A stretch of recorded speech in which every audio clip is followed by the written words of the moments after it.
Hello and welcome to day 3 here at SW19 for the 2026 Wimbledon Tennis Championships.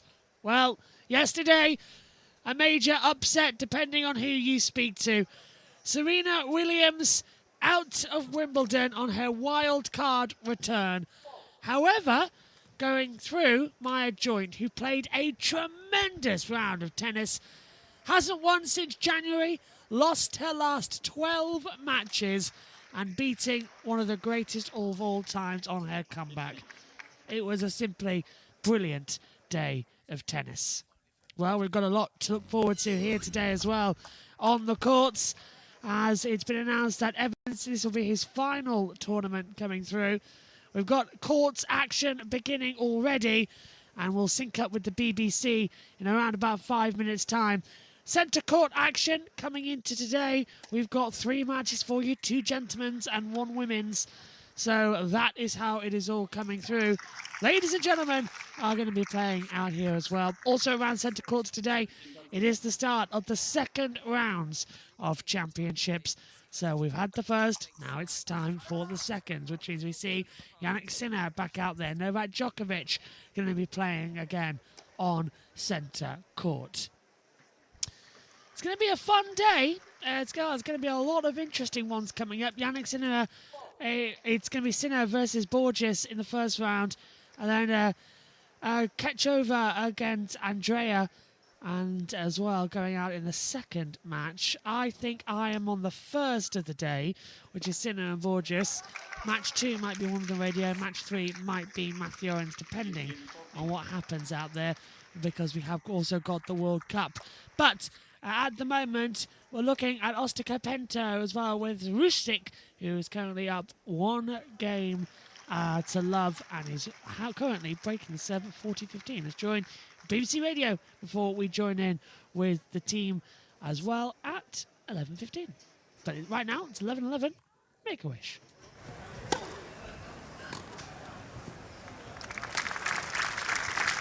Champion a week on Saturday, and her team have a tough job on their hands as they prepare for a very experienced Czech.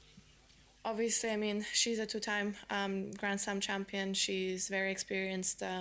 She's playing well on grass, so for sure it's not going to be an easy match for me. We'll see how it's going to go. I'll ask Conchita to prepare the match, and we're just going to talk and come up with a good game plan. Well, it's going to be Andreeva against Barbora Krejcikova. Now, there have been doubts, lots of doubts about her fitness of late, Jill, but assuming she's close to her best again, what is going to happen in that one? Well, I mean, it's tough second round. 2 Grand Slam champions now that we can say that are playing each other in the second round. Of course, Andreeva just winning Roland Garros, so she's coming in with a lot of confidence. And I was curious to see how she was going to transition from that experience and that big emotional first Grand Slam title to here at Wimbledon. And I think her first round was great. I think she looked very comfortable. Conchita's getting her in the right frame of mind. Conchita, of course, won here as well, so she has that experience of coming through at Wimbledon. I think if Krejcikova is healthy, like you said, because she had to pull out of a previous tournament leading up to Wimbledon, but that was due to illness. It wasn't due to anything in her body, so she just got sick, tried to recover for Eastbourne, lost first round, but I think she seems in a good place, so I think she's going to be up for this match. She understands the task playing Andreeva, but I still edge Andreeva, but I think Krejcikova definitely has a chance. Andreeva was quite irritable. She admitted as much in her on-court interview a couple of days ago. What's your hunch, Raj? Yeah, I mean, it's a tough transition, as Jill put her finger on. When you win a Grand Slam for the first time, especially at a young age, you come into the next one. When you get done, when you win a Grand Slam, you have a ton of media obligations. It sort of shuffles things around, so it does affect how you come into the grass court season, and it's really, really short as it is. So when you have those things to contend with, you come in, and there is a bit of pressure.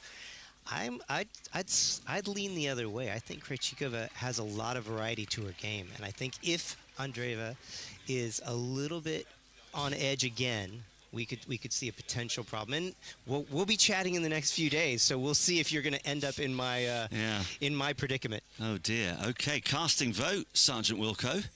Andreeva leads head-to-head, 3-1.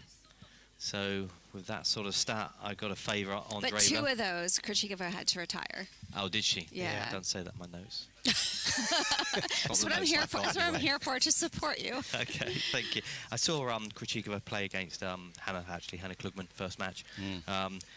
She's got a lot of power, hasn't she? Krejcikova, not the best easy when you power. get her really moving. And I think Andreeva will just have too much for her to keep too many balls in, too much variety, too much width in her game. So, yeah, I'm going to go with Andreeva. Okay, and in terms of Chris's pick, Aryna Sabalenka, Jill, she's up against McCartney Kessler. Could that spring a surprise? Potentially, I still think Sabalenka will come through. Kessler is such a good competitor. She's not afraid of the pace. Having said that, I do think, like Sabalenka, I think the serve, she definitely has the edge on the serve. Sabalenka is going to be, Kessler's second serve can be a little bit vulnerable, so I think Sabalenka is going to look to capitalize on that. But I think Kessler will put up a fight, but I think Sabalenka will be fine. Just breaking away, we've got a terrific email from Zane, who's been in touch a couple of times this week in terms of old against young. And he says, I saw an interesting match a few months ago when the oldest and youngest ranked men's tennis players met in the sports minor league. Now, this featured a 15-year-old rising talent called Theodor Davidov up against a 45-year-old experienced player called Ryan Haviland. Haviland's a coach who still loves to compete. He believes there's no better way to scout young talent than to play against them. And after barely surviving a match tiebreak, Haviland eventually won 6-7, 6-3, 10-6. A classic duel between youth and experience. And of course, one of the beauties of tennis, which you guys know all too well, you can start playing at the age of 5 and, God willing, you're still playing at the age of 95. It just keeps you fit. It keeps you enjoying yourself. At least that's what it's meant to do. Well, let's now join the BBC for match coverage around the grounds before we get underway on centre court. Let's start with yesterday and Serena Williams. Are we back in the 2000s again? Maya joined. She's just taken the first set off Serena Williams on centre court. She is doing a great job of handling Serena's pace. Back and punching in this second set. Once again, taking care of business. Oh, she's starting to race away. Maya Joy has just been the legend. In time has finally caught up with the great Serena Williams. Yes, all eyes were on centre court last night to see 23-time Grand Slam champion Serena Williams returning after 4 years away. At the age of 44 and as a mum of 2, she said she wanted to do it for the kids, and quite incredible to see her play at the level she did, firing down the serves, the power she possessed, and moving well around the court as well. It was a sight to behold. She also released a statement last night to say the atmosphere was amazing and she just very much enjoyed the time on centre court once again. An absolute icon of the sport, and we're just so thankful that she returned to provide us with that magical moment. Of course, it won't be the last time we see her here at the Championships, because she will be playing doubles with Venus Williams later on this week. Also a special mention to Maya Joynt at the age of 20 from Australia, probably the biggest moment of her career as she progresses through to the next round, and keeping her composure as she did. So that was the end of day 2, but so much to look forward to here at the All England Club on day 3. Defending champion Jannik Sinner was taken to 5 sets in his opening match. Today he faces Portugal's Nuno Borges, who has never beaten a top 5 player. The second match on centre could be a cracker as well. 5th seed and reigning French Open champion Mira Andreeva, who made the quarterfinals last year, faces 2024 champion and former Roland Garros winner Barbora Krejcikova. And concluding today's centre court lineup is Novak Djokovic, as he continues his bid for a record 25th Grand Slam title. The 7th seed takes on 2-time Grand Slam finalist Stefanos Tsitsipas. On number 1 court, top women's seed Aryna Sabalenka opens up against McCartney Kessler of the USA. That's followed by 7th seed Coco Gauff in her second round match against Argentina's Solana Sierra. And then men's 3rd seed Felix Auger alias Siem of Canada takes on Croatia's Dino Prismic. We'll be crossing to number 2 court very soon to see Naomi Osaka in second round action. We also have French Open runner-up Flavio Cobolli, who has a match carried over from yesterday. Then some other second-round matches for you with Grand Slam winner Daniel Medvedev, number 4 seed Jessica Pegula, and rising star from Spain, and number 23 seed Rafael Hodar, all in action. A reminder that all 18 matches are available on the iPlayer. And before we head out for live tennis, let's just reflect on another great story from late last night. Three-time Grand Slam champion, 41-year-old Stan Wawrinka's last Wimbledon came to an end after an incredible match against Matteo Berrettini on number 1 court. All 4 sets went to tie-breaks, including the second set tie-break, which Berrettini won 18-16. The Italian won in 4 hours and 20 minutes.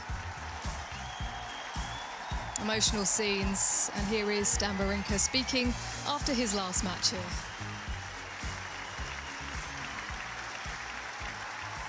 This is your final Wimbledon appearance, but my goodness, after that performance, are you sure you want to retire?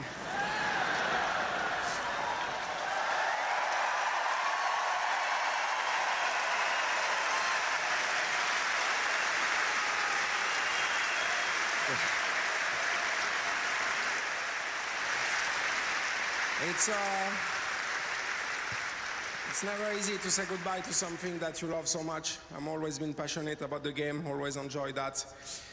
I'm grateful, and I would like to thank everybody because I had the chance, this opportunity to play one last time here. I could have dreamed of a better goodbye, so thank you so much for the support. Lee McKenzie with the interview. Incredibly emotional scenes. All good things come to an end. Thanks for the memories, Stan. 19 appearances here at the championships and made the quarterfinals twice. He is a fan favourite and he will be missed. So bright sunshine here on day 3. It's set fair all day long, and the spectators are coming in already. They'll be setting up on the hill to watch on that big screen as we prepare for the show courts later on. But we can head to number 2 court now. Around 15 minutes ago, Naomi Osaka and Anastasia Gasanova walked out. Osaka, of course, her outfit inspired by her Japanese heritage by Tokyo-based designer Hana Yagi. It's been a real feature of this tournament so far. And we want to hear from you during the match. Tell us what you think of the outfit of the match. Let us know your views by scanning the QR code top right of your screen to take you to the Wimbledon live page on the BBC Sport website and app. Use the Get Involved button and you can leave your comments there. There's been so much action, so much drama already here at Wimbledon. It really has been wonderful stuff. As we can head to our commentators on number 2 court, Alicia Molik and Naomi Cavaday. And Naomi Osaka has had a great start to that first set.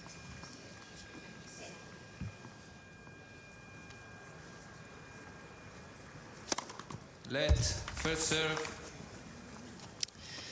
Thought it was an ace. Felt like an ace. No dispute, though.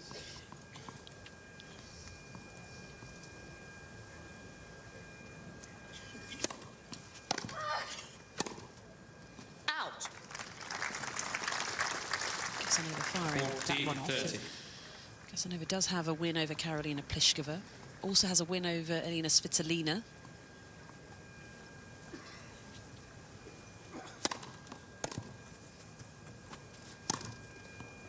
Game Osaka. Through that game. No trouble at all. Keeping things very Osaka tidy. 4 games to 1. In the early stages of this one, and it is Osaka who is ahead 4-1. And speaking of Svitolina, played on this court yesterday, 4-love up, raced to a lead, and then just absolutely went to water. It was she unravelled, and it was the strangest sight I've ever seen with Svitolina, who generally is the most competitive player out on tour, one of, right? She's a fighter and she scraps and she gets the extra ball back, but quite out of character yesterday. So such a shame that we won't see her play once again here at Wimbledon. But it's a real pleasure, though, being present for this match and seeing the rise once again of Naomi Osaka. Quality tennis, almost back to her best. Yeah, it was the old court 2, which is now where number 3 court is. that was known as the graveyard for the big names. We lost Ben Shelton on court 2 yesterday as well, so it's back to the graveyard. It's always nice if you're an underdog, because you were thinking, there we go, got that working in my favour.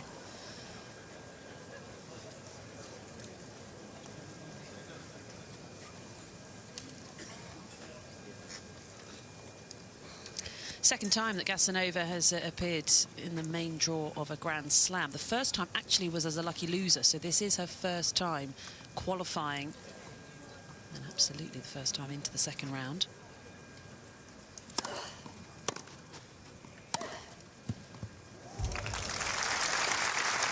That's lovely. 15 love.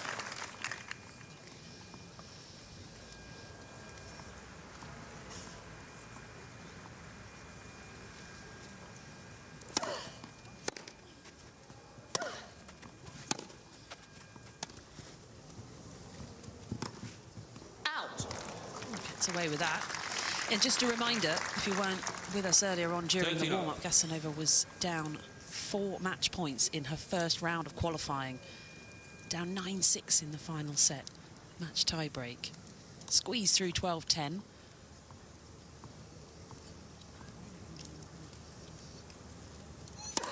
Fault.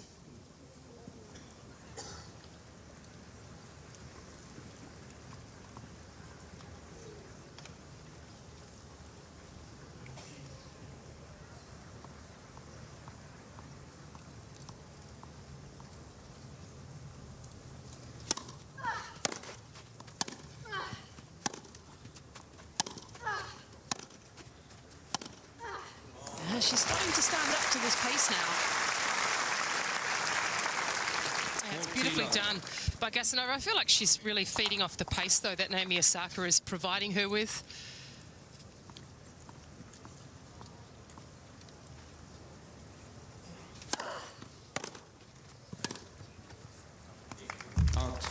I'm not sure if you feel the same, Naomi, but I almost feel like there is a little bit more discipline now in Naomi Osaka's game, that she is working with Thomas Viktorovski,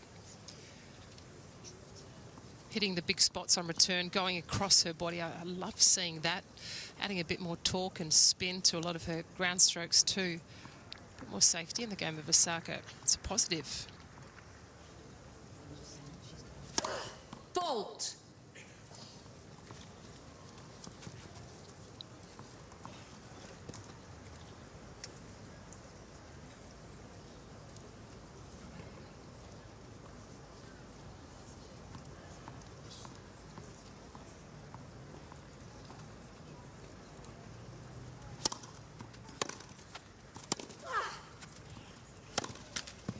Game Gasanova. Getting a bit of traction now. Osaka leads 4-2, first set. Anastasia has worked with her mum, Svetlana, who's also a tennis coach, also works with Elena Brikovets. So it's an all-female coaching team throughout her career.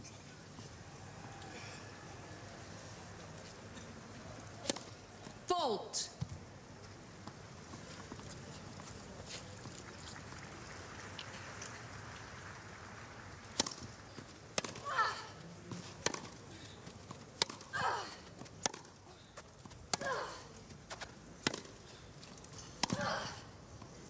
Yeah, Osaka getting down. 15 love. Reached her first grass court final just a couple of weeks ago in Bad Homburg.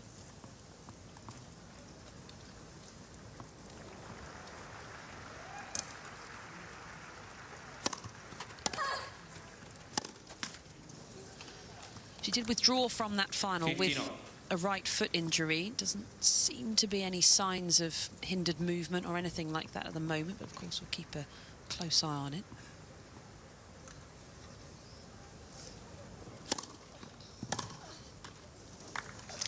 Third C15.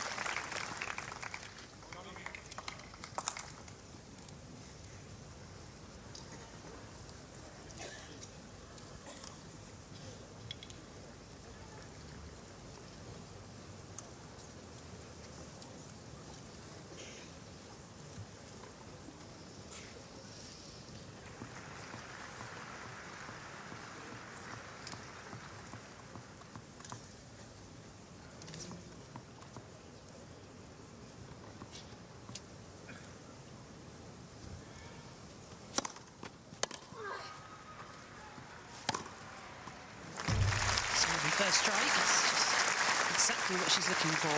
40-15. It's just so devastating and damaging, isn't it? But you're hitting all the right spots. Love the way that she uses a slice to Osaka.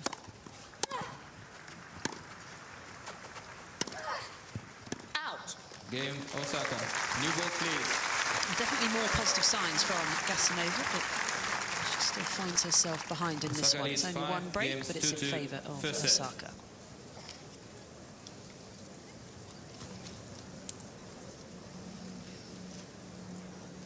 Naomi Osaka's looking to reach her fourth third round. Going about things very nicely at the moment. Look at that, 9.6. Yeah, impressive, isn't it? Speed, spin, depth, width, sitting at 84% for her first serve percentage. And that's always going to be difficult to combat when she's serving at that type of percentage. But also just, I think, her court presence after her first serve. She's always looking to stay up really tight to the baseline. Takes your recovery time away too, Naomi Osaka. So really does put the pressure on her opponents in their returning department. I think for Gasanova, maybe an option to get onto the end of more returns is maybe take half a step back so she can see the ball a bit more, give her more time to recover to the next ball. Not sure what you think about that tactic, but it's Naomi Osaka all over the serves right now, and a lot of quick points too.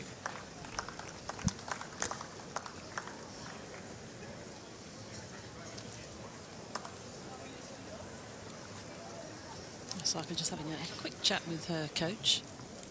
Just drive the ball, use your forehand. Come on. Smile from Naomi as well, so she seems to be pretty relaxed. New ball.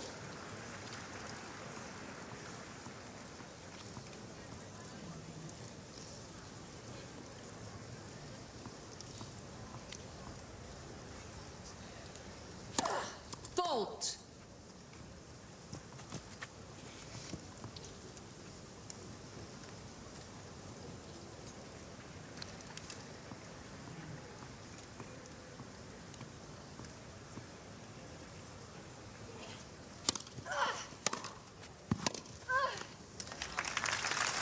I agree, relaxed now, but I think in her earlier career, it's not really a word that we would have associated with Naomi Osaka. I think she's always been, you know, quite a shy player on court and not quite having the level of confidence which she does now. Naomi 2.0, it's great to see, isn't it?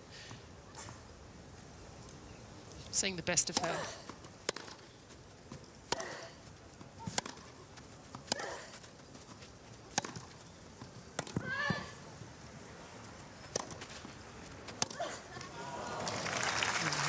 Bit of an awkward shot, that. Love 30.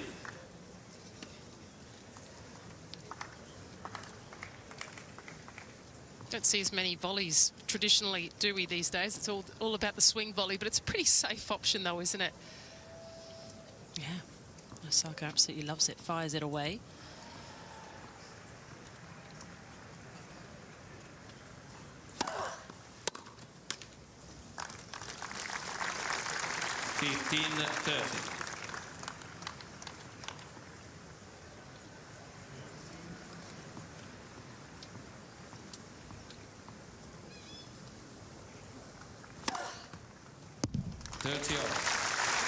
Really nice, under pressure.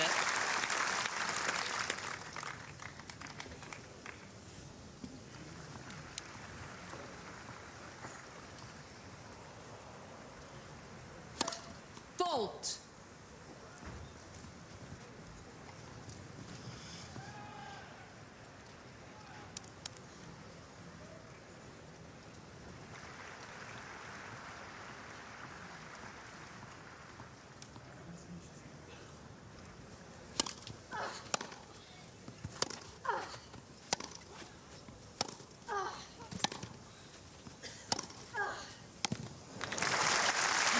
Inside the baseline, and then she's able to find that extra width.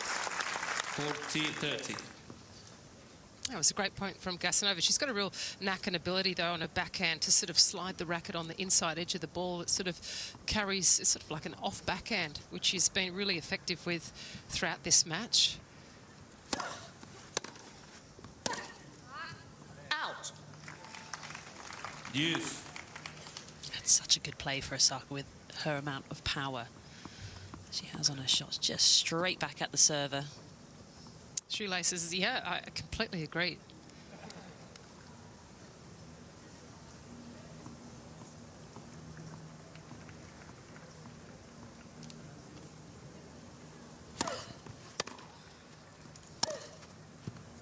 Advantage.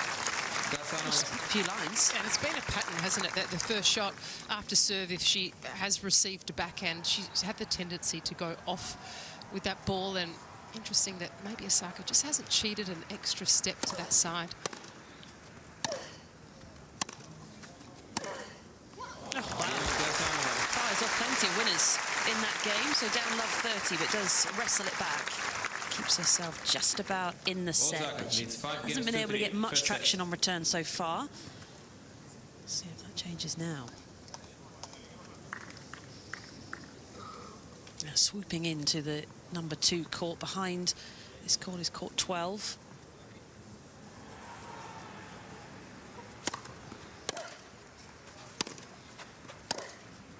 Out. 15 love.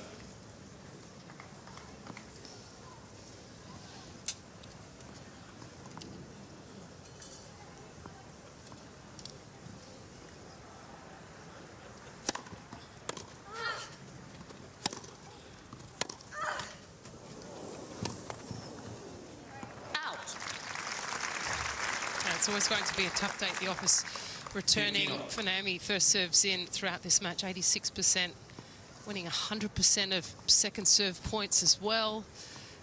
What can you change up as the returner? Or is it, you know, just a great serving day, an outing for Osaka?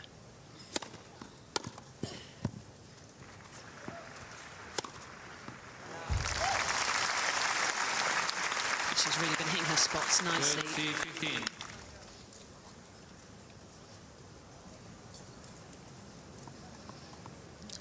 Chat in the camp.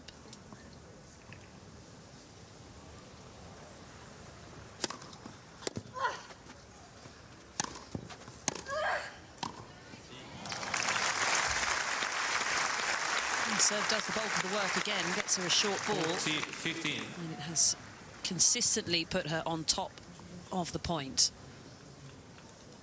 Here she is with 2 set points. Game at first set, Osaka. What a way to seal it. That is a clean and tidy set of tennis from Naomi Osaka. Producing such a high level of accuracy, not very many unforced errors, and she picks it up in 28 minutes, 6-3.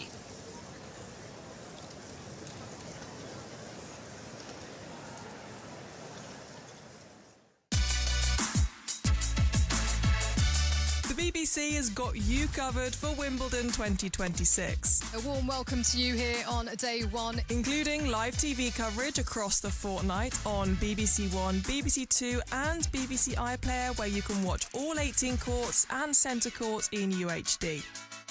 Get involved by heading to the BBC Sport website and app, where you can send in your comments and questions on the daily Wimbledon live text pages. You'll also find highlights, analysis, stories, explainers and behind-the-scenes moments. Subscribe to the BBC Sport YouTube channel, follow BBC Sport on social and listen to BBC Sounds, where we're bringing you live commentary, a daily podcast and discussion from some of the sport's biggest stars on BBC Radio 5 Live and Sports Extra. So however you're watching Wimbledon this year, you won't miss a shot with the BBC. Oh my God. So weird. I don't remember posing for this. Because you didn't. You were in rehab when we sat for this. That's right. We had your face painted on the body of my assistant. That's why you look so good. Well, I love it. Schitt's Creek. Watch all episodes on BBC iPlayer.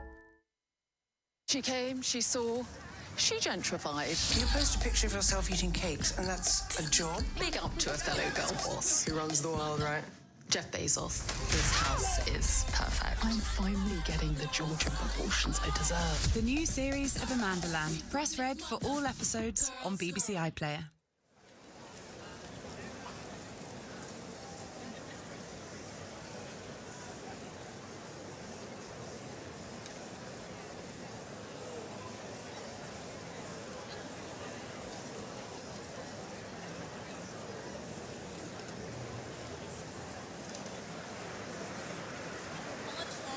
up.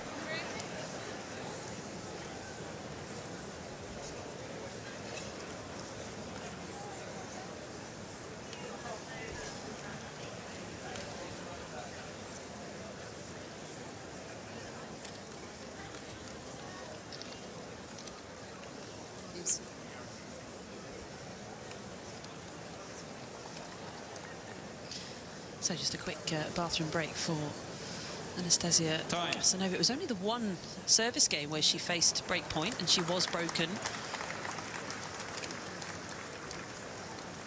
So she won't feel like she's too far away here. Second set. Definitely more positive signs from her in the second half of that set. Casanova to serve. And she'll be serving to start set 2.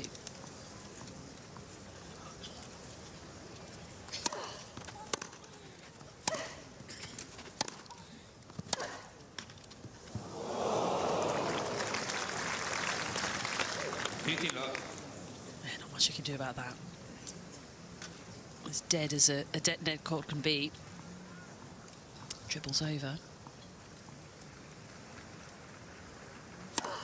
Fault.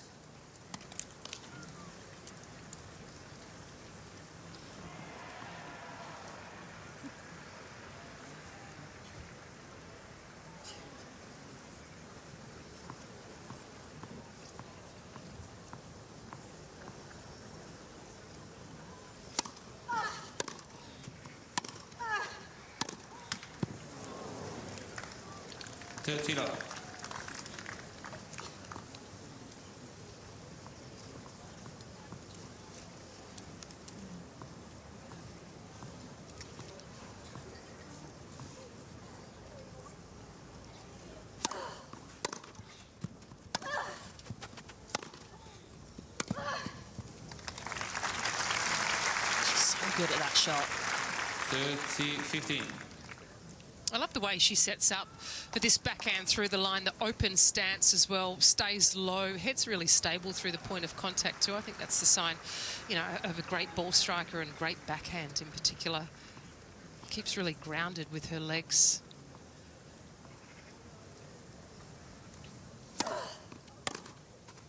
Out! 40-15.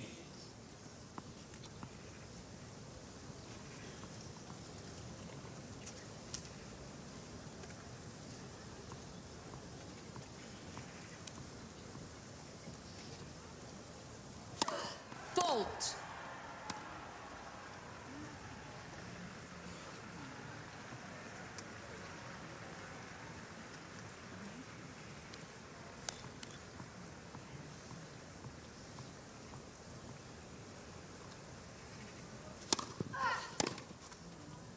Game Casanova. Well, a better start to the second set for Casanova. Went down an early break in the first, Game, and then second set. she was just struggling to get things back on track.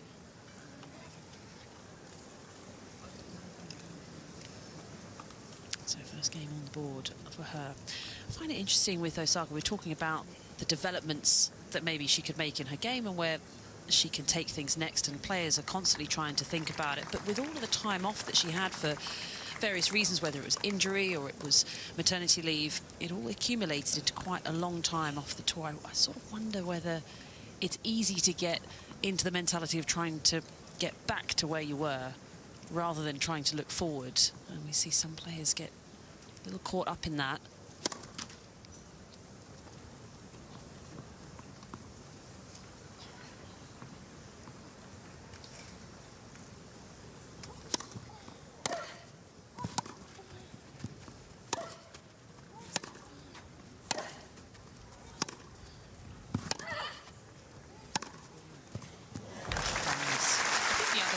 Consideration, Naomi, is that yes, you referenced the time out of the game, but that certainly has to add to her longevity in the game too, wouldn't you think? You know, less wear and tear on her body. So I feel like there's always a positive too. So I still think she's got another, 7, 8, 9, 10 years of great tennis in her, if she wants.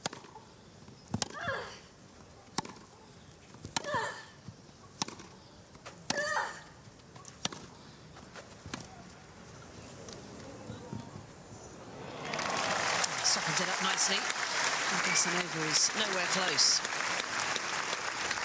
love that play. I feel like that always needs to be a player's, instinctive choice. The short ball off a short ball. I think so often players go, if the deeper shot, but this is just beautiful from Naomi Osaka. Had the presence of mind to decelerate with her steps.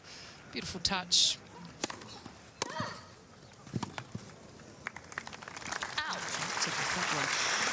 The time off, I think, was really interesting for Osaka because 2024 was actually her first full season since 2019 because of all of these different things that she'd had to manage along the way.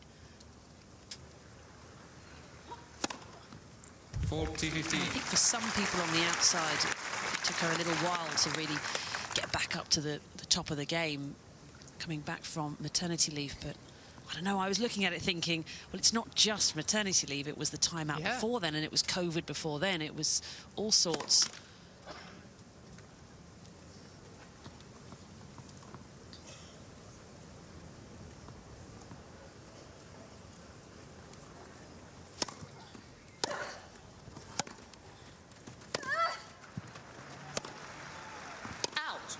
For a lot of players, time out of the game too, at times has been a real positive, and it has helped breed success. You go back to, Ash Barty when she went away from tennis and, found the desire and the hunger once again, came back and won a couple of slams.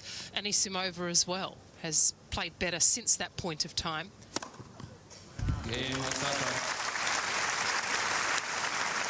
She's 28 years old, so has plenty of years left at very much her peak. Maybe it gives players a different appreciation for the game and, competitive tennis and playing the slams and enjoying time on the road and travel and the nature of the beast as well.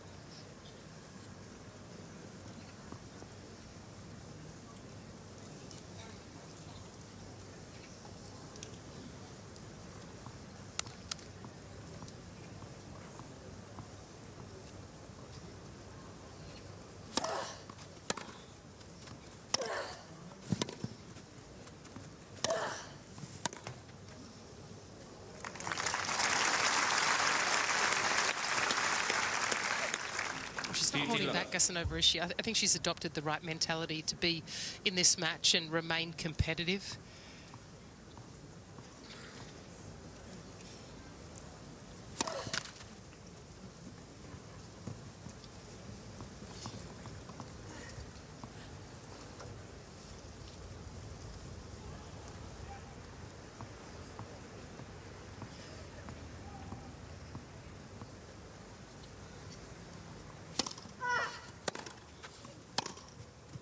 Out. 15-0.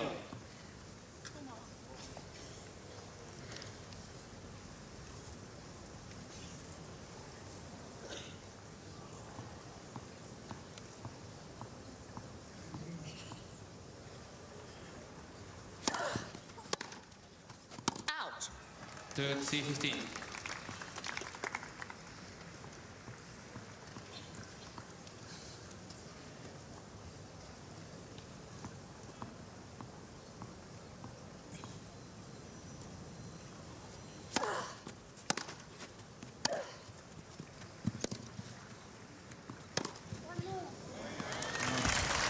Beautiful backhand through the line from Gasanova, but once again, I think a great display of the foot speed from Osaka to get over there, end range, but still make something of the ball. Still a quality shot on stretch, end range.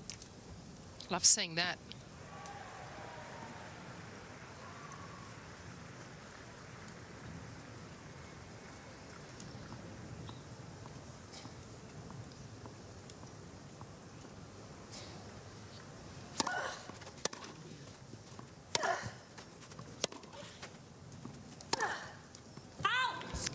Too much on the inside on that occasion. She does get a bit of side spin off of both shots, forehand and backhand. It's always sort of drifting out.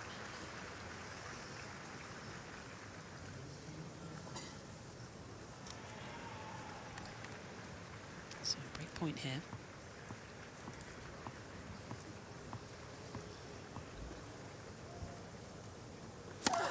Fault.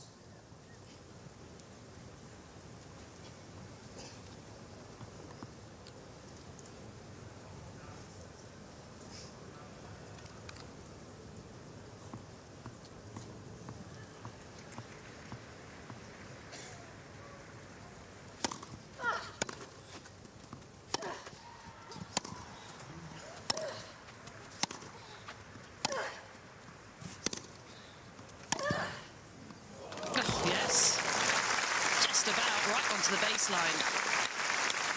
It kind of has to be that good, doesn't it? I mean, pretty much all her winners have had to paint the lines, but that's what, you know, Osaka forces you to do. She's been going about her business pretty quietly in this one, but nice fist pump there.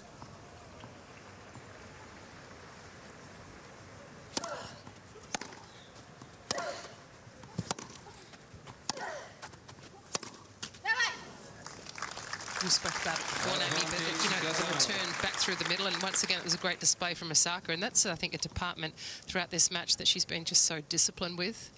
I love seeing that. I love seeing her play within herself on certain strokes.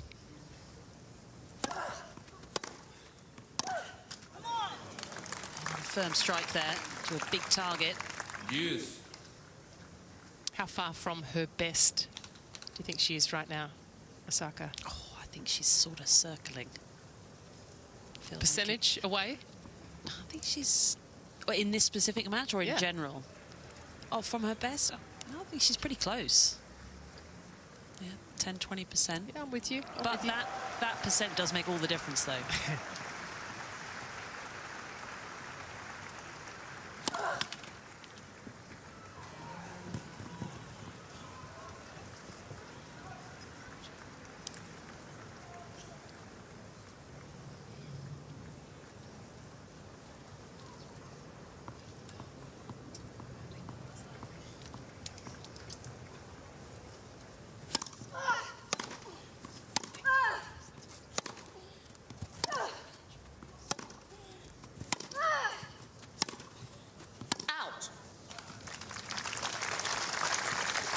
Advantage, Gazzano.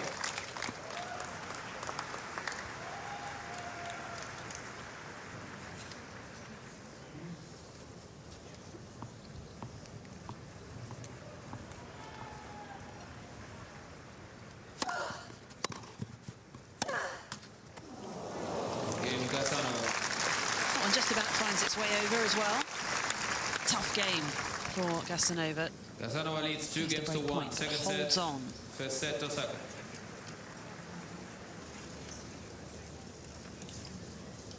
Plenty of selected matches for you around the courts. You can catch everything on the iPlayer right now. Lerner Tien, the rising star from America, number 16 seed, on serve in the first set against Marton Fucsovics of Hungary. That's court 12 and available on BBC iPlayer.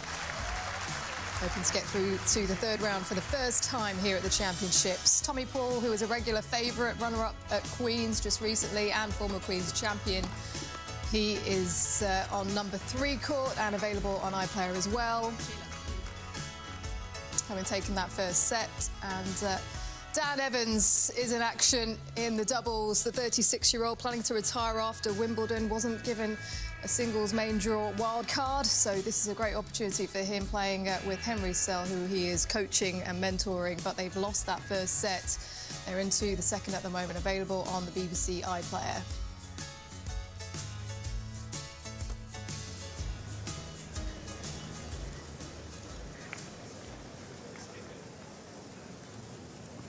Kasatkina took out Mimi Xu in the first round. I'd expect her to get through the next match later today.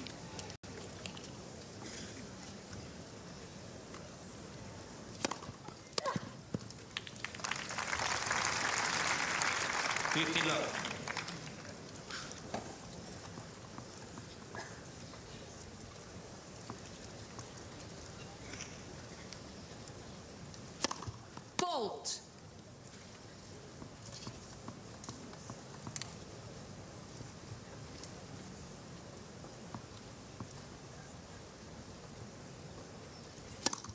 Fault. 15 up. Yeah, looking ahead in the draw. I know that players don't like to do it, and you can totally understand why, but we're allowed to. Potentially a fourth-round match up against the world number 1, Aryna Sabalenka, if they both get there. Yeah, I see it.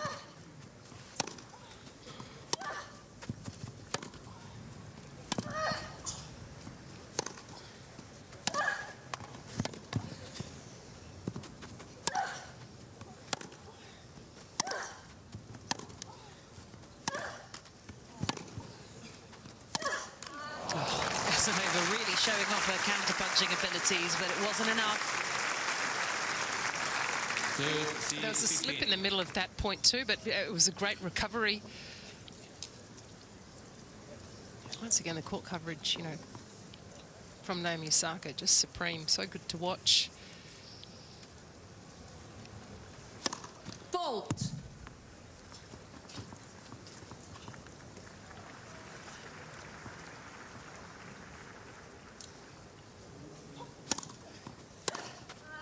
Out. It looked like she was a bit gassed after that last point, didn't she? She was sort of doubled over. Not sure she was ready for the next one. Yeah, there you go again. Maybe she's got a stitch or something.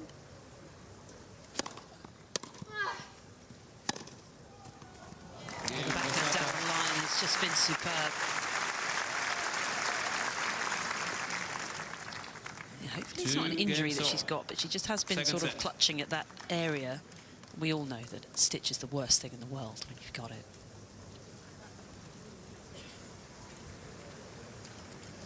Doesn't often happen, I don't think, within a tennis match, though. I think because of the adrenaline involved in playing. I can't remember the last time I ever had a stitch playing tennis. No. You? No, I don't think, only running. But that might have just been, I hated running.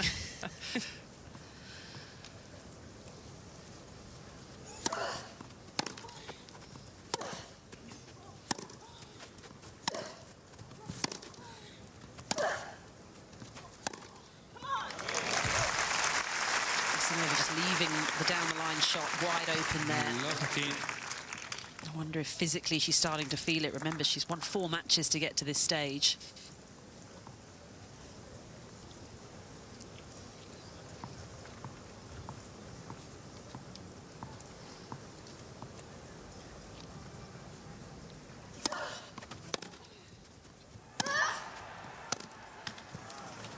And every point here also, you know, really physically demanding, because Osaka keeps the pressure on constantly, continually.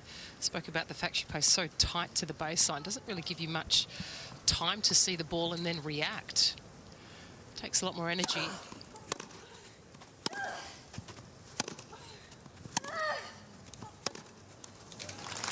These warm summer conditions taking it out of a lot of players too, which are not accustomed to playing under here over your summer. You've turned it on. Yeah, and I think it's going to be getting hotter and hotter, isn't it, throughout the weekend into next week. Another heat wave coming. Yeah, will that be a factor?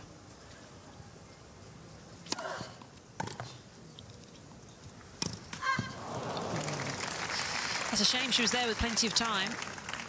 And rumours of a heat wave, well, it's not going to go down well with a particular player, and that particular player is Yannick Sinner, world #1, has really had some struggles with heat and illness throughout the last 12 months. Maybe everybody else will be thinking, might have a chance. Bring it on. There you go. You need all the help you can get. Well, during that heat wave a week ago when he was practicing here at the club in Orangi, every change of ends had an ice bag on his head. So he obviously really, we've seen him struggle, but it's ongoing and continues. Yeah. We'll see whether it's a factor next week. It definitely was at Roland Garros. The grass takes the sting out, though, doesn't it, really? In terms of the court temperature and what it radiates. Yeah.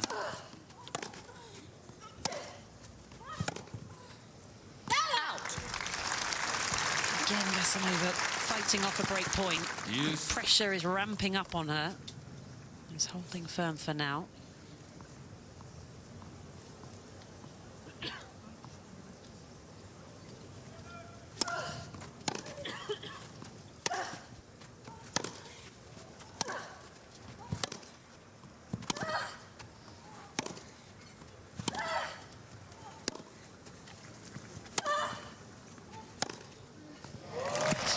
Continue on in the point. She's putting in so much effort. Advantage, Osaka.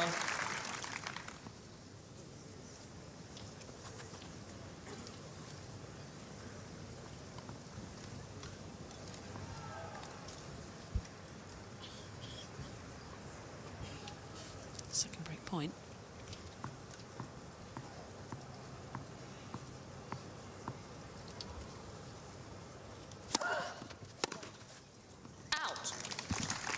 Well, if you're Naomi Osaka and you've just seen that too, you've got to make that return of serve, don't you? Anyway, when your opponent is under duress, you want to sort of magnify it, don't you really?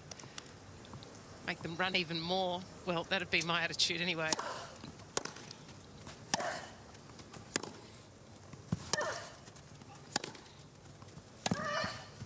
Out. A little bit like that. Showing us the ruthless side of tennis players, Alicia. Oh, there's a lot on the line. It's Wimbledon. Of course. Third chance to get the break here. Had a chance in the last Gasanova service game as well.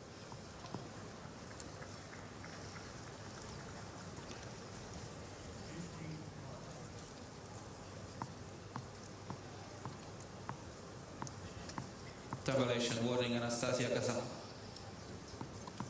First time violation of the match. Yeah, just got to take that on the chin.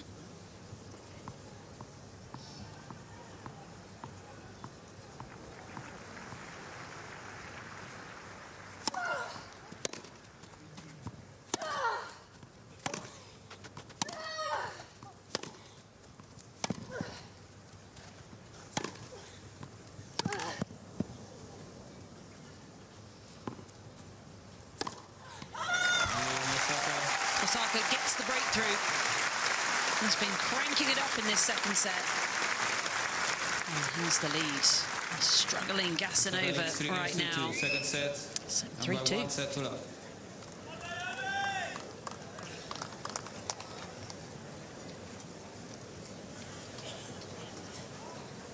Yeah, talk about struggling.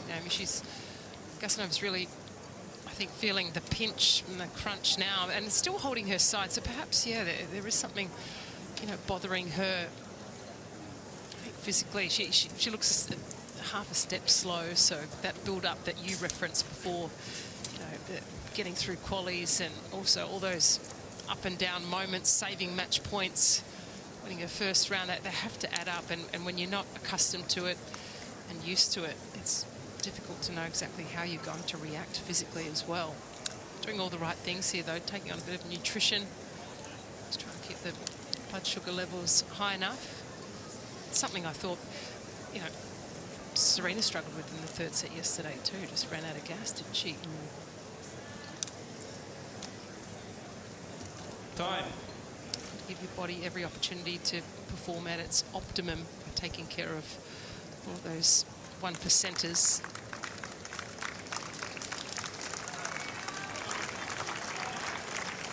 What did you make of the Serena performance yesterday, Alicia?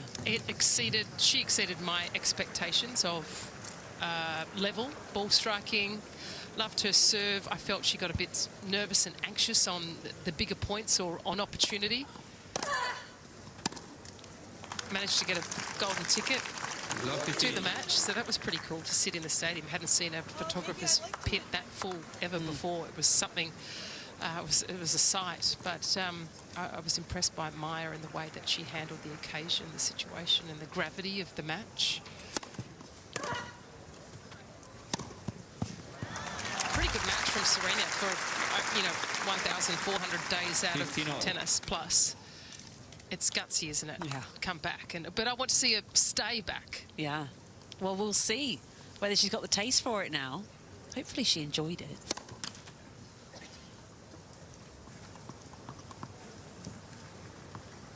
So fingers crossed we'll see more of her through the US Open Series.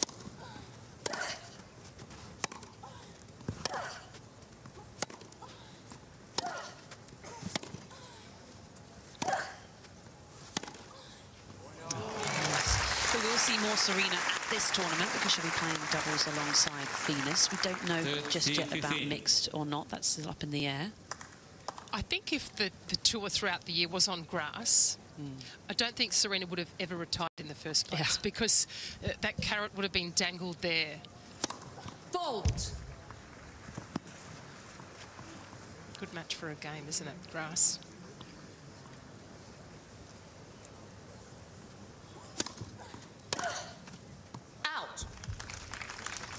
This is what we've seen from Casanova really all the way through this one, just struggling to get anything going on return. She's starting to look a bit fed up with this. She's clearly not at 100%, and well, you play someone like Osaka, you really want to beat. You need to beat. Casanova's ranked 225 in the world. Osaka leads 4 games to 2. Her very best will cut it here. I think this, though, for the rest of her career will be a great experience. And I think, you know, in a lot of these rallies, she has matched it with Naomi. So she's got something to look forward to and to build from.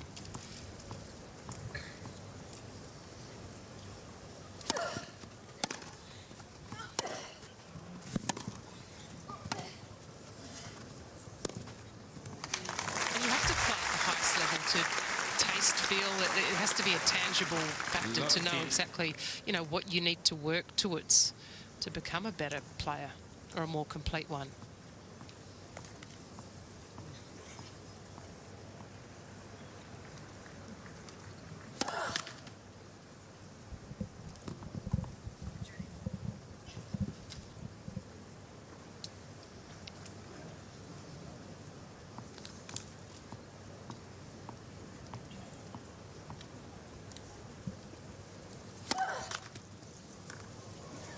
Starting to slip away now, isn't it? Yeah.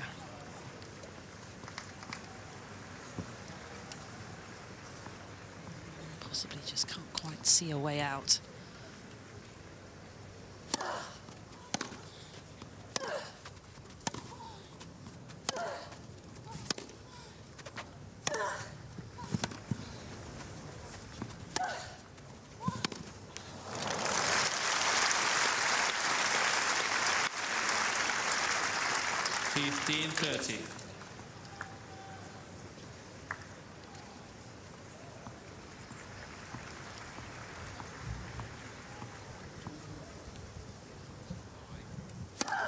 Fault.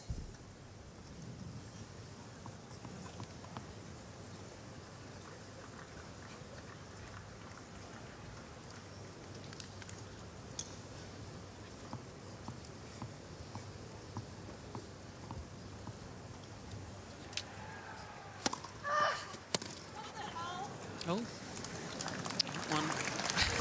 And all wrong. She went to the floor. Oh, she's human.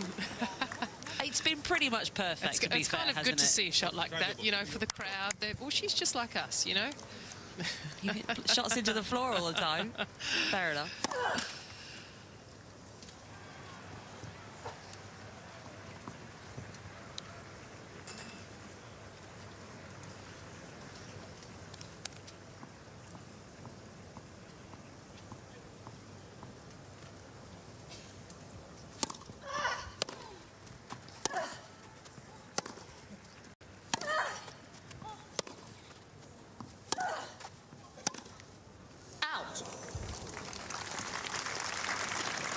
Hard-fought service game for Casanova. She's been under relentless pressure in this set.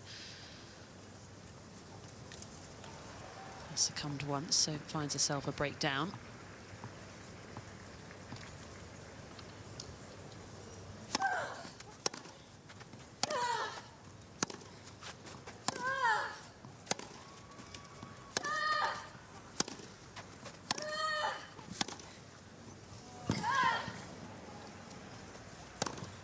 Oh, that's brilliant. I mean, you can hear the effort that Casanova is putting into that rally, and she's not getting anywhere. Kept the reps up, kept the balls incredibly heavy here. Naomi Osaka, I love that forehand cross. Look at the way it breaks the sideline. Great recovery from Casanova. But once again, Naomi realising, understanding she had the opportunity to move forward. The perfect finish.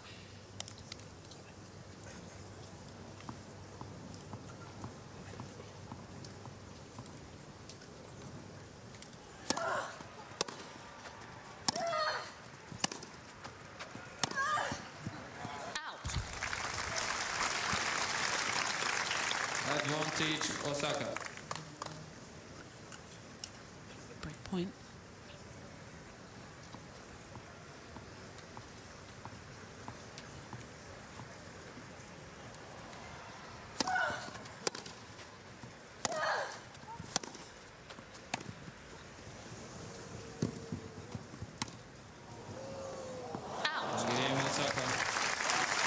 surely that's enough now for Osaka to move towards a victory.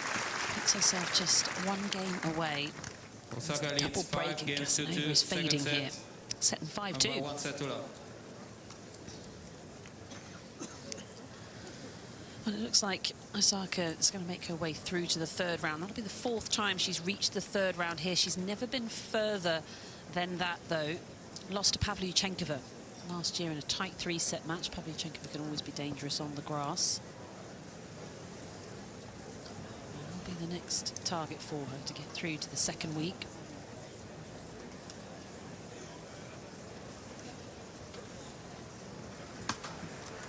Players always say they don't look forward and don't check out the draw, but do they?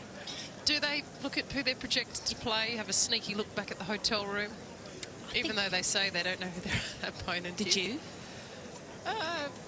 Not too far ahead. Did you have an idea of whose section you were in? Yeah, I think so. I think it's healthy too to look ahead to know what you're gearing up for too. Yeah, give yourself a view. It's Adrian Manorino who says that he doesn't know who he's playing until the match gets called and they walk onto court, but I'm not sure he can completely avoid it.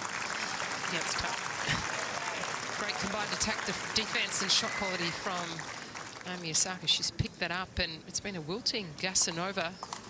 1 for Osaka, 7.3 for her opponent. I mean, she's put up a decent level of resistance, hasn't she? But under the pump now, Gasanova. Let for serve.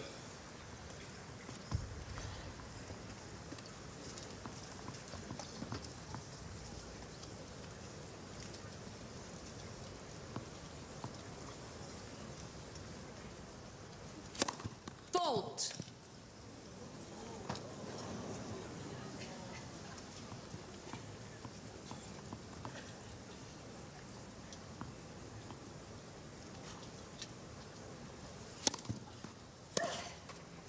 Out. 15 love. Osaka looking to just round this one out. Hasn't been under much pressure on serve.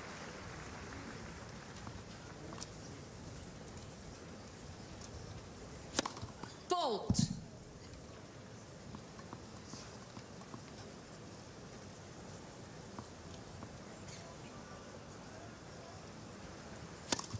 Fault. 15 love.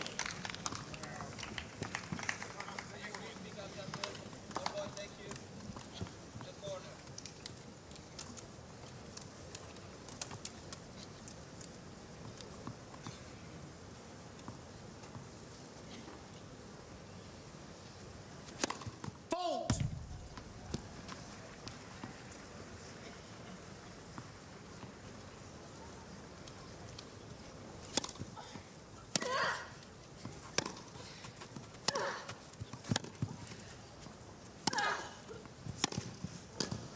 What a shot. Gets her on the stretch, flying through the forehand. 30-15. Such a good shot from Osaka, but just got enough whip on the ball that just got it to dip ever so slightly to Gasanova. Made a bit of an awkward height for her volley too. Let for serve.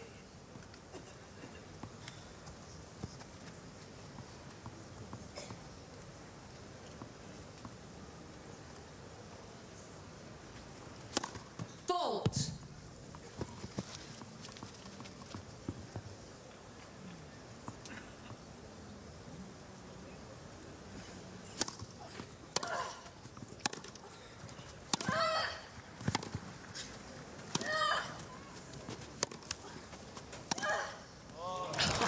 Casanova really throwing everything she's got at her.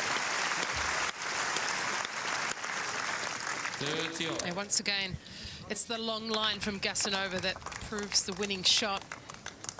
Up the way, though, that really gets her body weight into the shot and past the point of contact. Fault.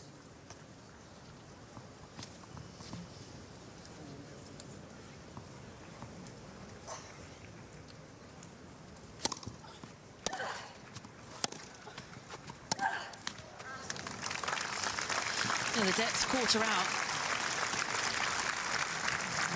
just has not flinched, locked into the level that she was looking for right from the very start and has maintained it there. It's match point.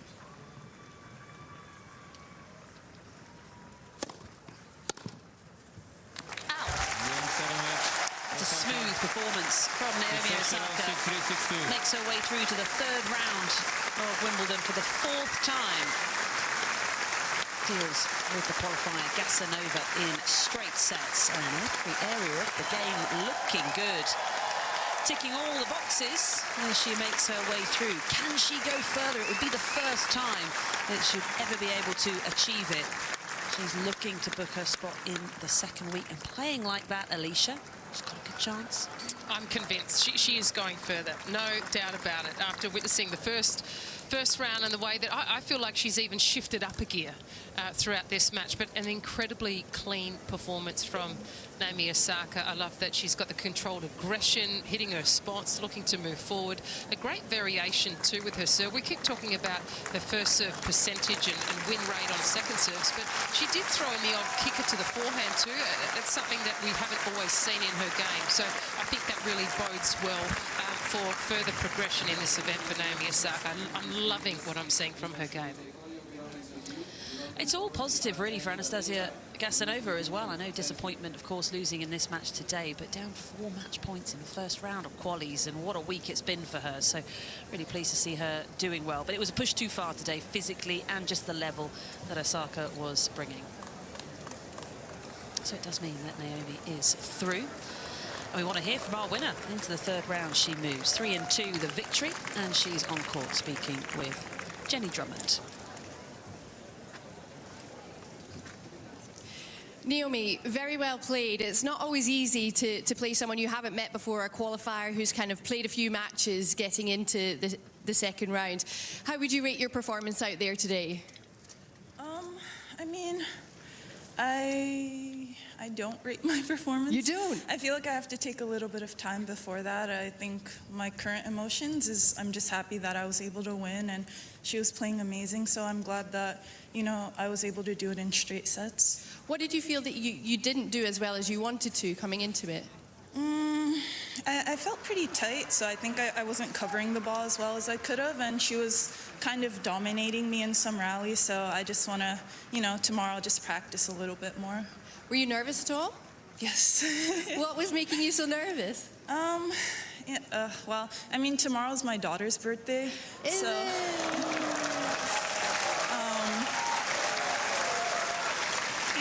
So I just, you know, I just wanted to be here for longer. I didn't want to, you know, make her get on a plane on her birthday. So I was really happy about today. What have you got planned that you can tell us, of course, because you've got a day off tomorrow? Yeah, I mean, obviously I have to practice in the morning, but maybe after, like, go around the park and stuff. She loves making friends. So yeah, probably do that.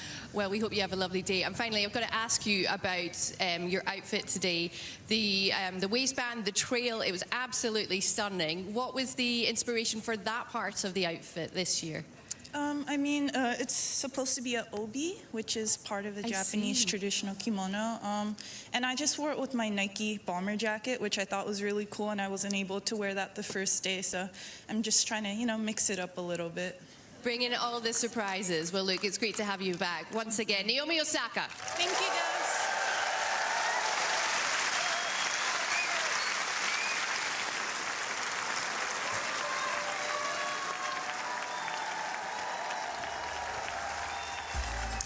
Huge congratulations to Naomi Osaka and her daughter Shay. Happy birthday to her. Some news, though, for Dan Evans playing in his final match here at Wimbledon. He has been knocked out playing doubles with Henry Searle, who he has been mentoring and coaching. They lost that one 6-2, 6-4 to Hugo Nice and Edouard Roger Vasselin, the number 9 seeds here.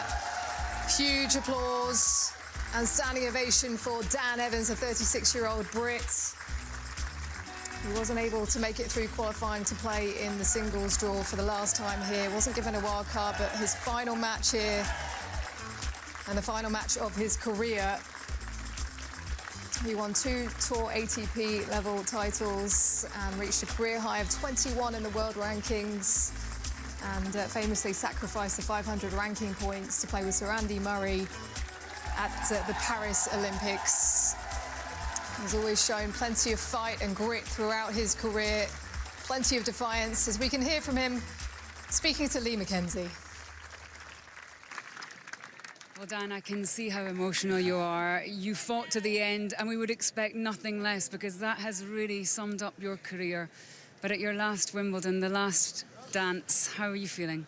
No, it was amazing. You know, you take it. No, you don't. Well, yeah, sometimes you take it for granted. This tournament, when you're in the midst of your career, trying to get better and better. And I said last night to my agent, you know, like, I've really enjoyed, like, sort of walking around this week, taking it in, watching some of the other Brits and my friends, and yeah, it's been sort of fitting that I didn't have to really do too much and I could take it in. So it was. I'm good. Yeah, it's just emotional, isn't it?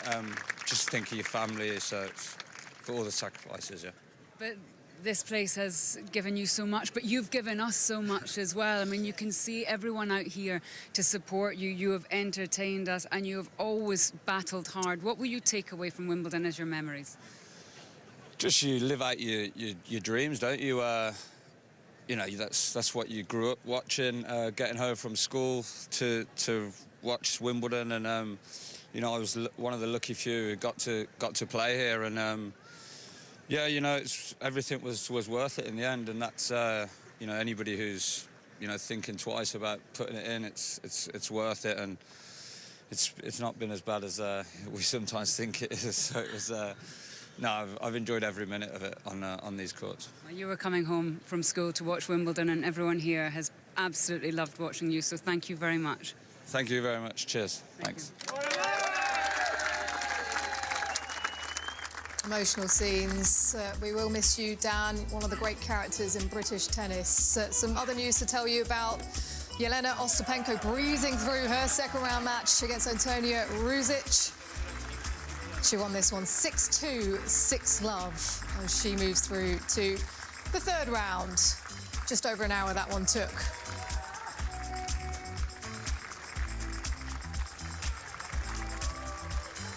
And big news coming from Court 8 as well. Mananchaya's Yanga Kiao, the qualifier who defeated Maja Walinska after an unfortunate injury when the French Open runner-up was on match point, has defeated Alicia Parks. She's won this one 7-5, 6-love. Incredible scenes.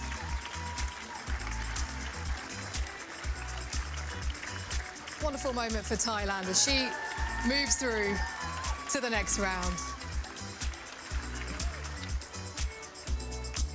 Bright sunshine here at the championships. It is a real picture here at the All England Club as we cruise over to Court 12. Lerna Tien in action, the number 17 seed and rising star in America, up against Martin Fucsovics, the 2021 quarter-finalist. And we can hand to our commentators. John Lloyd is with Ron McIntosh.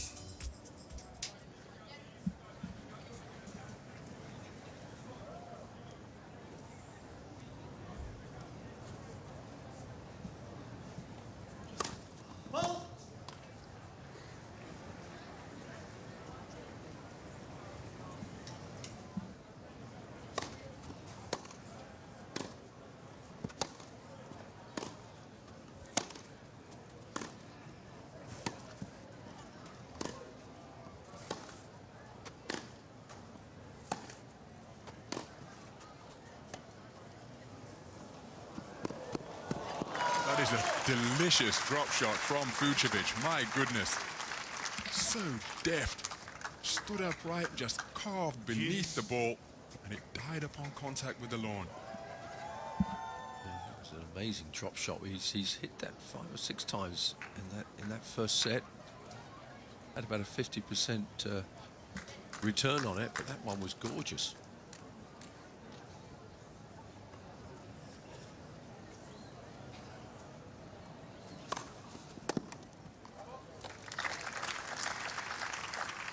Advantage 10.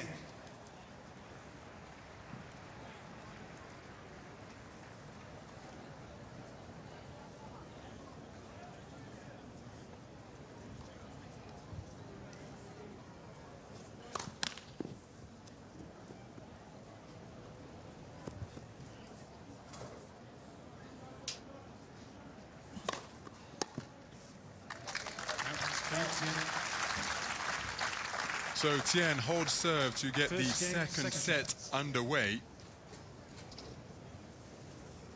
He leads 1 set to love after taking the first after 69 minutes.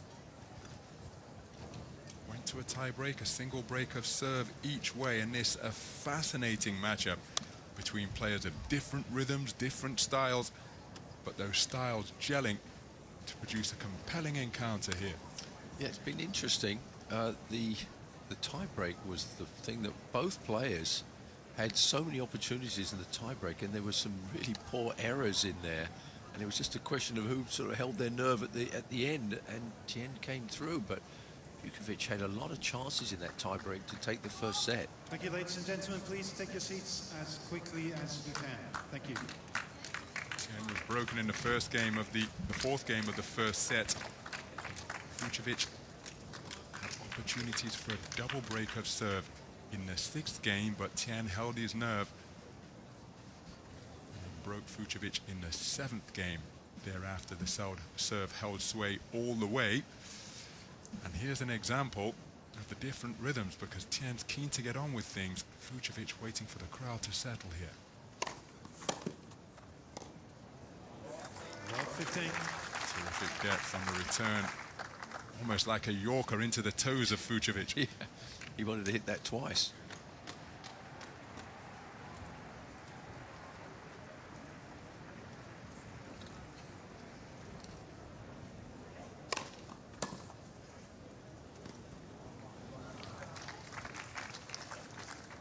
Love 30. Spot of pressure here on the Vukovic serve. Love 30.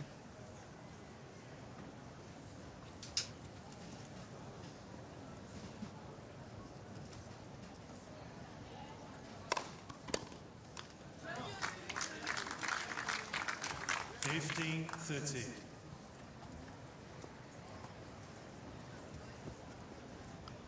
He takes the full time between almost every service point.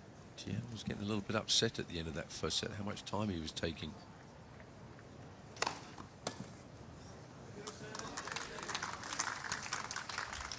$30 all.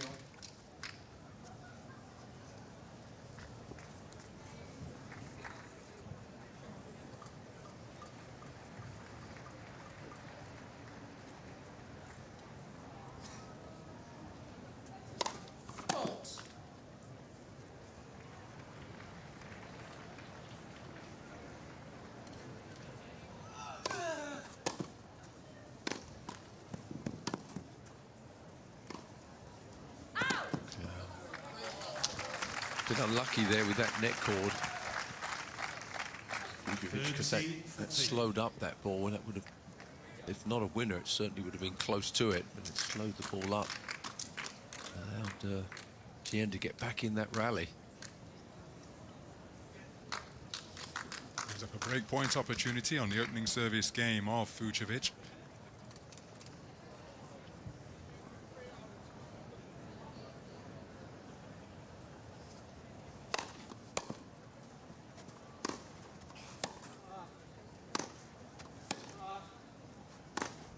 He's put it wide by some distance, spilling it into doubles alley.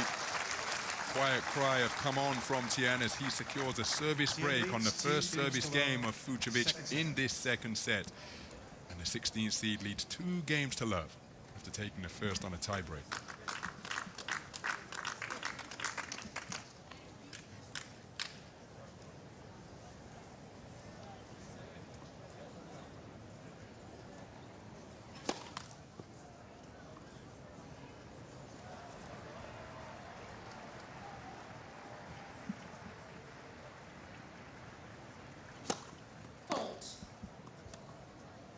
Six double faults in the first set from Tien. That's his 7th of the match now. As John pointed out, there was an error-strewn tie break on the serve from both players.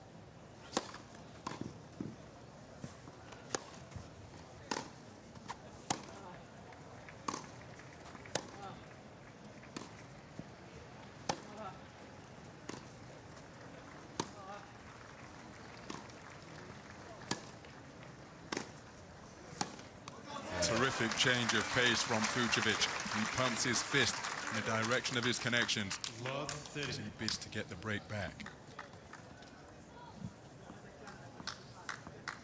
The slices featured prominently during some points in this match, John. Both players demonstrating their repertoire.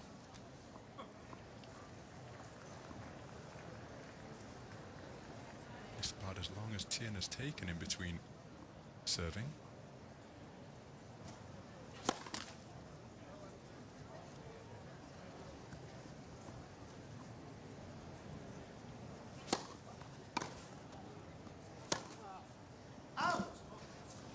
What an opportunity for break-back points here. Fucsovics has fashioned 3 of them.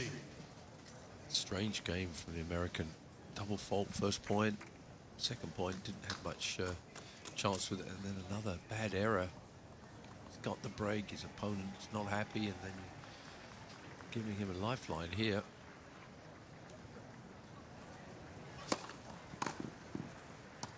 Oh, dear, oh dear.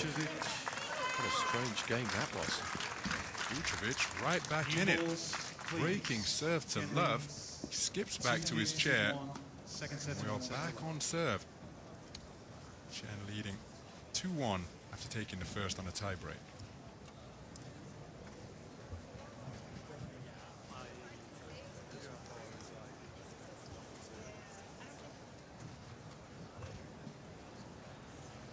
So really is a rugged competitor. Marton Fucsovics, no cause, a last one. Conversation with his connections. But he has showed positive body language throughout during what was a really close first set, very little between them. He should have really won the first set. I mean, Tien was never really at his best in that first set. He had a couple of bursts, a couple of games where he was pretty solid, but overall, he did not play a good first set, and Fucsovics had chances in that tiebreak, and the damage was all self-inflicted. Same thing at the beginning of the second set. Played a poor game to lose his serve, but he's just been handed a gift back Take your seats as quickly as you can, by please. Tien. So it's much. a sort of an iffy match. No one is really taken hold of it.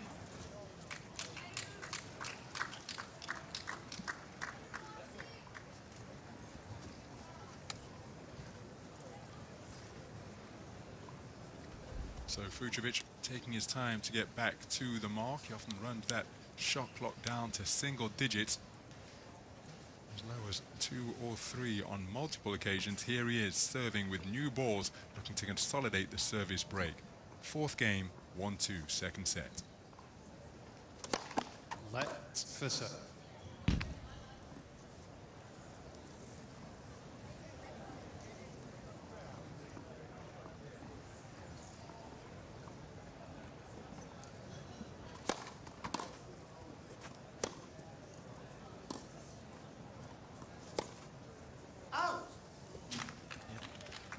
Love 15.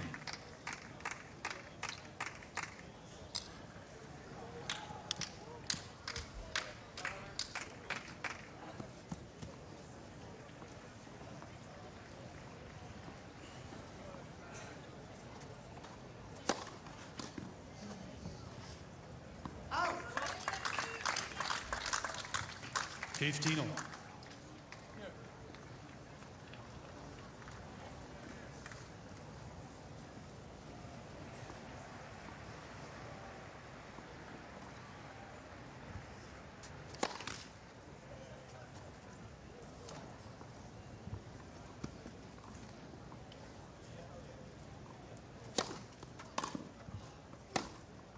Out.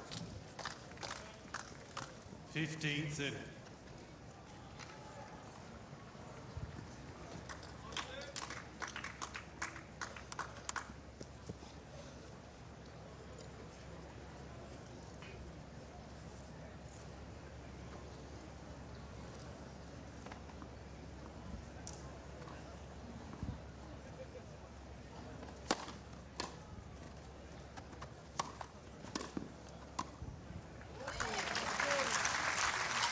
Effective approach to the net from Fucsovics.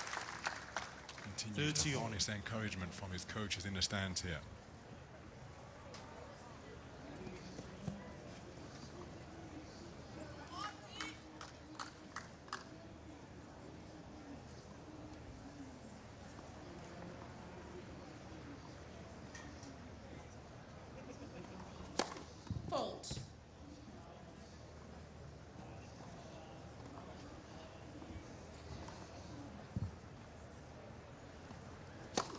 Left. Second serve.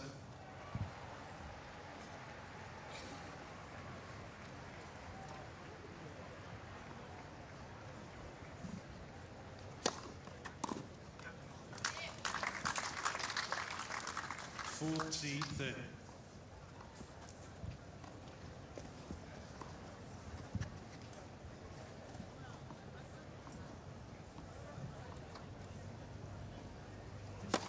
Fault.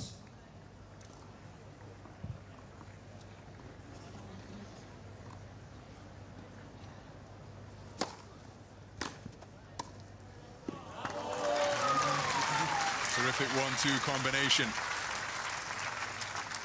Continues the non-verbal exchanges with his connections. Consolidates the service break. We are all square. Back on serve. 2 games all. Second set. Chen was broken to love in his previous service game. Keen to get back on track here.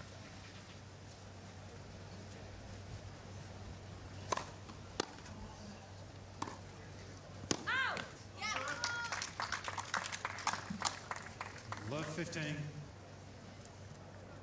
Tien comes in here having secured his second tour title on the clay of Geneva just before the French Open earlier this year. Oh, that's a beautiful serve down the center line. 124 miles per hour. 15 on. Pace and precision. 7th ace of the match. Should be 2nd ace of the match. Fault.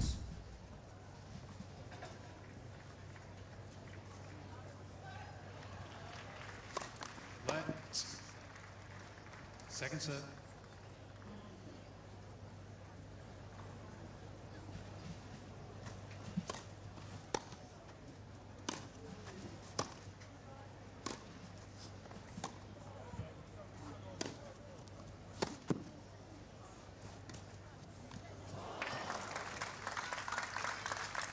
Looking quizzically at the strings of his racket, Learner Tien.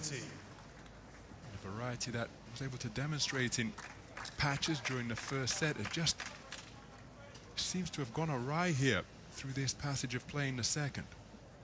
Yeah, definitely right. After getting the break, since then he's been really sloppy. Letting his opponent right back in this match.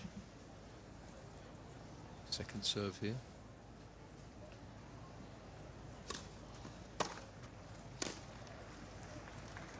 Out.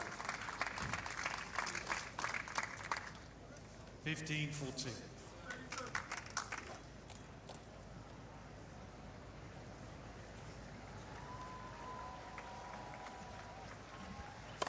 Fault.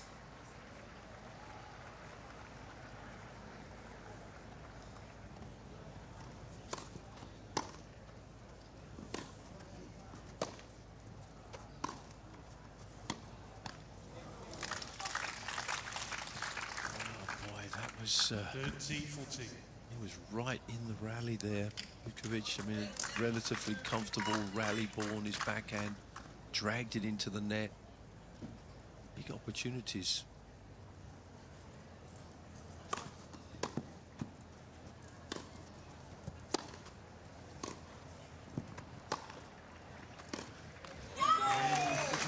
So for the second consecutive service game, the 16th seed broken.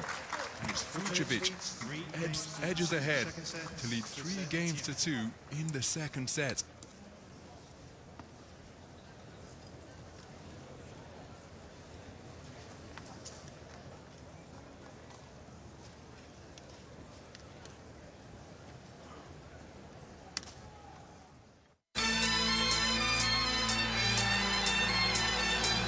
The usual applies. Enjoy the ride if you can.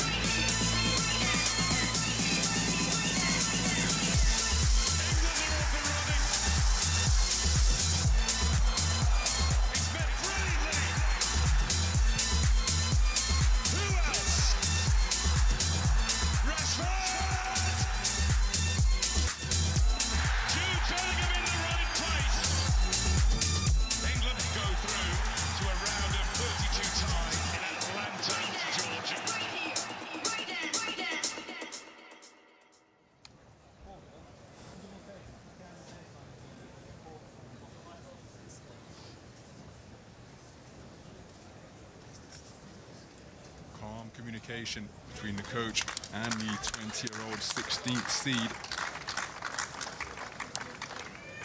Will he be able to respond and get back on track, raise his level? The type that we so readily associate with this rising talent.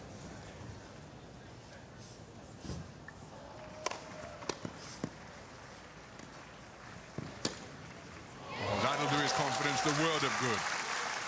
Vucevic approaching the net, but the carved forehand curving to remain in play for the winner.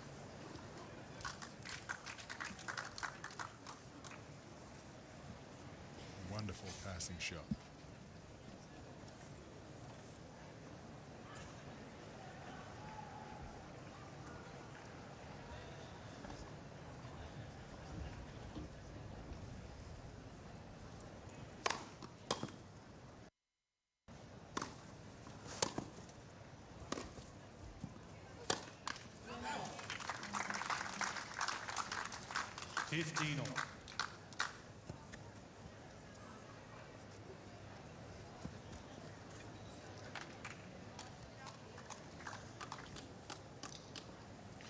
Adam Counter, the man behind the orange lenses.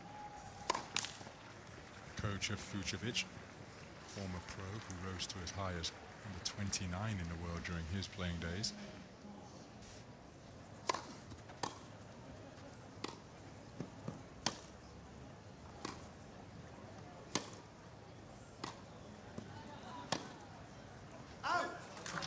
Well, that's as demonstrative as Chen has been during this match, and that just gives you a sense that the frustration is rising because his racket not obeying his commands here. No, he's just not timing the ball well. There's so many sloppy errors. His game is not based on that at all. He's not a huge hitter of the ball. He wins by making a lot of awkward shots at his opponent, making them play one more ball, counter punching, but he's giving away points.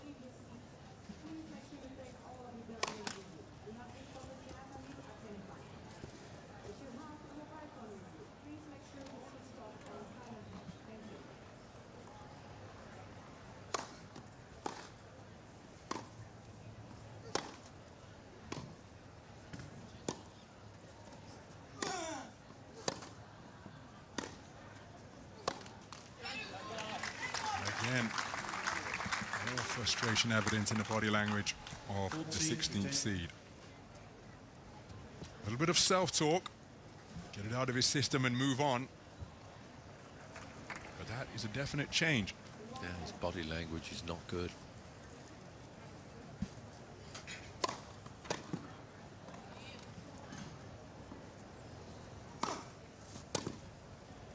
Well, that is a remarkable point, because it almost seemed as though Tien had turned it in, but the ball bit the baseline. Vucevic then appeared to be late on the shot, and Tien able to fashion a winner from what seemed to be a disadvantageous position. Yeah, he'd almost given away that point. Extraordinary.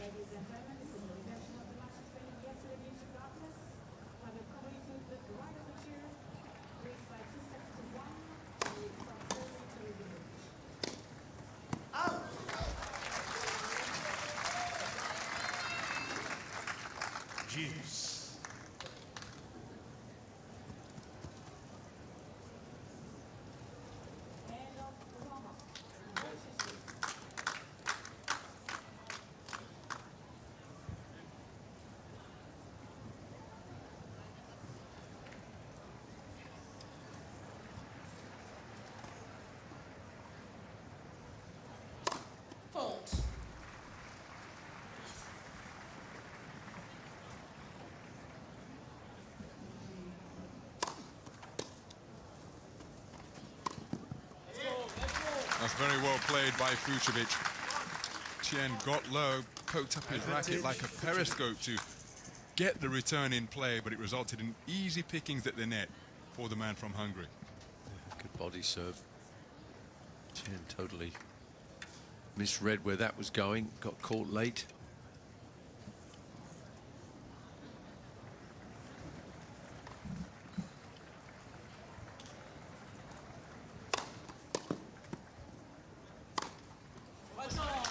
put away with that off forehand.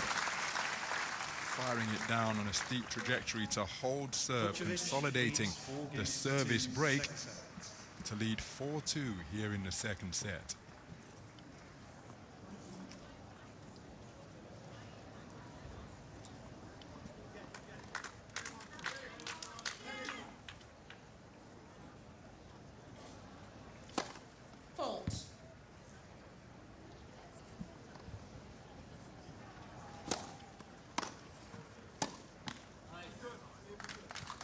Love 15.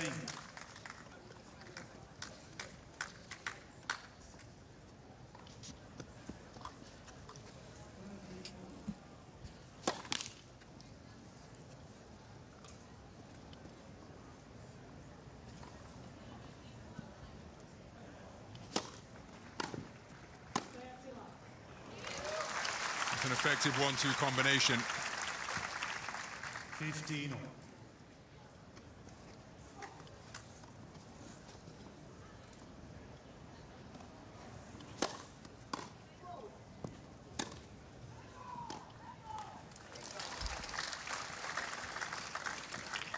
T 15.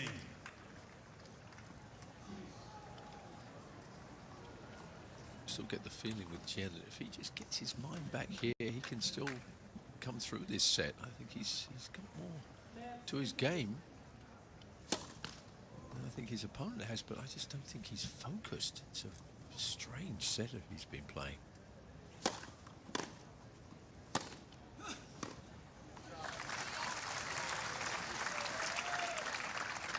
T 15.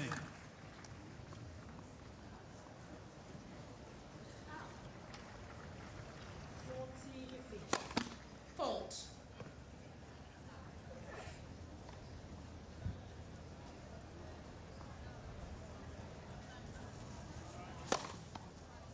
Oh, finding the line for his third ace of the match. Learner Tien stops the rot. Suffering 2 consecutive breaks of serve, he holds serve. He's still down a break, 3-4 in the second set.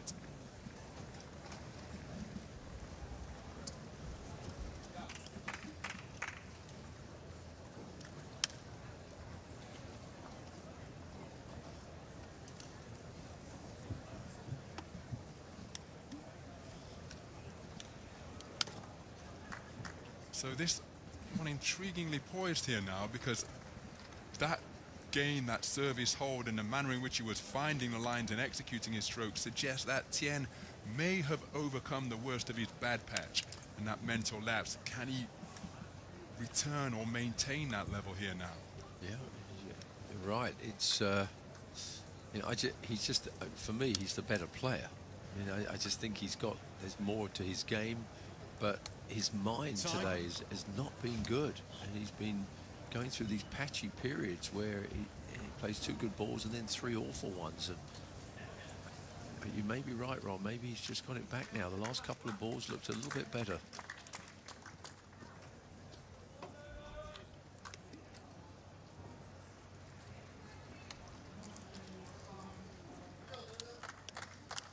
Really has been at the forefront of Hungarian tennis for a good number of years now. Marton Fucsovics, here he is,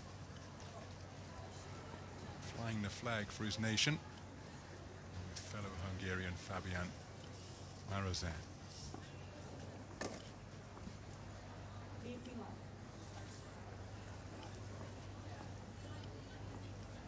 Serving with new balls.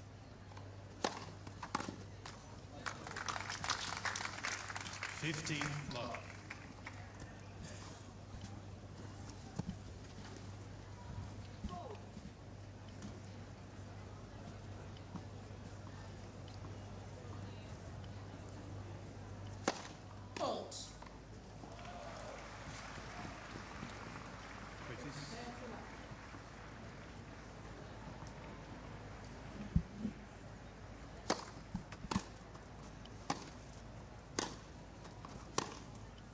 Oh, that is sensational from Fucsovics. Both feet off the ground, the off forehand biting the line perfectly. with that winner.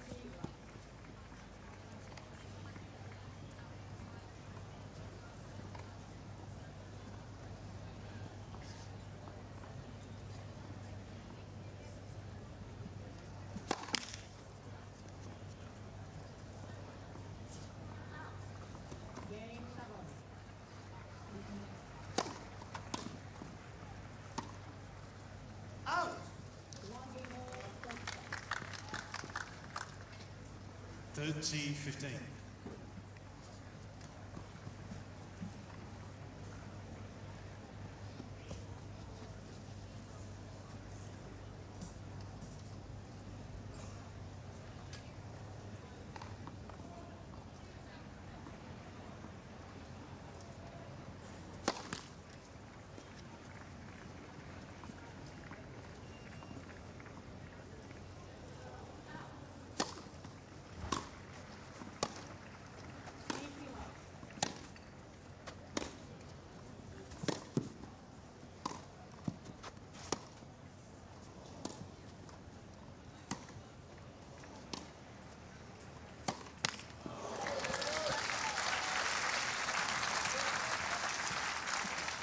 Vucevic in animated conversation with his coaches. 30 all. After that, final ground stroke.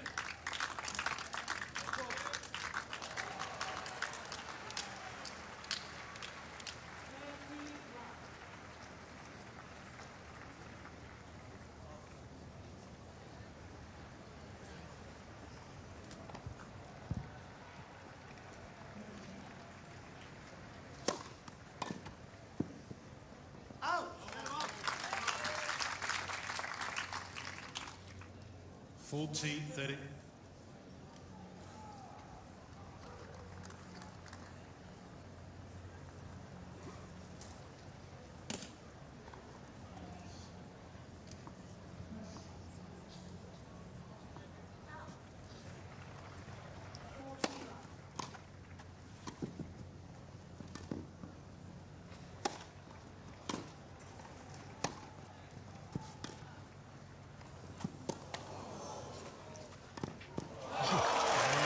Bizarre point.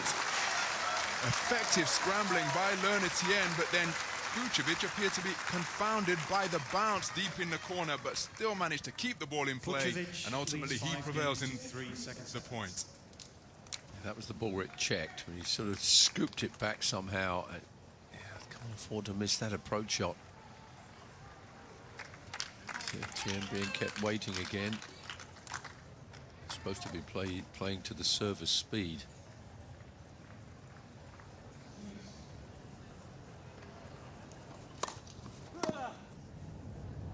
Out. 15 love.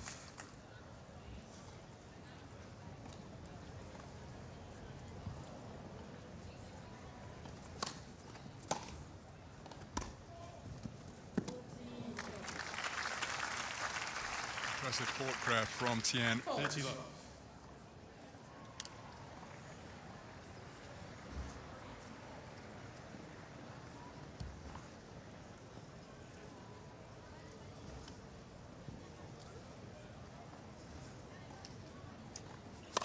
Fault.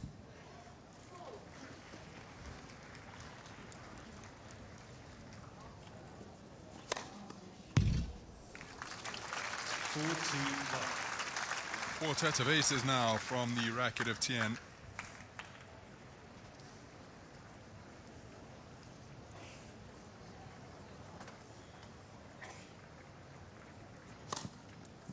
Game 10. Back-to-back aces to conclude the service game. Vucevic leads 5 games to 4, second set. Vucevic still a break to the good. He leads 5 games to 4, and after the change of ends, the Hungarian player will be serving for the second set.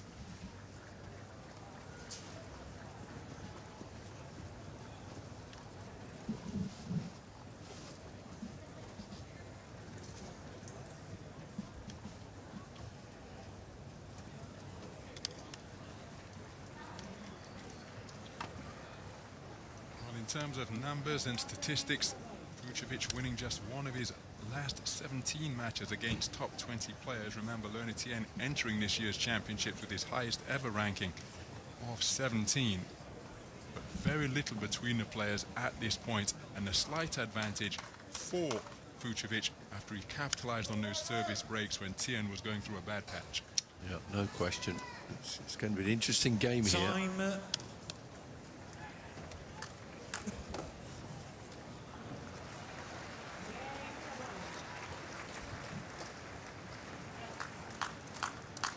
So let's keep an eye on Fucsovics, the umpire and the shot clock, because fans continuing to make their way into and out of this non-ticketed court.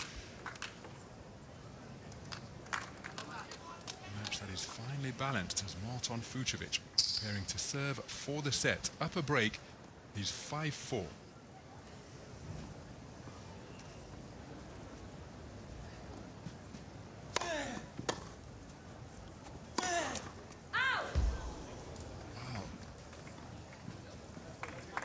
Legs akimbo for Tien after he lost his footing just behind the baseline.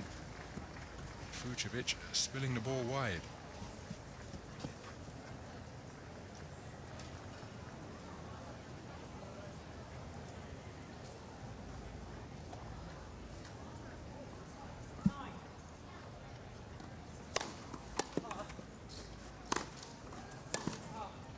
Oh, that's a brilliant forehand there from Tien.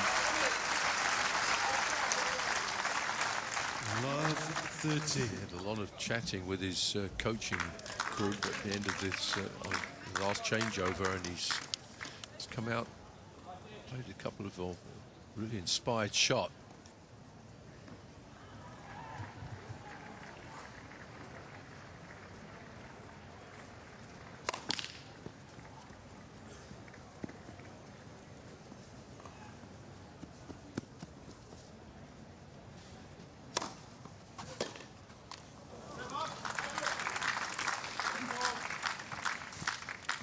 That's an excellent second serve. Love 30.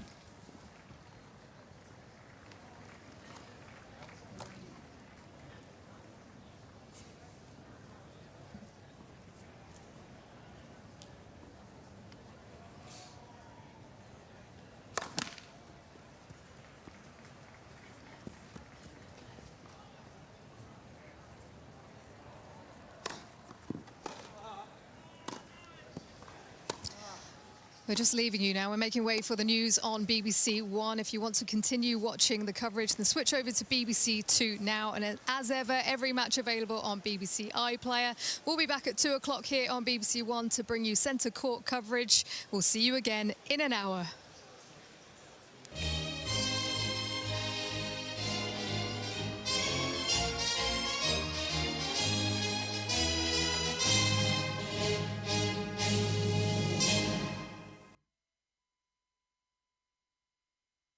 A mother and sick daughter running this charity. Ready then for centre court to get underway in about half an hour. Right now, though, we're going to go to court 1 and join Wimbledon Radio.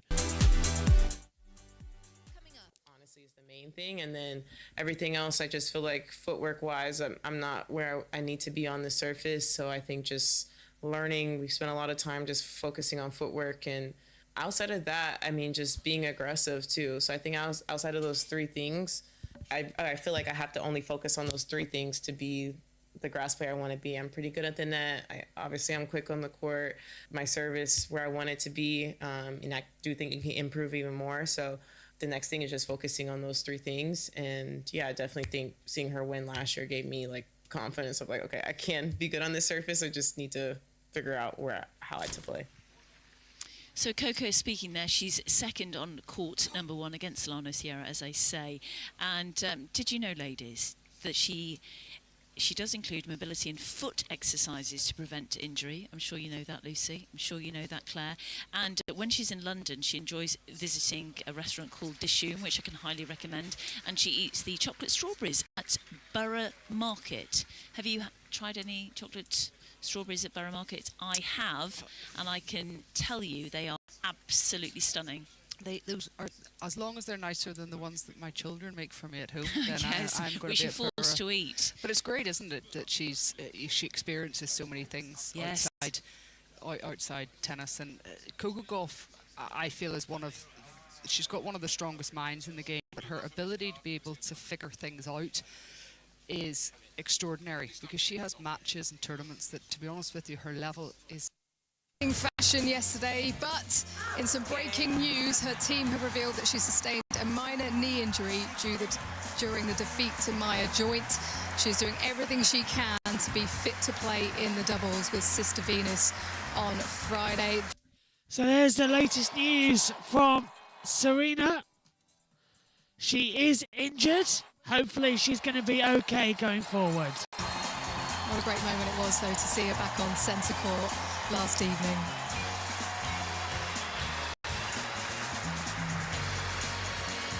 Dan Evans has bowed out on his final Wimbledon appearance. He was taking part in the doubles alongside Henry Searle, but they lost in straight sets to last year's quarterfinalists Hugo Nice and Edouard Roger Vasselin. Famously sacrificed 500 ranking points to play with Sir Andy Murray at the Paris Games. A real character of British tennis, and he received a standing ovation in his final Wimbledon match here.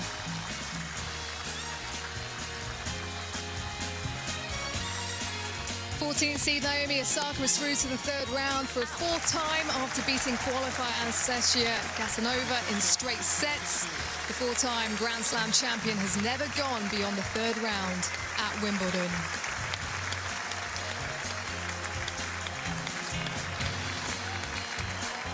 And big news for Thailand, as Mananchaya Sawankiao is also through to the third round on her first appearance at Wimbledon. She came through qualifying. She defeated Maya Walinska, the French Open runner-up, after she disappointingly picked up an injury on match point. And right now we're going to head to court number 1 as Sabalenka is about to start her second round before we join centre court at 1:30. Yes, Olga, that's the question. My suspicion, as we get ready for this match, is that it will be a quick one, even if it is 3 sets, because these two ladies play with plenty of power and penetration through the court. But we never get it right, Sue. We know. What a start that is. We never get it right. But you're right in that it's going to be, I think, a lot of short and quick points. Both of these players play aggressive, super aggressive tennis. And they like to get on the first strike tennis. And of course, I would say Sabalenka power slightly heavier. And from Kessler, it's maybe a bit quicker ball. But she likes to play a lot of slices. She likes to come in. She's very competitive, as we know. She came out of American college tennis. Yes, so, and we know whoever comes from college tennis, they are very competitive. They play a lot of matches. They know how to fight, how to compete. And I mean, McCartney Kessler, she had her breakthrough in 2024 when she claimed the title in Cleveland, and then last year she had 2 titles, and one of them on the grass in Nottingham. So she knows all about grass. She does. She comes via the University of Florida. She actually has a very strong tennis family. She was a 2-time singles All-American in Atlanta. She also trained actually prior to going to Florida out of the Stephen Diaz Tennis Academy, and her parents both played tennis, and her brother actually is on the coaching team. No pressure at all on her. No pressure at all. Playing tennis. I suppose the only thing about that is brilliant, because you can go home and have a great chat. But sometimes this is not good. You don't want to talk about it, do you? You want to talk about, I don't know, your favourite Netflix show. Other streaming platforms are available, I hasten to add. But you just want to kind of get away from it, don't you? Yeah, it's. I think it's never easy, tennis families, but whoever can make it as smooth as possible, I think they survive. Well, she's going to be a danger today. Why is that? Well, because she plays hard and fast, but also she's won a title, one of the 3 titles that she has on her bag, on the grass in Nottingham last year. So that shows that she knows her way around a grass tennis court. And the memory of a close match with Aryna Sabalenka at Indian Wells last year won't be too far away either, will it? Yeah, but still, you would think a year it's a long time, and especially for a player like McCartney Kessler, who is kind of new on the tour, so she had a lot of time to improve, and I feel like she did. I watched her couple of matches throughout the year, and was really impressed again with the way she fights and how she can speed up the game, few levels up when she needs. And yeah, I feel she have though some deeps in the game where she can just disappear for a few games. But again, today she has nothing to lose against Aryna Sabalenka, and they're playing court one, beautiful court one. I think it's my favorite actually. Is it? Wimbledon. Yeah, I feel somehow they're quite similar with center court. Of course, nothing beats center court of Wimbledon, but this is, for me, this one is the one. So yeah, I think she will go out there, play pressure-free, and just try to show her best tennis. Well, she got to the quarterfinals in the warm-up at Eastbourne, where she lost to Madison Keys in the last 8, but picked up a couple of good wins over Angelina Kalinina, and also Daria Kasatkina as well. I think that's always a good win on this surface, even though Kasatkina's ranking has slipped a little bit, down outside the top 60 right End of now. warm-up. But it also ended a little 3-match losing streak, which you also want to get out of the way, don't you, when you hit a Grand Slam hard, which she did with that first round performance. So I think she will be as confident as you ever can be when you're facing a world number 1. And in terms of top 10 wins, well, she's had a couple of them in the past, Mira Andreeva being the most recent of them last year, when Mira was the world number 5, but this would be another step up, wouldn't it? Yeah, definitely. It will be a huge boost of confidence if she will be able to get this one done. But again, looking at last matches that she lost to Pliskova and Queens and Keys and Eastbourne, big hitters, both big hitters, and playing today Sabalenka. Play. Very good point, Olga Savchuk. Aryna Sabalenka down the far end of the court, about to serve, and the serve goes long. Katarzyna Radwanchuk, incidentally, in the chair for this one.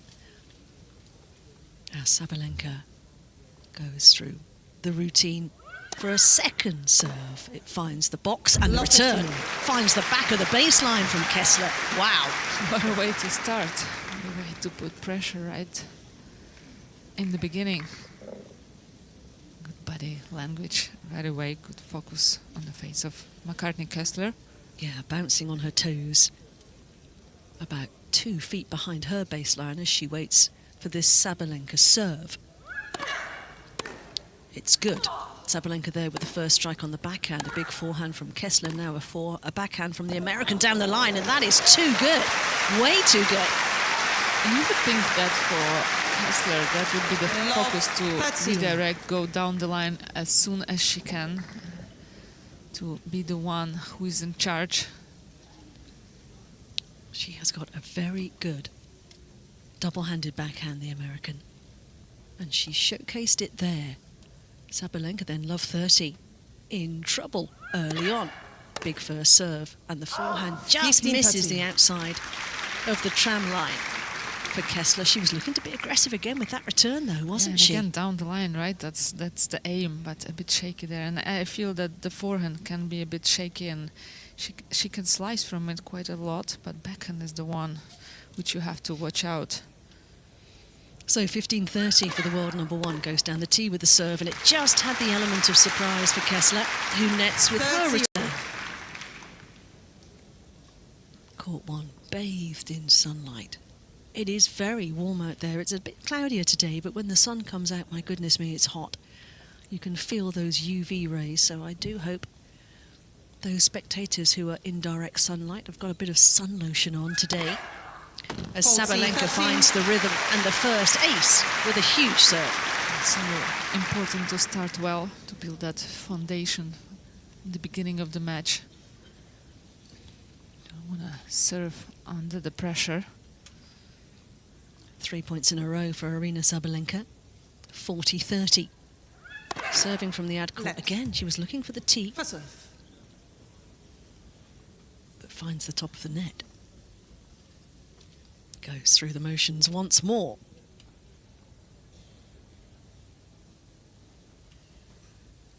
Ball toss is good. And the serve, the flat one out wide, just missing the corner of the service box. She takes a lot of time between the serves. You can see the early signs of those nerves. Being bothered by a bee, I think, as well now, wafting her racket around. Now she's ready to go for the second serve. It lands. Forehand strike from Sabalenka. Kessler is there with her own forehand, and that was, again, punching a hole down the line. And the Sabalenka defensive backhand, one hand off the racket, wasn't going to do the job. It was a very good play from Kessler to attack deep down through the middle, the body of Sabalenka, and then whenever she has a chance, just go down the line with a big, massive forehand. Deuce. First service game is a little bit of an ordeal for Aryna Sabalenka. Big serve finds its mark, and it's a lofted return from Kessler, who is now there on a defensive backhand. Sabalenka comes forward. That's going to be put away, and it is swatted away. It was tricky for Sabalenka to get to that. Advantage, I wouldn't call it drop shot, but kind of a desperate drop shot from Kessler. It wasn't easy, but she found a way to put it away. She was asked a question in Berlin when she was moving through the early rounds about waking up and being #1 in the world and what it feels like and whether you can enjoy it, as Kessler's return is a good one, and so is the drop volley from Aryna Sabalenka to wrap up an opening service hold that was not uncomplicated. First game. But I thought her answer to that question by Heinz Gunhart, who was doing the interviews on court in Berlin, was a really enlightening one, because he was asking her how much she enjoyed being #1, and she said, well, you know, you can't really enjoy it. You've always got to be ready for every challenge, and if I woke up every day just being really pleased with myself that I was world #1, I wouldn't be there much longer. Yeah, that's a very smart answer, but it shows how much pressure, world #1 has to deal with, right? And yeah. It's always, it's interesting because you're the best player out there, but every single match you play, everyone's playing their best tennis against you because they have nothing to lose and you're the one under pressure. That's so hard to deal on a daily basis with that. And mentally as well, even though you know inside this court there will be so many fans who love watching Aryna Sabalenka, we all do, and are so respectful of her talent. But there will always be that portion of fans who also want the underdog to win, and that's tough to deal with as well. As McCartney Kessler misses with her first serve. Serving at the far end from us now, Aryna Sabalenka in front of us at the near end. Big return from the world #1, finds the top of the net. She really tried to take that ball early on the right, Sabalenka, that second serve. Her standing position was right on the baseline, and that's, I think, to put pressure on Kessler's serve. The American looking for the wide serve. Doesn't find it. 15 love. She's made a good start, even though doesn't have a game on the board yet. And the minute I say it's a good start, a double fault arise. She will not thank me for that. But again, you could see the second serve from Kessler. Sabalenka really stepped inside the baseline this time, and that pressure worked. It's a double fault from Kessler.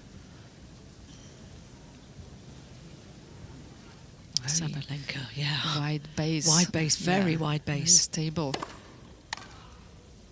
But then the return, she tried to chip that, almost drop shot the return, and it just got away from her. I think she misjudged the rotation of the ball a little bit, Sabalenka there. Kessler serve was a lot of slice on it.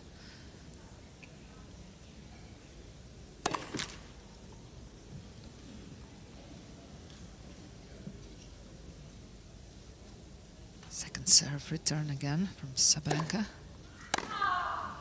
Looking for the backhand of Kessler. Now a big forehand from Sabalenka, and Kessler cannot handle the heat. That's what we were talking about, Sue, that would be a crucial for Sabalenka also, to take the time away from Kessler so she's not in an attackable position and kind of behind the baseline. And just the question, will she have enough power from that position? Misses the first serve again. McCartney Kessler. Clearly feel that pressure on her serve from Sabalenka returning. I would. Yeah, are you kidding? Close to the baseline with her position. Big forehand unleashed by Aryna Sabalenka. McCartney Kessler's coming forward. That was an intelligent chipped backhand from Sabalenka, but how good was the volley from the American? She really did cut the corner on that volley, last volley. McCartney Kessler. That's an understanding of that net game. Very good hands, good touch. Didn't have to do much with that ball. Just good footwork in the end. It's a good serve from the American. Backhand is good as well. Oh, and Aryna Sabalenka just pulled off that. And sent that backhand way beyond the baseline. So Kessler on the scoreboard. She's down the far end, just having a chat with her camp. I think the message from them would be very well done. Let's just keep this going. Yeah, and it's always good from the coaching team, you know, knowing that you're playing big court against big player. First few games done, so the nerves are kind of out there. Adrenaline kicks in, so just like kind of pump it up your player and say, okay, you're doing well, continue to do what the tactics. Good return from McCartney Kessler. Sabalenka on the stretch again, looking down the line, Kessler, and she's at the net again as well. I like the fact she's getting forward as much as she is. I like this play. I like this play, playing back behind on Sabalenka's backhand, and again, for her Kessler down the line forehand works great so far, and just to come in every time she can and to finish points at the net. It's just perfect play for her. Made 78% of first serve so far. Sabalenka, that's about to drop down a little bit. Only dropped 1 point behind the first serve when it's landed, but none from 2 behind the second so far. Little pattern emerging there. But that's her first point, 1 behind it, because Kessler really took on the backhand return. Again, looking for the line, but it was a bit wild. Yeah, I think it was a big miss for Kessler, and she did do a big swing on the backhand side. I think that's why she was a bit late on the contact point. Have to watch that. Always on grass, you have to adapt your return, even if you have, and that's your style, big swings. You have to adapt it when you return on grass. You have to make it shorter, move forward, so your contact point is always in front of you. Sabalenka, a lot more comfortable in this service game. 40 love. Looking to close it out and head to the chair after 10 minutes. 2-1 in front. And that's what she does. With an ace down the tee, a second ace of the day from the world #1. And she's been looking for that tee serve, and she found it there. Yeah, it was a lot of slice on it. I like that. I like when she mixes up her serve, because I feel Sabalenka is so powerful, so strong, that sometimes she overhits it, and sometimes her arm is not as relaxed, because I feel she wants that force so much in her hands that sometimes you need a bit of that nice, relaxed hands. And that's when she mixes up the serve. It's always a good idea. And going down the tee from both wings for Sabalenka is actually a smart adjustment, I think, to make against Kessler, because she's been looking for the line return, hasn't she? And that makes that much more difficult with the tee serve. Good eye. Thank you very much. I'm quite pleased with myself for that. I don't mind telling you. But that's been the danger early on, hasn't it? Yeah, and it's interesting how much behind the scene, right? How much tactics is involved, how much preparation before the match. I know a lot of players, they do work with analysis. Yes. And they do use these stats. And of course, some players don't like to do that, some players like, but usually it's the coaches who deal with that, and then they deliver that information. It's incredible on this kind of level. It's only a few things can be different, and massive difference. And when you have those stats, it could be crucial. It could be. And I think that is a smart adjustment that she's made early on, Sabalenka, as Kessler gets underway with her first point of her second service game. And she's going long with a forehand. Love 15. The pressure early in this game, Sabalenka. Big swings. You just feel, having come through that rather sticky opening service game, that she's just starting to find a bit of rhythm, which is a worry for the American, who nets with her first serve. Struggling to find enough, down at 43% at the moment. She needs bigger than that. Sabalenka got a little bit greedy with the return there and lashes it into the net. Quite a few unforced error on that second serve, backhand return from Sabalenka. Feels like almost too much desire on the last one and not enough footwork forward. Wide serve from McCartney Kessler. And a deep forehand to follow, but that's a huge forehand from Sabalenka. Inside in. Beautifully well executed forehand from Sabalenka. 5 winners from the world number 1 so far. And that racket is just starting to heat up. 15-30. Kessler looks down the tee with her serve. Chipped return from Sabalenka, but that isn't coming back from Kessler. Absolutely crushed the backhand. Keep attacking that backhand side from Sabalenka. McCartney Kessler. Really smart play. 30 all. Just dancing on the baseline a little bit before she gets into the service routine. And the American is looking for the wide serve. Didn't miss it by much. She's got good pace on her serve, hasn't she? Yeah, it's a good placement.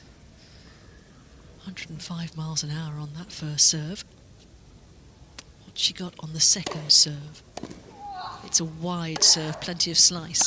Sabalenka all over it. Big backhand from Sabalenka. Now the slice lands deep at Kessler's end of the court, but she's dealing with the pressure well, looking cross-court with her forehand, and Sabalenka blinks first. That's good tenacity and resilience in the rally from the American.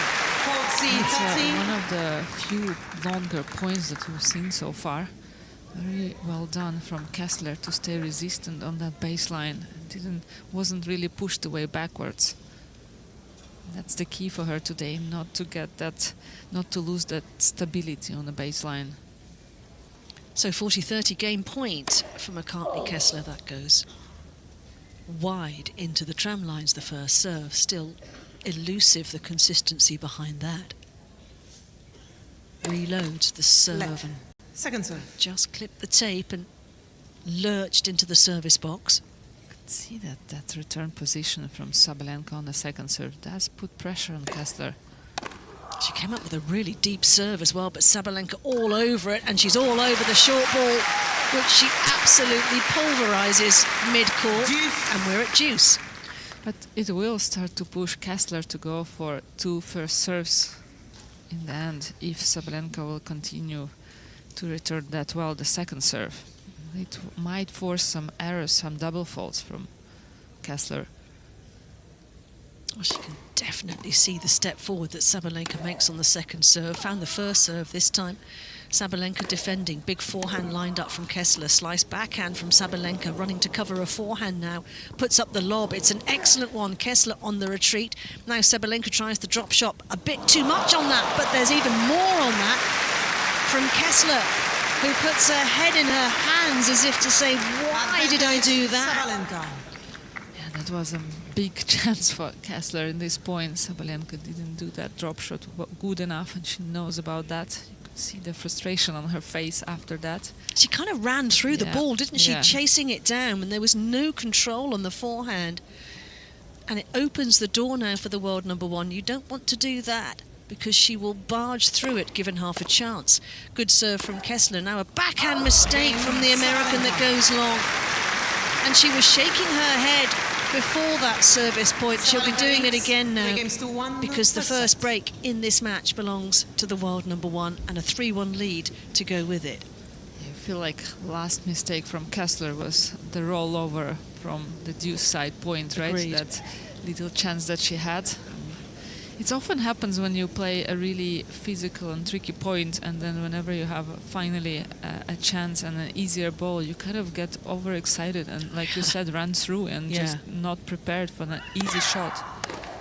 That's a big return from Kessler. And Sabalenka was coming in, a bit of serve and volley on the grass, and could not control the volley. You know, you mentioned about the analysis and the stats that the teams rummage through before a head-to-head. At which point during the match does that game plan go out the window and you forget all of that information that you've been very carefully given, and you start playing on instinct? It's a good question, so because I feel in 2 cases it can go out of the window. First case, if your player is completely frozen frozen, I mean choking, feeling tight, feeling very nervous, and cannot execute any plans, cannot even put the ball, you know, pretty much into the court.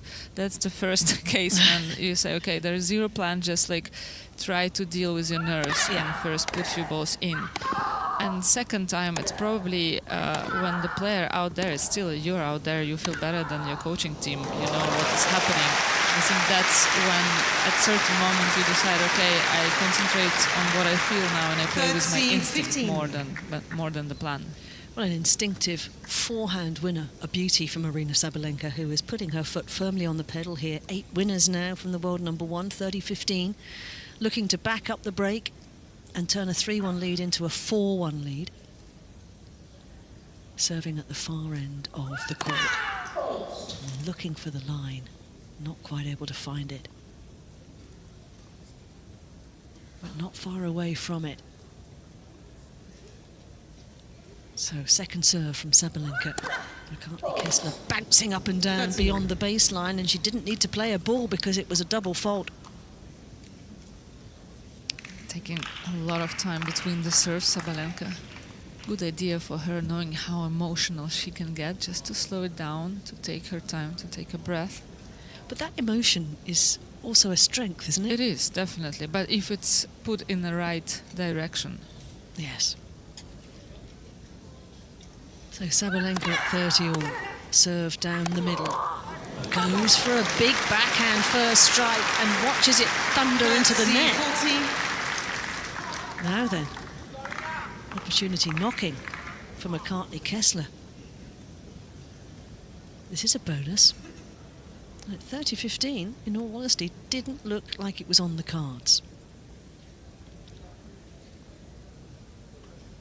So 3-1, but 30-40 for Aryna Sabalenka. Looking again down the middle of the court with that tee serve and a nice little attempted back flick with her right foot.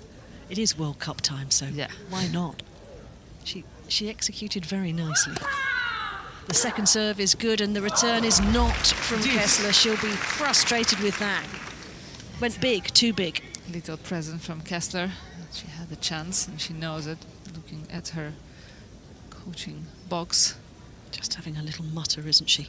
And again, when you play big players, top players, you know it's only a certain amount of chances you can be given during the match, and you have to take them. Brother McLean just shaking his head in the player box. He knows what a big chance that was.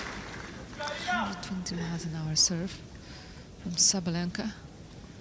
It's a big number. He calls her Cart during matches rather than McCartney. And the first Cart, and the first time I did one of her matches, I was like, what are they saying? And then I realised, of course, he was just abbreviating her name. So we'll have a listen for that, because every now and again you'll hear that from the box. It's Sabalenka at game point in this 5th game, and sprays a forehand off the back foot. Just wasn't really set for that, was she?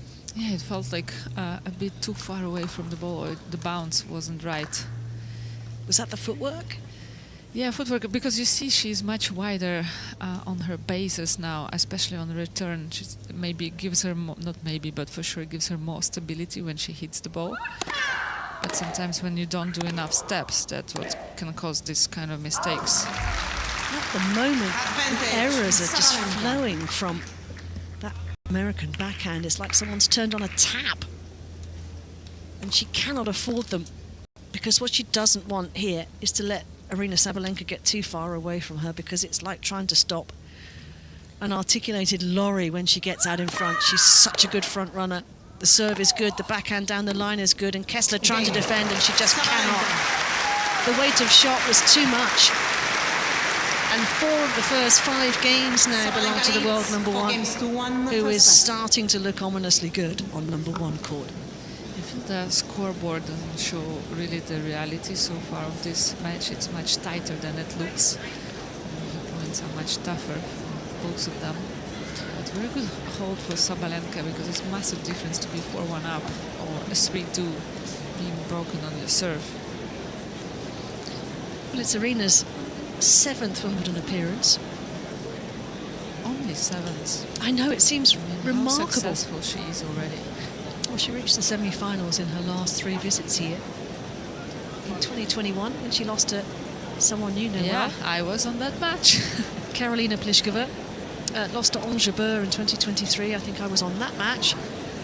And maybe actually on that match last year against Anisimova. Did we do that together? We did together, right? We right, did. Yes. It was very good commentary, as I remember. It was a very, very good match. It was a very good match. One of the best matches I think I saw last year. Well, 4 titles that she has. The Australian Open and the US Open twice. But this year I thought it might be the year where she would push on with an extra Grand Slam title at either Roland Garros or here at Wimbledon. But the warm-up has not been as she would have wanted. There is no doubt about that. But it would be a nice add to her collection of trophies. I just feel like it is only a matter of time before she wins this title. Yeah. That also might be the kiss of death, having said that. As a beautiful McCartney-Kessler backhand, instinctive redirect finds its mark. Yeah, exactly. You said it right, Sue. Thank you. The redirection of the ball was beautiful. Didn't have to do any steps. Just bend her knees, redirect that backhand. 15 love, the American. Just trying to fire a serve down the tee, isn't able to do it. Kessler goes through her rhythm and routine again. And Sabalenka all over that second serve return. Now the world number 1 with a forehand cross court. That backhand from Kessler is good, but the one from Sabalenka is even better. And she's moving forward and puts away the easy volley. What jaw-dropping power. Yeah, just wow, the backhand, defending backhand from Sabalenka. I mean, she managed to convert defense into offense from that shot. And nice and easy put away volley. Well, I think alarm bells are going off fairly loudly in the mind of McCartney-Kessler right now. Needs to hold on to this service game, you feel, or this first set will disappear into the distance. 15-all, 1-4 opening set. World number 57 needs to find a little bit more. But you're right, Olga, she's not very far away in this match. What a return from Aryna Sabalenka. Unbelievable. And it was a great serve from McCartney-Kessler. Wide slice, deep wide slice, and Sabalenka just nice split step, short backswing. She didn't go too much backwards and just put the ball away.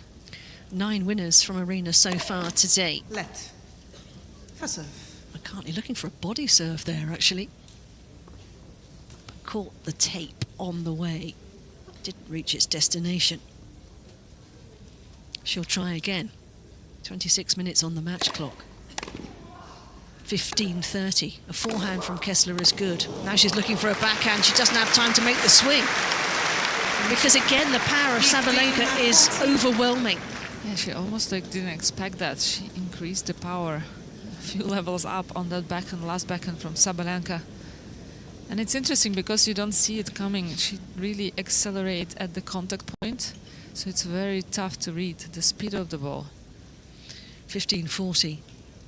Desperate times for the American in this first set now, and she's missed the first serve again. And that's been the thing that's been a bit of an obstacle, a self-inflicted wound in a way. The first serve percentage just over 50% now, but that's exposing the second serve way too much against the world number 1.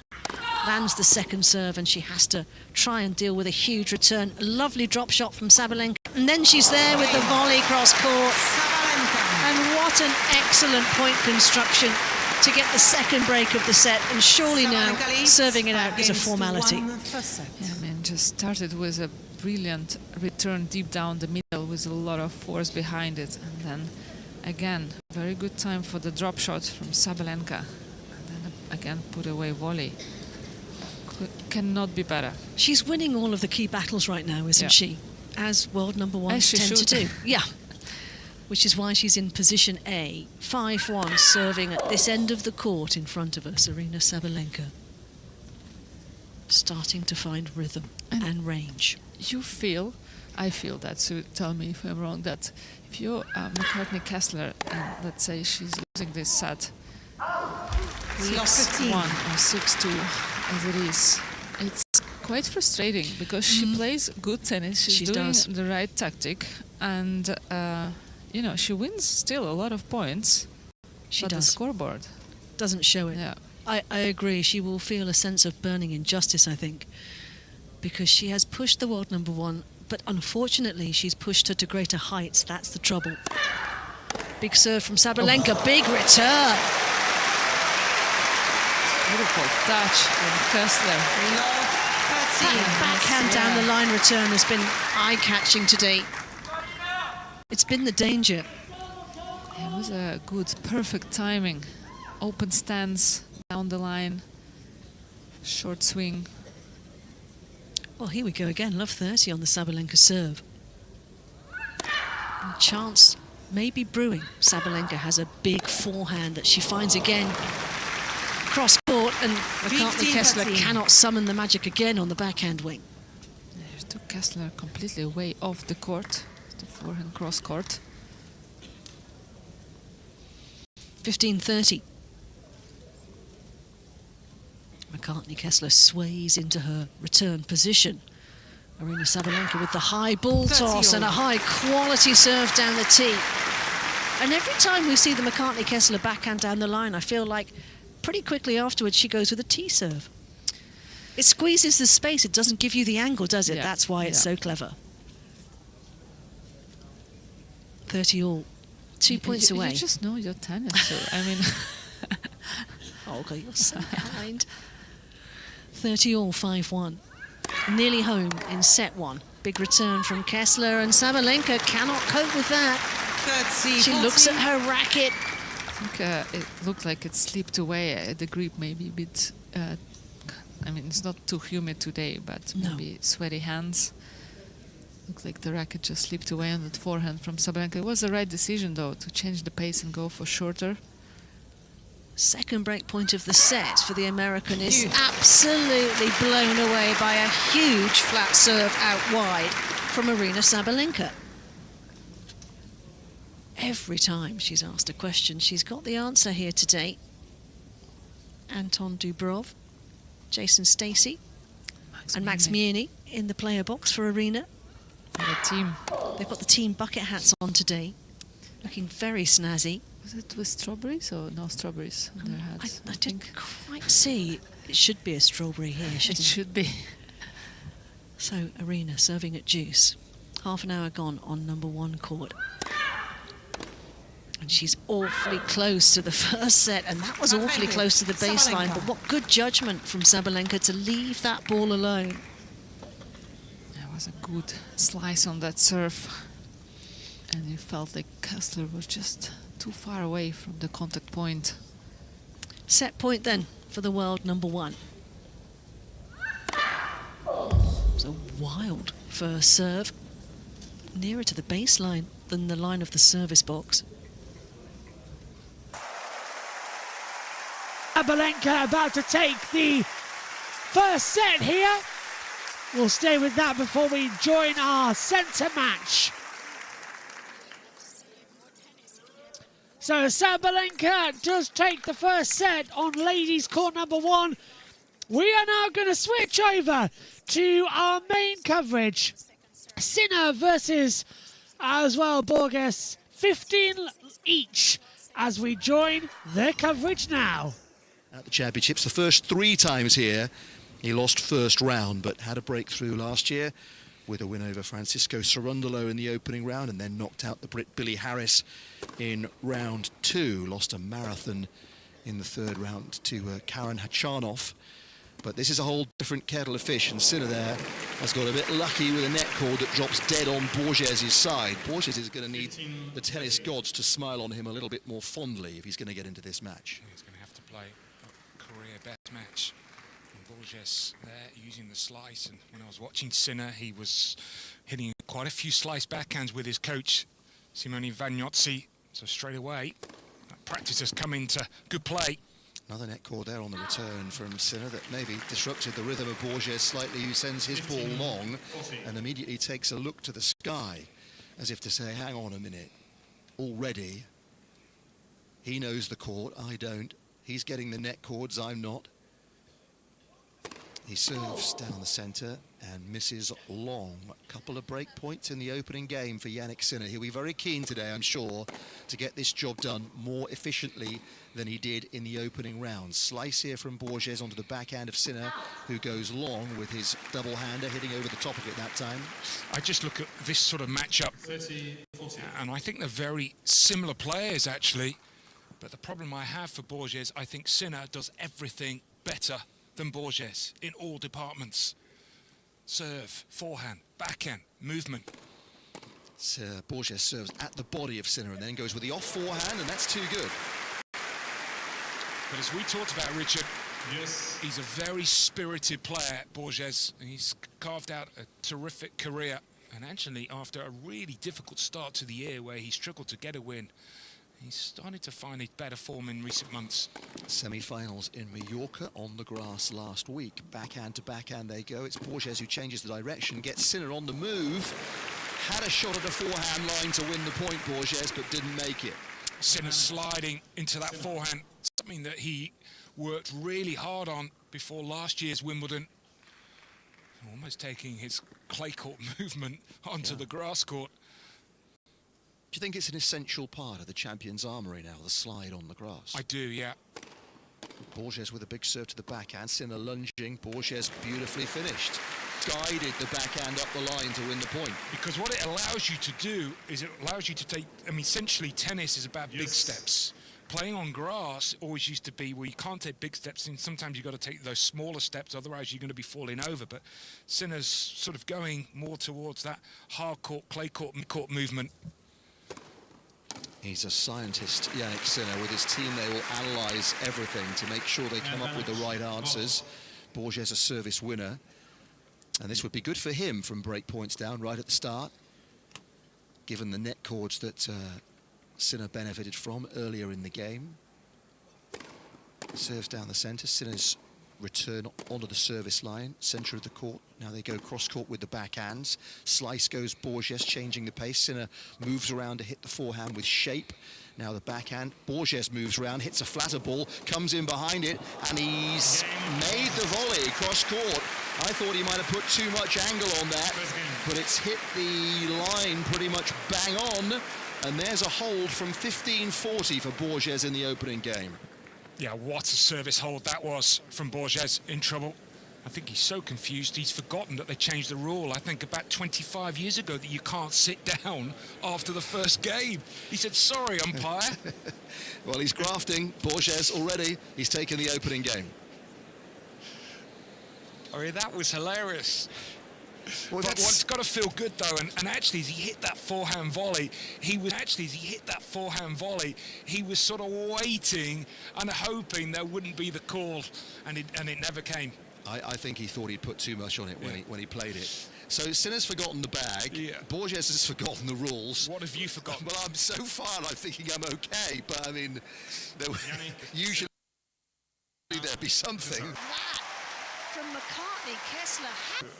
I mean, I have on top of that ball. I've had my lunch. That's good. That's good. Pass that test. Yeah, I have brought the water. You've got your notes. I've got my notes. There's always something. What have I left? Where have I left it? Love one then. Sinner from the Royal Box End with the golfers looking down in their pristine blazers. And how well he served the other day. Broke his record in terms of most aces in a match, did Sinner? Yep. I think it was 31. I'll just give it a check. Wow, that is a big plus from that opening round. 15-love in the second game. Chip return from Borges, deep, central. Sinner can attack it, goes into the forehand corner. Borges a bit further behind the baseline here on the defensive, trying to get a foothold in the rally. Goes cross-court with the backhand, low. Slice from Sinner, neatly played, moves around to hit the off forehand, and that was beautiful. Clean strike, low over the net, fizz through the grass. Clean winner. Yeah. Sinner's previous record was, beginning of this year in Australia, it was 26 aces. And then against Kecmanovic, he just came up with a big serve time and time again. 31 aces 2 days ago. So, I mean, averaging something along the lines of one per service game, which is a big percentage factor in your favour. It's one of the most improved shots in the sport the last couple of years, the Sinner serve. And it wasn't just the first serve that was impressive, it was also the second serve, how accurate he was, and also the pace regularly over 100 miles per hour. First ace at 125 a second or two ago. That's 40 love Sinner. Good return here from Borges. Sinner with slice, neutralising. Drop shot attempted by Borges. Sinner's up to that in a flash. Helps it down the line. Easy winner, hold to love. And there was the example there of Sinner of moving forward and sliding into the ball, so he could just take those big strides. And obviously the advantage of being a two-hander when you're moving up to your left as he was, and you can just drop that racket head and just caress it down the line. How comfortable did he look there? And that was a good opening service game from Sinner.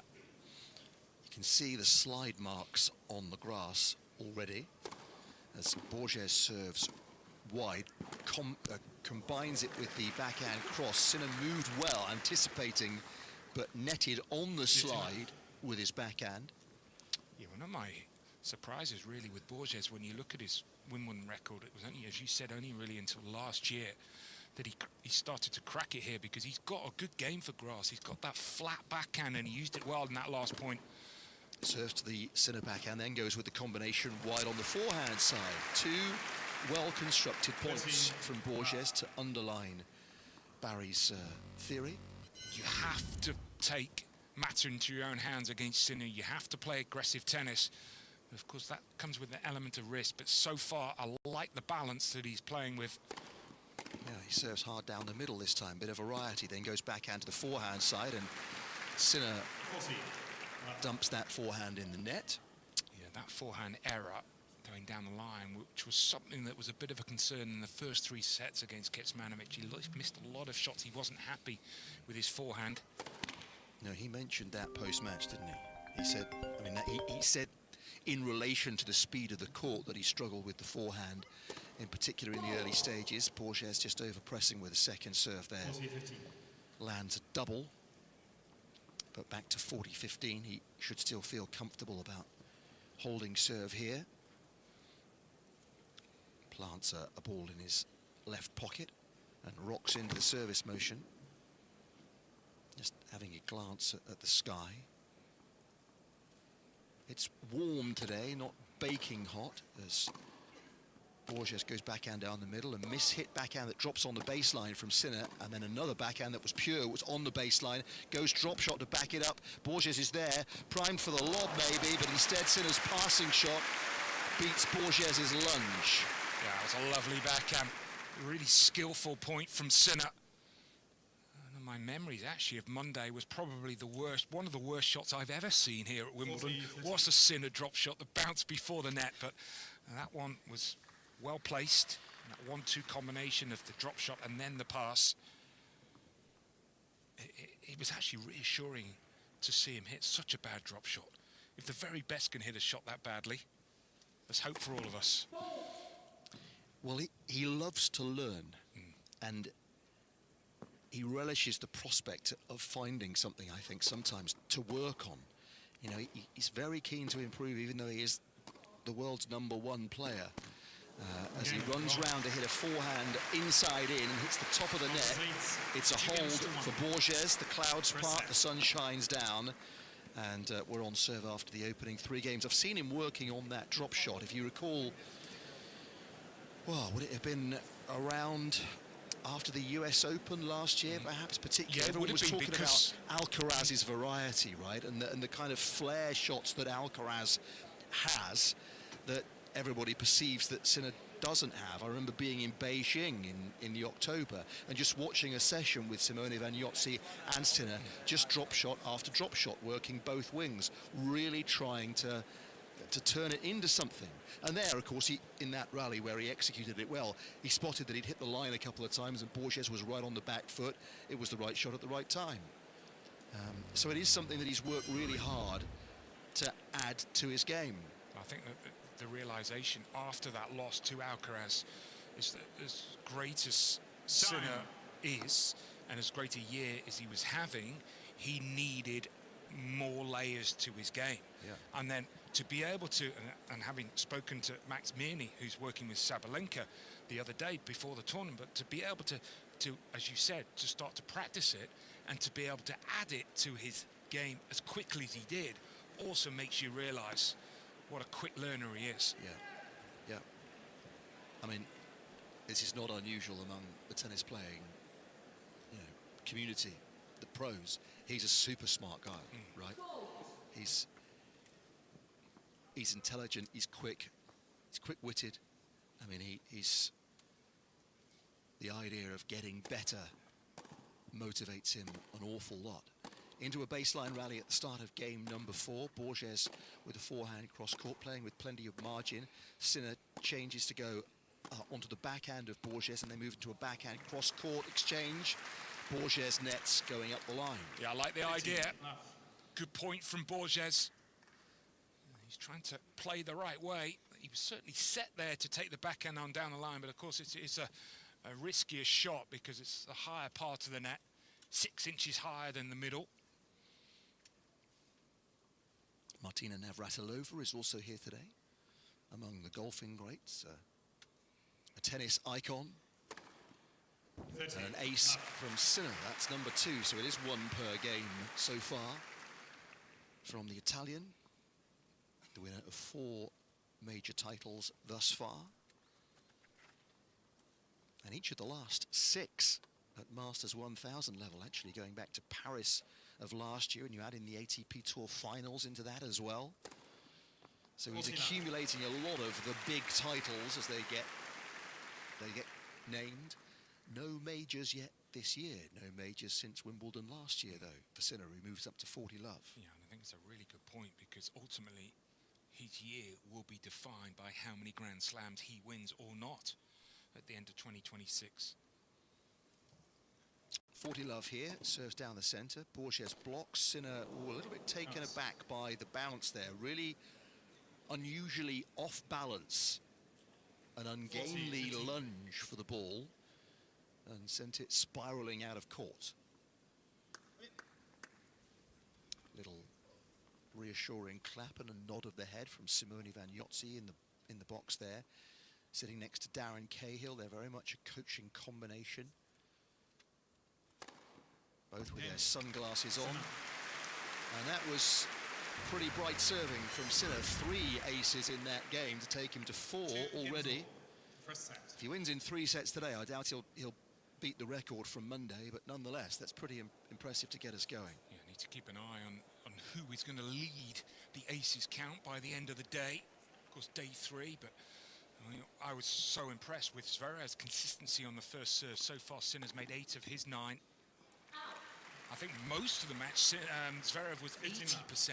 First serves in. I mean, he can have days like that. That's not that unusual for Zverev to be in the sort of 80%, yes, but in the 70s, he can deliver that with incredible regularity, really. Borges following suit here with an ace to get to 30 love. He's not doing too badly. 72% first serves in. 13 of 18. There's another one. Sinner's got that back in play comfortably enough, though, and we're into a baseline exchange. Off forehand from Borges. Slide from Sinner into the backhand side. Borges gets him moving. Half volley from Borges. Sinner's got to that. Borges reacts with the volley, but Sinner's there, tries to go back behind. Borges waiting for it. Volleys from behind the service line into the open court. Well played. He's enjoying himself, and he should be delighted with the way that point played out. That was stunning tennis. I loved the drop volley. Sinner did so well on the slide to hit a very good pass, but that was a couple of really smart defensive volleys from Borges. Gets him to 40 love, and then a serve down the middle, and Sinner's block returning to the bottom of the net, and Borges turned around with a little bunny hop and a punch of the air to his team, as if to say, yeah, I've done the first part of the job. I mean, the break points he saved in the opening game, Barry. Yeah, and actually, if you're in this situation, if you're playing someone like Sinner, that is the first game you want. Because you hold serve, yes. You hold serve, saving the break points. So also it says to you, I know I'm playing the best, but also I can play well and when it really matters. And now this is, you're playing with the house's money. I mean, this is a match. I know we often say it in this sport, you have nothing to lose. For me, in this situation for Borges, that is absolutely the case. Everyone here expects Sinner to win. And probably most people would expect him to win in either 3 or 4 sets. So just attack it. So if you're in the Borges team, do you say that to him? I mean, because you've got the whole thing of, like, you know, belief, and you've got to believe that you can win or tell yourself that you can, right? But would it not be beneficial in a way to say, listen, let's face it, you know, we're going to get the second round prize money here. You've got a chance to play on centre court against Yannick in a full house. Go out there, have fun, forget about the result. It's not, you know, chances are... I mean, I don't think you're as blunt and as direct as that, but I think you're saying you remind him what he does well. You remind him that you've got to play attacking tennis. You've got to just grab the situation. You embrace the crowd. Enjoy it. Yeah. And obviously, you have to, there's a certain part of you that has to believe you can win the match. But as I said yesterday with Taylor Townsend, you know, facing against her match against Fiontek, there's believing and there's truly believing. And you only know that in the crucial stages. And I think we found that in the end for Townsend at the beginning of that 3rd set, when she just kind of lacked that killer instinct, I felt, when Swiatek was on the ropes. 1-2 combination there for Sinner, first point of the 6th game. Funnily enough, I think Serena Williams lacked that killer instinct last night, because I think the instinct is part of what you sharpen, right, over time. And that's why, you know, not playing a match, leaning it to yesterday was, for me, was why I didn't have to win that match yesterday. She got into a winning position in the 3rd set. And that was the moment at which it started to go away from her. There's another ace from Sinner, by the way. I mean, what is it, 5 already, and he's only hit 11 serves. Wow. 131 miles per hour for Sinner. He's not breaking records, but I think year on year he's stepping that up. When you get to the 130s, you're still starting to talk about some pretty alarming heat, aren't you? Yep. Talking of alarming heat, by the way, this is something that Sinner's been thinking about as well. Return long from Borges. He had the ice towel on, Sinner, at the changeover just then, wrapped around the neck, the sort of knotted ice towel. So evidently a concerted effort to keep the body temperature down, even on a day where we're expecting the temperatures to go no higher than maybe 27, 28 degrees, which by tennis standards is nothing like the most challenging. The ball here has dribbled onto the court covers on the side of the court, so the ball girl in the corner decides to leave that for the time being. Sinner at 40 love serves wide, took the pace off that one, and he's got the variety on serve. He's worked on that as well. Just completely fooling Borges with the kind of off-speed pitch, if you like, and it's 3-all. Yeah, and why that is so important to vary on the second serve. I always used to say it with Djokovic here, you go big with the second serve, but also if you've got the kick serve, then it gets up into that area where it's a little higher than you want to hit it, and you have to create your own pace as opposed to using the pace of the server. Serve down the centre from Borges here, who goes drop shot to follow it up. Sinner moves forward, slides, and finds the angle. Just manoeuvring the racket underneath the ball and floating it cross-court for a winner. It's a ridiculous shot, because I think he was a little late to set off, because it was an element of surprise with the drop shot. But Sinner, unbelievable movement, and as he hits the ball cross, then he finishes the slide. Serve to the Sinner forehand, and Sinner's frustrated there because he felt like having won the opening point of the game. There was a little chink in the armour, but he mistimed the return. Good serve, wasn't it? Going into the sort of the right hit, which I think is an important serve, especially on the grass here. I think it was a good drop shot, wasn't it? Oh, the first point was a great drop shot, yeah. Sinner somehow dug it out maybe 3 or 4 inches off the floor. 15-all, the second serve, middle of the box. Forehand return has Borges on the back foot, but he hits the baseline with his forehand, and he attacks down the line. He's trying to get Sinner on the move here with some success. Now into a backhand exchange. Sinner has recovered, and he goes backhand to the forehand of Borges. He dropped that a bit short, Sinner, but Borges hasn't found a way through yet. Borges deep into the forehand corner. Then he goes drop shot. Sinner moving forward, gets there, tries the angle again, but this time the ball topples back his side off the tape. Well played from Nuno Borges. He's trying things here. And he's playing brilliant tennis. And it's picking the right time to hit the drop shot. You know what, Sinner almost pulled that one off as well. I was just trying to think, actually. It was almost like, I don't know if you watched the Winter Olympics, like the ice skater. They're going round and they've got one hand on the speed skaters. Yeah, speed skaters. Yeah. One hand on the ice. A forehand return here from Yannick Sinner, and then an aggressive forehand down the middle. Borges off the tape, got a bit lucky. Goes forehand into the forehand side. Back down the line goes Sinner with a real counter-attack. Now the off forehand slice from Borges is useful. And the low ball, Sinner didn't time it well and missed in the tram lines. Yeah, the slice really working well there. Maybe for Sinner, next time would he just hold back on going for that forehand down the line, because it is really difficult when the ball is around your ankles to hit it with as much pace as Sinner tried to hit it with. 40-15, wide service ace from Borges. His third of the match so far. Sinner has 5. New balls, please. And with those numbers, I suppose, no great surprise that we are still on serve after the opening 23 minutes.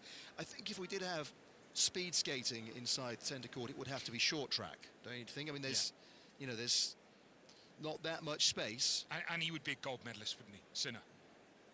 Well, the thing about short track speed skating is you get a lot of collisions. Okay. It's one of those kind of crazy, they put a lot of skaters in a very small space. That'd be the only way. You end up, I mean, the padding actually, the padding that we've got behind the baselines is the kind of thing that stops the skaters from going hard into the wall on the rink. So we've kind of got the beginnings of a short track speed skating arena here, I think.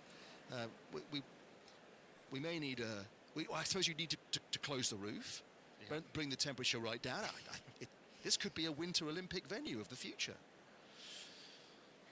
Giving the All England club some ideas. Time. I mean, you can give them. I think they say no idea is a bad idea, but that probably is one, in truth. I want to say a couple of quick hellos, Barry. I'm going to say hi to Amanda and Joy, if you're listening, and to Peter and Mary. And they accompanied me in my taxi ride up from Wimbledon station this morning. Where are they? Which court? Well, they are here on centre court. They had some rather lovely sounding lunches booked around about now. I think Amanda and Joy might be in one of the nicer restaurants around here. Some talk of the seafood platter, I think. 55 restaurants? Really? I think it was 55 restaurants. My goodness, the Centenary. Or 55 kitchens, I think it was. Right, yeah. The Centenary, I think they said. Does that sound right? Yeah. Sinner serving at 3-4 in the opening set here. Borges, though, is in this rally, dances into the corner to try and hit the off forehand. He just missed it by a fraction, but at least he's trying to be aggressive. So he won't consider that a badness, and indeed, it was barely a miss at all. Boy, we zoomed in 3 times, and you still can't see the gap between the ball mark and the line. I still think it was in. That was 1 millimetre. Can you ask for a quadruple zoom? That's what we needed there. Sinner took the point, and then there's another ace. I mean, that's going through the court pretty quickly. Do you want an update on who's leading the aces count? Perfectly happy with that. Sebastian Offner. Okay. 41 aces. And in second place is Sir Yannick. Is our man, right in front of us. Well, actually, did you say 31 in the first round? Yeah. So he's moved to 37 now because he's got 6 today. So that'll update in a minute. You know, in about half an hour, he's going to be top of the list, isn't he? And who would have thought that a few years ago? That will be of great satisfaction to Yannick. But I sure remember the first year when he won the Next Gen finals, Richard, every morning at the time he was working with Riccardo Piatti, he was working for an hour on his serve. Yeah. So the whole practice does make permanent. Because I don't like practice makes perfect. Because bad practice, bad habits. Second serve here at 40 love. The backhand cross return from Borges, and Sinner misses up the line. Yeah, I mean, I don't know, as club players, that we practice our serves half as much as we should. It's an afterthought at the end of the warm-up, isn't it? It's like rubbish golfers. You know, you blame that your putting's rubbish, but how many times do you actually practice it? Oh dear, I'm banged to rights with you, Barry, today. 40-15, Sinner goes for the wide serve. Short return from Borges, back behind from Sinner. Very efficient again. How many points has he dropped on serve so far? 2 in 4 service games. Yeah, it's brilliant tennis. And having watched Sinner the other day, obviously got himself into a bit of a hole because of how well Kecmanovic played. But, you know, Sinner didn't play well in the 2 sets he lost. But I think Sinner's playing at a good level here. I think Borges is playing at an excellent level. So that the question is, now that we're getting to the real business end of this first set, can Borges keep that high level going? Sinner's return position for the first serve here is very deep. Oh my, and he's rifled the forehand right into the umpire's chair. Wow. And I think part of it came loose. Yeah. Has he knocked a panel off the umpire's chair? I think he has. Good Lord. And I think he's chuckling to himself. What has happened here? There was the wooden bits such a around thump, wasn't it? I mean, where's the Wimbledon carpentry team when you need them? I think we might have to rebuild the umpire's chair. Play goes on quickly with Borges at 15 love and Sinner's put a forehand long.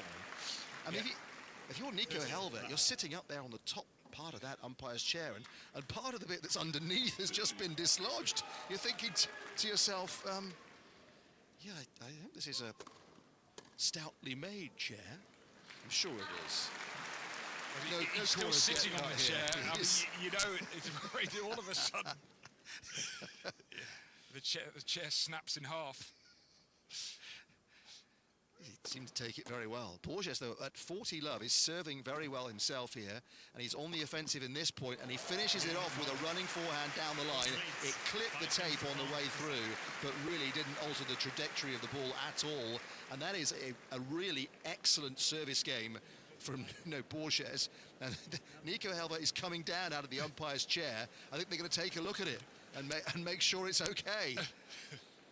Well, quick health and safety assessment now. I mean, which piece has been dislodged? Well, I'm just wondering whether he goes into his bag of goodies and gets out some super glue.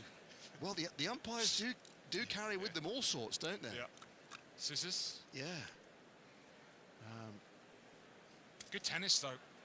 Continues really enjoying the opening 9 games. And how important, I think, we talked about it at the time, but how important was that first service hold? Just to try and stay with Sinner for as long as possible. I mean, and needless to say, the first set is more important for Borges than it is for Sinner. Because in truth, I don't think he can play better than this. No, I mean, I think his attitude about the match has been spot on from the moment he came through the doors, frankly. He was looking around and trying to take it all in and thinking about this in the round. I think, you know, he's gone out with the mindset of enjoying the experience, seizing the experience, making good memories. And, you know, I'm incredibly impressed by him. He saved 3 break points in the opening game of the match. Those have been the only break points to date for either player. Sinner has not faced one self-evidently. He's only dropped, as we've been saying, a couple of points on serve. 1 behind the first, 1 behind the second. And he's made 14 out of 19 first serves so far. 6 of those have been aces. Pretty good, you'd say. But he hasn't got a grip yet of the first set. This is grass court tennis. It can be decided on very few points indeed. I saw that as Ben Shelton lost yesterday on the number 2 court. Points? Do you know what? I don't know in the big picture, but it would have been very, very close. I mean, 10-8 was it in the final set tiebreak? 30 love here to Yannick Sinner. Barry has all these facts at his disposal, and he's immediately going to call up the answer. Second serve coming at 30 love. Into the body goes Sinner, and that was an excellent one. Got Borges immediately off balance, trying to duck away from the ball, trying to hit an improvised forehand that went into the net. So 3 game points for Sinner once again, and again Borges hasn't got on the board in a service game. The kind of rhythm that he's into on serve will be impressing the golfers behind him, who know all about the rhythm and that repeated motion. And another serve that doesn't come back into the court. So 5-all. Yeah, so I remember actually interviewing someone pre-match who remained nameless, but a few years ago, and I said, well, how are you going to win? And his response, what do you need to do to win the match? And his response was, well, you need to win more points. But he didn't want to tell him that the last time he'd lost to that person, he'd actually won more points. But do you want an update on the points yesterday with Shelton and Virtanen? Well, yes, Borges has won the opening point of the 11th game. So it was a 5-set match, as I'm sure you know. Virtanen was up he was down 2-1, but won the 4th 6-2, and then the 5th 7-6 by virtue of the match tiebreak. Go on. It was 180 points to 179 for Virtanen. Really? Yeah. And that was 4 hours and 20 minutes, I think, and we got to, was it 11-9 in the match tiebreak in the end, or 10-8? I can't remember. Either way, it came down to, after 4 hours, it came down to, you know, first to win by 2 points, basically. Small margins. I mean, that great stat that Federer threw out a couple of years ago, that, you know, the great career he had, he only won was at 55% of his points. Might have been less than that. 15-all here after Borges missed a forehand wide, serves hard down the middle, and a lunging Sinner goes long. The light brightens again on centre court. 15. Quick set so far. We've got to 5-all in 33 minutes. Yeah, both players have been matching each other in terms of how well they have served. Borges enjoying his experience of centre court here, goes with a little short slice after a short return, just an indication of his versatility and his range of shot making. Plays well on the clay, does Nuno Borges. You need all those little angles and short balls on that surface. 40-15, serves wide. Sinner blocks the return. There goes the sweeping backhand for a winner. And another clench of the fist from the Portuguese, who holds again in straightforward fashion. This is seriously impressive tennis. Do you want an answer on the Federer? Yeah, go on. You were right. 53%? 54. 54%, okay. But, you know, still, it doesn't take much. Yeah. But, I mean, that's the point, isn't it? And he lost 46% of all the points he played, right? But how many of us, we start losing points, get so downhearted so quickly? The greatest of all time, one of the greatest of all time, you know, lost not far off half the points he played. Yeah. It's about dealing with the losses. I mean, here's Nuno Borges, right? Enjoying his time on centre court. His record for the season is he's won 16 matches on tour. He's lost 18 matches on. So he's lost more than he's won. He's ranked inside the top 50 in the world. And this is what you've got to do more than anything else, is you've got to keep turning up. And he has played, I mean, 16 and 18. He's lost 18 times. He hasn't won a title. He's lost at 18 separate events. He's at his 19th event, and we're not even, what are we? Today, actually, the 1st of July, isn't it? So we're halfway through the year, and he's playing in his 19th event of the year. So he's kept himself fit. He's kept trying. That's the thing. He's a real grafter, and do you know what? He's played really well in the opening 11 games. Sinner here trying to take us into a tiebreak, but it's Borges who wins the opening point of the Sinner service game. 15. Yeah, exactly what he wanted, and actually held that backhand. I don't know whether it was intentional, but by holding it, Sinner actually didn't know which way he was going, so wrong-footed the Italian. Great opening point. Just the third he's won against the Sinner serve in the match so far. Sinner misses the first. No, he didn't miss the first serve. I thought that was long. So too did Borges. Our position's high up here on the 5th floor of centre court, underneath the roof. We're looking down on the baseline, really, that's in front of the royal box. So we've got a pretty good idea from this end, but it must have just clipped the back edge of the service line. So a point for Sinner, a very well-placed serve. 15 all. 5-6 opening set here on the Wimbledon radio channel. And an ace from Sinner, number 7 of the day. And that familiar shake of the racket handle as he looked up towards his coach. His coaches. For this game, the first time that Sinner had lost the opening point on serve, but he's responded impressively the last 2 points. 30-15, we're 2 points away from the breaker. Ooh, return off the tape from Borges that I thought might for a moment bounce back into court. It was heading wide, but no. So, couple of game points. Borges about 2 meters behind the baseline to receive here. Sinner throws the ball just in front of himself and launches into the service motion, comes in behind.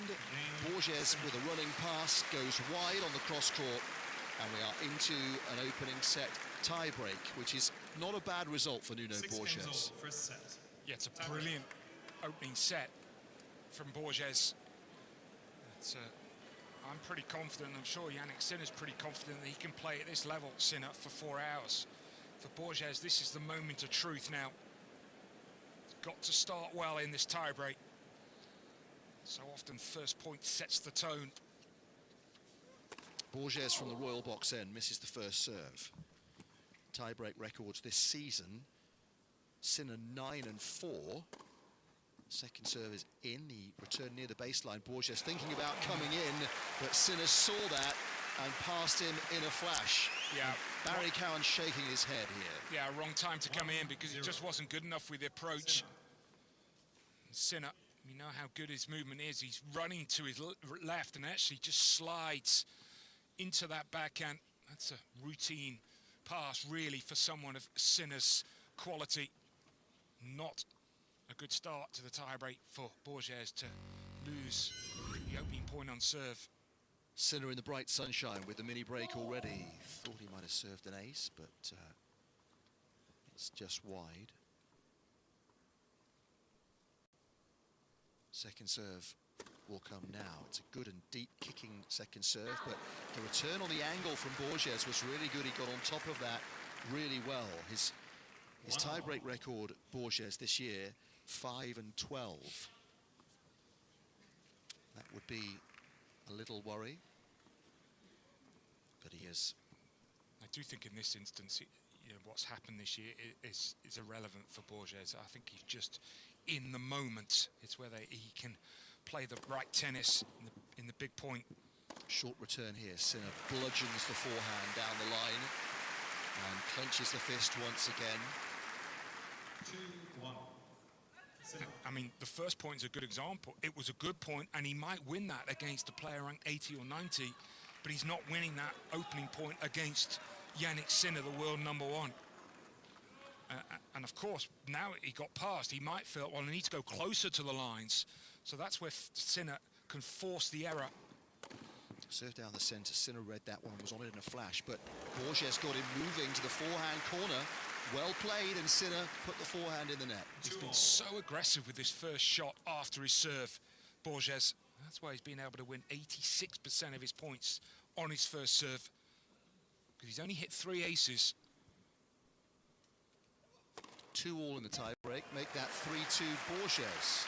That's a 4th ace for the Portuguese. And now for Borges, that he's ahead here for the first time. Just looking at his coach and just maybe ask him, do you stand in, do you stand back? Ultimately, you look up to the heavens and just say, please give me a second serve. That would be his wish, the next 2 points. Yeah. Sinner serving at 76% first serves in so far. He hasn't had many looks, Borges. Misses the first this time, though, into the net. Goes rattling into the umpire's chair, the same bit that Sinner dislodged earlier in the set. Second serve, Borges, is he on the prowl here? Sinner goes hard. It was a good deep second serve, and then a backhand to follow it up. Has Borges lunging, but he's in the rally here. Forehand slice down the centre. Borges went backhand line and pushed it in the tram lines. Yeah, that was a shot, but if he had that chance again, he wouldn't be playing again. And there's just no reward, really, from where he was that far back to go down the line, because even if he'd made it, Sinner had enough time to be able to hit then a cross-court forehand. So the sport is all about risk and reward. It's a numbers game. Something you said just then about Borges and the +1 shot, so the shot after the serve. Sinner said about the Kecmanovic match in his press conference afterwards that Kecmanovic's +1 was very strong, even though I returned well, Sinner said. That's something we as a team can improve. And that struck me as interesting as Sinner serves down the centre and the blocked return flies long from Borges. I mean, if you are returning well, but then your opponent still does well with the +1, what can you do about that? Yeah, maybe you block a few, try and get the ball a little bit lower. Maybe you just try and, can just be match time, just try and get that return a little deeper. So it's not as easy to be as aggressive with that first shot after the serve. 3-4 Borges here in the tie-break. Aim down the middle as well, and then you've got no angles to play with. Kicks the ball out to the backhand of Sinner with his second serve, then goes to the backhand side again. Slice this time from Borges. Quite a high ball. Sinner with a flatter ball attacking on the forehand, and Borges didn't really get any good contact on that. And that was the moment I felt almost that we'd been waiting for the whole set. 43 minutes. First time I think he was too passive. Yeah. And you can't afford to be passive. And you can understand it at 4-3 in the tie-break, but has to back himself and remain positive. 3-5, good first serve. Sinner's made the return and then tries the forehand down the line. Sinner, chunk of the net and wide. Just the one mini break might be enough. No, I think Sinner will be slightly disappointed with that pass, that he didn't at least make Borges play. 2 serves to come, 2 points to win the opening set for Sinner.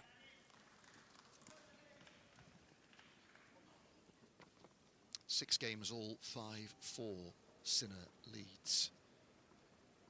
Few fans fluttering around the centre court crowd as Sinner misses the first serve by quite some distance long. It's quite a bright sun all of a sudden now. That may be playing a part. Left foot hard up against the baseline as he serves, and the long return from Nuno Borges. 112 miles per hour second serve at 5-4 in the breaker. That's not passive at all. No, and that's what the greatest players are in the biggest moments. They will play the same tennis, first point of a set, that they will play at the last point of the set. Maybe they play even better at the end. 6-4. Sinner serves to the forehand. It's a floating reply. Sinner should gobble this up, you'd think. It's an off forehand that Borges gets to, can't do anything with. And Sinner, by virtue of a single mini break in the tie-break, takes it by 7 points to 4. And he looks a picture of serenity out there. That was pretty impressive. He didn't get the break of serve, but he never lost belief or confidence.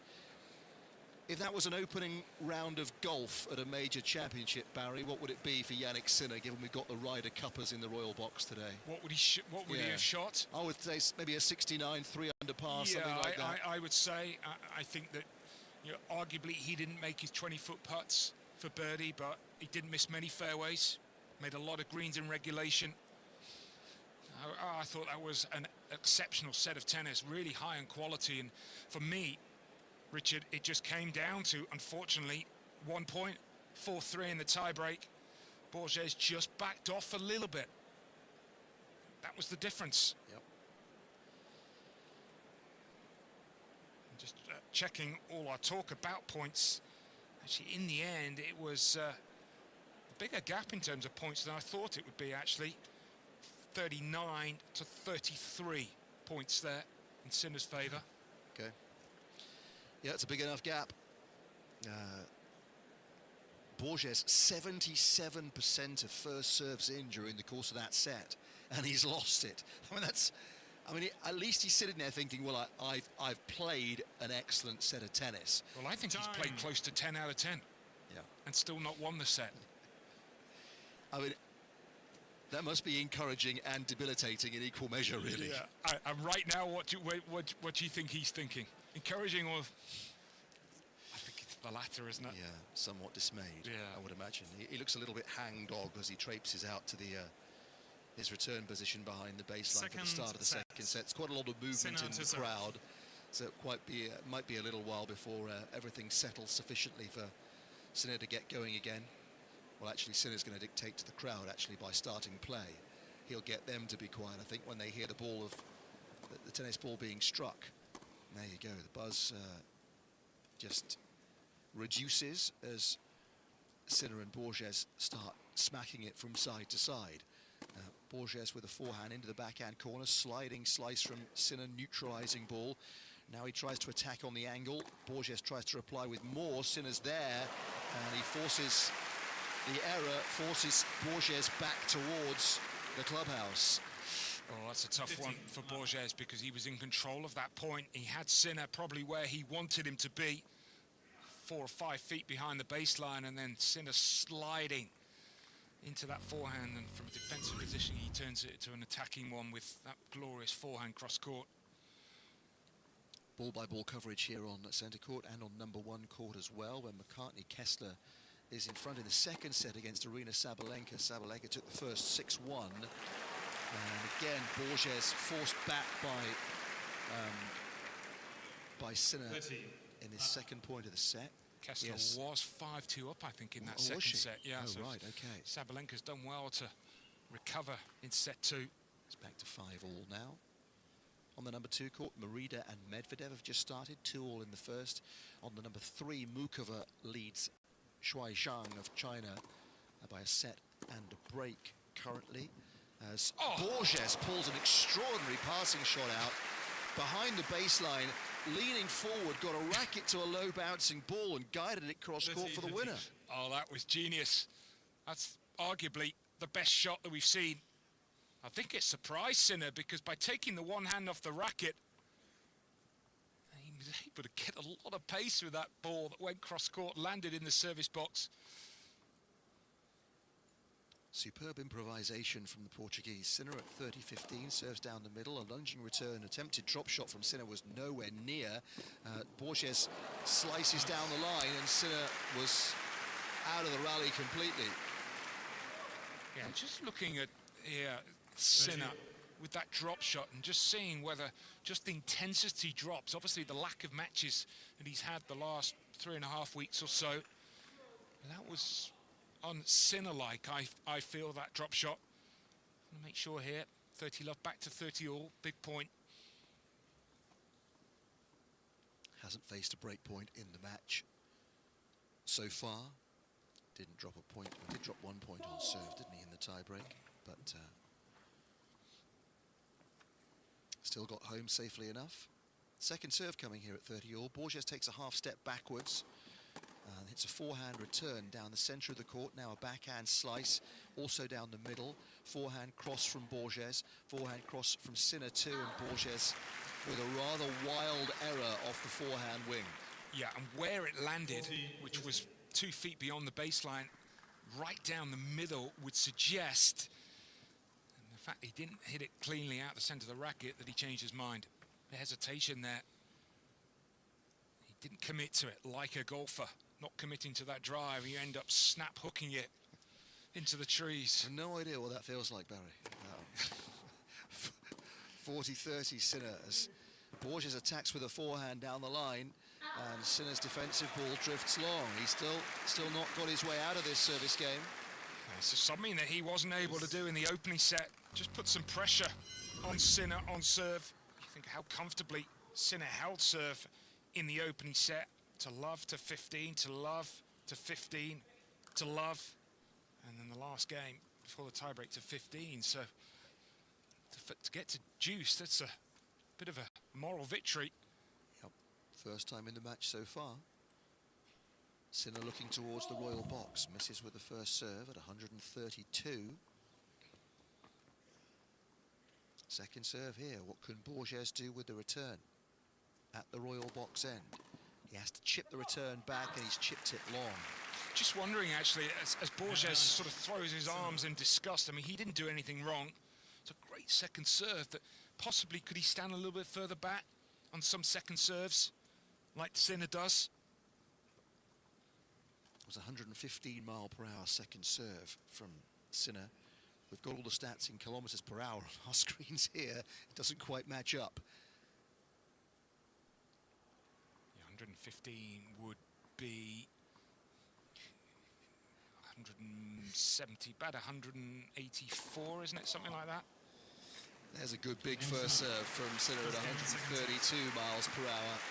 That was the heat from Sinner, and it gets the job done. So a combination of excellent first serve and excellent second serve. Were you spot on with 184? Well, times it by 1.6, don't you? Yeah, 184. So what they say, the blind squirrel every now and again finds a nut. That is what they say. So Sinner average second serve speed in the match 169 kph, and you're saying that was 184, and actually the stats saying fastest second at 180, so that was his fastest second serve of the match by some distance the first time he was at deuce. And that goes to the point of the best players lifting it when it matters. And the old saying is you're only as good as what you do on your second serve, and that's probably the difference in the match, actually, because Sinner has won 9 of 11 points on his second serve, and as for Borges, he has only won 3 of 9. Yeah, I mean, he's got to keep that first serve percentage as high as it has been right in the first set, up at 77%. Into a baseline rally, and I'm calling it now. Break of serve.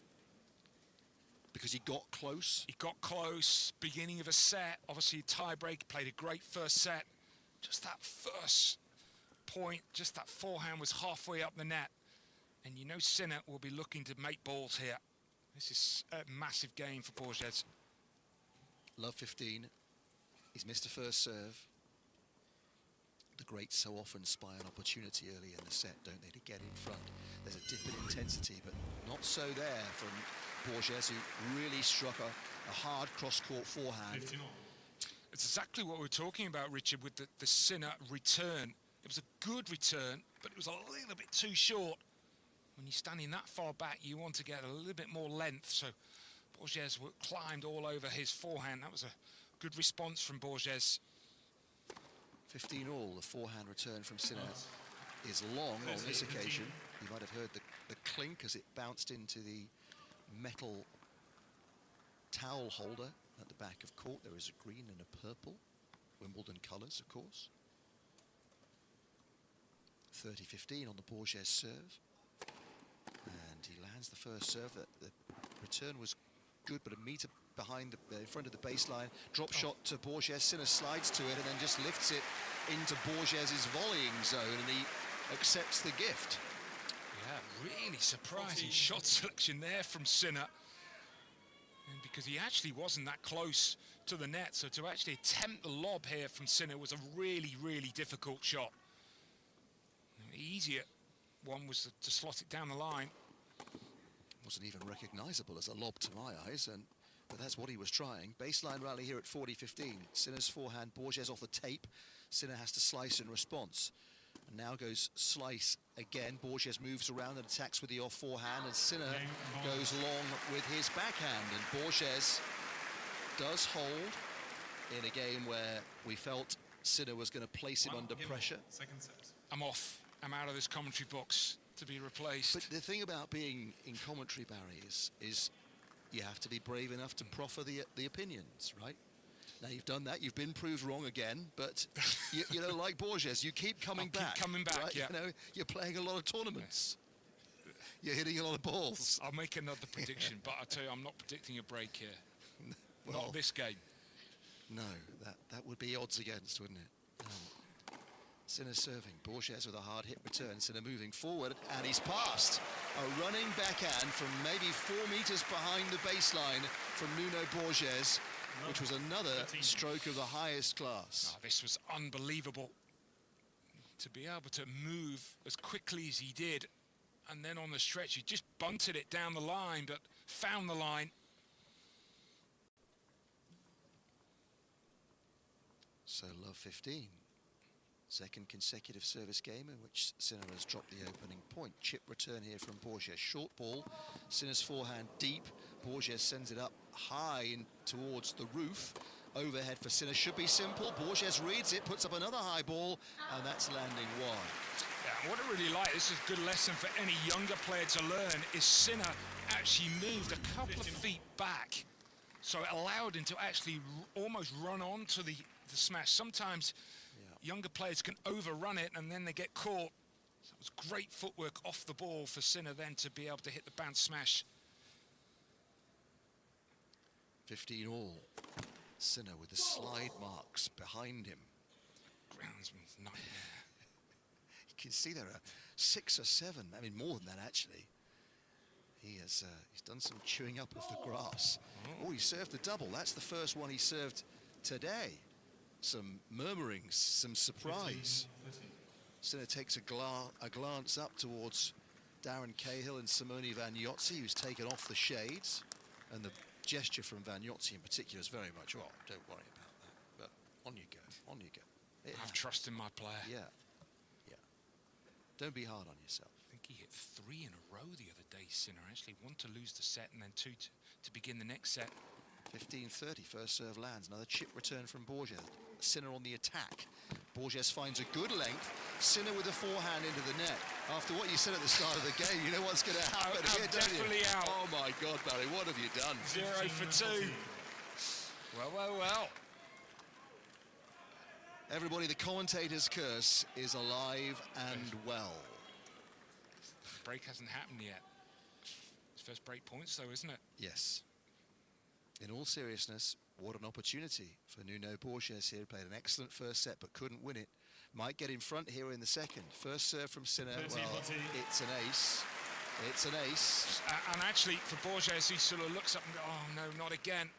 Is there a thought of maybe guessing here, Borges? Because the accuracy of the Sinner first serve, when he is under pressure, and he doesn't go generally into the body, Sinner, so will it be wide or middle? Let's see at 30-40, Sinner, Royal Box End.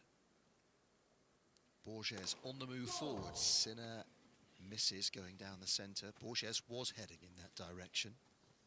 He's got his chance here. Second serve return. How big does Sinner go with this?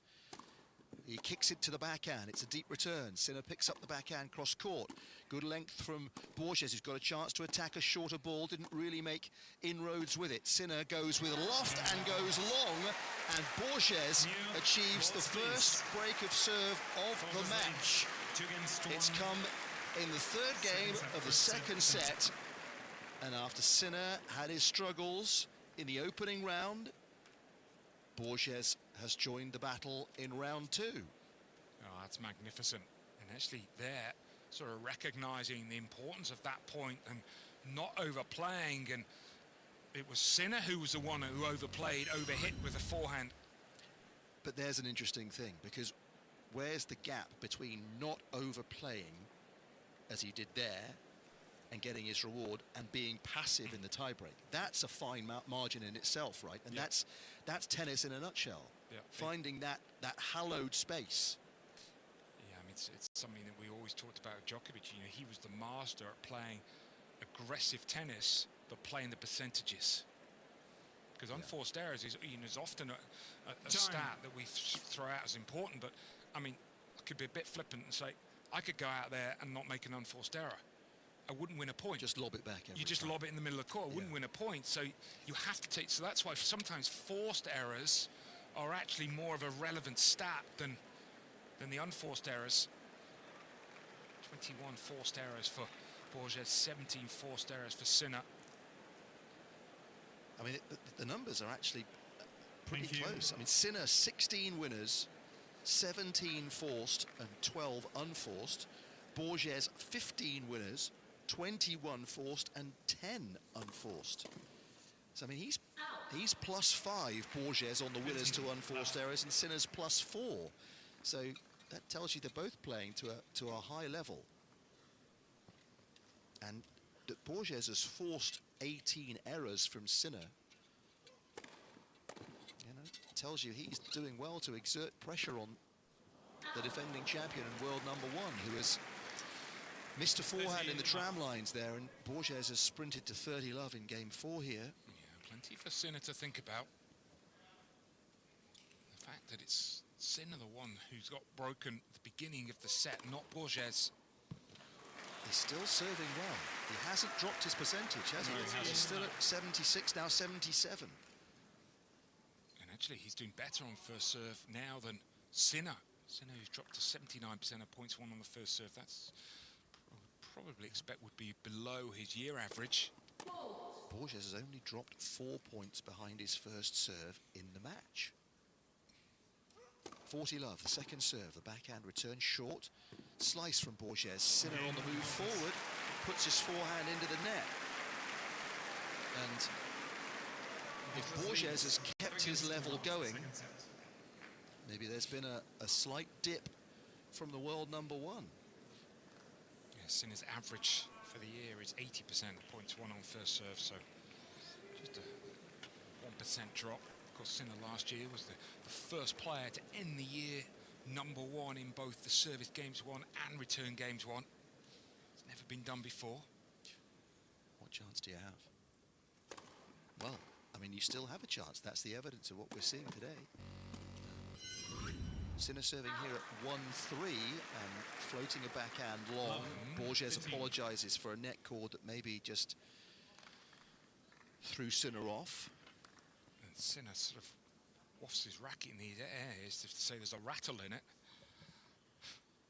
There might just be a rattle in their head at the moment. A little slight wobble mentally. He's trying to urge himself to rediscover his best.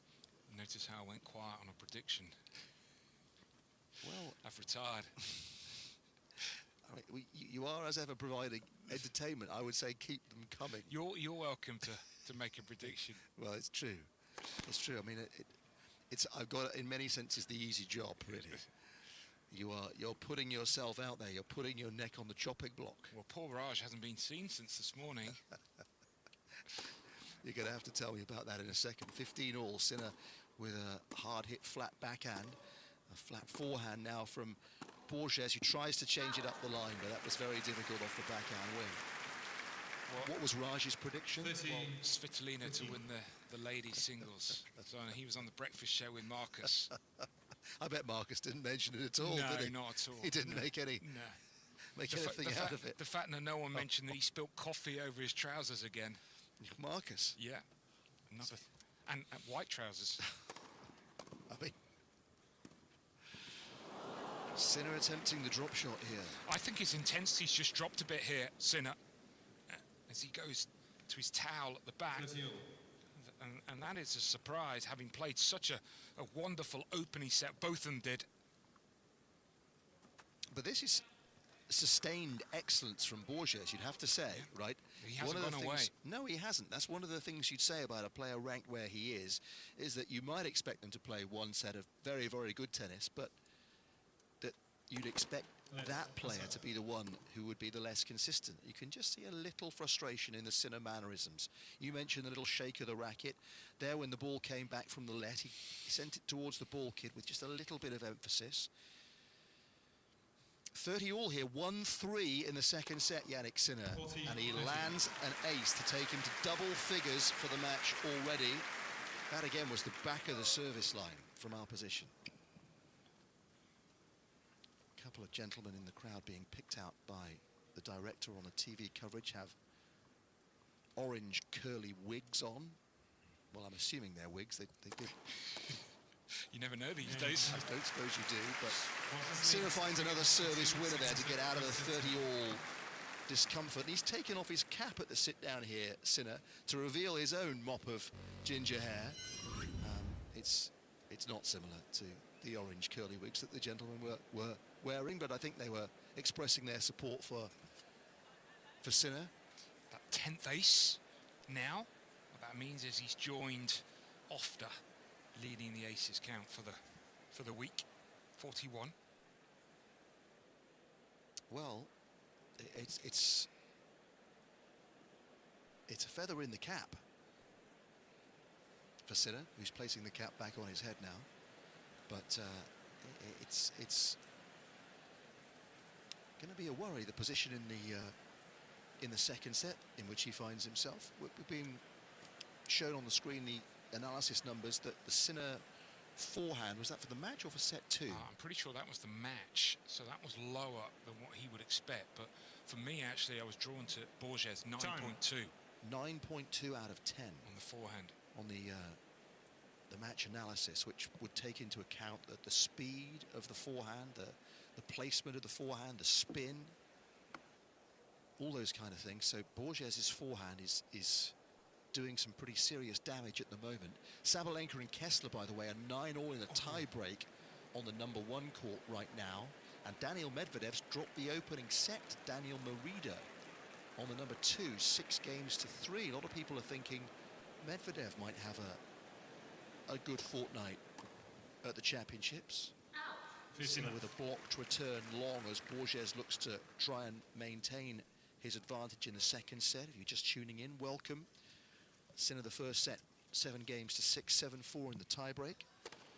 As you know, you can listen to us worldwide on the official Wimbledon app or on the website, wimbledon.com. Sinner with a drop shot, Borges with a drop shot here. Sinner on the move forward. He got there again, but tried to whip it cross-court with pace and put it into the net. Yeah, when you're moving forward at speed like that, when the ball is below the height of the net, you either decide to just chip it, which we've seen from Sinner, or you go with a heavy shot. But there is an element of risk going that aggressively. 40 ace from Borges. Wide serve, that's his 5th. Just clipped the outside of the line, yeah, the very outside of the line. He might just be getting up on the west coast of the United States about now as well, listening to us on SiriusXM or the SiriusXM app. So hi to you. Bad news from an American perspective is McCartney Kessler has lost that tiebreak 11-9 to Arina Sabalenka, who goes through to round 3 in straights. Borges to the baseline here on centre court, then he attacks with the forehand, that 9.2 out of 10. Just might lose a 10th or so, because that went long. But a good miss. 40 love. It shouldn't affect him in this game. Borges broke through in game number 3, has a 3-2 lead and 40-15. Can he take a set off Sinner for the first time? They met once before, 4 years ago, on the hard courts in Sofia in Bulgaria. Sinner definitely wasn't the player then that he is now, and he won 6-3 and 6-4. Borges having to reach here for the +1 after Sinner's return. It's a backhand cross-court exchange. Borges moves around to hit the off forehand, then goes inside in, and he got Sinner moving. He was brave with that, and with victory in that point, he takes the game. Borges leads 4 games to 2. Yeah, and I said at the start of the match, Richard, that, you know, for Borges, the difficulty I found with this matchup, and his record against top 10 players will back that up, is that, you know, they're very similar in terms of the way they play, but Sinner just does everything a little bit better. But so far, that hasn't been the case, really. I mean, Sinner obviously with the 10 aces, but Borges has served really well. The forehand, we know how good the forehand has been. But I think mentally, this has been such a good performance so far from Borges. It's so easy as Sinner hits another ace, but it's so easy to actually feel a little bit down after that first set, but he just kept coming back. Yeah. It's one thing to come with the mentality of sort of seizing the moment and enjoying the day. It's another thing to keep that mentality when the scoreline starts going against you, right? Yeah. So, yeah. Bravo, Borges. Sinner at 15 love. An hour and 11 minutes now on the match clock. Second serve and chip return. Sinner's drop shot this time is a masterpiece, a mini masterpiece. And it's not the drop shot that's the key. It's the drop shot, but also to know and to recognise where your opponent is. And the chip return from Borges, he then retreated. He was on his heels, so brilliantly placed from Sinner. Let's. Well, 7 volley here, Sinner. really good tennis match. Yeah, it's closer than we both expected. Yeah. I felt that he had a one good set in him. Whether he could take it, it's a different matter, but he's got 2 good sets in him. 40 left. I mean, there's ace number 12 for Sinner. He's now alone as the leading ace striker at the championships at the moment. He's had a good set and a half, Borges. It's not a complete set yet. We should emphasize that. Sinner's going to try and make this difficult for Borges to finish off. There was the serve volley that he thought about employing earlier in the game. But the serve was a let, kept the thought in mind, executed it perfectly. Chip return, took it out of the air, high, planted the volley into the open court. So a hold, and Sinner, the body language all of a sudden a good deal more positive. He's still got the ice towel wrapped around the shoulders at the sit down. Borges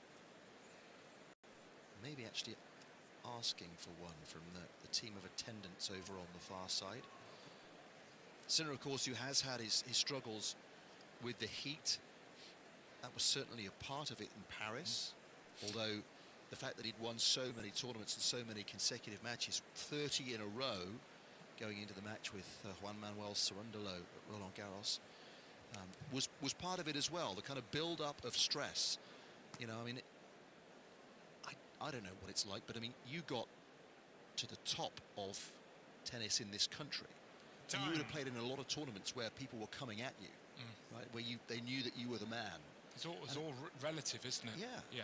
But it's tough to have that all the time and to manage that expectation of you and that challenge that is intense from every competitor.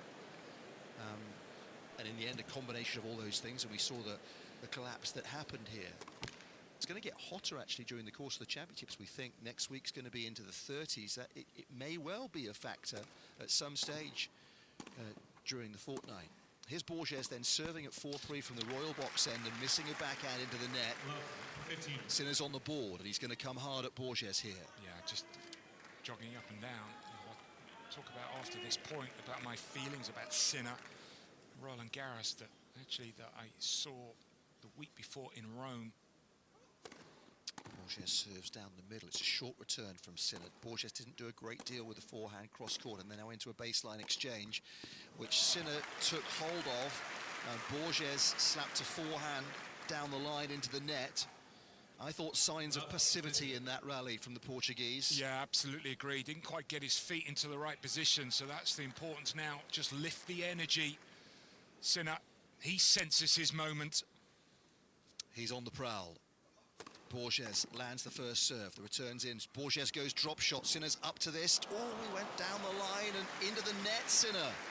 Yeah, and he's just looking at Cahill and Vagnozzi as if to say, what, should I go down the line? Should I go cross-court? I don't necessarily think it was the wrong shot. He just didn't get it right. I mean, I think in terms of the reason that he could justify the down the line is that when he's got to that position from the drop shot, he's gone consistently cross-court, right? So Borges would have been expecting that. He's got to throw the down the line in some point, but didn't get it right. Short return here from Sinner. Borges clubs the forehand. Sinner defends well, but the floating ball just drops beyond the baseline. If that's in, he's in the rally. He's really in the rally. But it floated long, and Borges has got back to 30 all here. Yeah, just looking at the body language there from Sinner, I think this will be a tough game if he doesn't break, because I think he feels that there's a chance here. It's a good wide serve from Borges. Lunging Sinner goes long. 40. Yeah, he's tried to apply maximum pressure, hasn't he, in this game? But back has come Borges. Yeah. After a slow start in the game. Let's. He still only dropped 5 points behind his first serve in the match, Borges, and we are more than a set and a half in. He serves at the body of Sinner, and that was a terrific first serve at 127 miles per hour.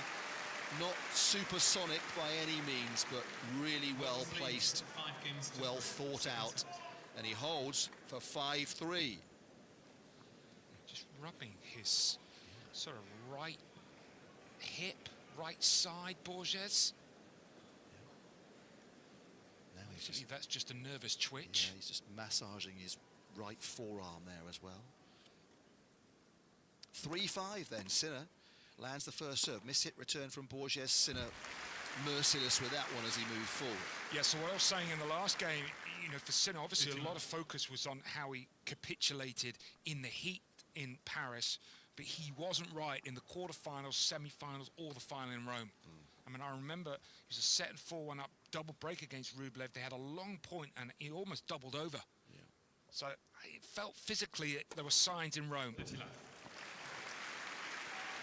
There have been the odd sign at other tournaments as well throughout the course of the year. It's something that his team have probably got to the bottom of, but it probably won't reveal. 30 love here, Sinner. The wide serve and called a fault. Ace count is up to 13 now. 5 minutes to 3 in the afternoon, the first match of 3 on centre court today. The kick serve down the centre from Sinner at 30 love, serving to stay in this second set. Borges goes long, 3 game points. Well, he wasn't going to have any regrets there on that forehand, Borges. I mean, he was trying to hit it as hard as possible, but this is kind of a free game, really. It's the next game that's the important one. He might already be thinking about it. 40 love, Sinner serves down the middle. It's serve volley again. It's a half volley that he picks up really well. Borges flips a lob over his head, but into the tram lines, and Borges is already heading back to the chair. Sinner maintaining positive body language, shaking the racket towards his team, indicating that he's not given up on this set by any stretch, but he's second favourite for sure now. Borges will serve for it shortly. Goes back to the ice towel. They say that obviously we had the heat wave in Great Britain and across much of Europe actually, and many places in Europe had it far hotter than we did here. But the heat wave last week, Sinner wasn't playing a tournament, but they did say that he was out practicing deliberately in the heat of the day during those that hot spell, as they were trying to sort of, you know, develop, I suppose, his endurance in those kind of conditions. I mean, he has performed in hot conditions, but yeah, I mean, Well, he's won the US Open. Yeah. So, you know, he's won in Indian Wells, he's won in Miami. Time. But there's got to be something about the kind of repeated, the stress level of playing week in, week out. He's played so many matches. And being hunted every match, you know, and trying to keep this winning record going. And it's a bit like last night with the whole business with Maya Joint. We were talking about it off air earlier on, where after the match, in the post-match interview, she's a complete emotional wreck. Can't even string two words together to begin with, because the occasion had got to her so much. But yet she played so brilliantly and held herself together so well. Borges serving for the set here, wins the opening point as a block return in the bottom of the net from Sinner. Yeah, that was a poor return, really, from Sinner. There was no real conviction with that forehand block. Serves to the backhand, that comes back cross court. He tried to change direction, Borges. 15 on. Halfway up the net. There was certainly conviction with the backhand return, though, from Sinner. Borges has got to take his chance here. He's got to get himself on the board, got to level up the match, got to try and make Sinner doubt. We won't necessarily see it from Sinner's face, but it'll be inside as Borges goes back behind with a backhand line. Oh, then he's sent a wild forehand looping long. Is he just blinking in the moment here? Well, it certainly felt like it with that last forehand, because it was well long, but it wasn't really a forehand that he fully committed to. Got to feel here, Sinner will try and just get these returns in play. Big moments. 15-30, Borges serving for one set all here. Sinner makes a backhand return, it's short. Borges is decisive with the forehand, puts it away. Yeah, what a response. That's where this sport is so tough. If you miss a shot, you still got to commit to the next. Got to be able to clear your head. 30 all, Borges 2 points from the set here. Serves the forehand of Sinner, who he's put the return long. That was a very makeable return, and Sinner's irritation is clear with the way he hit the loose ball away into the net. after he'd missed that. You wouldn't expect Sinner to give his opponent that point. 40-30. Set point. Borges, miss hit return. Can he take the chance here? Borges, no. That was waiting to be finished off. Yeah, and defence to him, it looks a bad miss, but those shots are difficult because it's a sort of hanging half court. The two-hander, and you've got to create all your own pace. He just didn't quite get there quick enough, Borges. Deuce. I feel like he's not taking a great deal of time between points, but the let just gives him an opportunity to have a look at a couple of tennis balls and reset. Misses the first serve. It is only the first serve. Deuce at 5-4. Sinner's forehand return. The off forehand from Borges, a good one. Now he goes back the other way. Sinner on the run, on the slide. Big net cord for Sinner. Borges gets there, but he's vulnerable. The lob from Sinner. Borges running back, goes over his own head, but that's going to land out. And a huge slice of luck for Jannik Sinner at a vital moment. Yeah, it's really, really tough for Borges to think of that net cord happening at that time. Sinner. And now a break point. The first break point I believe he's had since the opening game of the match when he had 3 in that game, Sinner. Spot on, Barry. Spot on. Sinner the first set in the tie break. Borges serving for the second, but break point down. Advantage Sinner. Borges serves down the middle. Sinner's got it back. Big forehand from Borges trying to dictate. Sinner's defending, but he's in the rally and Borges misses. Would you believe it? Disconsolate Portuguese turns away and makes his way to the back fence. The chance has slipped through his fingers. All the great tennis that he's played in this set, Borges, he's been broken, and it wasn't necessarily great tennis that was required from Sinner. It was just balls in court, just asking the question. First time, really, I think, throughout the match, his levels just dropped for 2 or 3 points, and of course he got unlucky with the net cord.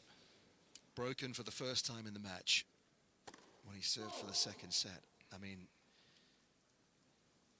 the great players don't let you get away with that, do they? And I think we'd both predict Sinner would go on and take the set from here.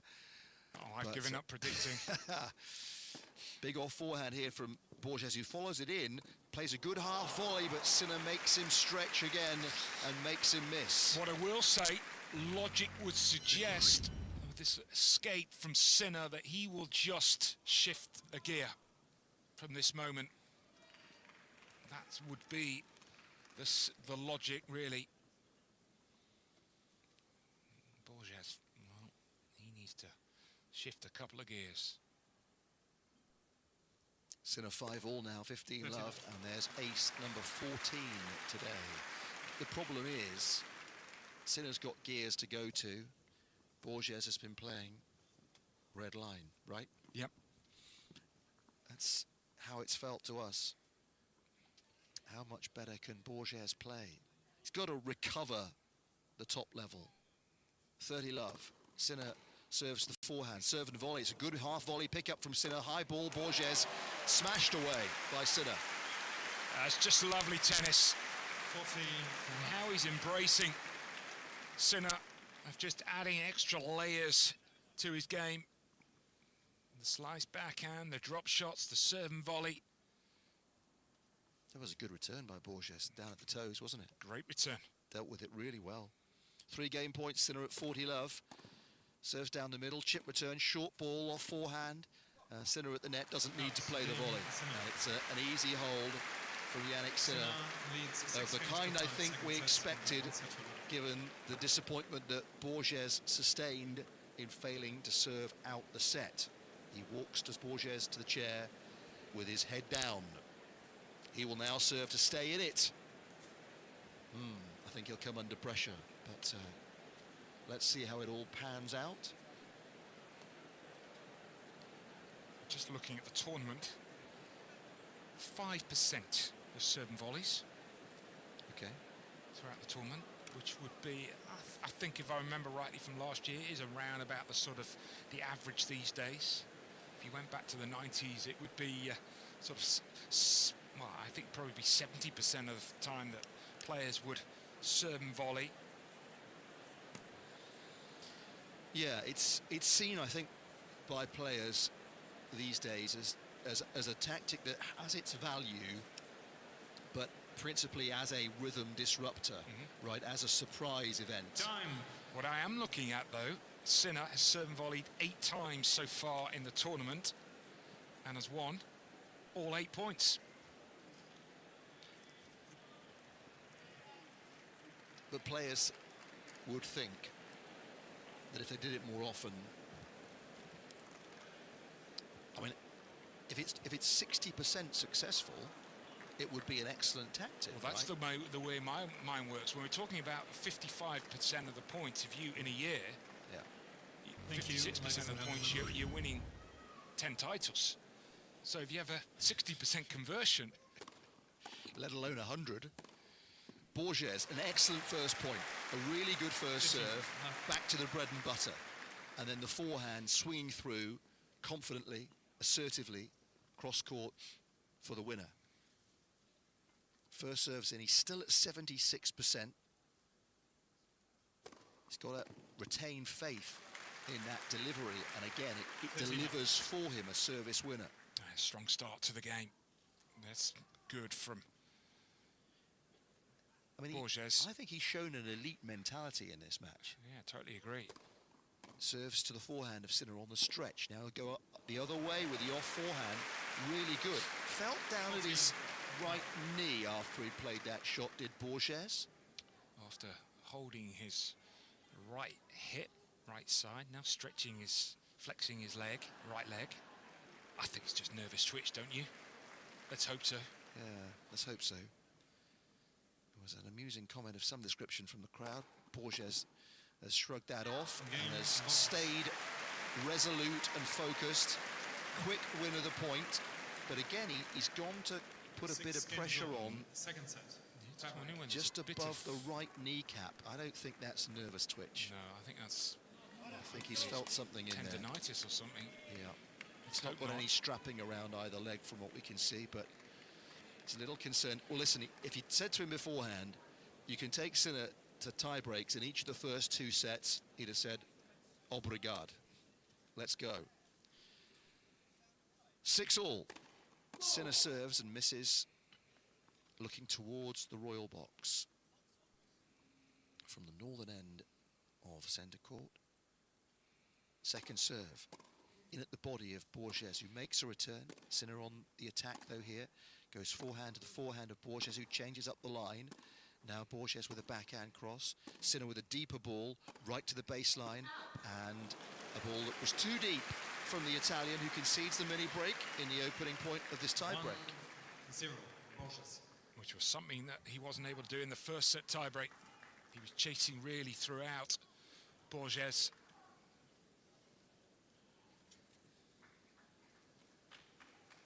Borges got a little bit passive, didn't he, in the first set tie break? And we felt at the time that that was all the difference. One mini break, Sinner took it 7-4. Borges needs the first serve to stay as impressive as it has been. But a second serve is coming here for Sinner. In at the body, the angled return from Sinner takes Borges out of court. Now Sinner stretches in with the ball up the line, and Borges, though he ran back on the angle to give himself more time, couldn't defend the ball into court. Yeah, just a bit of a worry there. That second serve was only 95 miles per hour. That's down on his average. He, like the first set, you said it, Richard, he cannot afford to just put the ball in court. Needs to be aggressive. Return long from Sinner. So we're, in terms of mini breaks, it's one apiece, back on serve. Sinner 1-2. Maybe Sinner's still looking for a few extra % on return of serve, Barry. Yeah, I think that's probably fair to say. I don't think he'd be too worried. I think he'd be too concerned by how well he's serving. But yeah, I think he's returning and his baseline game, he would definitely want to tighten up. 1-2 in the breaker. Sinner the first set in a tie break. And there is another ace from Sinner. Is that 15 or 16 we've had so far? Yeah, I think it's 16. I sort of feel that they take a couple of seconds to update the stats. I think they're faster than you think. Okay. May just be 15. Either way, it's mightily impressive from Yannick Sinner. 2 points apiece in the tie-break. He serves down the tee this time and misses. Borges for the second serve, about a metre behind the baseline. Bright orange frame of the racket for the Portuguese.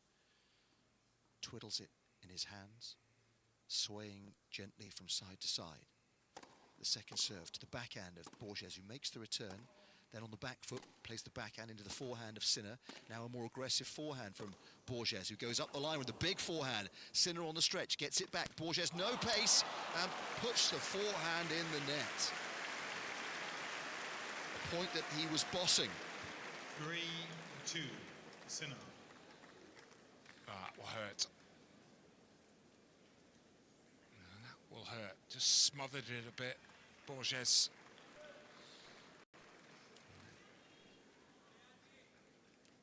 He could, in a slightly different universe, be 2 sets up. 2-3, misses the first set. But realistically, it could be 2 sets to love down. Well, that could be the case, yeah. Second serve coming here from Borges. The backhand return on the angle from Sinner gets Borges out of court, and he misses. 4-2 down in the breaker. And I don't know if you are with me there, Richard. I just think he's a step slower, moving out to that backhand. That the result of the miss, the previous shot? No, it might be just the tension. It might just be physically. I mean, it's been an explosive match. And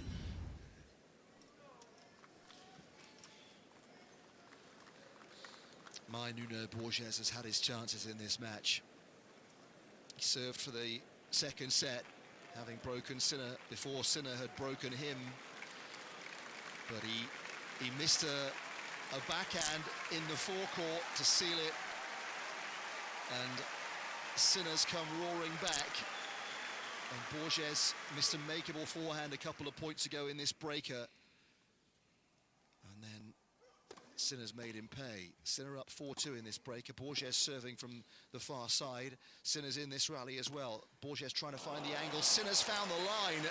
He's ripped a backhand over the high part of the net. And this set and almost certainly this match is drifting away from Nuno Borges. yeah, that was brilliant from Sinner. He's so good at getting behind the ball. So even though he hit that ball right on the edge of the tram lines, he was able to fully commit to his target, to take it down the line. 4 points in a row for Sinner. It's turned around quickly, hasn't it, this tie-break? 5-2, couple of serves, and this one could be in the pocket for the Italian. Royal box end. He serves, Borges makes a return. Sinner whips the forehand, and he whips it through and whips it past the Portuguese, whose head is down. He's examining that right knee again, where he's obviously feeling some discomfort. Well, it's good night if he is feeling discomfort. I think the biggest ache will be coming from his heart right now. 6-2, 4 set points for a 2 sets to love lead for the number 1 seed and defending champion. He serves down the middle, but misses. He served, what are we saying, 15 aces in the match to this point, Yannick Sinner. Second serve, can he clinch it here and now? The backhand returns in play from Borges, moves to his left to play a backhand down the line. Now goes forehand over the high part of the net. Backhand cross from Borges. Sinner returns with a flatter ball. Borges nets, and it's Sinner who turns to his team and clenches the fist. He was on the brink of losing that second set, but somehow he's turned it round, and I think he's broken the heart of Nuno Borges there. Sinner leads by 2 sets to love. Yeah, just looking at Borges, who's having a chat. Nico Halworth, maybe he's going to leave the court here for a bathroom break. And then after everything that he's contributed in this match so far. Borges had the chance to serve out for the second set. Level just dropped a touch. That's all it can require and be the difference. Sinner, as he also leaves the court as well. Strong position this has been, and another great serving performance from Yannick. Yeah, 71% first serves in. Poor old Nuno Borges, 76% first serves in. Has lost now 10 points behind his first serve, but I mean, I don't think he'll have many days in his career when he'll say he served better than he has today, and yet he finds himself 2 sets to love down. In that second set, he only won 33% behind his second serve. Just like the first set, wasn't it? Yeah, that latterly was a problem for him. Well, Wednesday, first Wednesday of the championships, day 3, 3:15 local time. You know, there's a bit of very handy footwork by Yannick Sinner during that tie-break that I didn't mention, when the ball, it was a missed serve by Nuno Borges. It came back off the padding at the back of centre court, and Sinner, with a very adept little touch of the left foot at the outside of the left foot, just controlled it into the ball kit, and I thought to myself, ah yes, it's a World Cup day today, and wherever you're listening around the world, you'll have a vested interest in this, you'll know about it, but just so you know for later, England are playing against the Democratic Republic of Congo at 5 p.m. local time, so an hour and 3/4 from now, and whether you like your football or you don't, and I know you'll have heard Barry and Marcus talking about it, and the rest of the guys from time to time. It's part of the fun, part of the banter here on the Wimbledon radio channel. But it is going to affect the atmosphere on centre court and around Wimbledon, I think, during the course of the afternoon, because some people, gentleman there's looking at me, he's going to have his little phone out. Yeah. He's going to be keeping an eye at least on the score, even if he's not watching England the match. Win? England going to win? Score? 2-0. He wasn't sure. I think or is that the tennis score, 2 sets to love? Is it going to be 3 sets to love? Yeah. There are going to be little exclamations from within the crowd. There might be enormous, great roars. Who knows? There might be sighs. There might be people banging their heads against brick walls. I don't know, but there'll be some atmos that will seep into the tennis from the football that is happening today, and evidently the people in centre court are very well aware of that fact, and are going to be doing their own version of multitasking here at the tennis today. Great to have people listening inside Wimbledon as well as right around the world. We are on the little Amex headsets, of course. We are local to the All England Club on 87.7 FM. We're worldwide on Wimbledon.com and the official Wimbledon app, and we're across the US on Sirius XM and the Sirius XM app as well. Still waiting for the players to return. Here comes Borges. He's walked out with his head down still. He's had his head down when he left. He's got his head down when he came back. Yeah, I mean, this has got to be the toughest situation to be in when you've played so well and you're playing against the top seed, the world #1. You're down 2 sets to love. So this is where I would see the value of bringing your little notebook in with you.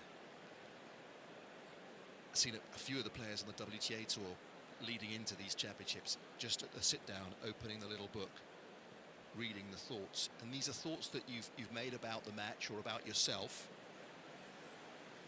Yeah, when the emotion's not involved. And Borges needs to go back to that mentality that he brought to the match in the first place, to relish the day, to enjoy the day, to relax and try and seize it best you can. Now, of course, now he knows that he's not seized moments, and that's impacting the way we perceive he's feeling about it. But can he recapture any of that sense of wonder and enjoyment, positive engagement with the occasion? Yeah, absolutely.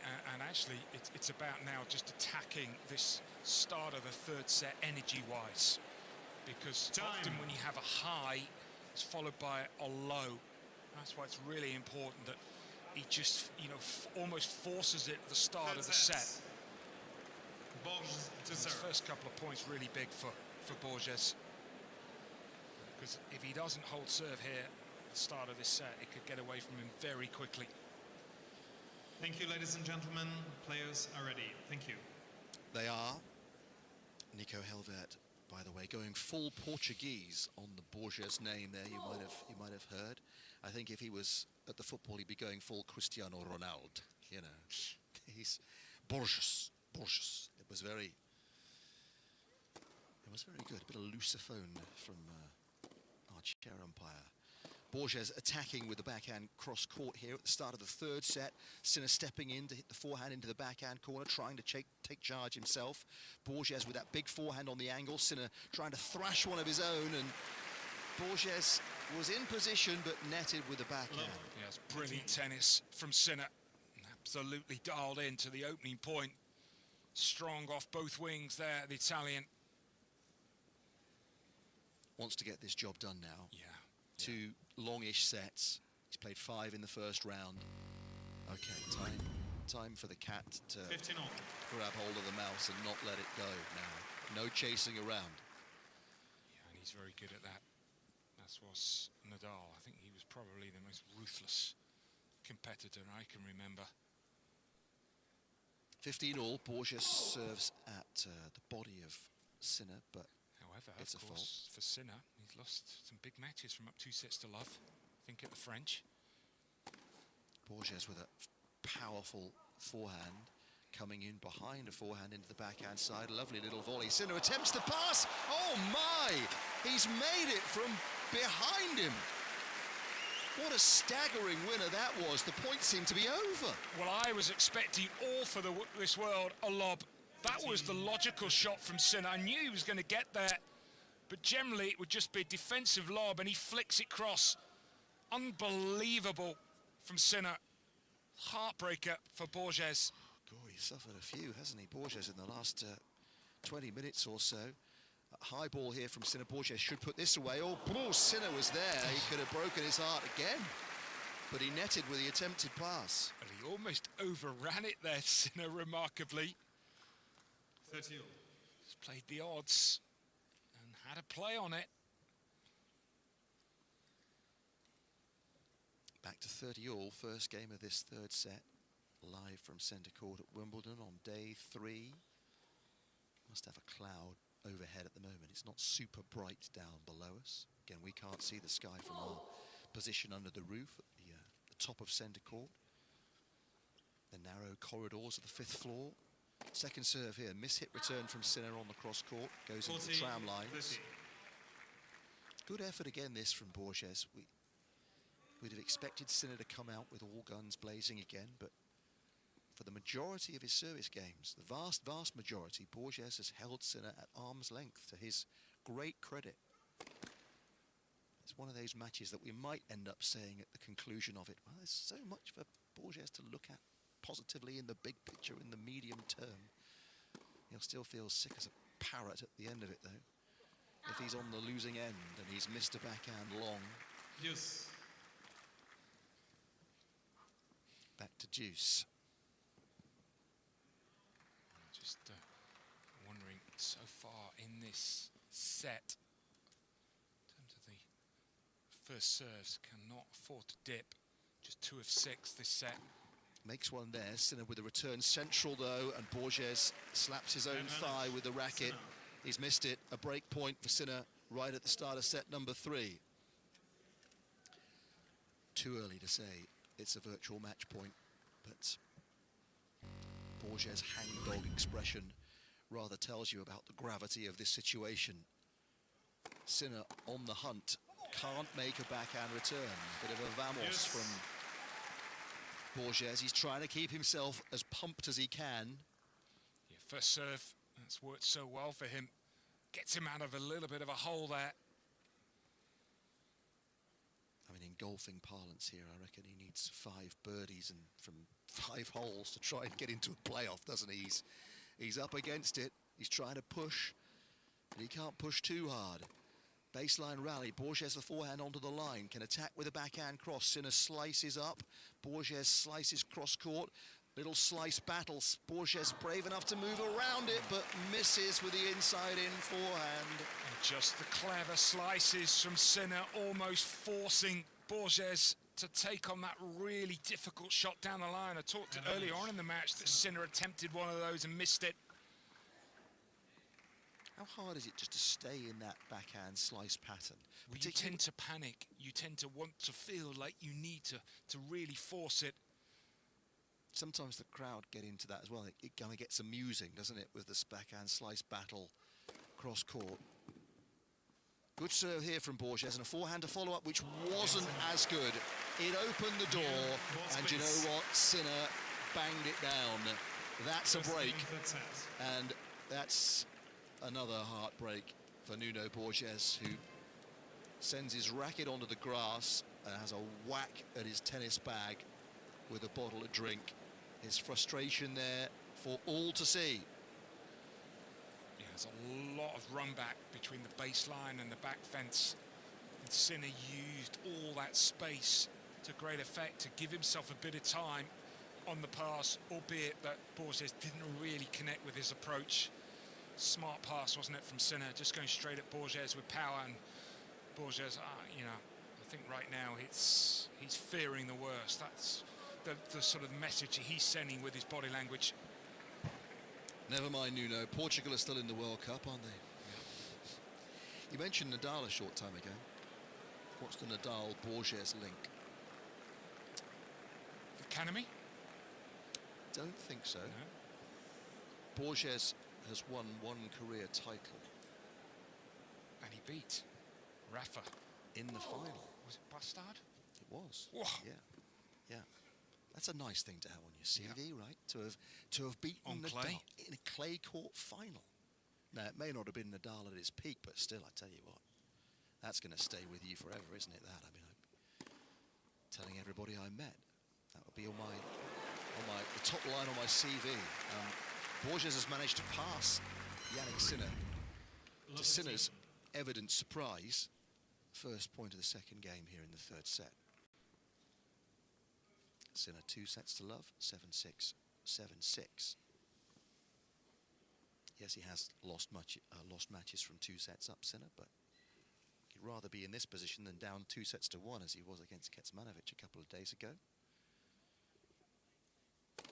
Not perfect yet, Sinner, but there's got to be room for improvement during the course of a fortnight, bearing in mind he hasn't played a warm-up event this year. Second serve here to the backhand of Borges, makes a good return on the angle, now goes slice backhand. The forehand for Sinner, he looked to really accelerate through that, but just missed it wide. Yeah, 4 times it's happened for Sinner. Of course, Roland Garros against Cerundolo. Roland Garros last year in the final against Alcaraz. Djokovic here at Wimbledon 4 years ago. And the other one being Khachanov 6 years ago. Love 30 here, Sinner, having just got a break ahead. Doesn't want to let this slip. We're certainly not expecting him to do that, but he's missed the first serve. Second serve incoming. It's second serve. Flick the tape on the way through. Always a modicum of amusement when we get the extra call from the electronic system when the point's already dead. Second serve at love 30. Maybe a chance for Borges here. Makes the backhand return. Sinner helps the backhand cross court and gets a rather easy error from the Portuguese. 15. Yeah, not under that much pressure. Well, when I say not that much pressure, obviously, I mean, there's a lot of pressure. You're facing Sinner and you're down 2 sets to love and you've been on court for an hour and 50 minutes, but not a shot that he would expect to miss, in truth. I'm afraid he's giving us 1 or 2 rather sardonic gestures about the way he hit that backhand, as if to say, you know, that was just a little push of a backhand. Didn't hit through it when the time was right. He's in self-critical mode, Nuno Borges. Such is the expectation players put on themselves. Sinner's double faulted. Just the second of the match. 40. And you can't be critical of him because he's won a lot of points. Big second serves. That was 114 miles per hour. You know, it's been one of those days when every time we've really expected Sinner to get a stranglehold, a proper grip on the match, he hasn't quite been able to do it. And that will be nagging at him a bit. 15-40, what can he produce here? An ace. Well, we don't like to predict things on a day like today, but 40. that felt like it was a clear option for the scriptwriter. 16 aces now on the day for Sinner. The leading server in terms of aces in the men's singles at the championship so far. And with Offner out, he lost earlier on today. The gap's getting bigger for the time being. 30-40, still break point down, and he's missed the first here. Borges just adjusts some hair, moving it behind each of his ears. And Sinner serves another double and concedes the break. Well. Yeah, and I think you look for little small moments of where a player's at. I felt it yesterday with Zverev when he lost concentration. I mean, obviously we're still very early on in the tournament, but that's un-Sinner-like. I think to play a poor game like that, having just broken the game before. Misses a forehand return there on the angle as we continue, but go on. Yeah, I mean, it's only the second round, but you can't realistically afford dips like that. Certainly later in the tournament, but more matches he plays, he will hope that he can find that mental edge that you need. See, this is what is at the heart of a very interesting fortnight for me right now. Sinner hits an off forehand return and then waits to hit a forehand from the baseline. Floating balls coming his way from Borges, who now hits over the forehand, but Sinner's waiting for him, moves him into the backhand corner, and Borges didn't get near that one. Slow to that 50 more. backhand. Got caught between, does he play a two-hander and a one-hander? Again, don't know whether it's just physical fatigue or whether he is just carrying an injury. The fact that he hasn't called the trainer would suggest it's just physical fatigue. Well, it is his 19th event of the year. Must be feeling it in some regard, even if presumably he's travelling as a gold member everywhere he goes. Block return here by Sinner at 15 all. Forward he comes to the attempted drop shot. Oh, brilliant from Borges, brilliant from Sinner to react to it. A volley exchange, and Borges has made it. It's good. You think he thought it was long, but I'm looking at the scoreboard, there was no sign of out. So it did land on the baseline. And he didn't need to flirt with the baseline, but what a point that was. 15.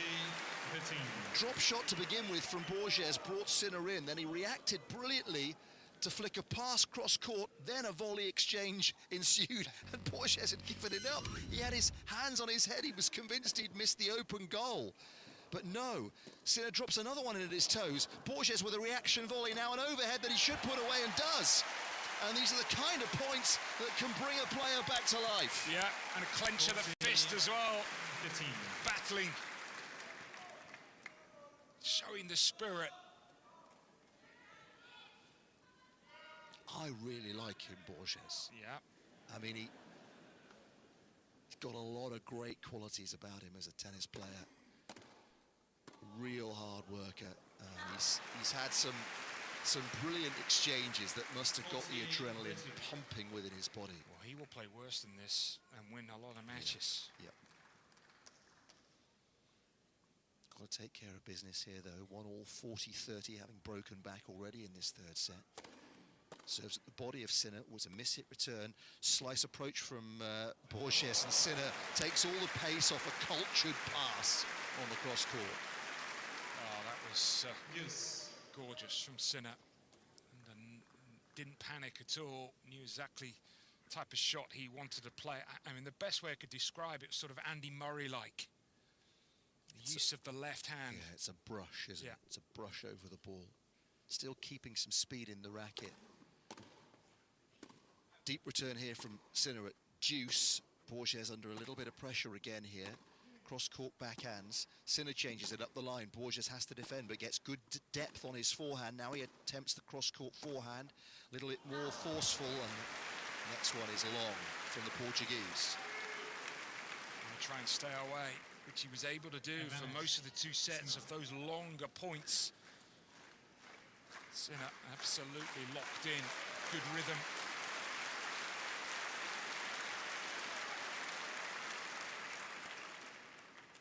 Some encouragement for the underdog. He's given them plenty on centre court today, and they'd like to see him give them more.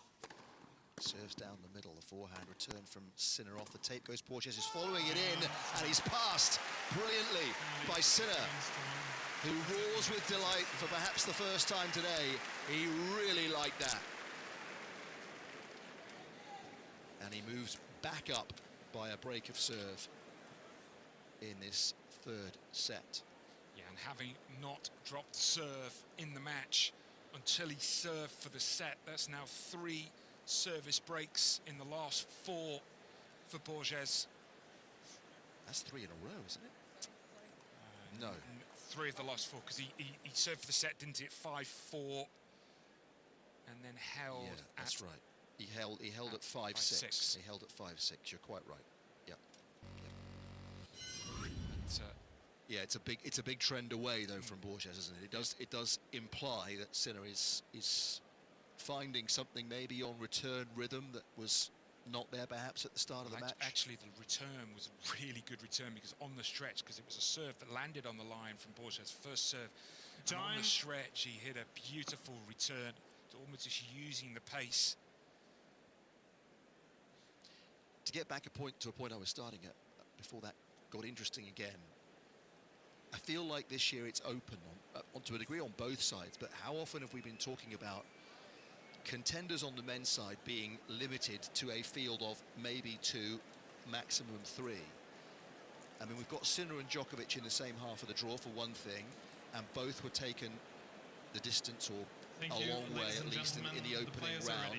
So there's a question mark about how they respond to that physically. Certainly in Djokovic's case, we're going to see him later against Stefanos Tsitsipas, by the way, which I think is a dangerous match for Djokovic tonight. I mean, to a certain degree, you don't really know with Tsitsipas, and I think the questions about his return on the grass and all that. I get it, but we're moving to game 4. Borges wins the opening point on this Sinner service game. Either way, I think Djokovic, his resources are getting immediately depleted to some degree. That's a question mark. Sinner, there are question marks because, you know, he's still improving. He might get there. He might well get there. He might win the tournament at a canter. But then in the other half of the draw, he's the safe bet, sure. Yeah.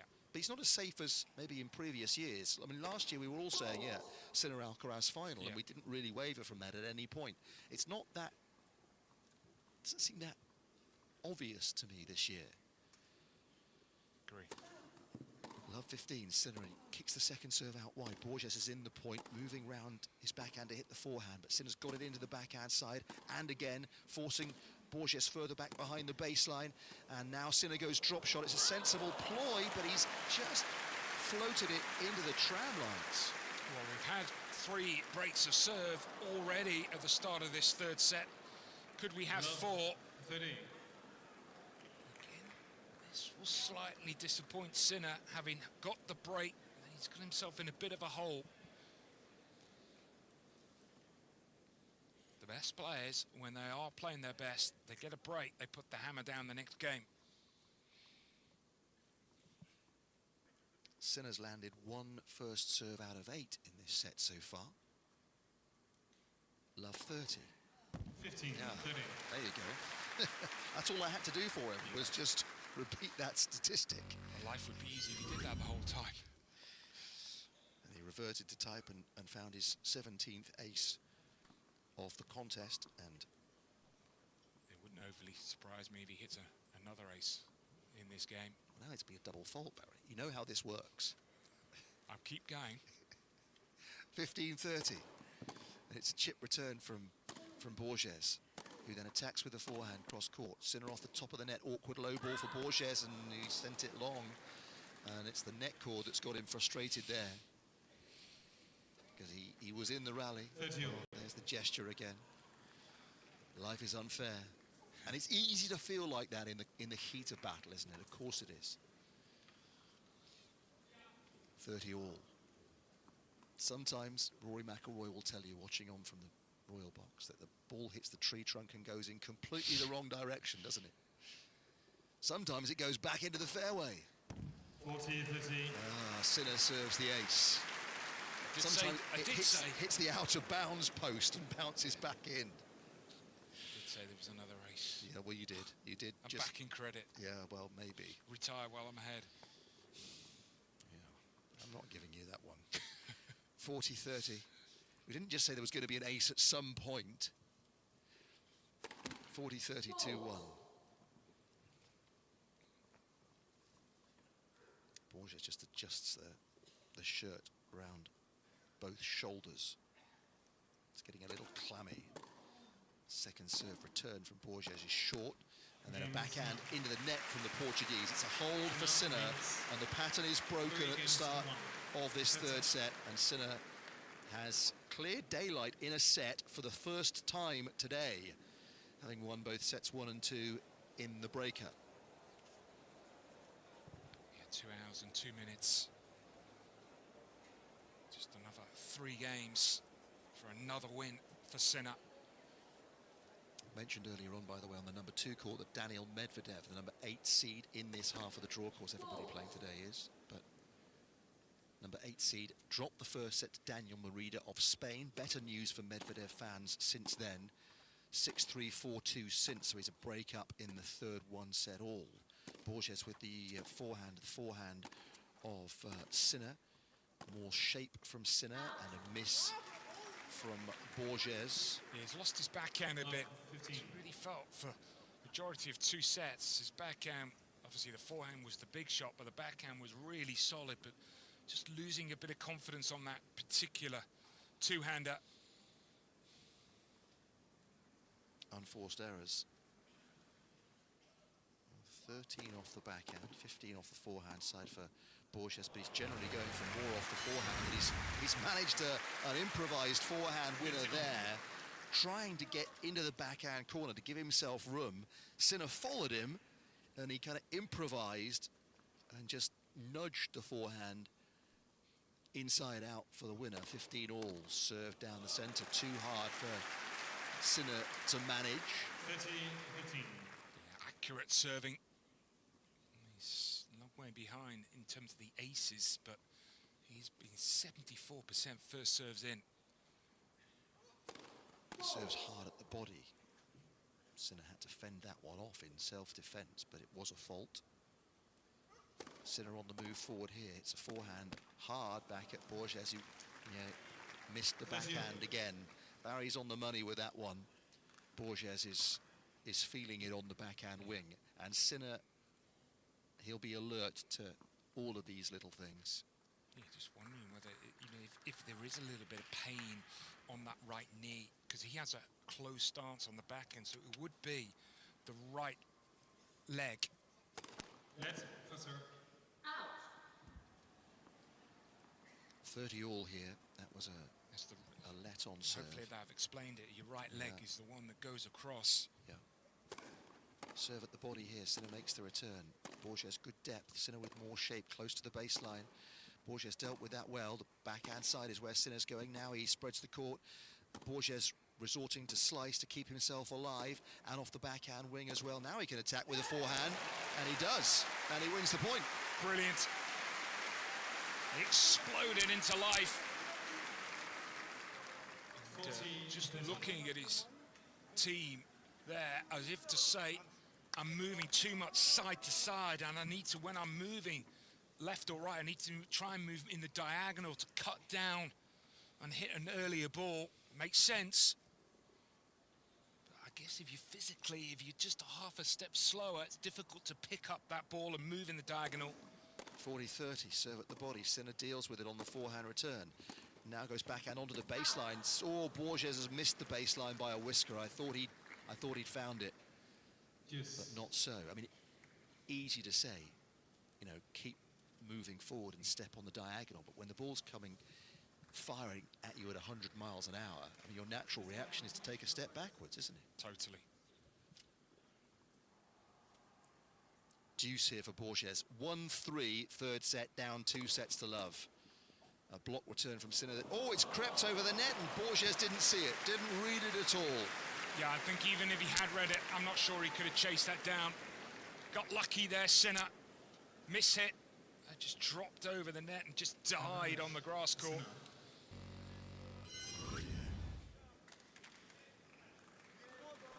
Borges feels like he's played an excellent round, and his opponent has skimmed one across the lake and it's bounced through the water onto the green. Yes. He responds with a fine first serve to get back to deuce. Golfers, by the way, are in the royal box today. That's why I'm straining for golfing metaphors and evidently overdoing it. But we've got European Ryder Cup team members in the royal box today, and indeed captain in the shape of Luke Donald. Was Thomas Bjorn one of his assistants? I think so, Quite yes. Possibly, yeah. Eduardo Molinari the same. Sinner's gone long with an aggressive forehand. Can Borges get out of this service game? He's still a breakdown, remember. So while we talk about aggressive forehand, do you know who actually is #1 in the tournament so far, the fastest forehand and also the fastest average backhand? Leads in both categories. In both categories? Yeah. Well, that's a good question. Here's Borges' first serve as I try and buy myself some time. Can I think of two things at once? Can I describe the action and think at the same time? It's unlikely. Sinner's made a forehand return there of high quality, stepped into the second serve and thrashed it away. Absolutely leathered that. He might be a little lower in terms of the average forehand speed. Sinner is actually 17th at 121 Ks, but I tell you, that was a lot faster than 121 Ks. Deuce, Borges serves down the middle. That was 126 miles per hour. Sinner barely got the racket on it. Talking about a seeded player? No. Well, he played a seeded player on centre court. That's the clue. Was it Alexander Blocks?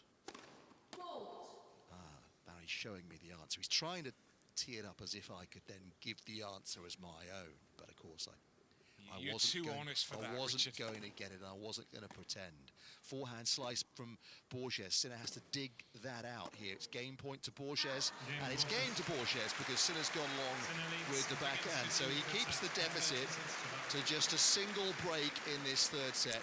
To his credit, he's still battling away. That is what he does, as we've been saying, right the way through here on centre court. So the answer was, Barry? Wu Yi Bing. Yeah. Didn't he play an excellent match against Brilliant Novak match. Djokovic? I thought It was a Djokovic super played match. well. Yeah, me too. Yeah. It was really entertaining. That on the Monday night, of course, with the roof closed. Yeah, Wu, I mean, a player who's been just ruined by injuries, right? But if he's coming back to fitness, the level that he showed us on centre court a couple of days ago bodes really well for what he might achieve on the hard courts in the sort of second half of the season, I think. I'll let you in a confession. He was my tip at the beginning of the year. Really? Yeah. I felt... What had you seen? Well, I know what a great ball striker he is, and obviously it's... And you knew he was fit, presumably. Yeah, and I thought he was going to do better than he's done this year. But, let's hope that he can start to fly up the rankings, because we saw his ball striking ability. He's an entertaining player to watch and a quality player as well. Well, if he does get going, we've got the Asian swing and the Chinese swing of events in sort of September, October. I'm going to Beijing later in the year. That will be a lot of fun to see him, because there's some wonderful stadia in that part of the world, and when the players and the fans turn out for it, it's very exciting to be there. Well, Sinner's got both hands on this match really at the moment, and you don't expect him to lose control from this position. He serves ace number 19 at the start of this 6th game of the third set. Sinner 7-6, 7-6, 3-2 and serving. So with a break, he might have gone a double break up. Had chances in the previous game, but Borges just about held him at bay. Sun shining brightly now down on centre court, and the clouds have scudded overhead throughout. We've spent most of the time shielded from the sun, but now it's beaming down brightly. Borges is still flexing a little bit, that right leg in particular. He's feeling the effects, I think, of a long match on the grass and a long season already. He's played a lot of events, makes a good deep return here, but Sinner makes him move, and Borges finds an unbelievable winner from next to the ball kid, practically. That was staggering. And he looked at the umpires to say, was it really in? Yes, it was, and now he's nodding his head. The crowd loved it. That was ridiculous. 13-15. He just floated the backhand slice down the line from practically from the hill. He was that far back at that end of the court.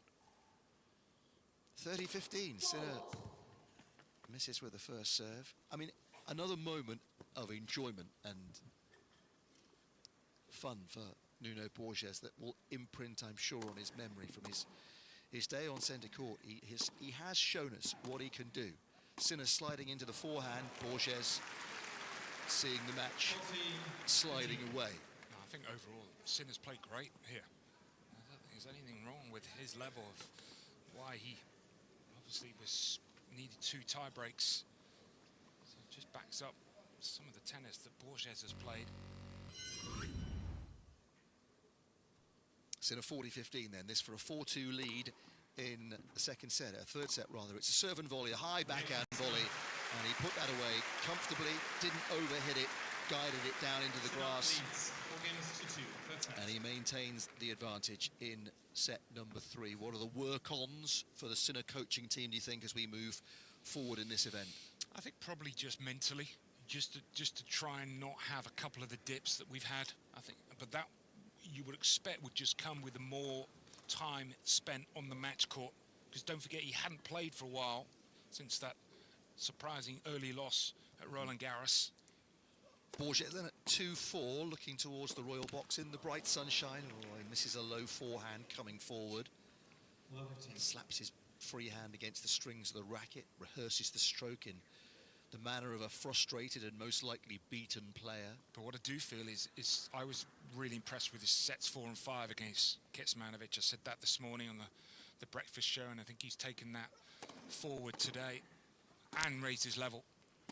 His return game's improved as the match has gone along, which will please him after the Kecmanovic match as well. Missed times of forehand there.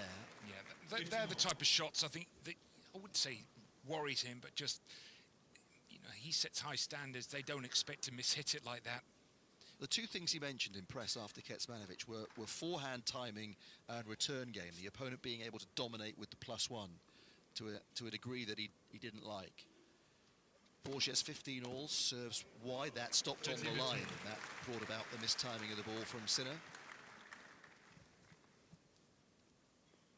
Borges has served particularly well today, still, and we are 2¼ hours into this match. 73% of first serves in, 79 out of 108. That's a pretty good effort on centre court at Wimbledon, of all places. And Sinner's return a fraction long here. So Borges close to a comfortable hold. He's going to have to try and make inroads when Sinner serves in a short while. But he's performed with great credit out here. The backhand exchange. Sinner goes with slice. Borges moves around to hit his favourite forehand, but then gets too much underneath it. Doesn't quite get the contact on it he wanted. Yeah, those unforced errors just mounting up for Borges. Where are we now? 31. Yeah, they were both in a positive balance, weren't they, after the first set, certainly of winners to unforced. Now that's not the case for Borges. Sinner, though, blocks the serve and sends it beyond the baseline, so it is a hold for Nuno Borges. Sinner's balance still 40 winners to 25 unforced, although obviously a good number of those winners have come from the serve. 20 aces today from Yannick Sinner to go with, what, 31 did you say from the first round? Yeah. So he's passed his half century in that particular category, and in the live league table that Barry is juggling in front of me, he is beyond anybody else in the men's singles, although Artur Rinderknecht is trying to catch him at the moment. He's on court 15, 2 sets up against Martin Dam. Rinderknecht, the number 25 seed, and yeah, he's got a game for the grass, hasn't he? A big serve, big forehand, very comfortable at the net. Beat Zverev last year. Yeah. On centre court, I believe. Somebody that you wouldn't be wholly surprised if they had a run. He's actually in Djokovic's section, Rinderknecht. So were Rinderknecht to win and Djokovic to beat Tsitsipas later on centre court, that would be a very interesting third round match. Winner of this one, by the way, Sinner and Borges to play Jenson Brooksby. The American has come past Ignacio Buza today, the Peruvian, who hasn't played a great deal on grass. Not on glass either, I wouldn't think, but certainly not on the grass. And is an extremely gifted tennis player, the Peruvian. We'll hear more about him at the championships in future years, I'm sure. Already incredibly accomplished on the clay, but beaten today by the American Brooksby. Here's Sinner, 4-3, live from centre court on the Wimbledon radio channel at 5-4 local time. Hour and 5 minutes until people start getting distracted a little bit by the football. Not us, of course. We'll stay resolutely, strictly professional, focused. That's what we're telling you anyway. 15 love. Sinner towards the royal box, serves into the net. A couple of games away from getting through here, Yannick Sinner. Could easily have dropped the second set. Borges served for it, but was broken then for the first time in the match. Was disconsolate after dropping the tiebreak in that second set as well. Top of the net from Borges, and Sinner goes long as a result. The apology you heard was from Borges, who follows up the sorry with an immediate fist clench to his box. Yeah, you're never sorry.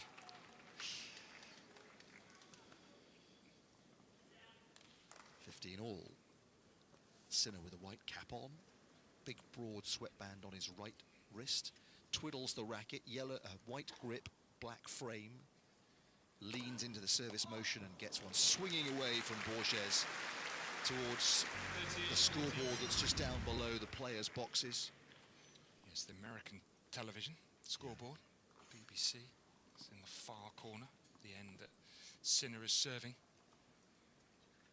He's got to be delighted, Sinner, with the service rhythm for his first 2 matches. 30-15 here.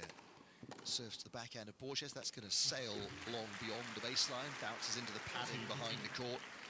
So he looks like he's in cruise control here, Sinner. And about to wind up proceedings on centre court for the day. We can speak too soon, we know that, but it feels like the great bulk of the work has been done by the Italian, who was thinking about serving and volleying there as he swung that wide serve out again, but the ball just missed its target. Sun brightens the grass once again. It's another serve volley from Sinner, and he's beaten by the chip return. Borges just blocked it down the line, angling the racket. Beautiful grass court return. Yeah, it was. I'm actually surprised that he didn't attempt to try and hit a half volley here, Sinner. He sort of almost just conceded it. It was a good return.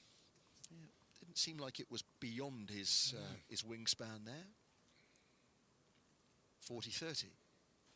Sinner serves down the middle. Another chip return. Sinner's not followed that in, but then attacks with the forehand, and Borges only just misses with one of those top-spun passes that dip over the net, except this one dipped into the net. Sinner leads 5 games. And it's 5-3 Sinner in this third set. Yeah, the problem he had was he was too far back. Obviously, for them, very difficult with how close to the net Sinner was. I think even if he had made it, Sinner probably would have had a volley. So 1 game away now. for Sinner. Continue the winning run here at Wimbledon. Sinner, an Italian hero already with what he's done at this major and at the others. But if he wins today, he'll record his 95th Grand Slam match win, and that will be the most of any Italian man, taking him clear of the record he jointly holds with the late Nicky Pietrangeli, who we lost recently. Terrific Italian player of the past. Borges to 30 love. And he serves down the middle. Sinner on the stretch. Can't control that return. And out it sails. And Borges serving well right to what we perceive is going to be the end here. He really has been a challenge for Sinner on return. He's always had the answers, the number one. Then he gets a bit of luck with the net cord, then attacks with the backhand up the line. Then that was dismissive. Well, he made his decision, Sinner. I think on the return that he didn't want to invest too much. That backhand, he decided it was definitely going to be the last shot of that point. Yeah, I think he's keen to get the job done now, isn't he? Yeah, I mean, he will tee off, I think, with the return here. Yes, the scary thing is he's so good, he might even make it.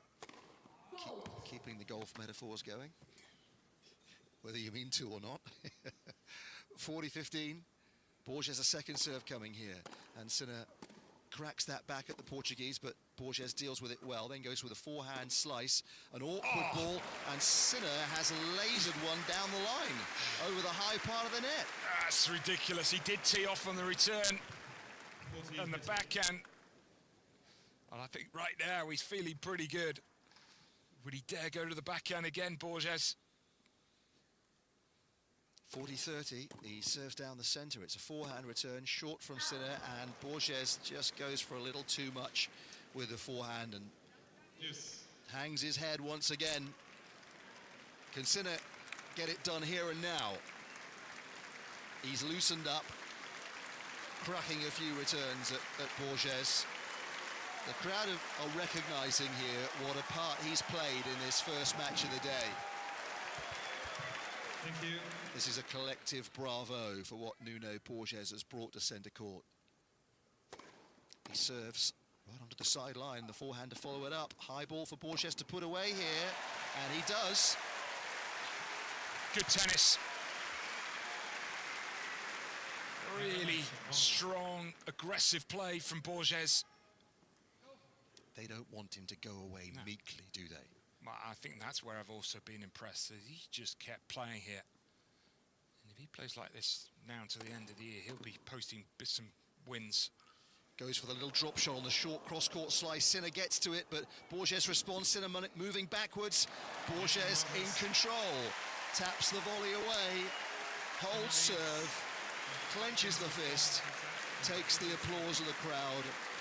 And sits down, most likely a beaten man, but with some satisfaction as to what he did in that last service game. Yeah, and often as a tennis player, if you're in his situation, of course you want to win, but you also, on the biggest stage, I think we worked it out that he's never been on centre court before. And so to be able to play as well as this, you've got to take, give yourself a big pat on the back, I think. And that will get the respect of Sinner, because Sinner will know that, he's been pushed here today. The locker room power makes a difference, doesn't it? Absolutely. And that's why there's no point in best of 5 sets playing 2 great sets and crumbling in the third, because then that's kind of the takeaway that a top player might think, if you can get on top of Nuno Borges, he'll kind of throw in the towel. It's been anything but today. Medvedev up 2-1 on the number 2 court, by the way, now. Coco Gauff, the first set against Solana Sierra, live now on the number 1 court.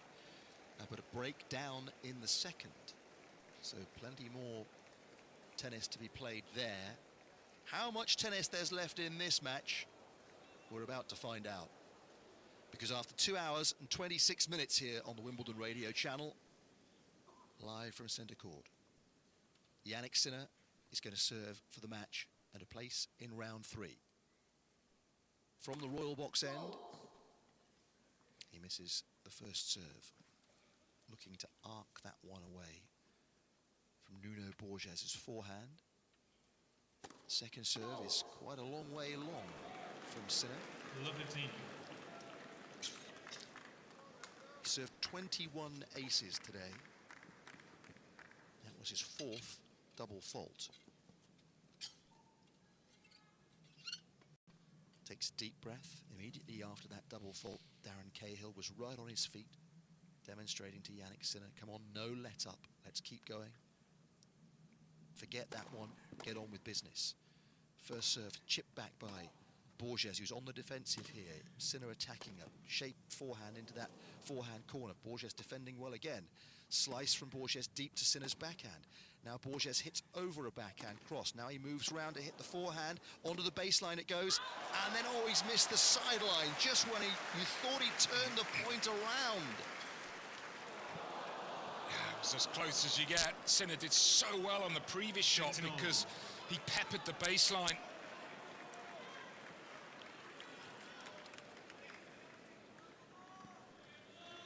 Well, Borges running out of chances. Can't afford many misses from here. 5-4, 15 all as Sinner looks to close it out. Will he say afterwards that he's felt an improvement from the opening round? Well, the aces certainly have been significant comfort for Sinner today. Well, I think there's been improvement. And he was on his first round match. And I guess that's all you want, isn't it? Improve match by match. Sinner's a 30-15. Borges swaying gently in preparation for a return. Second serve coming here. He's still about a metre back behind the baseline at the northern end of centre court to our right. Borges mistimes the return, but it lands on the sideline. Awkward for Sinner. Up the line goes Borges. Brilliant. He's won that point. There was a miss hit in there initially, but he took full advantage of the awkward spot that Sinner found himself. He went through a few tough moments early on in this set with the backhand, but he's found it again. Sinner loves the wide serve. 30 all. He's hit 22 aces. And where would he go with his first serve, the Italian?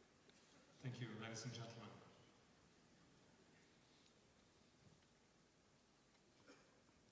Nico Helvert in the chair, just making sure there's not too much levity at this time. A couple of points from victory, Yannick Sinner here. He's not taking anything for granted, you can bet on that, even at this stage, with victory apparently so close. Borges had the second set, it seemed, in his pocket before Sinner stole it from him. Doesn't want to make the same mistake. Second serve in, deep return from Borges, who's defending here off the backhand wing. Singer comes in and hits the drive volley with conviction. And his team below us all stand in appreciation of that. 30. And with that, Yannick Sinner moves to match point. He looks around centre court. He takes a deep breath. He looks to his coaching team. He needs no assistance from this point, surely. He bounces the ball. He twiddles the racket. Match point, Yannick Sinner. He serves down the middle. Borges' forehand return drops in. And now the backhand cross-court from the Portuguese. Sinner with the off forehand. Borges is there. Now Sinner attacks to the opposite side. Borges defending well. And Sinner misses with a cross-court forehand. And I think he thought he made it, Sinner, because after he hit the forehand, I mean, it was as close again as you could get, 1 millimetre, because Sinner took a step forward and now sort of a smile from the Italian. That's as close as you get to closing out a match. I mean, that was the putt that horseshoes round the hole and comes back out again. Nuno Borges is in Wimbledon still by 1 millimetre. Deuce, 4-5. It's not done yet. Sinner serves that wide serve. Borges gets a racket on it, but that's sitting there for Sinner to feast upon. Advantage, Sinner. brilliant serving. Consistency, the pace, first and second serve. It's been a really good competitive match, this. An excellent test for Jannik Sinner. Nuno Borges has played exceptionally well, but Sinner still a cut above. Match point for a second time. He serves from the royal box end. The block return's going to drop in. Sinner's forehand to the backhand of Borges. Again, it's good and deep from the Portuguese. He's in the point. He goes down the middle. Forehand on the angle from Borges. A shorter slice from Sinner. He's brought Borges in. And as Borges misses, he's knocked Borges out. It was hard work for Jannik Sinner today, but he's through in 3 sets, and that will be of some relief. And he's into the third round for the 5th consecutive year. But he's not going to stop at the round of 32, believe you me. He waves to centre court. This was a step in the right direction for Jannik Sinner. The champion beginning to emerge on the grass courts again. He's seen off an excellent Nuno Borges in 3 sets. 7-6, 7-6, 6-4. Yeah, it was a thoroughly enjoyable 3 sets. Borges played really good tennis. As for Sinner, that's now 5 sets in a row that he's won, having been 2-1 down against Kecmanovic. I think he'll be pleased with the way his afternoon went, but that was a test, and if he had played today like he played on Monday, he might have actually lost. That's how impressed I was with Borges. Just great grass court tennis from the Portuguese of how well he served. He took the attack to Sinner. Borges begins the trudge towards the exit, and he's waving to everybody on centre court. He did himself proud. He lived up to the stage, and that's all you can ask of yourself in the end. And he had his chances. There'll be tinges of regret, but when those emotions pass, there'll be a degree of satisfaction, I'm sure, and a recognition once again that he has lived with and created those chances against the very best.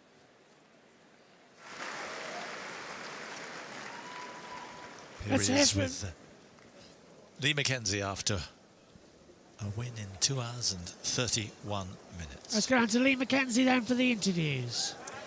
Well, Jannik, huge congratulations. After a real battle on Monday that went to 5 sets, how much of a relief is to get this one done in straight sets today?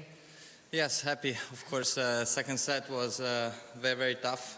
Felt like first couple of sets we were serving very well, so there were not a lot of, exchanges. But overall, these kind of matches when you don't have a lot of control, I'm very happy, to win, especially here on this surface. Now I have 2 wins, and of course now we see what's coming, but very happy about the result. A couple of things we need to improve, but very happy. So thanks for coming, of course.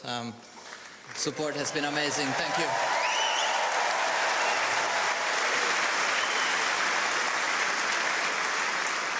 Because of what happened at the French, you hadn't played that much tennis at all when you turned up here on Monday.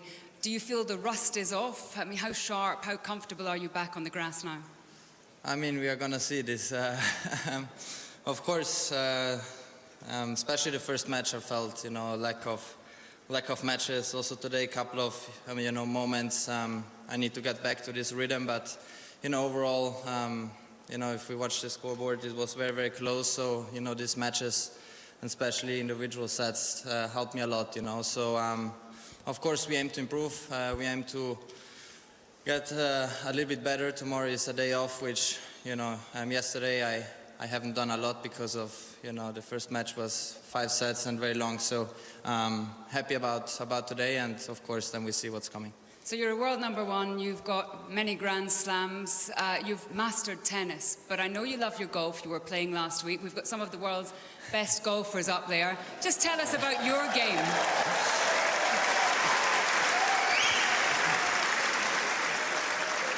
Yeah, I mean, I'm not as good as Carlos, that's for sure, in golf, but I'm very sure if he would lay a golf ball, I would take I would hit everything except the ball. So still a little to improve, but of course, huge honor to play in front of you, and of course, all of you. It has been amazing, and golf. You know, a lot of tennis players, they play a lot of golf. I play more just to enjoy. Yeah. Some that takes a little bit more serious, but I'm very happy how I handle it. So we won't give you a golf club. We'll look after this grass. Yeah, exactly. Okay. Yeah, this is very important. Yeah. Thank you very much, Yannick. Put your hands together, Yannick Sinner. Yannick Sinner wins and progresses through to the third round. Right now, we're going to go to court number 1, where we've got Sierra and Goff playing. Goff currently just scored her third game in the second set. She leads a set up to Sierra.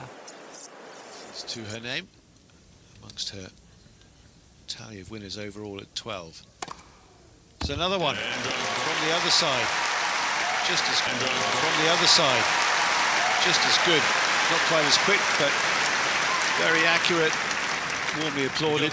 Still in the set, 5-3. And that's the champion right there, that game there. Big serves, quick hold of serve, and she's just saying pressure right now. Sierra, you're under pressure here to hold serve. She sent a message. Sierra now, though, will start the game and does so with a decent serve to the backhand. She's gone central herself. Goff. Disappointing return, really. It was so important for Sierra right there to find that first serve. Took a little bit of pace off it, 109 miles per hour. Perhaps that deceived Goff a fraction. Her return this time is too long off the backhand. Two returns, and this is smart from Sierra. She's not going for too much on the serve. She's putting them bigger target, taking some pace off, but she's got a lot of help there. Goff missing the first 2 returns in this game. 30 love, serve to the forehand. That return comes back middle court. Blocked back by Goff, it's short. Then a little bobble shot winner off the net cord from Sierra. You just see Sierra there. She was lining up to hit the drop shot, and she could see Goff moving off the mark, and very lucky to get away with that there. Hit the top of the net. Took all the pace out of it, but it brings her to set points.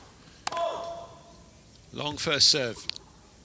Just waits for the ball to be collected behind her after Goff hammered it back. But set points here for the Argentinian. And she's double faulted on that next serve, so she's missed her first chance to claim the set, but she's got 2 more to come.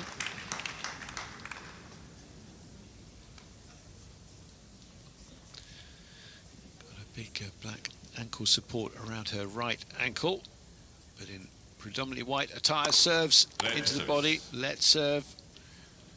Just juggles with the ball that came back from Goff's attempted return. Decides to use the same ball again. This for the set. Serves out wide, return comes back sharpish though, and that was very strong from Goff for once. And the ball shooting through gave Sierra little time to react to it. She was down on her knee to try and redirect it, but it went in the net. So another set point saved by Coco Gauff. But it's another one here to try and take off Sierra, who serves down the middle. Return's going to go long, and on it will go into a third and deciding set between these two for the second time this year, as happened in Rome. On that occasion, Gauff coming from a set down to win in 3. Is Sierra going to avenge that with a similar kind of result? She takes the second set 6-3. Well, I think the big question for Sierra now is, does she believe in herself? Does she believe that she can win this match? Certainly, she made massive strides in that second set. It was so impressive how she turned around her first serve percentage, made 73% of first serves in that set. She got a lot of free points from it, but mostly the second serve, winning 75%. What was it at? Can you remember? It was about 17% points behind the second serve in the first set to go to 75%. That's massive, but you've got to say there's a big help as well from Coco Gauff, and there's just moments where Gauff in that set, she's just not putting the ball back into play, and the first 2 points of that last game, that was a big example to me. Goff had 2 returns of serve on her racket, and she's making unforced errors. I think she's got to be playing those more through the middle of the court, deeper, bigger target, and getting herself into the points. She's gone off court for the moment, having a bathroom break after losing that second set. But will she make those kind of adjustments on her return? We'll have to wait and see whether she can manage that. The matchup beyond this one on the #1 court today will be the men's singles second round encounter between Felix Auger-Aliassime, the Canadian 3rd seed, and Dino Prismic of Croatia. Having a powerful game, see what he can do to try and upstage the Canadian. As for Yannick Sinner, he got the better in the end of Nuno Borges on the centre court, beating the Portuguese in a tight match, 7-6, 7-6, 6-4. So that certainly took rather less time than his previous encounter against Miomir Kecmanovic. The Italian now taking his title defence into the 3rd round as a result. And on centre court, as a result of that victory, the next matchup there will feature former champion Barbora Krejcikova, who also, of course, firstly won a Roland Garros title, up against the new champion from Roland Garros, Mira Andreeva. That is a tasty matchup in the second round. Tough to call. Well, it is. It's a real test for Andreeva, who on paper, based on recent form and world ranking, and Krejcikova's quite a bit of time out of the game. She's had to deal with a lot of injuries. You would think that Andreeva would be favourite there, but we know that Krejcikova is going to come out with all her expertise, her knowledge of this surface as well, and she's going to trouble Andreeva. So I see that as if Andreeva gets through that match, I think it's going to give her just so much confidence. What confidence has Coco Gauff got now for this 3rd and final set? She's back on the court. She urges herself on as she now walks up to the baseline down below us. Ready for play. And we'll start this decider. Again, in shade at the moment, this court. And it's a good serve, solid out wide. 15. That is netted by her opponent. Needs to establish herself, re-establish herself again here, Gauff. Tries to serve that one down the tee, but has gone the wrong side of the centre line.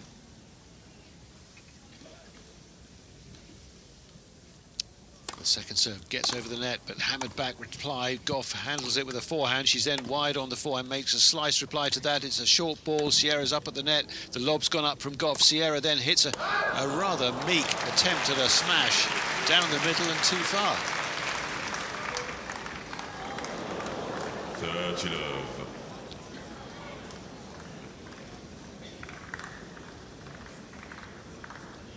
.30 love then for Gauff, but what a missed chance that perhaps was for Sierra, who really looked like she was going to dominate the rally.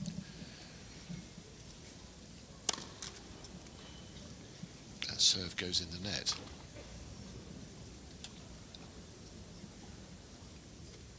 Sierra looking eager at the far end. This one taken on the backhand, cross-court return with good length. That length, though, is just too much. And a few of these misses now, just giving Gauff the opportunities to set herself up to establish herself well in this decider.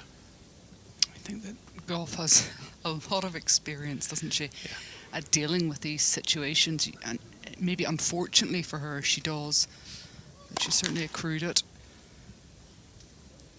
That serve doesn't clear the tape. She kicked this one out wide. She went body, but she went too far. 40-15.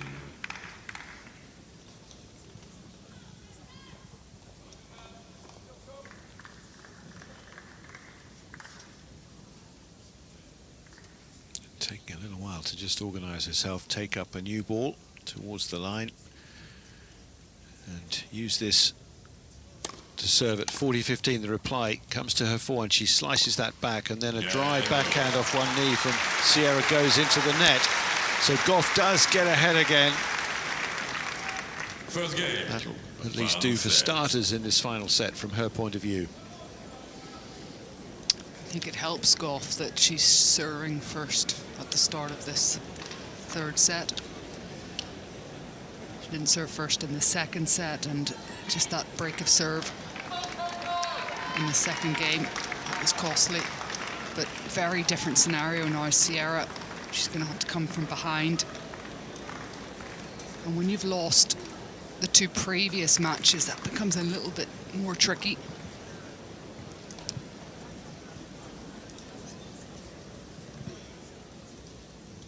She serves with the sun in her eyes, looking up from this near end.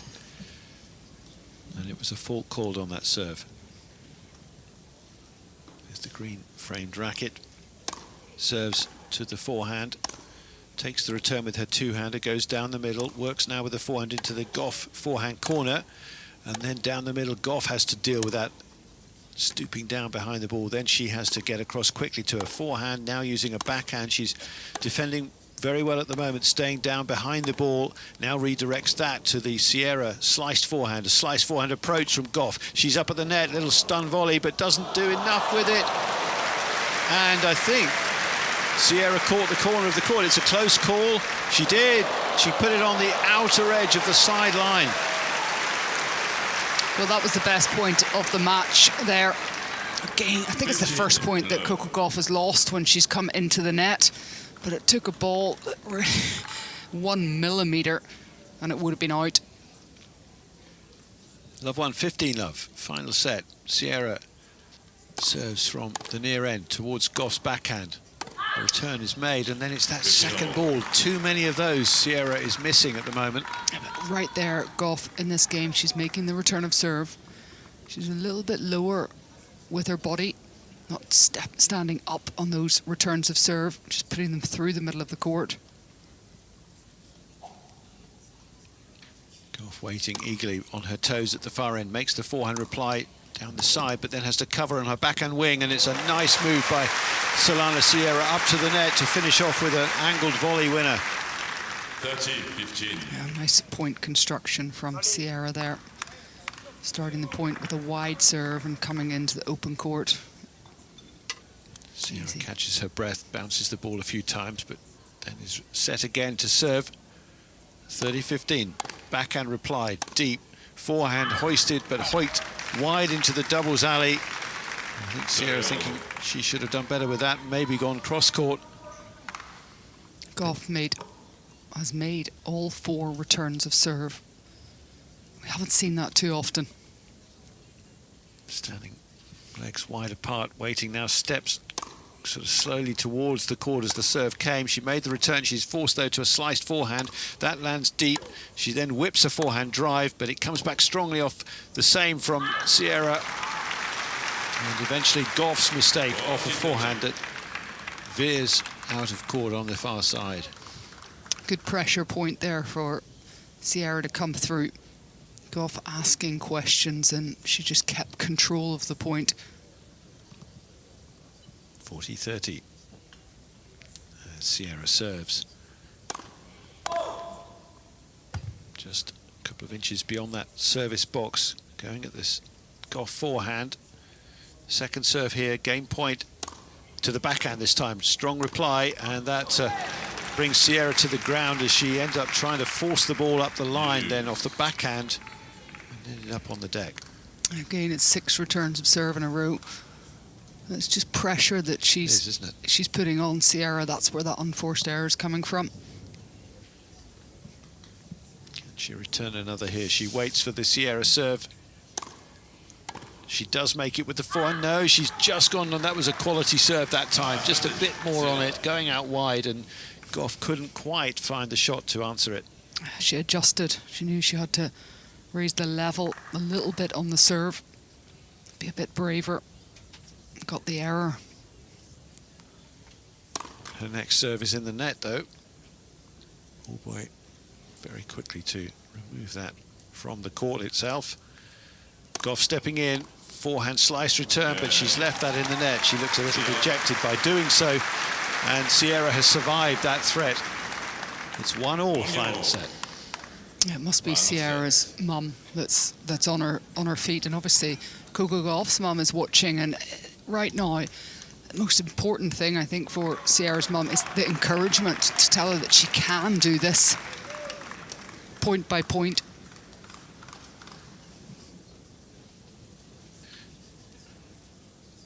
Intriguing stage and close contest this certainly is. An hour and 14 minutes played, 1-1 final set. Gauff serving, but not finding the target there as she went tee.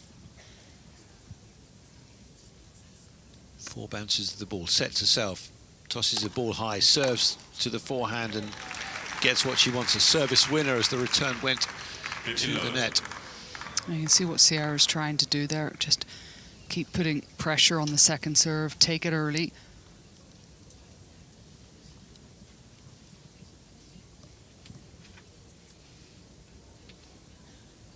Waiting for this next serve as she prepares and now launches this one to the forehand. It comes very quickly to her backhand. She has to slice it back, but there's Sierra then well inside the court, close to the net, able to just take her time, set herself up and hit a forehand clean winner down the other side.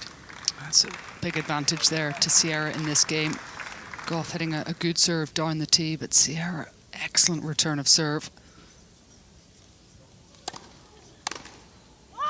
But big come on from the American as she put in a strong serve there and got an error off the Argentinian's reply.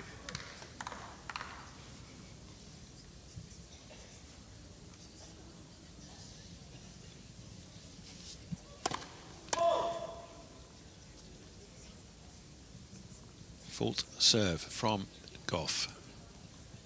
1-1, 30-15 as she serves final set from that far end. Return comes straight to her. She deals with the forehand, but she's under pressure again.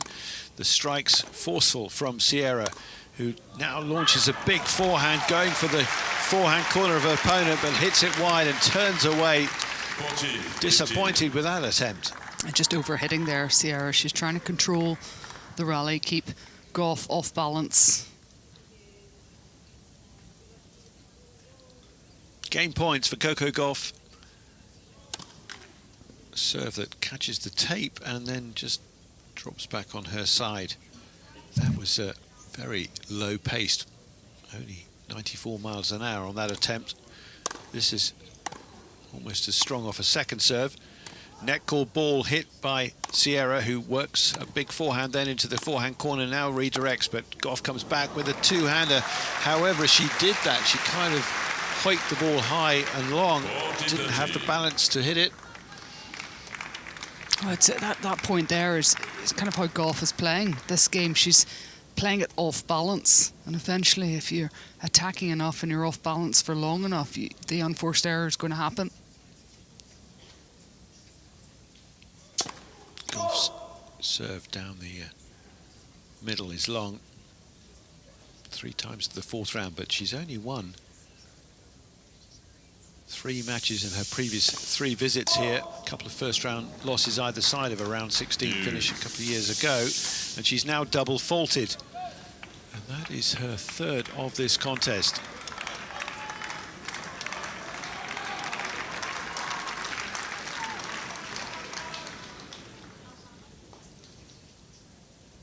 All square, nothing to choose between them in the scoreline now. A set all, 1-1, and deuce. And another undercooked serve there. Second serve comes now. Forehand reply is hammered. Gauff tries to react to it, just keeps it in play, but she won't cover that. That's very smart work from Solana Sierra. She saw Gauff having to cover across, having been forced out wide, and then went back behind her with that short bunt down the line. And Gauff is facing a break point, and her team are looking concerned. It's such a good play, going back behind, such a good mover.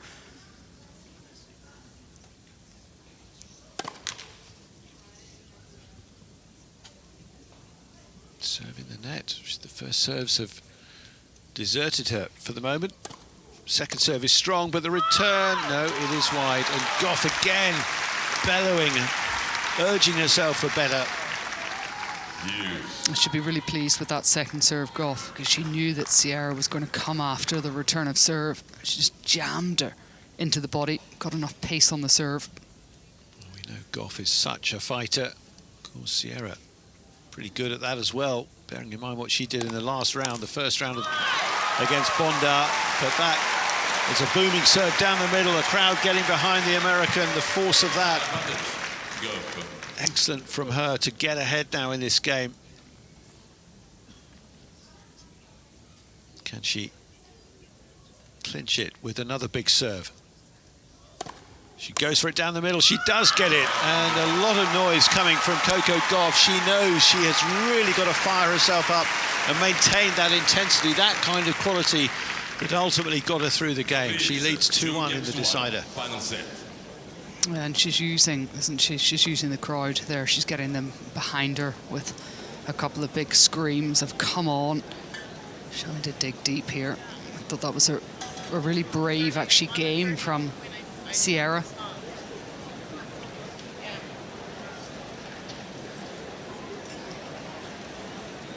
They're both sat in their chairs taking stock of all that. They've been battling for this now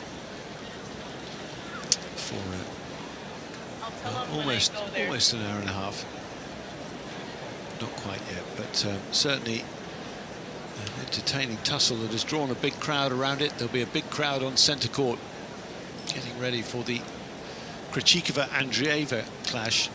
We saw on the monitor, didn't we, a lovely moment, the two of them waiting in the main clubhouse to come out onto the centre court. And normally, Yeah, do you know what? I think it's. Well, we're about to get ready for that match on centre court. And I'd just like to say welcome back to everybody watching us on Twitch. Here we go then, time for a return to centre court with Wimbledon Radio on the commentary. We've got the final match of the day of Djokovic. Let's head down now and join our colleagues. I need to get back to this rhythm, but, you know, overall, you know, if we watch the scoreboard, it was very, very close. So, you know, these matches, and especially individual sets, helped me a lot, you know. So, of course, we aim to improve. We aim to get... Or so, I mean, she knows what it's like to get through. This is going to be a really interesting match. Andreeva, of course, is still only 19 years of age. She's the 5th seed. She's the world number 5. She now has 6 career titles, 3 of them this year, including, of course, Roland Garros, where she beat Poland's Maja Walinska, the qualifier, to take the trophy. And she's looking, Jill, to become the first player since a certain Serena Williams back in 2005 to win both the French and Wimbledon in the same year. That would be some achievement if she could pull it off. Yeah. And that just goes to show you how difficult it is. I mean, it's difficult already to come and win a Grand Slam. But yeah, I would say this is, because this is the most difficult transition, the clay to the grass, it makes it just that much more challenging. And how close together they are as well, just a little over a month apart, these 2 Grand Slams. As for the head-to-head, Andreeva leads it 3-1, although, as you referenced earlier on the Wimbledon radio channel, Jill, a couple of those were retirements, but they have played here before. That was 3 years ago in the second round, and that was a pretty comfortable win for Andreeva. Yeah, and but that was a retirement as well, wasn't it, or no? I believe it was a straight sets win for Andreeva. Was it a straight sets win? Okay. Yeah, but it's a lot of water under the bridge since then, yeah, clearly. Yeah. So I think this is just a new slate. And so I think the start's going to be important because of the caliber between the two. And it will be Krejcikova that will start serving. So the formalities are done. The warm-up is complete. And it is the former Wimbledon champion, Barbora Krejcikova of Czechia, who will get us underway after her opponent won the toss and invited her to choose. Up the line goes Andreeva, just missing. And I think where Krejcikova on this surface, I think could be a little bit stronger and better. She has a little more variety as far as using the slice, the drop shot, being able to come forward to the net. I mean, Andreeva's great at the net, but I think on the grass, Krejcikova, she's just got such great hands. Serving from the royal box end, like her opponent, sporting a white sun visor, her hair tied back in a bunch. Andreeva's in a ponytail. She hits the off forehand return. Good depth on it from Andreeva, who goes on the angle again and then Tries to change the direction up the line and does so successfully. Krejcikova looking rather accusingly at the spot where that ball landed, as though it might have just drifted wide, but of course we have the electronics that will tell us that it must have shaved the line there. 15 all.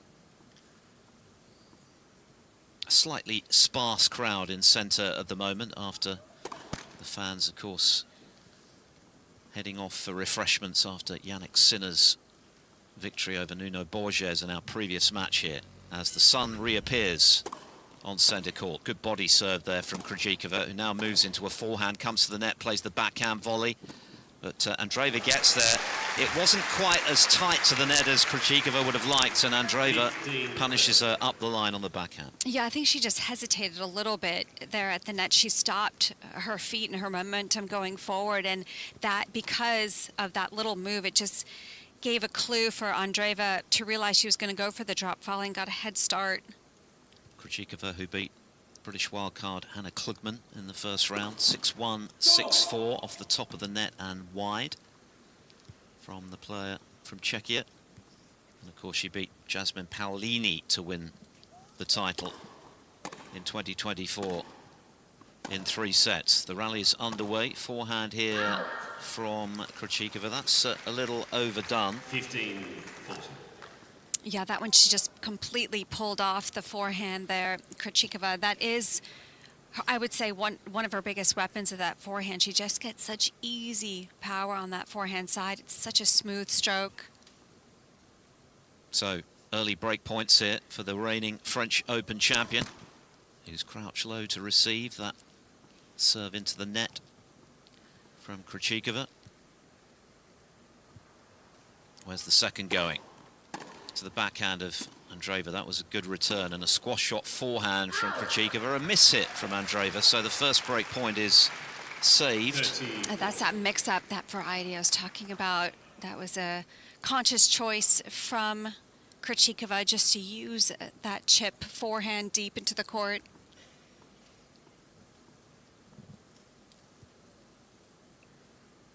.30-40. Blocked return from Andreeva. That's just drifting beyond the baseline. Good serve again from Krejcikova, who's at the moment getting herself out of jail in this opening game on serve. An 8-time titleist now is the Czech. Also won the French Open, of course, 5 years ago now when she beat Anastasia Pavlyuchenkova. And huge success in doubles, a career slam no less, and an Olympic title, alongside Katerina Siniakova, who she could potentially face in the next round. That would be an interesting dynamic. Long way to go before we know how things are panning out here. First game of the match, we're at deuce, and Andreeva looking just a little frustrated at missing that backhand on the angle.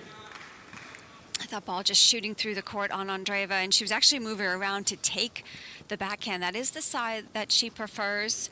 And you can tell sometimes when she's getting a little nervous, because she tries to get that backhand as much as possible. From 15-40 to game point server. Into the net she goes with the first deal.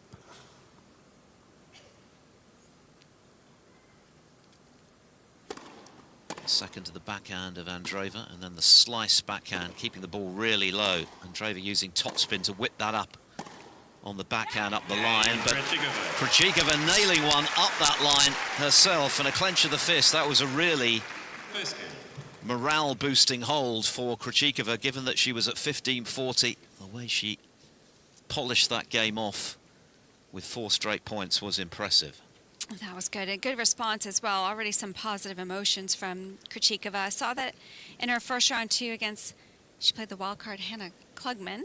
And it was a straightforward first set, 6-1, but then it got a little bit tight in the second. Krejcikova ended up winning at 6-4, but it was tight to close it out. It was a very tough game, and I just felt like that energy from Krejcikova really got her through that first round. Andreeva, on the other hand, got the better of Magda Linette, also in straight sets, 7-5, 6-4 in an hour and 43 minutes. Her first match since she became Grand Slam singles champion for the first time in Paris. So they've changed ends, and it's Andreeva's turn to serve from under the royal box. Gets a short return, tries to put the forehand away. There was just a sniff there at a running, passing opportunity for Krejcikova, but she nets with it. That was good control from Andreeva. Had to hit up on the forehand and had to create some good spin. Was able to get it deep into the corner to create the mistake.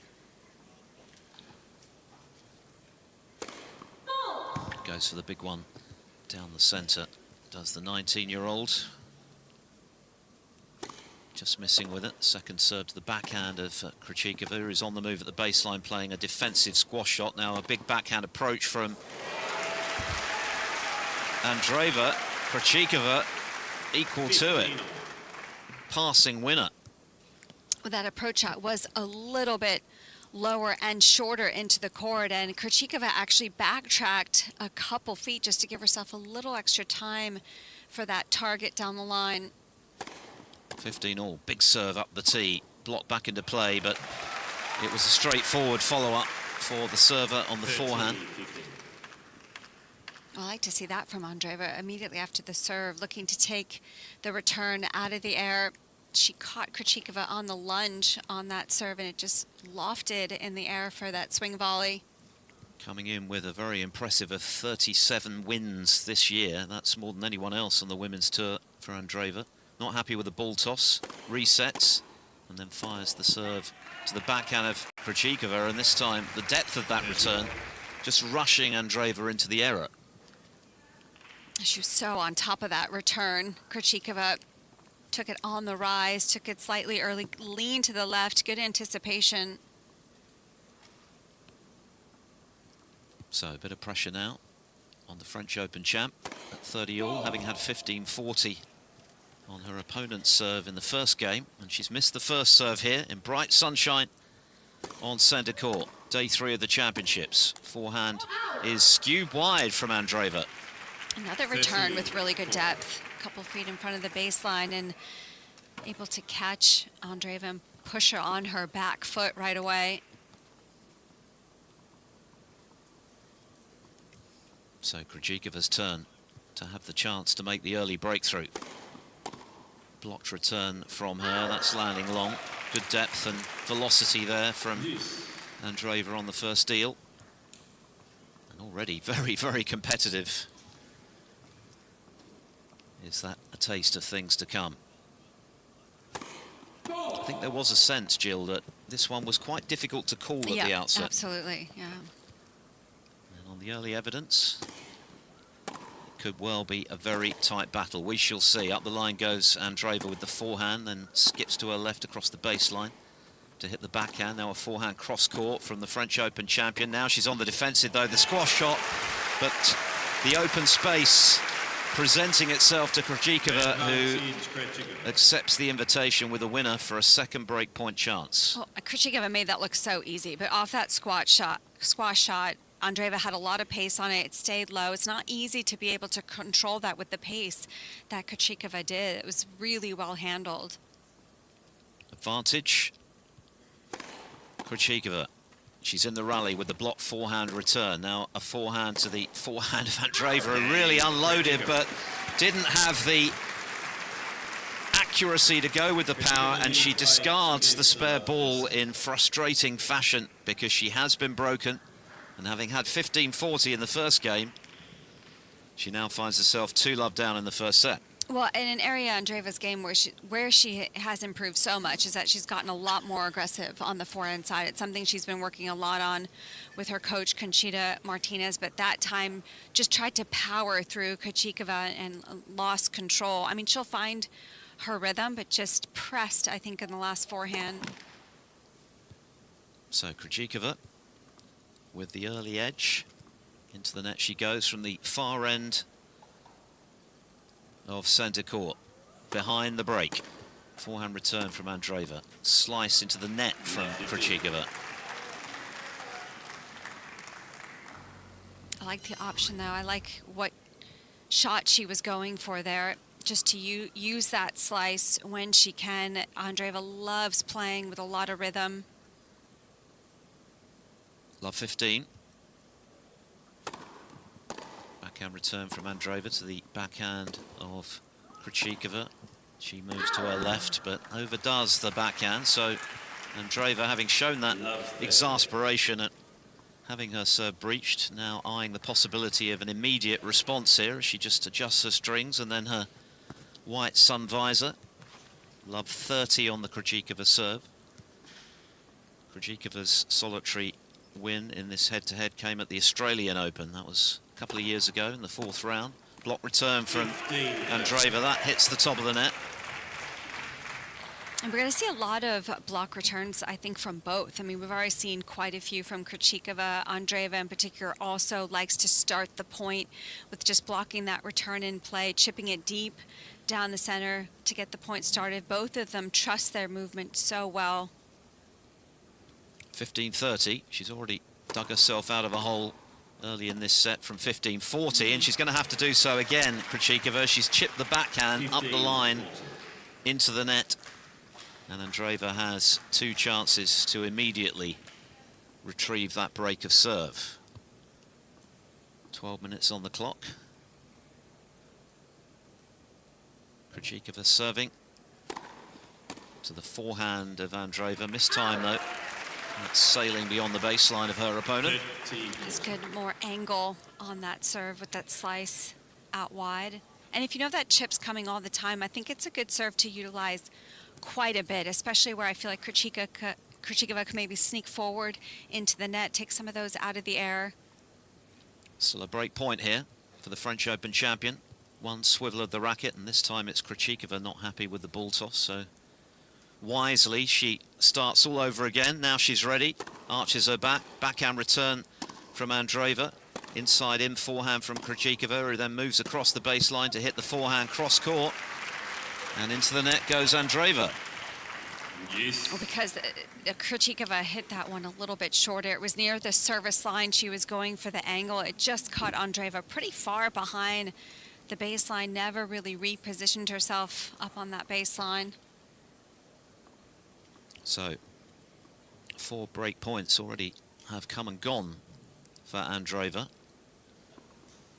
And if Krejcikova could hold here, well, she would have had a very satisfactory start to her bid to reach the round of 32, having claimed the title 2 years ago. And as mentioned, the word is that she's come into this tournament very relaxed, despite the injury and illness issues that have been something of a feature of her more recent tennis. She serves out wide, just missing the sideline this time. Due second serve, blowing on the fingers of her racket hand, sporting a bright green racket. Here's Krejcikova. That was a terrific serve as well. What a serve that was, right on the service box line, and really nothing Andreeva could do about that. Yeah, I thought it actually almost looked a little bit long, but no argument, no response from Andreeva, so must have just hit the back of the line. She does already look a little flustered, Mira. Well, there have been times in the past where temperamentally Andreeva has been a little suspect. That's something her coach, Conchita Martinez, the former Wimbledon champion, has certainly, I think, helped her to improve. So important to try to remain calm, which of course is much harder in practice than it is in theory in the pressure moments. But she's now a proven champion, and she has enormous potential to add more as the years go by. Still only 19 years of age, remember, but under a bit of early pressure here with Krejcikova just floating that backhand down the line and then putting on the burners with the forehand cross-court. But Andreeva staying in the rally. Now she fires one up the line on the forehand. Things warming up here, and it's back to deuce. As much more patient rally there from Andreeva. Didn't try and do as much with the slices that Krejcikova was throwing at her, and just much more controlled when she decided to unleash a bit more on the forehand. Kept good margin. Every bit as competitive as we expected it would be in the early running. Already 15 minutes of play on court. 2-love Krejcikova trying to back up the break that she got just now. Hauled back to deuce, having already faced break back points, 2 of them in this game. just as she fended off when she held serve initially. Forehand cross-court onto the sideline from Krejcikova. We saw a lot of that clean ball striking when she lifted this title. Well, she definitely seems like she has a very clear tactical plan right now, Krejcikova. She's trying to use that slice, particularly into Andreeva's forehand side, to force her to hit up, and then Krejcikova just aligns right perfectly with her game to attack the next ball on the forehand.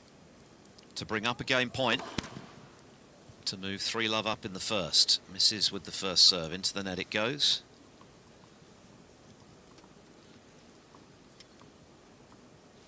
Where's the second serve gonna land? Can Krejcikova finish this game off here and now? Forehand return from Andreeva. Backhand into the net from Krejcikova. And, well, both players finding it difficult to put games away early on. Krejcikova there just motioning herself to go hit through that ball a little bit better when she comes over the backhand side. Krejcikova, the veteran, of course, comparatively, at 30 years of age now. Stands at 5'10" tall, giving away 11 years to her opponent. Should have put away this one off a good wide serve, the short return, and she duly dispatches it to move once again to game point. That was good focus on that short ball from Krejcikova. She saw Andreeva sprinting to the corner as well to try and cover the open court, and it was Krejcikova just staying very focused on that put away. Interesting developments on court one. More on that in due course. Coco Gauff involved, twice a Grand Slam champion, taken to a decider by Solana Sierra of Argentina. Gauff the 7th seed. Krejcikova game point for 3-love, bends the net with her first. And Sierra with a break in that deciding set, serving at 15-all at 4-3. So is another big name, possibly heading for the exit door rather prematurely. Backhand return here from Andreeva. Krejcikova with game point, floats one up the line on the backhand, and then hits over her backhand, but that is long. Well, she kind of almost tried to correct it from the previous backhand where she hit it in the net and didn't follow through, and overcompensated on that one, just completely lost her way a little bit. That ball landing way beyond the baseline. So, parity once again in this lengthy third game. Krejcikova at deuce. She's already fended off 4 break points early in this set. Now serve volleying. Tries to knife away the initial backhand volley, but the follow-up volley is skewed wide.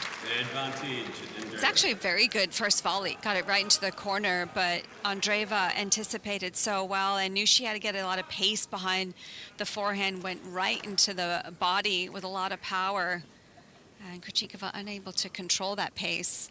So here comes break point number 5 of this set for Mira Andreeva. Can she finally convert and in the process retrieve the break deficit? First serve is missing from the double Grand Slam singles champion. Andreeva standing about a metre behind the baseline and remaining there as she hits the backhand return, not out of the centre, and that ball set up pretty invitingly for Krejcikova to wallop it away for a winner. What a great body serve. Andreeva trying to get out of the way, again opting to try and take that backhand, but the ball, because of the slice, just kept following it into her body. Just sat up there for Krejcikova to attack. Well, these breakpoint chances are mounting. 5 have come and gone for the French Open champion. Conchita Martinez, of course, watching on. Interested to see if Andreeva can find the necessary on those breakpoints. Not on this occasion, with Andreeva watching that ball catch a fair bit of the line, up the line from Krejcikova to move to game point. Another good pattern, I think, from Krejcikova, out wide serve, and then just being able to spread the court so well against Andreeva. Game point, brilliant serve, and once again, Barbara Krejcikova has fended off danger and has consolidated the break. It took some winning that game. We've already been playing for 20 minutes, but it's Krejcikova who saved 5 break points, who leads 3-love in the opening set. Yeah, she's just been a lot sharper, I think, from the beginning. And I think the signs from Andreeva already, as soon as she got broken in her first service game, already showing the frustration very early on in the match. And that's something that you mentioned, Phil, that she has gotten better at that. You're right, Conchita has helped her a lot with that. But she's a very emotional, passionate player, and I feel like is very quick to go to those emotions, where I think she's trying to be a little bit steadier, because I do think it does affect her. She can bounce back, but I feel like it affects her a little bit longer than it needs to. And is that something that inevitably you're going to improve with age? Because we mentioned already, Yes. obviously, Jill, she's still only a teenager, Yeah. so she hasn't reached full emotional maturity yet, True. probably off the court, never mind on it. I think I don't know if that's ever a never-ending project. Yeah, well, that's a good point. Yeah. I mean, I do feel like you still get seriously mad. I still Violent sometimes even. I saw the bruises on Raj. Oh goodness! Oh gosh! I told him to hide them. I'm kidding, of course. No, but I think actually she's very self-aware for someone that's just 19 years of age. Yeah. But it's something that you constantly have to work on. Well, we're back underway, and all the time this iconic centre court is getting ever more populated with fans streaming back in after getting some refreshments, perhaps visiting the facilities post Yannick Sinner's win over Nuno Borges in our previous match here, as Andreeva comes up with a backhand winner up the line. Yeah, that's one that she's not going to miss. That's probably, I mean, she has so many great tools in her game, but I think that's one of the best of her game. If I had to choose a shot, the backhand down the line is almost perfect. 30 love, and she could do with a really comfortable hold here, just to pile the pressure back on her opponent after the frustration of not being able to convert any of those 5 break points she's had, and she's doing a good job in that regard. 40 love in the blink of an eye, and another big serve out wide, which lands right on the baseline. The block return from Krejcikova gets her into the rally, but that's a beautifully disguised drop shot on the backhand side from Andreeva. That was exquisitely played. That was perfect timing as well, time to do it, where Krejcikova had lifted the slice with quite a bit of height, not much pace, and that's a time that normally you feel like your opponent is going to get aggressive and attack, and she just threw in the drop shot. Very unexpected, beautiful timing to do that. Things becoming serious for the number 7 seed from the United States, Coco Gauff, with Solana Sierra of Argentina serving for the match. 5-4 in the decider, 15 all as I speak. Could another big name be heading home in the not too distant future? We'll keep you posted, and of course there's dedicated commentary on Court 1 here on the Wimbledon radio channel. The overview with Marcus as well. Excellent return there from Andreeva, who's determined to be just that little bit more clinical if she gets further chances to retrieve the break, and she's made a good start. Love 50.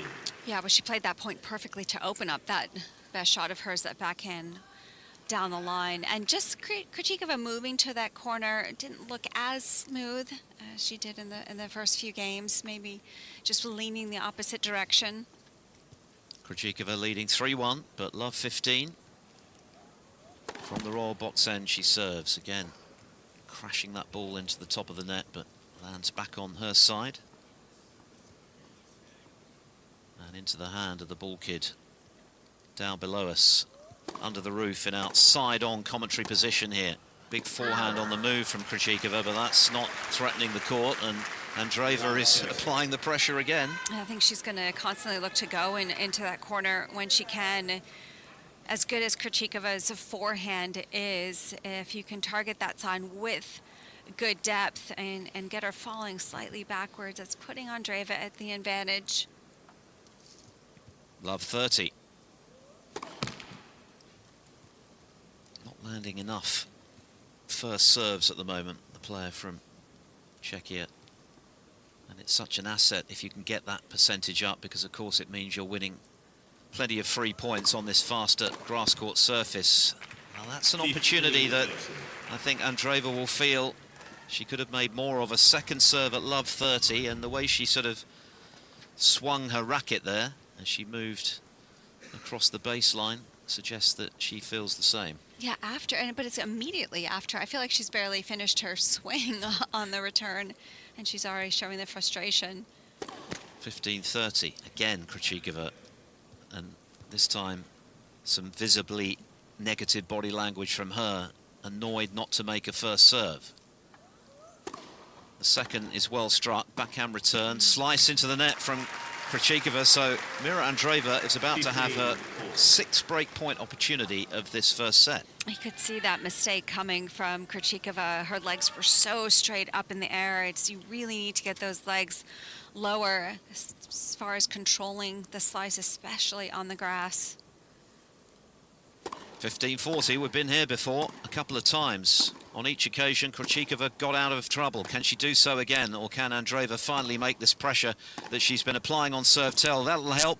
An extra injection of pace on the forehand up the line, but Krejcikova's back in the rally, and she's turned it her way. Now she plays the drop shot. Andreeva gets there, up the line. Krejcikova throws up the defensive lob. It's a good one. It lands in, and the pass is good from Andreeva, and finally, she makes the breakthrough and retrieves the break.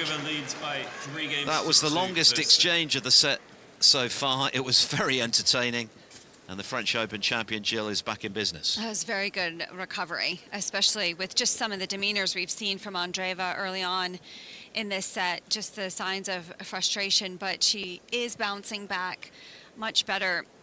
And that was just that last shot in particular, she held so well. She kind of took a little sneak peek at where Krejcikova was and hit the perfect spot on the passing shot on the forehand.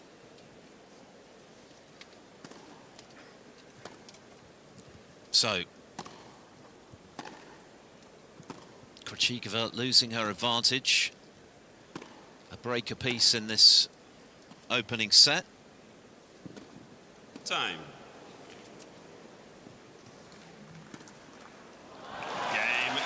And Coco Gauff, I can tell you, on court 1 has broken back to keep her Wimbledon dream alive. 5 games all now in that final set. And in fact, she's just held comfortably to move 6-5 up, which just kind of underlines, Jill, how swiftly things can change. I don't think Sierra had a match point. I don't think. I was watching the score, but then I got distracted, of course, while I had to watch Andreeva and Krejcikova. But yeah, now it's Sierra serving to try and stay in the match. Good first serve down the tee from Andreeva to get the first point on this service game. And she'll be feeling a whole lot better for making that breakthrough, because she would have been feeling the frustration mount at the number of chances that had been spurned. Some of those, of course, well saved by Krejcikova, who's suddenly on the back foot. Andreeva turning up the power with her ground strokes and moving to 30 love. Her previous service game came and went in a flash. Just maybe beginning to feel a little more comfortable on court right now.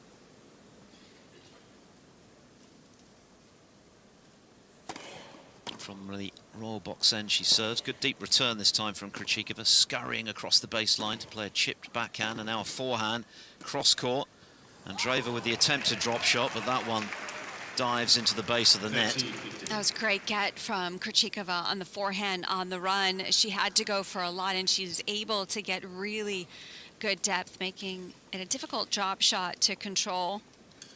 Mentioned that Krejcikova was struggling to get those cheap points with her first serve percentage, and that's backed up by the stats. Just 45% of those serves landing in. Andreeva missing the backhand volley, which she would have backed herself to get, but in contrast, Jill, Andreeva landing her first serve 81% of the time. I've always liked her motion on her serve, Andreeva. Even I remember watching it when she was 15 years of age. I was like, wow, someone so young to have nice fluid motion. The sky really is the limit for this teenager. Already a Grand Slam champion. What a feeling that must be, arriving at the championships, knowing that you've won one of the biggest titles in the sport. 30-40. You've got to think the only way is up, but a couple of errors from her, and in a flash, this game is turning around. Suddenly, Krejcikova has the chance to get the break advantage back here. 30-40, serve out wide. And Andreeva is missing with that serve. We've already been on court for half an hour. Midway point of set 1 on the Wimbledon radio channel. Backhand return from Krejcikova. Cross court from Andreeva. She moves across the baseline. Forehand into the net from Krejcikova. That will disappoint her. That was an unforced error. Yes. She had so much time on that forehand, just waited for the ball a bit too much. She thought Andreeva was going to hit with a bit more pace there and just needed a couple extra steps forward to the ball.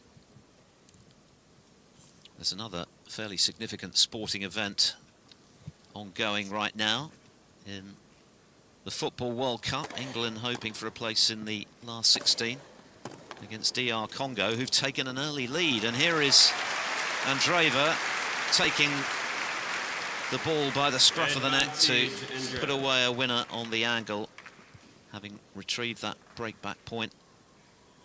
I like this play from Andreeva, taking that swing volley again, taking the return out of the air just to apply a little extra pressure to Krejcikova. Looks like we might be heading for a champions tiebreak on court 1 to settle that scuffle between Sierra and Goff. Sierra of Argentina gain points for the breaker, which will be first to 10 points, of course, in the final set. Andreeva with a game point here to level at 3-all, having been 3-love down in this opener. Forehand from Krejcikova. Neither player playing at their maximum level so far. Who's going to snaffle this set? Forehand approach from Krejcikova, who tried to play the stop volley, and the ball just dribbled off the strings.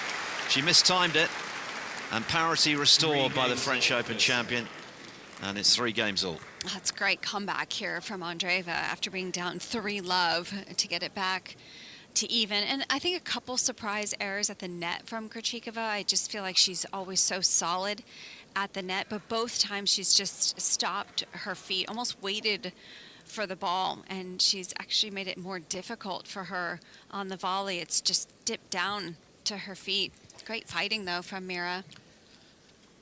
Fascinating stuff here on centre. Some good tennis, some errors. Both players have had chances come and go. And I guess all of that accepted. 3-all feels about right. Break a piece. Krejcikova serving from the far end of this sunlit court in the early evening in southwest London. And that is a double fault from Krejcikova, whose serve, as we've referenced, needs to improve. She tends to go pretty big, I think, sometimes, especially on the second serve. So she can throw in a few double faults. And when she's missing that first serve, and she's missing it too often, she's only winning 1/3 of her second serve points, Krejcikova. Backhand return from Andreeva. Now a forehand from her cross court. The attempted drop shot from Krejcikova, which wasn't good enough. There was too much air on it, and Andreeva was all over it like a rash as she crunched the backhand winner. She handled that so well because it was pretty well executed drop shot from Krejcikova. It stayed low, maybe had a little bit of depth, but I would love to see Krejcikova use that drop shot more to the forehand side of Andreeva. And she couldn't have hit that angled backhand any better, right into the corner of the court, just inside the baseline.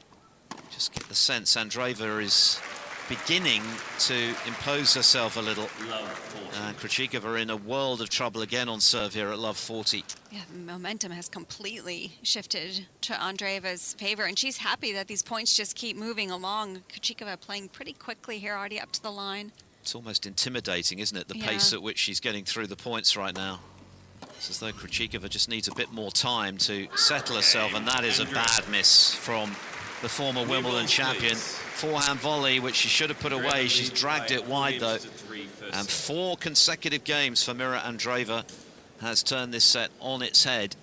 And so she now leads with the break 4-3 in the first. I think that miss was a good example, though, of just Krejcikova at that moment, just to recognize how quickly the points were going in Andreeva's favor, and just to be able to slow things down. But sometimes you're so wrapped up in how things are feeling, and letting the lead slip, like she had the 3-love lead, that you're not thinking necessarily clearly. And I felt like Krejcikova just went a little bit too fast in those last few points.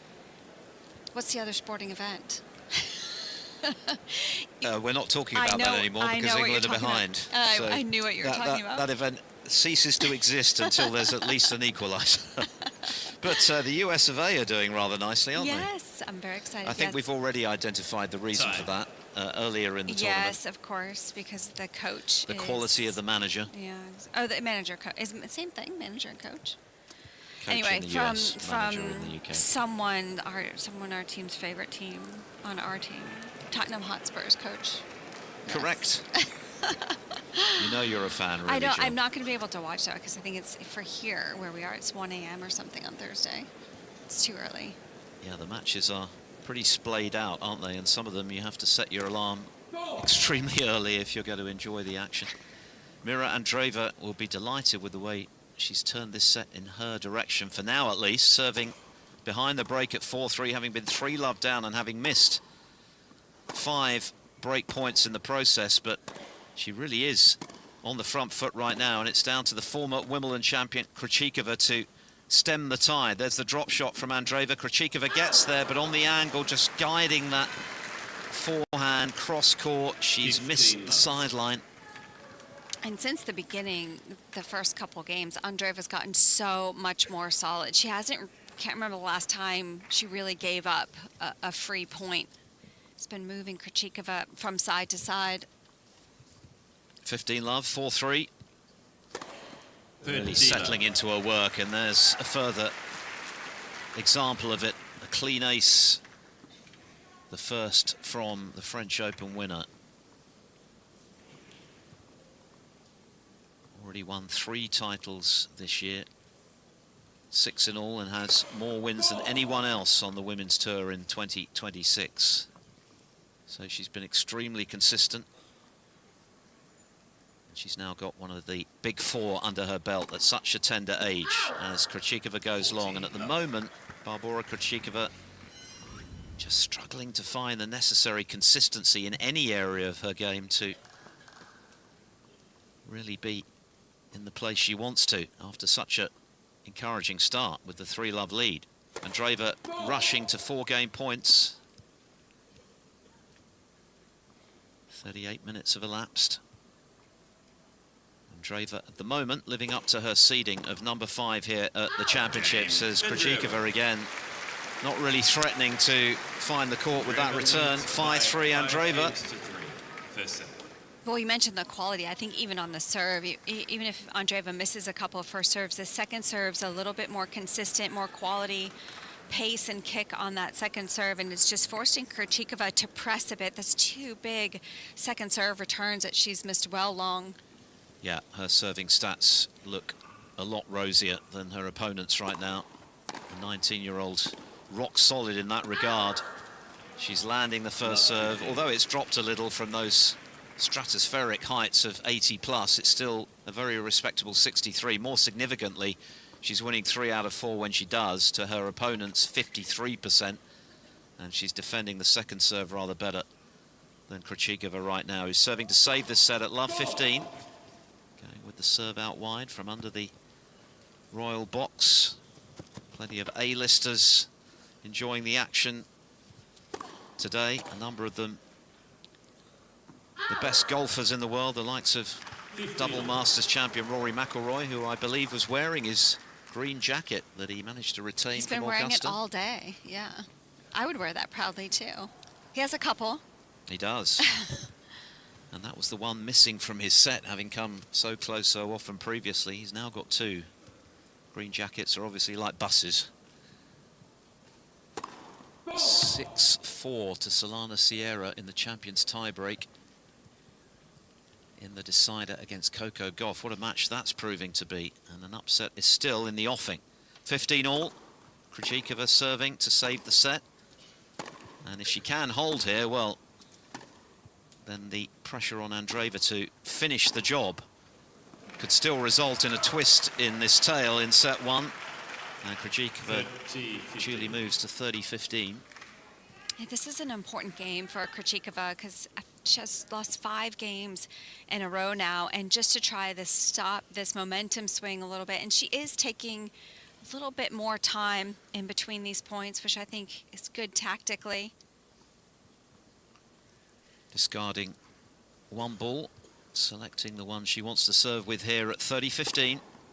Forehand return from the French Open champion, who hits another forehand cross-court to the forehand of the former Wimbledon champion. Then the drop shot on the angle is exquisitely executed, not for the first time today. Andreeva showing what lovely touch she possesses. She just knew that she could completely fooled Krejcikova there. She was behind the baseline after the drop shot, didn't even make a move to come forward, knew she had the .1. Just dropped the wrist at the last moment. Really was a delightful winner. But Krejcikova with a rare cheap point, and then there were one or two, I think, ironic cheers at that first serve for a change, finding its mark, and what a difference it makes when it does. The first ace from the former champion here in the singles, and indeed, of course, the doubles, where she's completed a career slam. Olympic gold as well. Bring you an update in due course on court 12, where her partner in all of that doubles success is in action, and an opponent she could be facing in the next round, and she has held. How important will that hold of serve be come the end of this set? We're about to find out at the change of ends, because Mira Andreeva has been forced to serve it out, having been love 3 down. She now has this set on her racket at 5-4. That was a very important game, I agree, just to stop that momentum that we were talking about. And I liked her response too, just looked at her team and her support box up there with a little fist pump. She's been working with Yuri Novak for the last couple of years. Krejcikova, former top 5 in the world. And Krejcikova has praised him pretty often with just helping her stay calm in moments like this, not getting ahead of herself. She also feels like he's such a positive influence to have in her box. So really good partnership there. Well, talking of developments on court 12, it's not going to be Katerina Siniakova to play the winner. The 32-seeded Czech has lost this afternoon to her compatriot Nikola Bartunkova. 6-2, 6-4 in the last few moments. So Bartunkova moves through to the round of 32. Who is she going to play? Well, Mira Andreeva now with the opportunity to take a 1-set lead.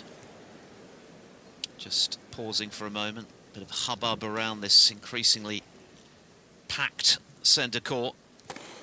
Can she be clinical and finish this job? That was a problem for her at the start of the set when she was missing all of those break points.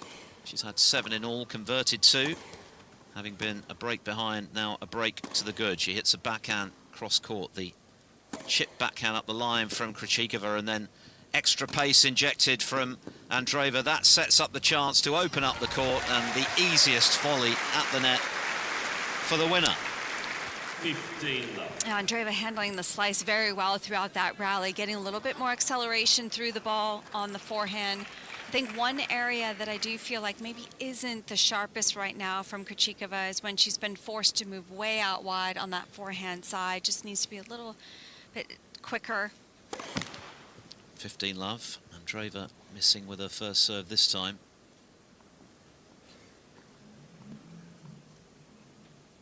What can Krejcikova do to bend this set in her direction? She's into the rally with a backhand return on the angle. And now scampering across the baseline, a defensive squash shot on the forehand to stay in the rally, but Andreeva in charge at the moment, and that's another beautiful drop shot. It was perfectly played, the weight of shot to push her opponent back, to give herself the chance to play the short ball for a winner. That was so well done, and that drop shot had a little bit more pace behind it, but she wanted to do that on purpose to keep it a little bit low. She knows how rewarding the grass is when you get a little bit more pace on the slice. That ball just did not bounce up. Really cutting under the ball there, and as you say, dying a death on Krejcikova's side. 30 love, 2 points away, and Andreeva really has moved through the gears in this set after a slightly frustrating start for her.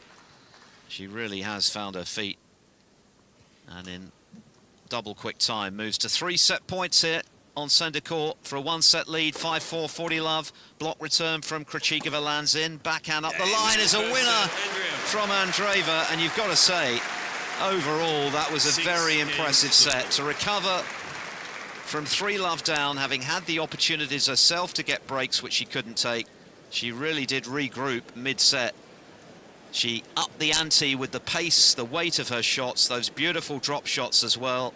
The serving was of the very highest quality, and she deserves to take that first set, which she has by 6 games to 4. Well, I think she did everything better than from the start of the match. I do feel like Krejcikova got up to a very strong start, and with the frustration of Andreeva, she was able to let that go pretty quickly. She only had 9 unforced errors in that first set, Andreeva, compared to 15 from Krejcikova, and 15 winners, Andreeva, compared to only 8 from Krejcikova. So she got better and stronger, and I think just more confident. I mean, she really tidied up her game at the end of that first set. Also love that she's coming into the net, winning 8-11 points when she's coming forward. And surprisingly, Krejcikova 4 of 10. I thought she'd be a little stronger, so less than 50% when she's come forward. Those are a very favourable set of stats, aren't they, Jill? And any time that you've got that many more winners than unforced errors, that's the sort of ratio that you're looking for. You're going to win a lot more matches than you lose with Andreeva's figures there. And her demeanor got really good at the end. We've been talking about that's something that she's consistently working on, and it's interesting, after she won Roland Garros just a little over a month ago, she was asked about that feeling and that first emotional moment that she had, and her response was she just wants to feel it more. She just wants that sensation more. It's like an addiction now for her. Yeah, it was almost, to some degree, an understated celebration, wasn't it, in winning a Grand Slam. Such an enormous achievement, but I think that really does play into the fiercely ambitious DNA of Andreeva. This is just the beginning for her, that French Open title, and who knows, maybe she will go on to emulate Serena Williams. There's a long way to go, but just a reminder that you have to go back to 2005, more than 2 decades ago, for the last time a player won both the French and Wimbledon in the same season. And it does feel as though the women's draw is wide open. I can tell you Coco Gauff has fought back to win that tie-break 10-7, so she survived a scare. Coco has yet to play her best tennis on the grass, as Andreeva goes for what would have been a spectacular winner up the line. But as you heard from the oohs and ahs of the crowd, just missed it. Yeah, we didn't actually see the end of the match because we're focused on this one, of course, but Sierra was up 7-4 in that final set tiebreak, and we've seen a few times that the players forget that it's a 10-point tiebreak. So I'm curious, because all of a sudden it happened really fast that I got to 10-7 the other way.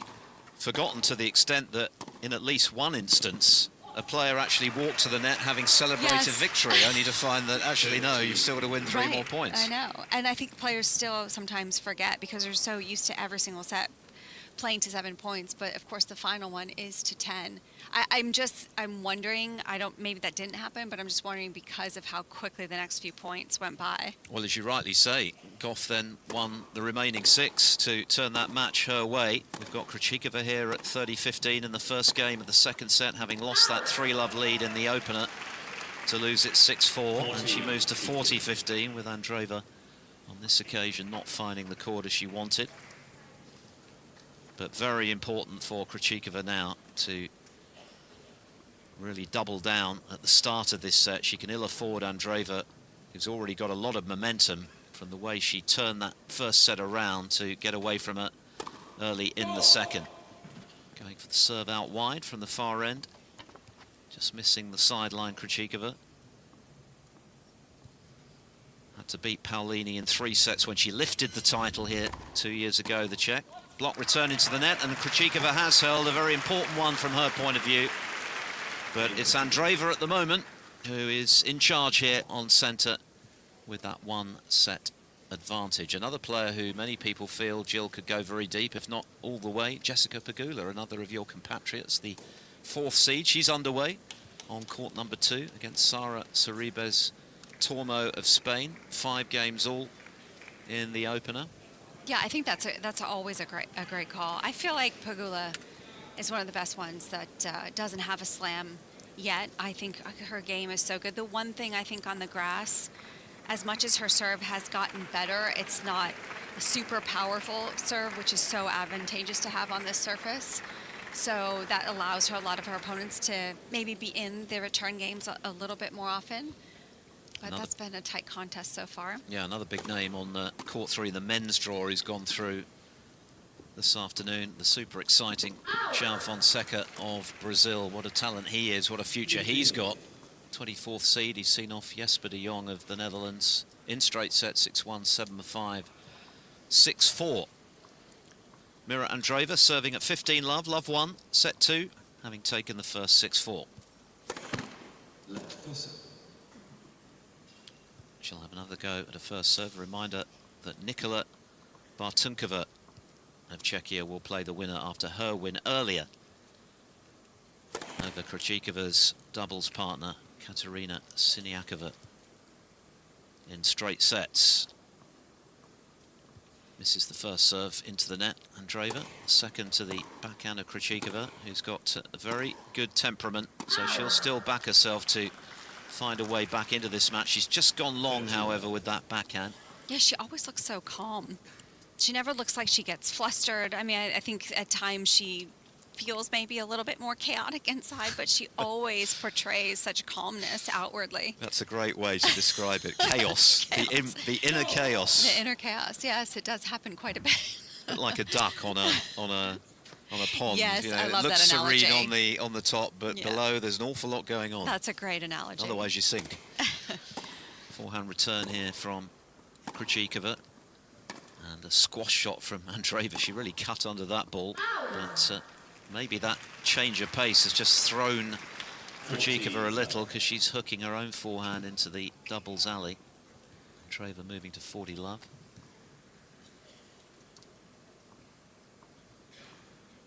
Diane Parry of France playing Anna Kalinskaya over on court 18. That's getting spicy as well in the decider. More on that in due course. As Krejcikova opens her shoulders on that forehand. It flew bullet-like over the high part of the net for a winner. That was zero hesitation, just flew into the corner of the court off the forehand side. Another champions tie break underway on court 18. Parry leading 6-4 at the moment against Kalinskaya. Keep you across developments there. 2 game points for Andreeva, despite that wonderful forehand winner just now from her opponent, who skips to a left to chip a backhand onto the sideline on the angle. Forehand on the run from Andreeva. That opens up the court for Krejcikova to try and play the forehand approach. She's passed. And a desperate lunge to her left was no good for Krejcikova. Andreeva's winning pass too accurate. Oh, that was just too good. Krejcikova played the perfect point. She constructed the rally so well. She took that approach shot early, came forward into the net. It was just such good control on the pass from Andreeva, who duly holds to level up early in this set. We've been on court 6 minutes shy of an hour. And it's Krejcikova serving once again from the royal box end. Not happy with the ball toss, so starts all over again. Now she's ready. Down the tee, and it was worth the wait. An ace, and we haven't seen too many of those today, those unreturnables from Krejcikova. It's only her second ace, but it's been that percentage. It's just creeping up a little now. It's into the 50s, but really needs to get another 10-15% on that to get those cheap points to relieve the pressure. Goes for the serve out wide this time, just missing.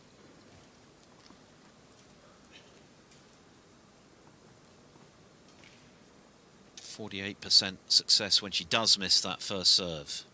Andreeva right up on the baseline to hit the backhand return under that white sun visor of hers, as Krejcikova chips the backhand into the net from 15. Some way back behind that baseline of hers. You know, another stat I'm looking at too that jumps out at me is return points won versus first and second serve. It's way higher on Andreeva's side. It's well below 30% on both the first and second serve for Krejcikova. So when Andreeva gets that return in play, it's to her advantage immediately.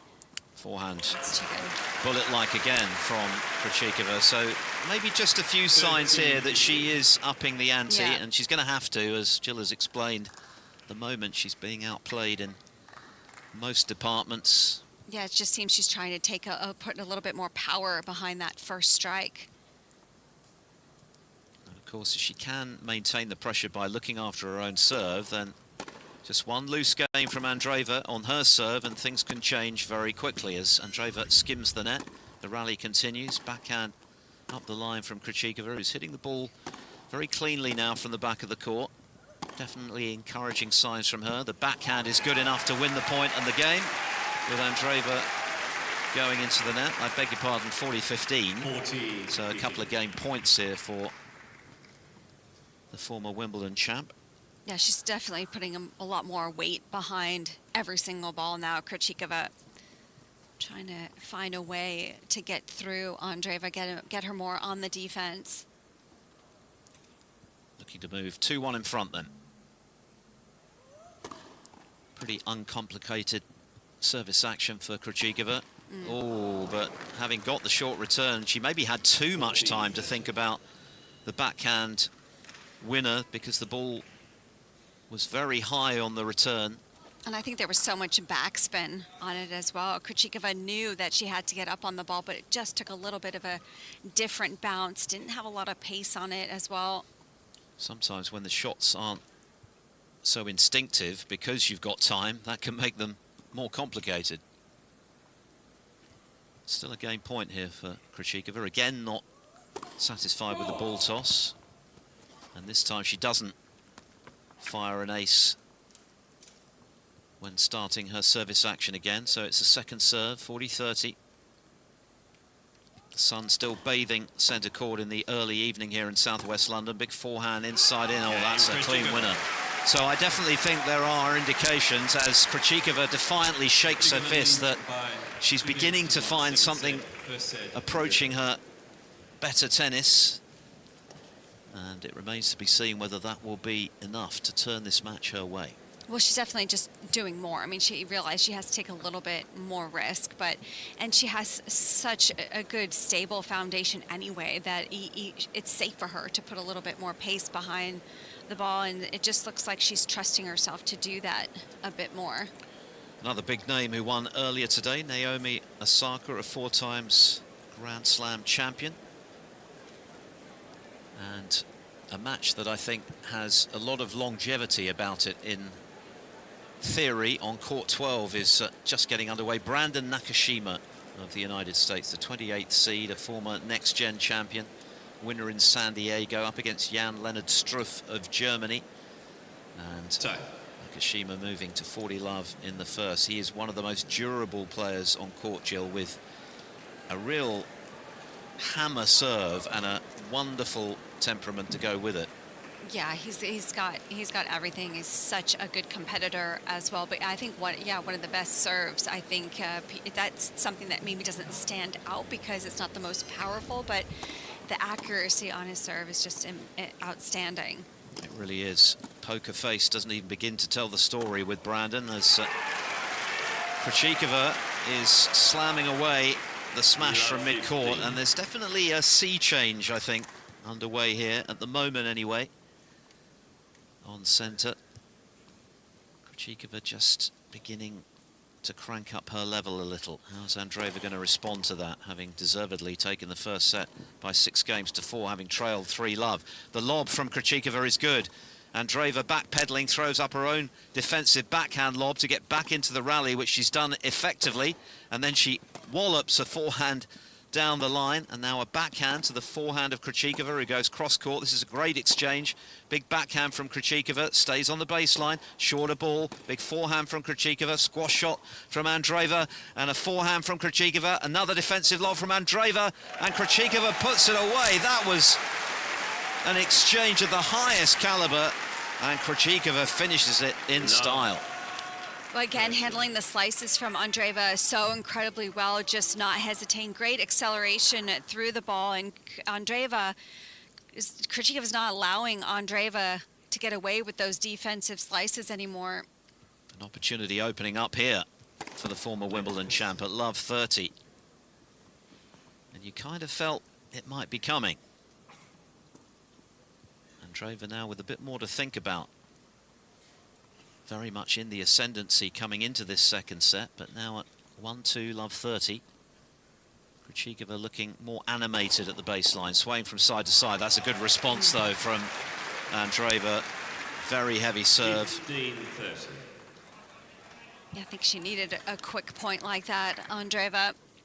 She can feel Krejcikova lifting the level. Just past an hour's play. And lands the first serve again, but that's an excellent return up the line from Krejcikova, who plays her own drop shot. Andreeva gets there, scoops it up, and then Krejcikova with the attempted pass, intercepted with the volley by Andreeva.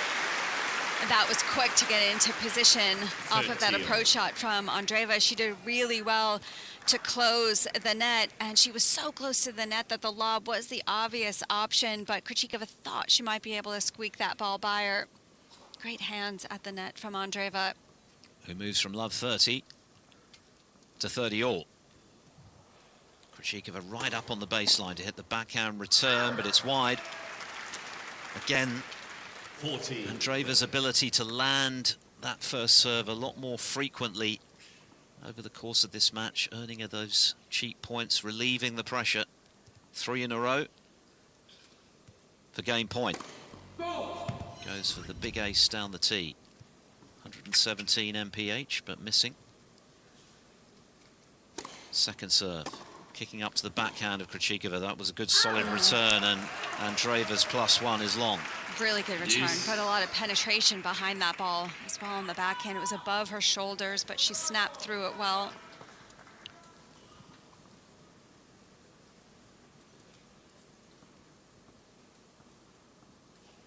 Tie break underway on court 2. Jessica Pegula in action. We'll bring you up to date with that in due course as Andreeva sweeps a backhand winner onto the sideline to move to game point. 6-3 Sara Sorribes-Tormo in that tie break, so she's got 3 set points against the number 4 seed from the States. Game point Andreeva to level at 2 games all. From love 30, this would be a significant hole because you just felt as though Krejcikova was building up a head of steam early in this second set.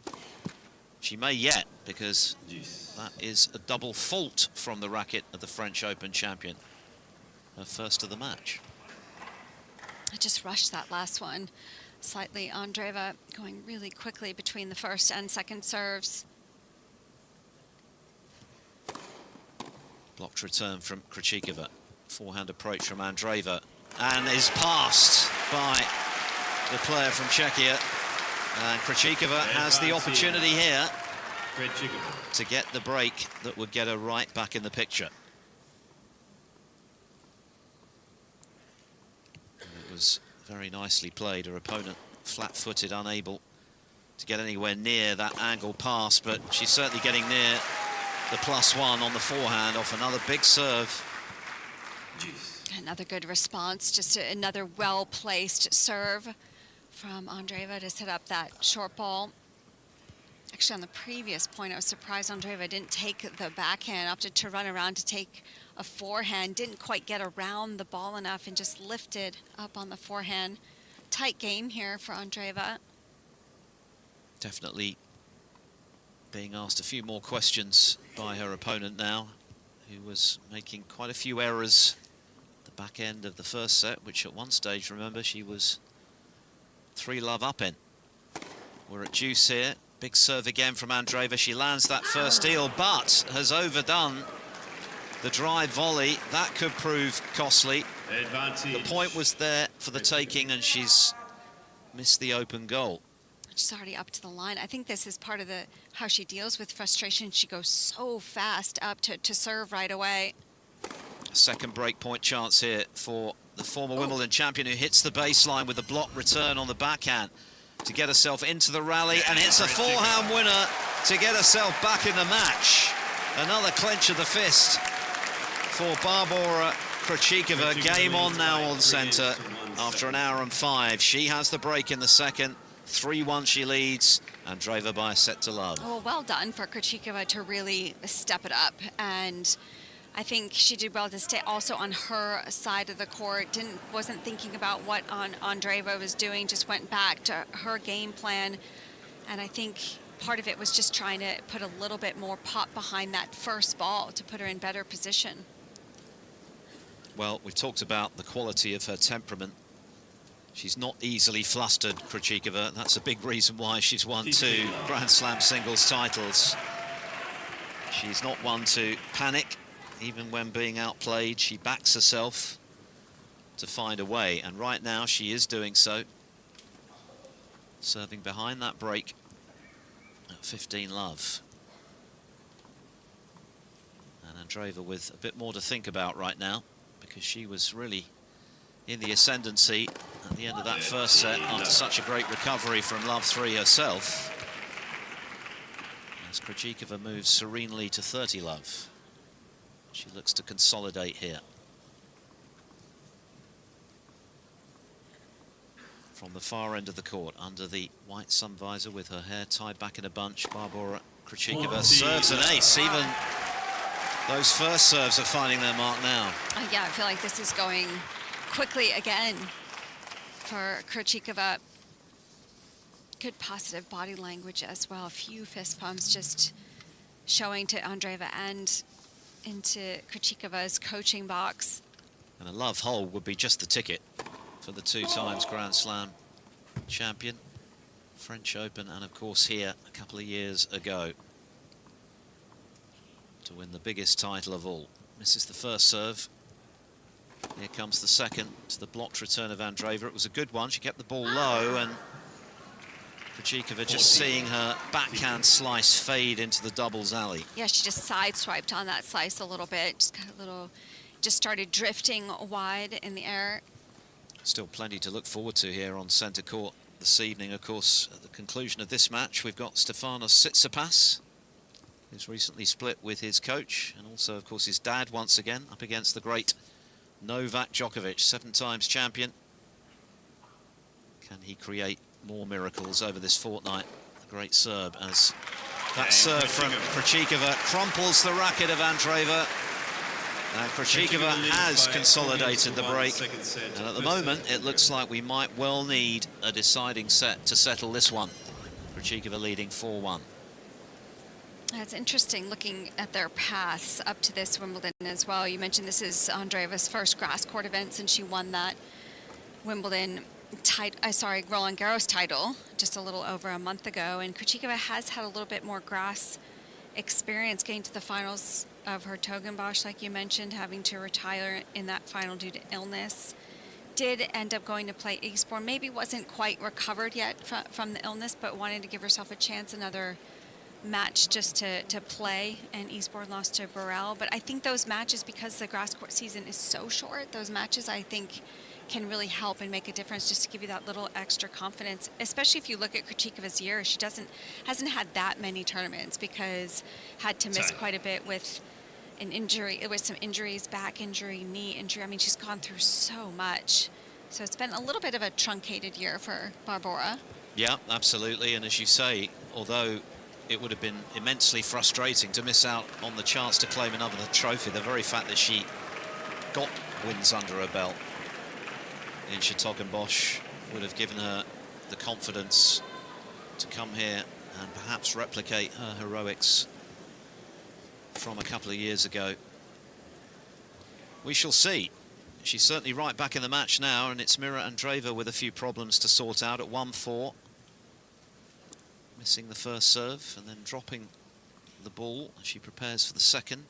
Now she's reset and is balanced. Backhand return from Krejcikova, who hits that into the doubles tram lines. So 15 love, 1-4, having taken the first Andreeva by 6 games to 4.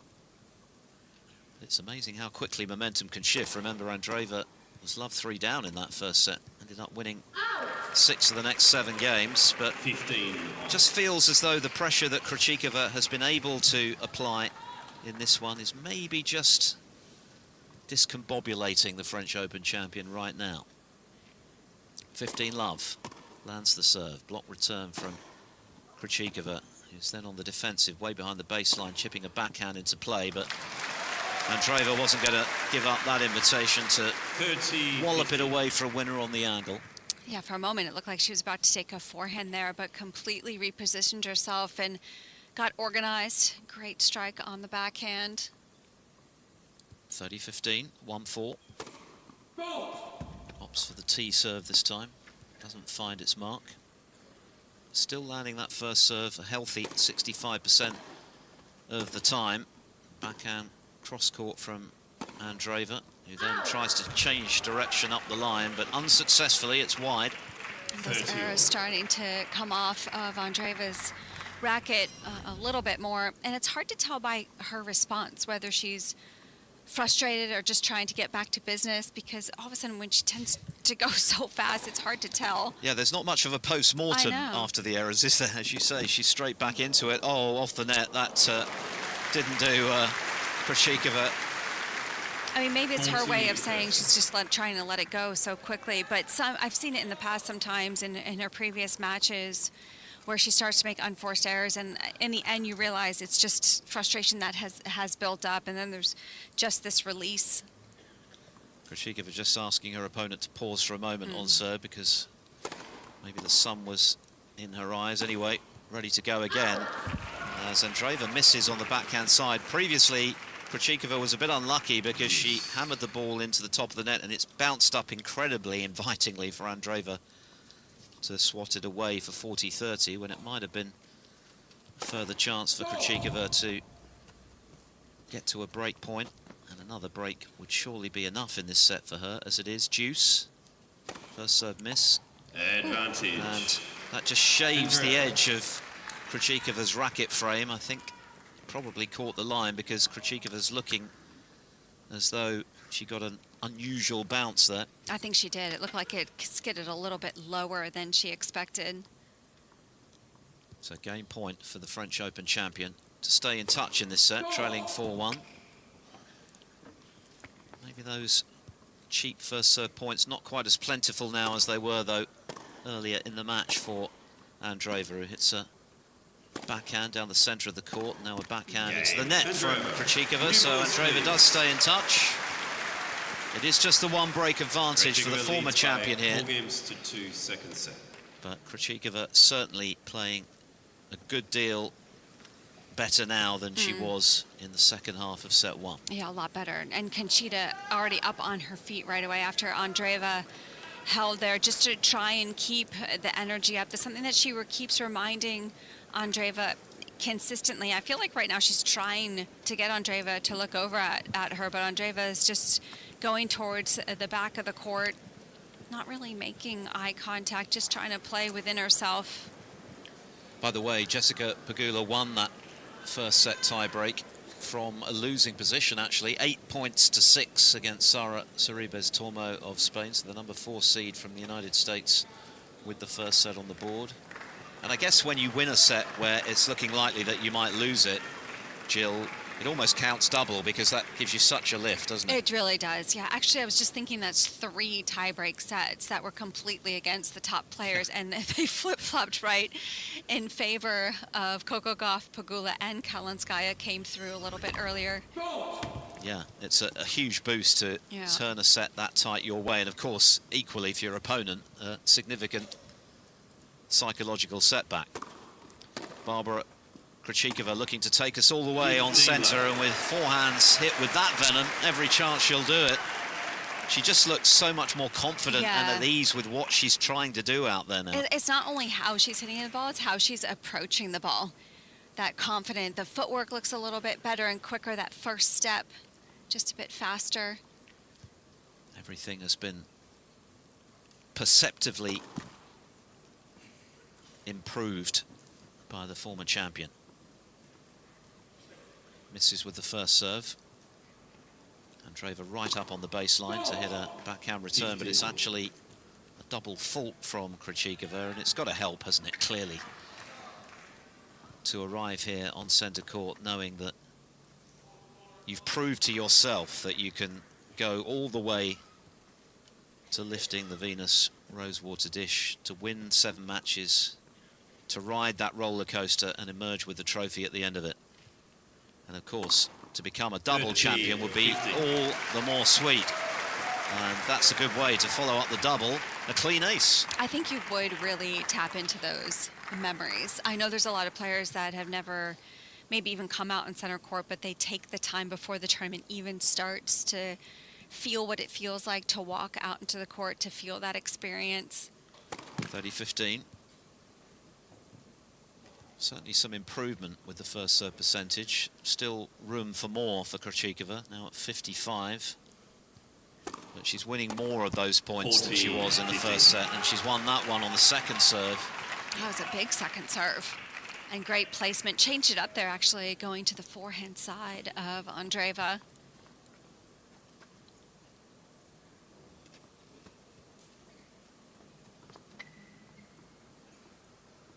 Game points for 5-2 for the former champion.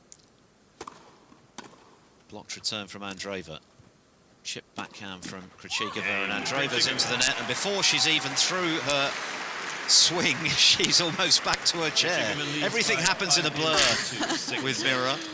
You can't take your eyes off her, but it is Krejcikova very much in charge now in this second set at 5-2. She must have a deeper understanding of knowing as soon as the swing starts if she feels good about it or not, because it's so often you feel like, just like you said, she's already walking before maybe she even finishes her swing. It's like someone's pushed the fast forward button on an old video recorder. Yeah, exactly. Everything just happens in a flash. I know. Oh, but what, I mean, this is great from Krejcikova, not to get discouraged, not to get down after having that 3-love lead in the first set and then ended up losing that first set, and she's really bounced back well. Mentioned earlier that the action was underway on court 12. Brandon Nakashima up against Jan-Lennard Struff, who knocked out Sebastian Baez in a 5-set thriller in the previous round. Intriguing, just as we imagined it would be. I think the general consensus was that it was pretty hard to call this one between the former Wimbledon champion Barbora Krejcikova and the brand new French Open champion Mira Andreeva, and it kind of feels that way after an hour and 18 minutes, because Andreeva fought back to win the first set from 3-love down to take it 6-4 and was really producing a very polished performance at that stage. The quality of her serving, the venom on her ground stroke, she was dictating play, and Krejcikova looked really a little at sea, but she has responded in typically calm fashion to that predicament and is now threatening to take this all the way with a 5-2 lead and the break in this second set. And as she attempts the lob, it's just drifting long, but there's definitely been a fairly sharp shift of momentum, Jill, in set 2. Absolutely, yeah, she's up the pace significantly off the ground. I think she's hitting her spots on the serve a lot better in the second set, but it really has been the power that has shown through in this second set from Krejcikova. The French Open champion serving to save the set. She's moved to 30-love, and of course she wants to ensure that she enforces her opponent to serve it out with the inevitable extra pressure that comes with that opportunity. And she's moved swiftly, and everything Mira Andreeva does is swift, to 40-love. She really has been rushing through the points at a rate of knots. From the royal box end, no, that's a double fault. She's got a bit of license, of course, at 40-love. She didn't hold back with that second serve. She's been winning plenty of cheap points with the quality of her serving, certainly in the second half of set 1, having been 3-love behind. But Krejcikova responding in champion fashion as Andreeva misses the first serve. The sun's still beating down in the early evening here in southwest London, and Krejcikova is wide, so Andreeva has done exactly what was required there, to ask the question. So how is the 2 times Grand Slam singles champion going to deal with finishing this set off, Jill? Well, the way she's been serving in this second set, you would think that she's going to be very, very comfortable. I mean, that was a good quick service game for Andreeva to try and put the pressure back on the shoulders of Krejcikova, but her serve has been even better in this second set. The moment of truth then for the champion a couple of years ago when she beat Jasmine Paolini in 3 sets. Of course, she's had an extraordinary amount of success in doubles with Katerina Siniakova, who bowed out in singles earlier, a prospective opponent for Krejcikova in the next round if she can turn this match her way, but maybe that backhand was just a little tight. It sailed beyond the baseline of Andreeva. She just got a little bit too close, almost overran that backhand slightly. Krejcikova tried to get out of the way, but just couldn't control it in the end. So love 15, Andreeva not done by any means in this set. Can she apply the pressure? Krejcikova serving now in shadow at the far end of this iconic court as Andreeva hits the sideline with her forehand and then scoops up a backhand on the angle, and Krejcikova is into the net, and suddenly that body language, which was looking so much more positive, Jill, well, we've seen her shoulders drop a couple of times in this game. God, interesting that all of a sudden the first couple points just getting a little tentative. She was looking so confident. Love 30, is there to be a further twist here in a match which has already had plenty? Initially, Andreeva missed 5 breakpoint opportunities in falling love 3 behind, but turned it around very effectively, and, well, this is a game that Krejcikova will want to forget right now, because she's just thrown in another double fault to find herself at love 40 just when she needed to hold her nerve. Just when I said her serve was on fire in the second set. It just goes to show struggling. how much this sport is played between the ears, because it's the context, isn't it? It's the fact that she's serving to win the set, and it just makes everything that much harder. She has landed that forehand, though, just inside the baseline of Andreeva, the number 5 seed. That's what we've been witnessing, that good confidence strike on the ball there from Krejcikova, but it has given Andreeva a little bit of a boost, these first few loose points from Krejcikova. Andreeva receiving, still in the bright sunshine. She's still got 2 chances to get the break back here. Krejcikova at the net with a forehand approach. The defensive lob is long from the French Open champion. Wow, that was an excellent approach, because that was a tricky return to deal with, that low short slice. Krejcikova had to hit up, but she caught Andreeva coming forward into the net and got just enough depth to create an error. Well, this is harking back to the beginning of the match when Andreeva had multiple chances to break, couldn't take them. Can she take this one? From love 40 to 30-40, and Krejcikova aborts the ball toss. Never ideal when you're in this predicament. At break point down, but she's nailed the first serve. It was an excellent return, however, from Andreeva. Well and truly in the rally now with a forehand cross court, and now another one up the line. The chipped backhand from the former Wimbledon champion, but she's on the stretch on the defensive in this rally. Andreeva moves in for the kill and does so with the forehand, and the break is retrieved by the French Open champion, who will have the opportunity after the change of ends to restore parity in set 2. And for Krejcikova, in contrast to her opponent, that's a very long, rather sluggish walk back to her chair, Jill. Oh, what a turnaround in that game, and it was just the dip from Krejcikova in the first few points, and she did fight, but it was tough battle to come back from love 40 down in that service game. I have to say, the one area of Andreeva's game that is so effective and she uses so smartly is that short forehand down the line. I think you're expecting depth on it, you're expecting aggression, but she's very smart about the accuracy, and it's in that shot in that game caught Krejcikova just scrambling, and it ended up putting Andreeva in a pretty good position. Elsewhere this afternoon, court number 2, Jessica Pegula, who many feel can go very deep this year, the number 4 seed. She won the first set from behind in the tiebreak, and it's on serve with Spain's Sara Sorribes Tormo early in the second. 1-2, the Spaniard serving at 15-30. Of course, still to come here on centre this evening, Stefanos Tsitsipas against Novak Djokovic. That'll be an intriguing one. Smart money, I guess, on Djokovic, but He was certainly stretched in his first round match and certainly seemed to be feeling the pace. The veteran now in his 40th year, chasing an 8th Wimbledon title. As Andreeva's going long with her forehand and having got the break back, of course. Got to be careful here because she's still serving to save the set at 4-5. As mentioned at the far end of centre right now, the server is in shadow. The receiver still very much in the evening sunlight. That was a good deep return from Krejcikova. Too deep for Andreeva's liking. She's gone long. A really big return from Krejcikova, and well done getting the depth that she needed to rush Andreeva. Is there to be a further shift in momentum here as Andreeva, having done all the hard work to get herself back into this set, is now in trouble at love 32nd serve. Krejcikova right up on the baseline, hits the backhand return. Backhand from Andreeva down the centre of the court, and the slice finds the net from the former champion. And get another instance, that ball just not coming up off the bounce. It stayed so low. Krejcikova ended up reaching for the backhand slice.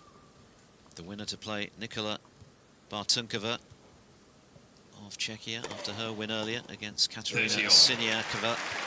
And this time Andreeva coming up with the big serve. We saw a lot of those on her way to turning set 1 around.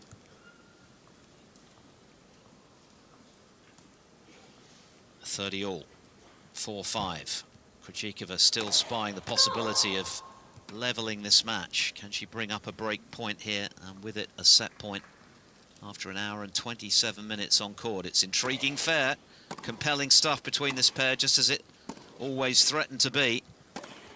Big backhand up the line from Andreeva, finds its mark. That was clutch. She was so accurate. I think so often that backhand down the line, she just understands that part of the court. A lot of times I think it looks like it's drifting wide. So many players just stop and then look at it, but she's so good at finding that part of the court. It's so instinctive, isn't it, her tennis? She does not dwell either on successes or failures, and she has held, and she has got herself right back in contention in this set in her bid to close it out without need of a nail-biting decider. 5 games all. This game's gonna be interesting for Krejcikova, especially being up 5-2 in this set. How she responds with the fact that it's dead even once again. Case of deja vu, really, for the former champion, given that she was 3-love up in the first and then lost 6 of the next 7 games. And she really had started to open her shoulders. She was looking so much more confident, but the wind has been taken out of her sails, and the volley was just about good enough. Andreeva was threatening the pass into the open space, but the depth of that volley sufficient for Krejcikova to take the point. Well, she was really on the full stretch on that forehand volley. She really just slapped at it because she was so far outside the court, knew she had to get a lot of pace on it. And Andreeva was there, but lucky with that power, it was just enough. 30 and an ace. That's been a rarity for Krejcikova today. The cheap points on serve. Her first serve percentage was well down in the first set, low 40s at one stage, and she was only winning about 30% of her second serve points. She has improved it in this set. 30-love. Off the top of the net and long.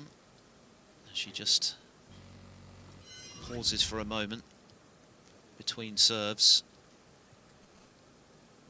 Broken to love just now when she was serving for the set. Now serving to move into a 6-5 lead and a guaranteed tiebreak, and she has now got 40-love. And after that miss, Andreeva already was sprinting to the other side to return the ball. She doesn't hang around, No. does the French Open champion. In a hurry. But facing 3 game points, and she's blocked the return into the net, and almost before the ball reached the net, she was halfway back to a chair. Krejcikova leads by 6 games to 5. Second set. First So set in draw. the least Krejcikova will get is a tie break. Can she find a further break of the Andreeva serve? And with it, a shootout in the final set. I'm sure she was wishing for that service game when she was serving at 5-3 to try and push this to a third set. But what a great response from the Wimbledon champion from a couple years ago. Very good service game. And having survived that scare in the first set on number 2 court, Jessica Pegula threatening to now really take charge of things. 4-1 up in the second against Sara Sorribes-Tormo, the number 4 seed. Pegula looking good at the moment, having been behind the 8 ball in the breaker in set 1. Belinda Bencic is in action against Wang of China on court 3. Time. 3 games all in the first. Bencic serving at 40 love. Brandon Nakashima and Jan-Lennard Struff underway on court 12, and Nakashima's actually taken the first set 6-4. And Struff serving at love 1 early in the second. A reminder, Djokovic and Tsitsipas still to come here.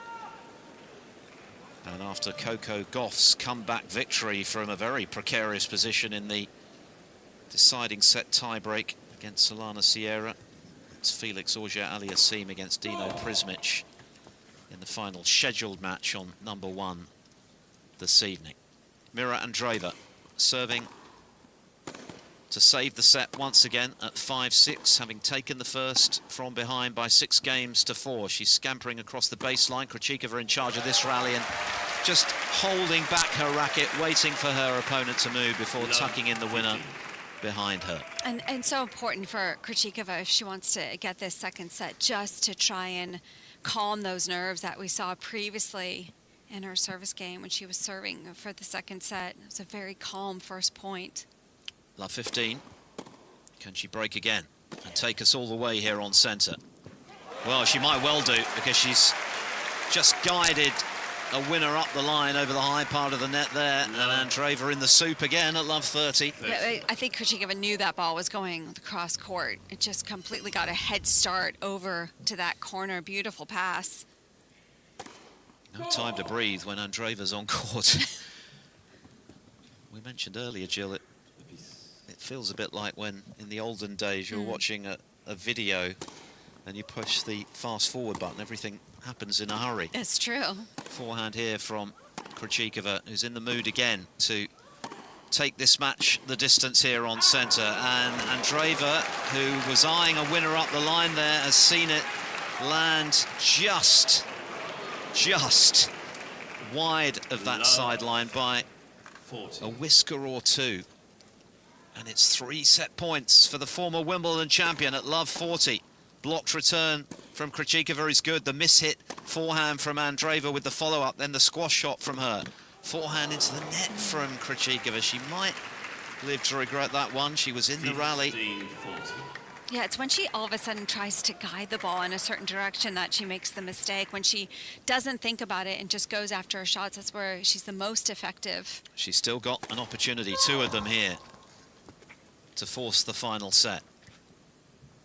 Place in the round of 32 up for grabs here at Wimbledon on the 3rd evening. Backhand return from Krejcikova. Miss hit, that's sailing wide and long. Second set, And Krejcikova. that is a pretty demonstrative celebration from Krejcikova. She clenches her fist and gives it the double pump. And so we are going all the way here on centre in this second round match. Nothing to choose. Krejcikova and Andreeva, Grand Slam singles champions both, at 1 set all.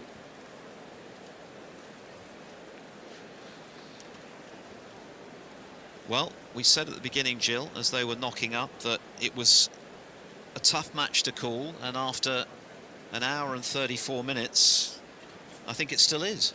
It is, yeah, it's tough. I mean, what a great finish, I think, from Krejcikova. I mean, there could have been so many different emotions going through your head mentally, having been up 3-love in the first, 5-2 in the second set, losing that lead, and Andreeva getting even at 5-all, going, and then having to almost reset and regroup. And love the fact that she kept her composure that whole time. It's not easy to break the Andreeva serve to get that second set. So a lot of credit, I think, for Krejcikova to have the mental strength to not get flustered and frustrated after having the leads in both sets. And I just felt, I felt like overall, we talked about how much she lifted her level. She got a lot stronger, more powerful off the ground, took a little bit more risk. Krejcikova's gone off court now. Andreeva's still sitting on the court just trying to compose herself. But for me, watching the demeanor on Andreeva, it was interesting because I almost felt like the whole time she was a little bit on edge. Even when she was coming back, I never really felt that inner frustration had left her that much. I don't know if you got the same sense. We were talking about how everything was happening so quickly. And to me, that was almost a sign that, you know, she was flustered and just almost wanting to get the points going and over with. I don't know what it was, but it was just a feeling that I had that something was bothering her, or she was on edge that whole time. And I guess it's because of that eagerness to get on with it, which sometimes feels like a lot of nervous energy for Andreeva. Yeah, oh, that's a good way to say it, nervous energy. Are you surprised that she hasn't gone off the court just to maybe run on the spot for a few minutes? Because you feel like her sitting stationary is alien to her DNA, really. Yeah, I agree. You don't want to sit stationary for too long because your body can cool down very quickly. So once she hears that maybe Krejcikova's on her way back, I'm sure she'll get up and start moving around and get warm. I mean, some players don't like going off the court necessarily. They feel like it disrupts their rhythm too much. And I don't know what Andreeva's like. I think I've seen her gone off the court before. But yeah, it's interesting. I could be completely wrong. It's just the sense that I got of how she was feeling. Yeah, I'm with you. And it's going to be fascinating to see who can grab this match by the scruff of the neck in the final set, which will be coming up as soon as Barbora Krejcikova returns to the court. A reminder that the winner will play Nikola Bartunkova of Czechia, who beat her compatriot Katerina Siniakova, who of course has enjoyed such extraordinary success in doubles with Krejcikova earlier today. And, well, it couldn't be closer, and it's difficult to know, given the pretty dramatic shifts of momentum so far, which turn this match is going to take next. Because remember, initially Andreeva was struggling to convert her chances. She had 5 break points come and go. She found herself love 3 down in the first set and then really settled into her work. And in the end, it was a very polished set from the French Open champion of just a couple of weeks or so ago to take it 6-4, winning 6 out of 7 games. She had all of the momentum going into the second set, but then it was Krejcikova raising her level, Jill. And then just when you thought she was ready to go in for the kill, she lost her serve to Love, serving for it, but in the end, she's got the job done to force this decider. Yeah, so at the end, it's been a little bit back and forth, up and down, I think, as far as maybe a little bit of a dip from Krejcikova, then she got back on track. And I think that just the last few games were more on Krejcikova's racket because it really depended on her, how that second set went. I felt like the last 4 or 5 games, Andreeva's games stayed pretty much the same. So it was Krejcikova that had a little dip and then got the boost. And it's interesting just watching. Andreeva's been back out in the court and she's on the side of where the coaches sit, and Conchita's up on her feet again, almost desperately trying to get the attention of Andreeva, but Andreeva's not looking over at all. We see her look over at Conchita quite a bit, but today we haven't seen that much. They've been together since 2024. Conchita Martinez, who of course was the Wimbledon champion back in 1994. They're very close. They've got a terrific friendship, really. They do. Ready to make jokes and take the mickey out of one another. Yes. It's a bit like being on the Wimbledon radio channel, actually, when Marcus is in charge. But they do have a terrific rapport, and of course that's so important, isn't it? When you have a player and a coach. Yeah. That trust that you build through that closeness. And I think that trust has been solidly built on an open, honest communication that they have with each other. And, you know, they have those long talks. I think for Conchita, you know, the excitement of working with someone with Andreeva has been, you know, growing someone from such a very young age, someone who's had the tools for so much of her career so far, just the last few years. And Conchita has said openly, she's like, look, there's so many times I just keep giving suggestions and giving advice and giving feedback and what to do to get better as we see Krejcikova walk back onto the court. But Conchita says in the end, I let her choose what works for her, what she wants to absorb, what she wants to take on for herself. But that, I think, is a great strategy. Well, you can tell that Andreeva is itching to get on with it, and it was never likely that she would remain in her chair for the entirety of Krejcikova's absence from the court. And sure enough, as Jill was mentioning, she was up out of her chair, walking to the royal box end, consulting the box where the towels are placed for the players. And now, belatedly, we're ready to go again for the final act of this compelling encounter in round 2 of the championships. Andreeva, who was a quarter-finalist last year, up against the former champion, and it's all down to this set. 1 apiece, and Krejcikova getting us back underway, and that's the right way to start from her point of view. An ace down the centre.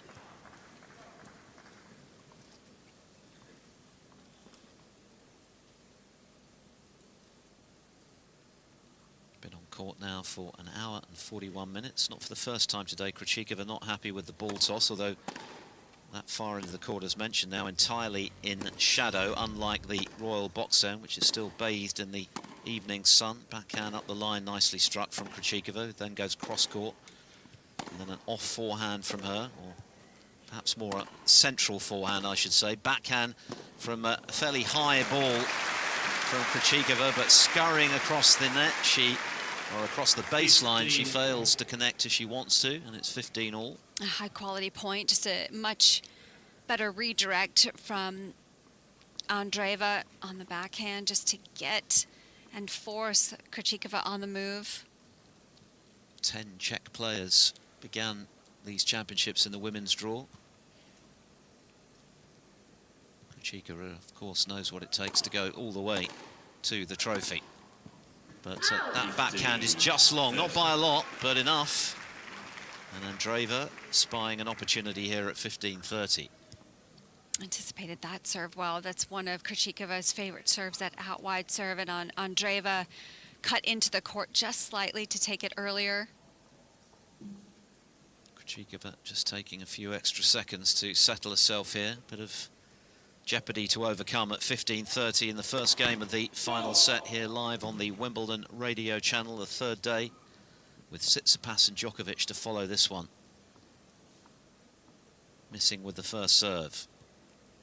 Andreeva with 1 or 2 swivels of that green racket of hers, hits the backhand return, and now a forehand with plenty of venom. Forehand from Krejcikova as they trade down the centre before the miss-hit on the backhand. Well, I think it's fair to say Andreeva was not impressed with that. She just drops the racket onto the turf. She's a perfectionist. Almost every shot that she misses, we get some kind of reaction, even though some of them are more subtle than others. No violence in that reaction, but she just dropped it as if to say, for goodness sake, what was that? 30 all. First game of the decider. Where's the second serve headed for Krejcikova? To the forehand of Andreeva. He then hits a backhand, but she was backpedaling as she struck it, and it's hit the net. I liked that combination. Again, a shorter serve out wide to open up the depth of the court on the backhand corner. Good combination from Krejcikova. So to gain point from a slightly precarious position in this game, but she does have a very even temperament, Krejcikova, one of her many assets. To lead 1-love, out wide, and the return is well long. Another clench of the fist from Krejcikova, not quite as extravagant as the one we saw when she clinched set 2, but that was a good hold, considering that once again Andreeva was threatening on return. It didn't affect her going off the court just after that second set, just to do a little regrouping for Krejcikova. Strong start to the third set. I can tell you that Jessica Pegula, having got out of the mire in that first set tiebreak, has finished the job in pretty clinical fashion against Sara Sorribes Tormo. Court 2, the Spaniard beaten 7-6, 6-1. So Pegula, certainly one of the names mentioned prominently when it comes to serious contenders at the championships this year, moving through safely to round 3. Belinda Bencic and Wang of China at 5 games all in their first set on court 3. Brandon Nakashima is set to the good against Jan-Leonard Struff on court 12. And they're underway on court 1, of course. Felix Auger-Aliassime against Dino Prismic of Croatia, the Canadian, the 3rd seed this year. Receiving at the moment 4-all in that first set. And of course there's dedicated commentary of that match on our Court 1 channel here on the Wimbledon radio channel, 3rd day of the 2026 edition of this great championship, as Andreeva overcooks a forehand by a smidgen, but enough to lose the point. 15-all, love 1, final set. Yeah, Pegula now actually plays another Spaniard, Buses Monero. There's a lot of Spaniards, a lot of balls that she's going to be hitting. Buses Monero getting the better of Yastremska earlier today. 15-all, second serve. Forehand from Andreeva, the squash shot forehand from her opponent, who then hits over the back of her backhand to very good effect. Plenty of weight and depth in that one, and it's caused the error for Andreeva. 15-30. Well, I do like when Krejcikova gets pushed back, she's actually repositioning herself up on the baseline a lot faster. That first step forward, anything landing short now, she's looking to capitalize on. Krejcikova crouching low and then standing upright to hit the return. That one is just long. That's good body serve. Please, could you replay the left baseline? Krejcikova wants to see this serve again, thinks it just missed. Israeli change. If ever. If ever. That's the beauty of technology. You can't argue with it, and it certainly speeds things up, doesn't it? The days of challenges and arguments with the umpire effectively ended by the technology, which will have the final word every time, as Andreeva is bending the net with her first serve here. Still under some pressure at 30-all. Second serve, what can Krejcikova do with it? She hits a forehand return, and that's right onto the baseline. Gets a shortish ball in response, and now a backhand up the line. She's got Andreeva stretching to her right, and in vain. That hits the net, and it is going to be a break point for the former Wimbledon champion. Well, that's the first time, actually, I've seen Andreeva just hesitate with the movement in particular. She just stopped almost mid-stroke. Didn't quite get over there as quickly as we've seen. And visibly exasperated as a result. 30-40 early in the final set. Is Krejcikova going to make the first move?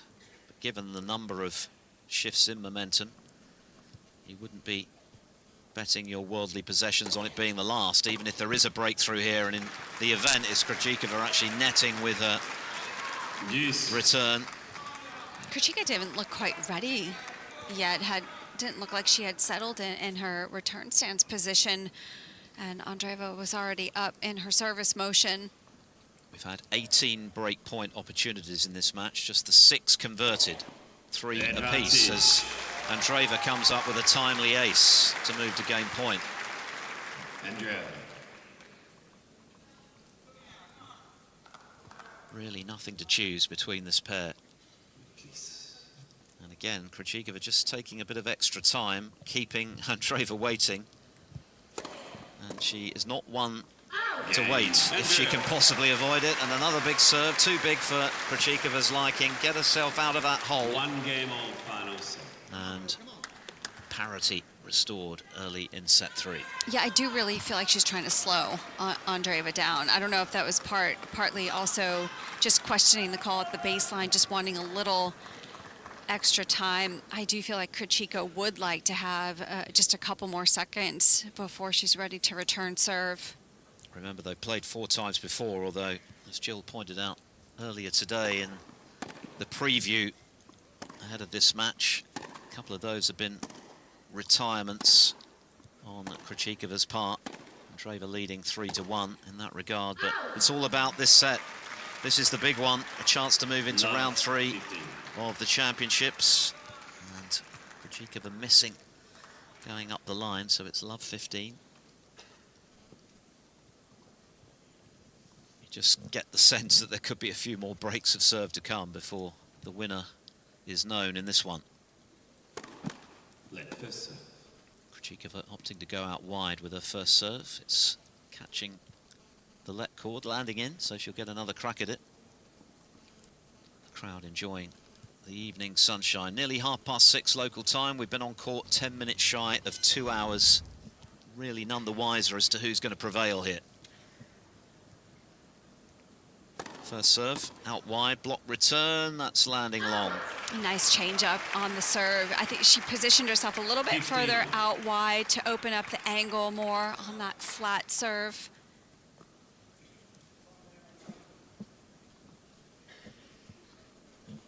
So 15 all.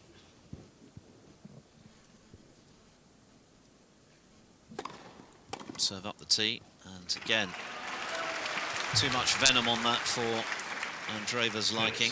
And there's no doubt that Krejcikova's serving has improved as this match has gone on.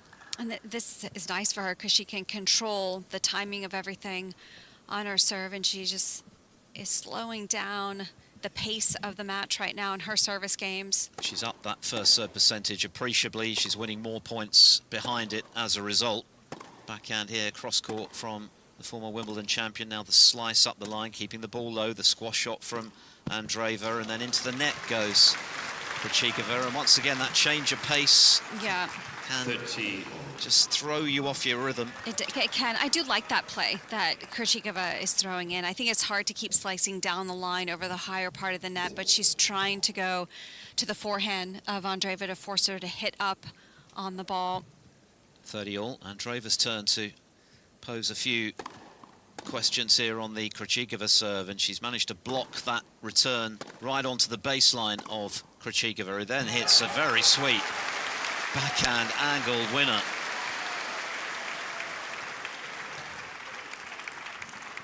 Crowd enjoyed that one. Andreeva less so clean, just so clean off both wings. Andreeva's questioning something. I don't know if it's a certain part of the court that she's not happy with, but she's going back to the deuce side where she returned, picking up some blades of grass. I'm not quite sure what she's doing. Yeah, she's doing some gardening down there right now. She is. I don't know if something flew onto the court. Well, it's pretty rare for Andreeva to be taking any time over anything, but it's like she's picking up lots of blades of grass here, and now she's getting some assistance from the ball kids. Or not blades of grass, but I think maybe something flew on the court from somewhere. I'm not quite sure. Well, goodness knows what it was, because they're covering a pretty wide patch of acreage at the back of the court there. So what could it have been that flew onto the court? Because there's all sorts of bits that are being retrieved, but it's hard from our position under the roof to see. Well, now we're having a look at our monitor on the screen. Outfit?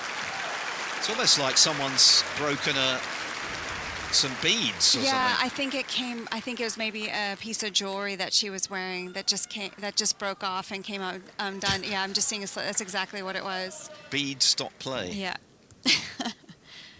Amidst all of that, we're ready to go again. Krejcikova has a game point to lead 2-1 on serve in the deciding set. The first serve is long. 4 bounces of the ball from the former champion. Now she's ready into a service action. The backhand return from Andreeva is long, and once again, almost before that ball has landed long, Andreeva is back in her chair, rather frustratingly tossing her racket towards her bag as she takes her seat at the change of ends. I think it'll be amazing if Andreeva gets through this match, because I feel like she's been flustered the whole time with something. I'm not quite sure.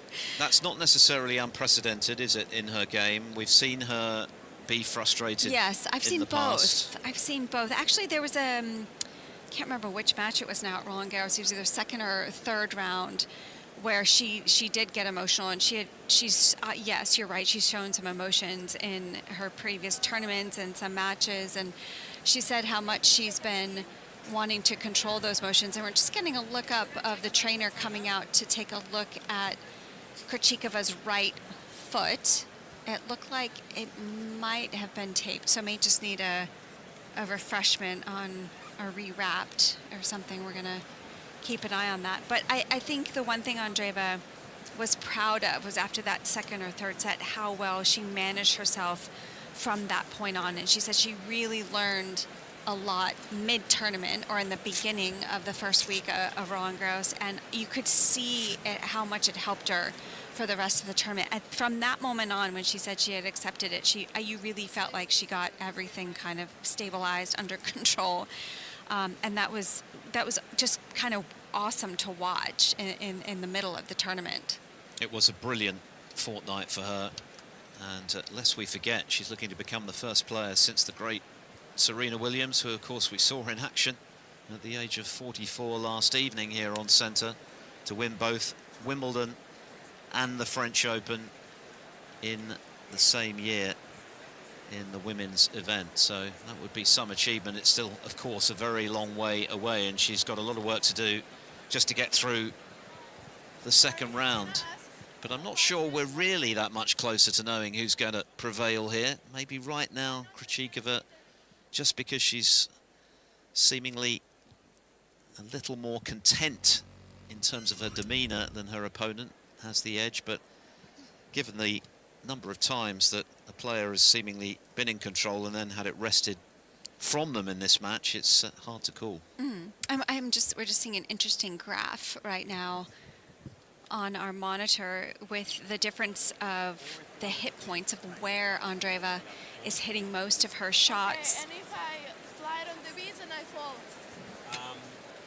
this doesn't consider being dangerous, and it's still not a hindrance. Well, it depends how badly you want to try and win that point. Like, if they suddenly there were beans caused by you, I wouldn't want to run through them either, but is it worth one point? Yeah, but I mean, I still want to win the point. Yeah, so because it's you, that's the move. Bit of a conversation going on here between Mira Andreeva and our chair umpire, Tom Sweeney of Australia. Not entirely clear what Andreeva's beef is. We'll listen in. It's never going to be a hindrance, unless she says that it bothered her. Well, she can't say herself. It's not the minus so very unlikely. Conversation relates to hindrance, but I'm not quite sure what the hindrance in question is. I think it's going back to when we saw a slow motion of her bracelet coming off, and there were the beads on the ground that they were picking up.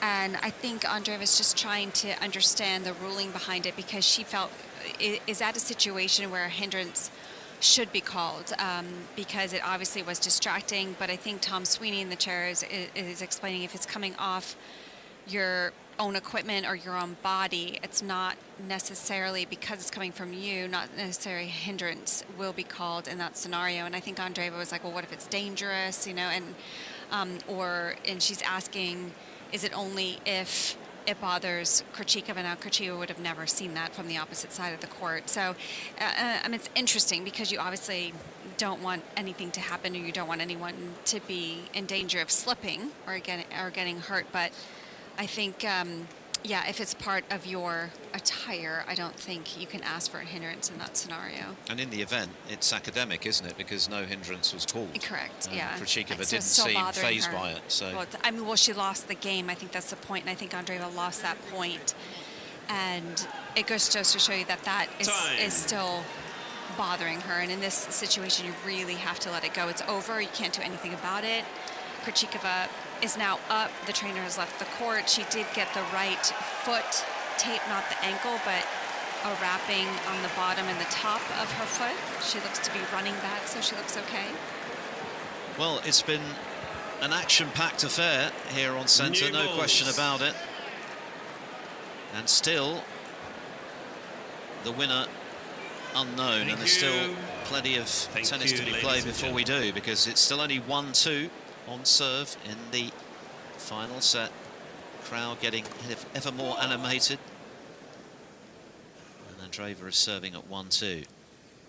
Hopefully that taping that Krejcikova had on her foot just now was purely a replacement for something that she was previously nursing that certainly doesn't seem to have affected her in any way during the match. And she's striking the ball with great venom in this exchange and finishing it with a big backhand. It looks even better in that point. That was some great ball striking. Exactly 2 hours on court now, Jill. I think that's one thing that I've noticed about Krejcikova is if there is a disruption in a match, it doesn't seem to affect her that much. She's pretty good at just getting back to the business side of things. Love 15. Krejcikova moving in towards the baseline to receive the second serve here, and she hits an off-forehand winner. Wow. Wow, it's right. I barely even saw that one. I was annihilated on the forehand. Beautiful shot.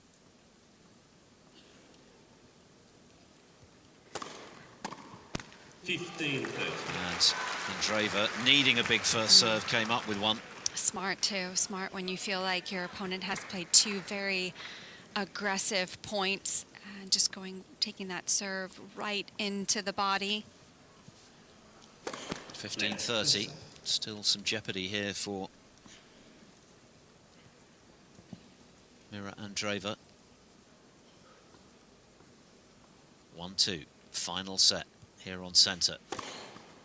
Blocked return from Krejcikova lands beyond the baseline. Again into the body. Good spot, but that time jamming her on the forehand side. Krejcikova's only option was to try and chip that back into play. So back to parity for the French Open champion. And wow. then thumps an ace down the centre at 121 mph. That was travelling.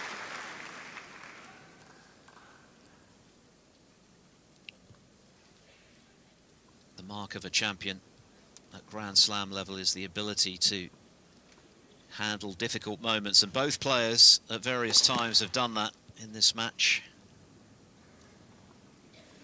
Andreeva into the net though with her first serve. The second is to the backhand of Krejcikova. That ball was onto Andreeva very quickly, and she did pretty well just to get the forehand into play. Now on the stretch on the backhand up the line from Krejcikova, who's been in charge of this rally, but Andreeva threatening to turn it her way. She's very much back in it, only to then miss a backhand into the net, and it's deuce. Yeah, for a moment I felt like Andreeva did well to turn defense into offense in that point. Finally had time on that last backhand, but just flattened it out a little bit too much into the net. So 1-2, deuce. Andreeva just so quickly back into her service action. She really does motor along. Regardless of the match situation, she does not prevaricate. Blocked return from Krejcikova, but again, that ability to land the first serve when really needed has alleviated the pressure for Andreeva, who moves to game point to level this at 2 games all. Djokovic and Tsitsipas still to come on centre as Andreeva goes for another big ace. This time she's missing.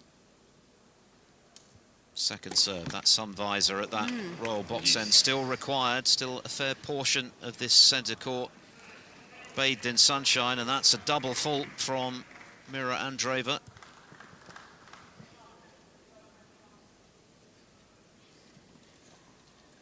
One half of the court at the royal box end in shade, the other in sunlight. Blocked return from Krejcikova. That's not going to land in though. What a change up in the serve. Definitely took the pace off. Created a great angle. Krejcikova definitely surprised by that change up. So game point to the French Open champion. Just a little long as she fires the ball into the backhand corner of the French and Wimbledon Open champion. Oh, another double fault from Andreeva. Yes.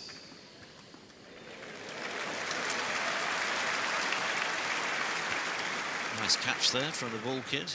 That one collected a bit of snow on its way down, even in this searingly hot summer that the UK is enjoying right now. It went up many a mile. It's a footfall actually called on Andreeva. That's not going to improve her mood, but it's not going to slow her down either. Second serve, almost before the first serve was over.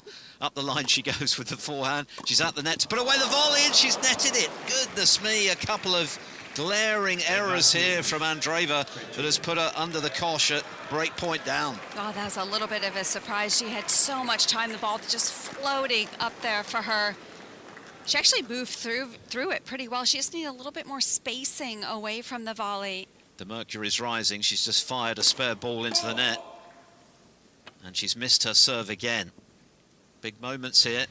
Krejcikova spying the chance to score the first break of the final set. Backhand return. Backhand from Andreeva. Oh, and that's just too good. The ball barely getting off the turf, and Krejcikova tries, she might try to scoop that up in vain. She back-footed her well. Krejcikova hadn't quite gotten balanced yet. She was still moving to her right. And Andreeva took the ball so early, just back-footed her perfectly. So we're at deuce. An eventful game, one of many. And this time Andreeva finds the ace down the centre at 118 miles per hour, right on the centre of the line.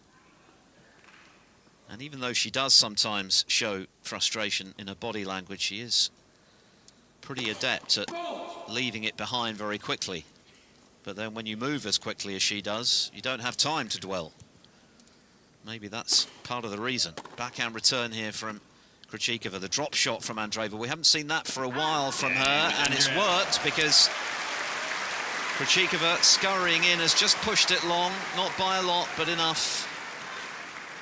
I also think that's why the drop shot works so well from her, is she doesn't do it all the time. She really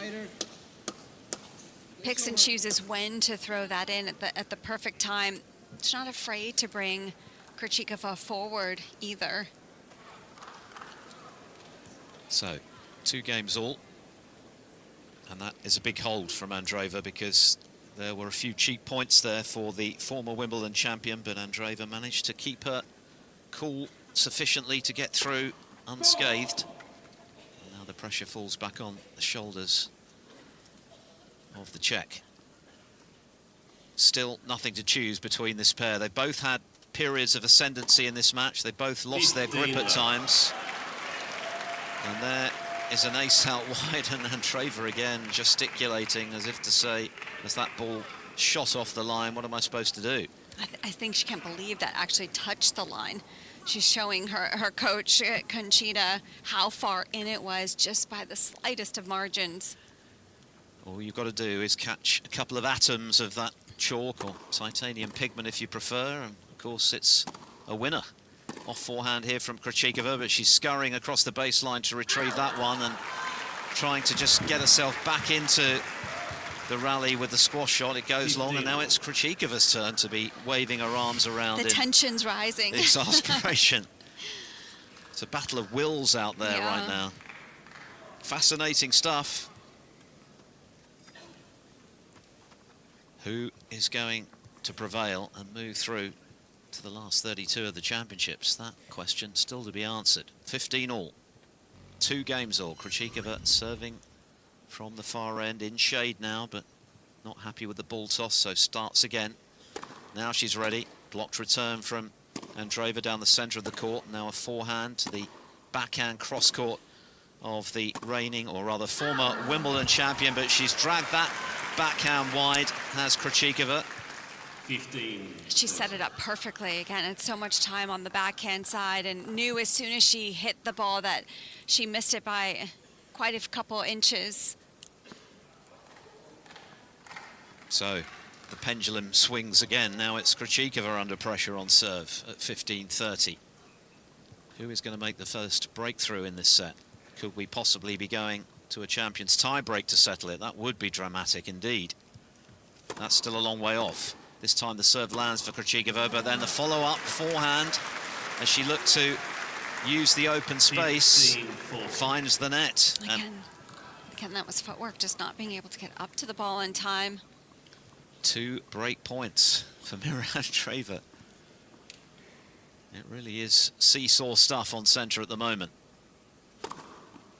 Blocked return from Andreeva to get herself into the rally, but cool as you like, and she is a cool customer. That's why she's had such glorious success in singles and in doubles. Forehand was struck as though she was 40 love up. Well, that was nice because that was almost the exact same forehand she just missed on the previous point and got up to that one much more effectively. Still under pressure though at 30-40. There's still a chance here for the French Open champion. But that's another good serve. Miss-hit return, but it's in for Andreeva, who then mistimes the backhand up the line, and that's a long way off the court. I think she got too excited there, saw the opening. That miss-hit actually worked to her advantage, and she had that whole court open, ended up just pushing her backhand long. I think she still can't believe she missed that last ball. We've now had a total of 21 break points in this match, just 6 of them converted, 3 apiece. And the crowd really involved in this. Barely a spare seat to be seen. And they're raising the volume as we head towards the sharp end of this second round encounter. As Andreeva again showing her annoyance at missing.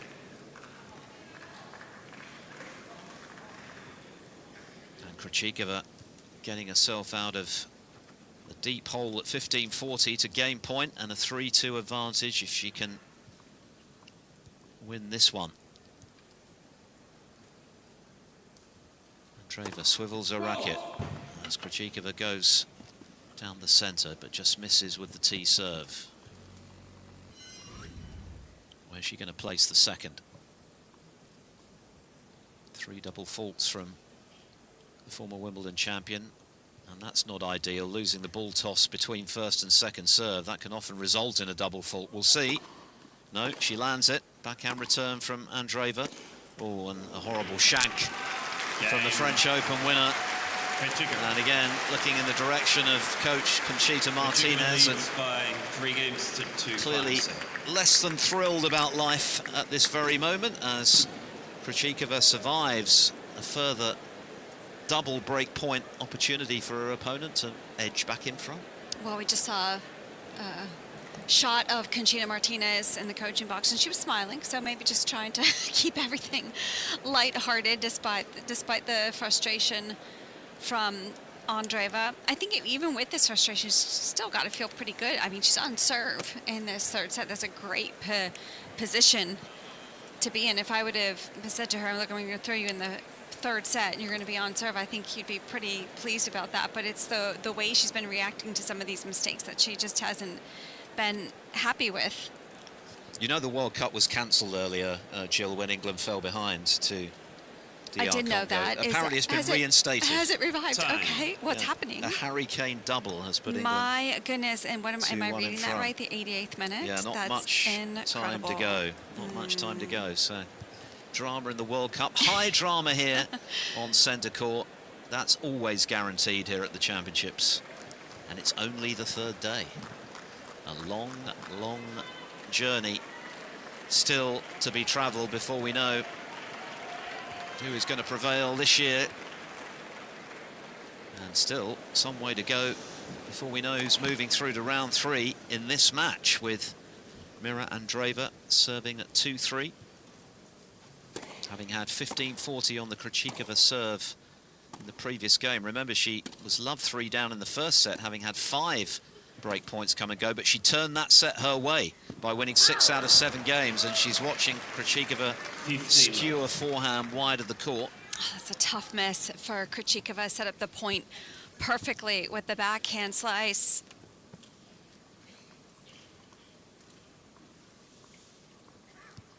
Love, 2-3, final set. Serve down the tee, block return on the forehand from the former Wimbledon champion, who's going for a hat-trick of Grand Slams, of course, this year. Her second at Wimbledon. To win it once is amazing. To win it twice, to regain it, even more special, as Andreeva scoops up the drop shot very well, and then Krejcikova does the full pirouette with the lob, which lands in.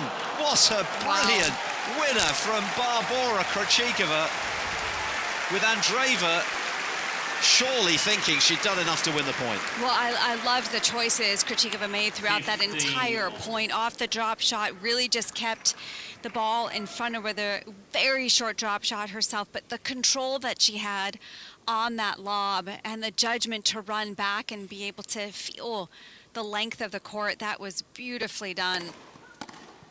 Bullet serve again from Andreeva, but Krejcikova absorbs that pressure and then threatens the pass, but the intercept volley is good. Wow. That was one of Andreeva's most aggressive points in this match. Great response. 30-15. Well, you can't take your eyes off this right now because it is so tight out there. Both players threatening to gain the momentum, only to have it wrested away. Krejcikova on the stretch, comes up with a wonderful pass on the angle. What a backhand that was. Unbelievable. She must have seen Andreeva coming forward, because normally she goes for the length on the backhand, but she must have just seen out the corner of her eye or sneaking forward, because she just flicked it at the last moment. What a brilliant angle she conjured there. Now the drop shot from Andreeva, but that's landing into the net. 13. And so it's Krejcikova who now has the chance to break. Topsy-turvy stuff, but thoroughly compelling at the same time. Block return. Krejcikova watching Andreeva, keeping her cool, which she is very adept at doing in those pressure moments, despite showing frustration at times as she moves to deuce. Again, the control on the backhand that she feels off that low ball consistently can get it right into the corner. Going fast again, Krejcikova trying to slow her down.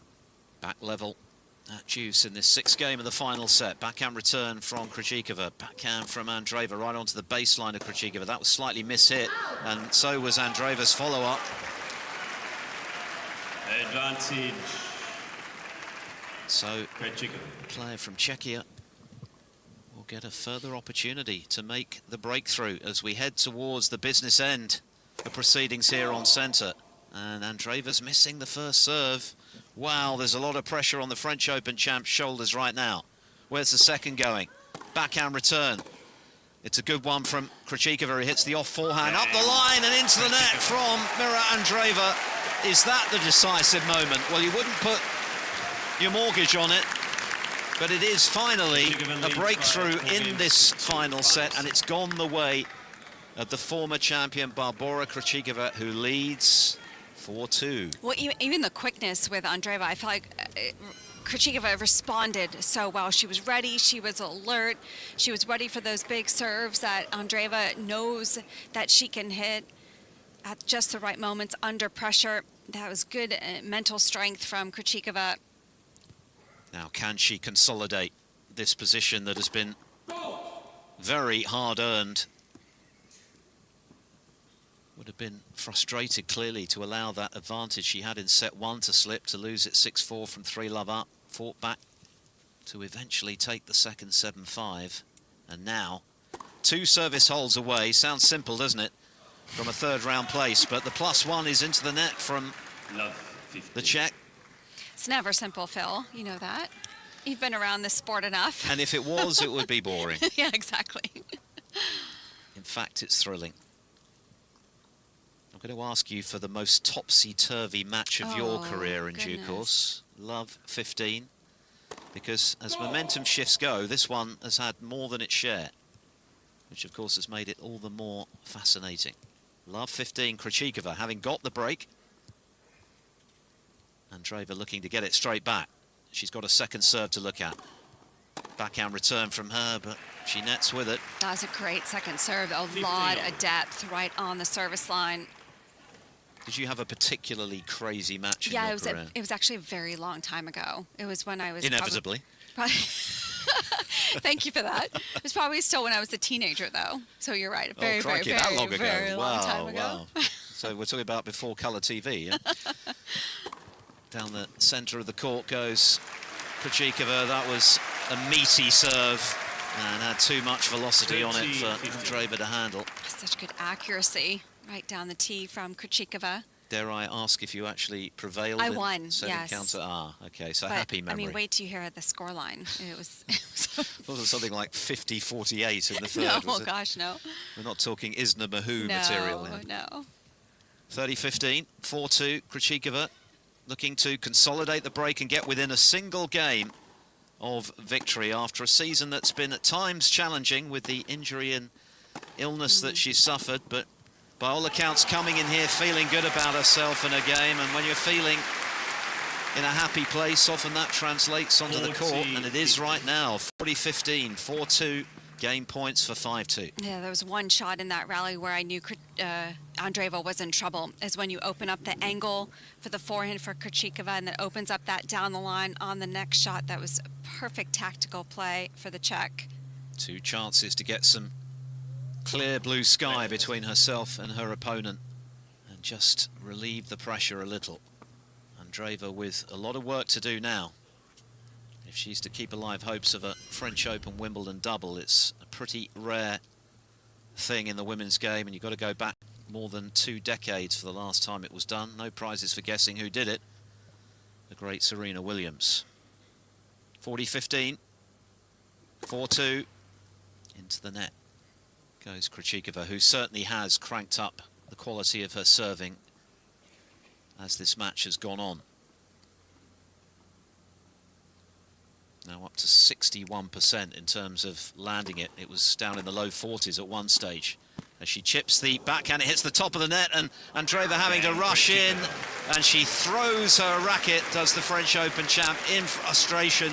No doubt that Krejcikova had a bit of good fortune there. She held her hand up in apology. I don't think that's cut much ice with Andreeva, who is cutting a very frustrated figure right now, and understandably, because she's really up against it, Jill, at 2-5 down. Yeah, and I mean, that is a bit unlucky on that last point, but it didn't just come down to that one point. I mean, Krejcikova really raised her level in the last couple games. Well, it's been a really fascinating tussle, as we always expected it would be. I think the jury was out going into this second round match today as to who would prevail, and given the fairly dramatic shifts left and right in terms of the momentum throughout this, all the way through really, that has very much been evidenced that it is tough to call. But right now, it's in the hands of Barbora Krejcikova, the champion here 2 years ago, against the player who lifted her maiden slam just a couple of weeks back at Roland Garros, Mira Andreeva, who showed her frustration at the end of the previous game after a lucky net cord from Krejcikova, tossing her racket towards her racket bag. Now she's got to serve to save the match at 2-5. But remember, she was love 3 down in the first set, won at 6-4, so it's far from done. She is capable of turning things around quickly with the pace of her play. And of course, she is a proven champion at Grand Slam level now. What has she got left? Can Krejcikova be clinical inside of victory and finish the job here and now? She's in this rally. Oh no, she's ballooned that one over the baseline. A mistimed forehand from the player from Czechia. Just enough backspin and off pace to have that ball just stop on Krejcikova mid-stroke, causing the error. So 15 love. Absolutely imperative that Andreeva looks after her serve here to plant the seed of doubt in Krejcikova's mind. There will be significantly extra pressure on the shoulders of the former Wimbledon champion if she's forced to serve for it. She went after that backhand up the line, but drilled it into the base of the net. And of course, earlier in the match, Jill, we saw her serving for the set and being broken to love. I was just thinking the same thing in the second set, up 5-2. Andreeva held at 5-3, so she was serving for it at 5-3, was not able to get through. Ended up winning the second set 7-5. But you can bet your life Andreeva will be thinking about what happened there as she bids to take care on serve and so far, so good. She rushes to 40 love, another error into the net from her opponent. A different couple forehands there from Andreeva, going high, heavy, with some heavy spin. 3 game points into the net.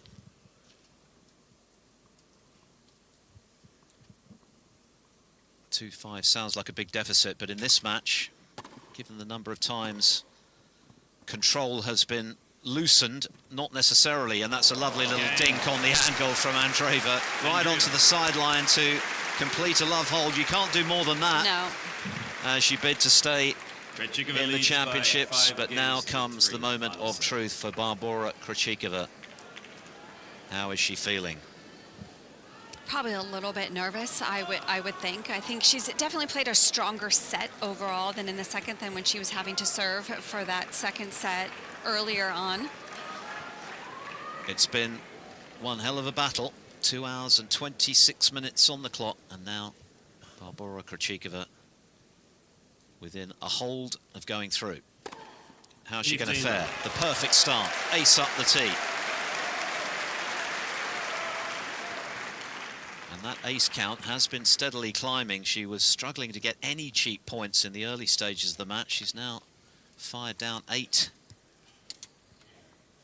And that was a very timely one. Nothing Andreeva can do about that. This time she misses the serve towards the backhand of the French Open champion. In this, their 5th meeting, Andreeva having won 3 of the previous 4, but retirements impacted the outcome in a couple of those, including here at Wimbledon. Second serve lands, and Andreeva goes wide with the return. 30 love, Krejcikova. Nice free point there for Krejcikova off of a second serve return. Very little room to maneuver now for Mira Andreeva.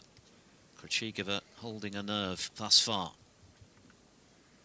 Just 2 points needed to move through. Oh, too good. Another ace. One of her great assets is her temperament, and she's certainly demonstrating that right now. Ice in the veins.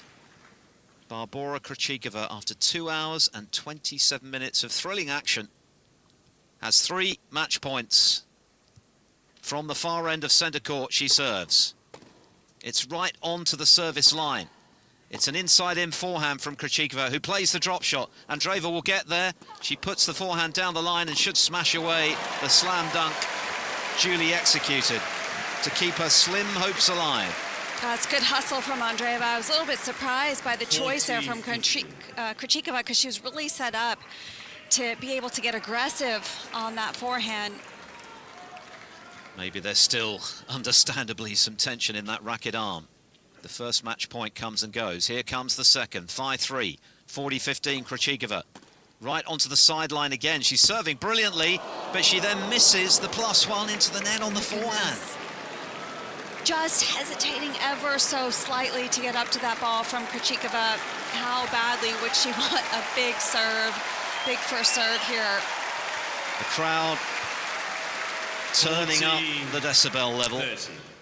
Is it to be third time a charm for Barbora Krejcikova? Can Andreeva claw her way back to parity in this vital game, as Krejcikova this time misses with that first serve? Is there more drama to come here? 40-30. Match point number 3 from the former champion. Oh. It's a double fault, and we saw one of those in the game where she was broken to love when she was serving for the set.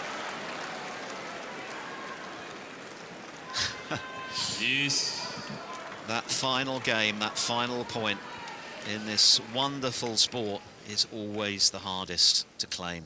It's not like a game of football at the World Cup. You can't play out time. You've got to win that point. Otherwise, it's not done. Back to deuce. Down the tee she goes. Andreeva with hope anew. Hits a forehand cross-court. Forehand up the line from Krejcikova. She's at the net. Can she put away the overhead? She can. Nice steady hands there from Krejcikova. That's not an easy overhead to hit in this moment. Really well done to keep that focus. To set up match point number 4, no wonder she's heading for the towel. I would imagine the sweat is dripping from the hands right now, and she needs a tight grip on that racket. A 4th chance to put this match to bed for the former Wimbledon champion, Barbora Krejcikova. Mira Andreeva needs some more magic. Krejcikova lands the serve. The return was slightly mishit. She's in the rally. Backhand from Krejcikova, just chipping it down the line. Now the forehand to the backhand of Andreeva. That was right on the baseline of Krejcikova, and then Andreeva hits the sideline. What a rally this is, and then up the line on the backhand from Andreeva. She's playing so bravely in a point she has to win to keep her Wimbledon hopes alive, and she's won it with a forehand. What a point from Mira Andreeva. That was the mark of the champion that she is. Wow, that was incredible guts from Andreeva.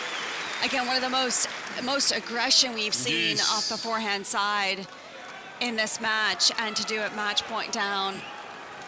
That was one of the best points of the match, and what a moment for the French Open champion to conjure it. And Krejcikova, well, so near and yet so far.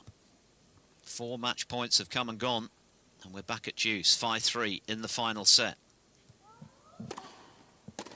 Forehand return from Andreeva. What poise she showed there under extreme pressure, with the match on a knife edge for her. Forehand cross court, and now a squash shot from Andreeva as she stays in the rally, but Krejcikova comes up with the goods on the forehand. What a hit that was. Too good, too powerful, and it's going to be match point number 5. Wow, now talk about bravery from Krejcikova's side. That was outstanding. She was steady, kept going to the forehand of Andreeva, forcing her to make the decision when to change the direction. And once Krejcikova got that forehand, did not hesitate. Well, there's been drama throughout, but they're saving the very best tennis till last, when the pressure is at its most intense. And Krejcikova brings up a 5th match point here on centre court. Can she put it away this time? Serves out wide. The blocked return from Andreeva, the shortish ball, and Krejcikova going inside in, has put too much on it, and it lands beyond Andreeva's baseline, and on we go.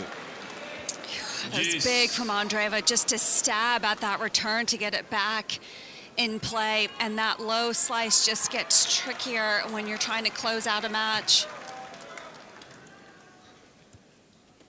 What drama, what excitement for this crowd who are on the edge of their seats right now. Who is going to prevail in this marathon 9th game? Krejcikova has had 5 match points. Andreeva has played brilliantly to fend them off.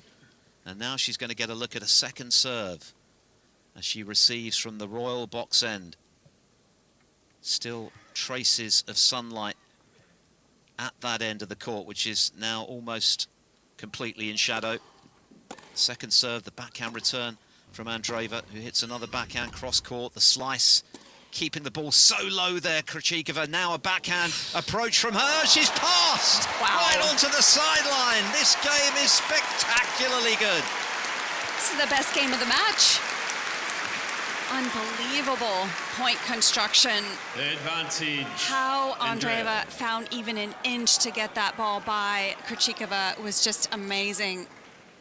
She's only 19 years of age, remember. She's playing like a veteran, and like the Grand Slam champion she has just become. And now she has a break-back point.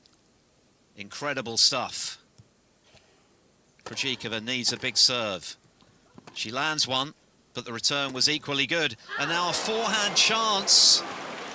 Up the line, goes begging for Andreeva. God, how good was her return, too, to set up that short ball right into Krejcikova's forehand corner. It was great defensive shot from Krejcikova. Well, this game was worth the admission money alone. What a crescendo to this match, which is now 2 hours and 34 minutes old, and we're still not sure who is going to move through to round 3. Back to deuce then. Krejcikova has had 5 match points. Andreeva had a break-back point just now. Now a forehand cross-court from the former Wimbledon champion, another one. Forehand cross-court from Andreeva, who then changes the direction. That was centrally struck. Backhand to the backhand of Krejcikova. That sits up for Andreeva to really pull the trigger. But good defence from Krejcikova, but she can't get to that one as she stretches in vain to her right. And it's another break-back point for the French Open winner. Well, Krejcikova could feel that she was getting behind in the rally, so I can't blame her for trying to throw in that chop slice, change up the rhythm, but the way that Andreeva has been playing these last 8 or 9 points, that aggression just helping her accelerate through that last ball. You've got to give the 19-year-old so much credit for the heart she has shown on the brink of defeat so often in this wonderful game. Surely one of the best of the championship so far. But can she have the last word? That's the question. She's got another break-back point here. Krejcikova with a huge forehand inside in, but somehow Andreeva got it back. Now Krejcikova at the net, plays the backhand volley. That is magnificent. Absolutely brilliant. Wow. The quality of the tennis on show right now on centre court is off the scale. Unbelievable, unbelievable hands from Krejcikova at the net. That's the volley that actually she's been struggling with this whole match, and to come up with that stick volley in this moment. And the look of pure frustration on the face of Andreeva, who must be thinking, what have I got to do to get myself back into this match? Brilliant stuff this time from Krejcikova. They both played some sparkling, some wonderful tennis in this game as Andreeva hits the baseline of Krejcikova, and that ball inevitably would have shot through and made it pretty much unplayable. She's asking for a replay because maybe she thought it missed, but we know what the outcome of this is going to be. It was right at the back of the line, and it was the flight of the ball, and I just feel like Krejcikova was hoping it was going to drift long. On such fine margins are matches of this magnitude won and lost, and it's Andreeva who gets a further chance to keep her Wimbledon dream alive.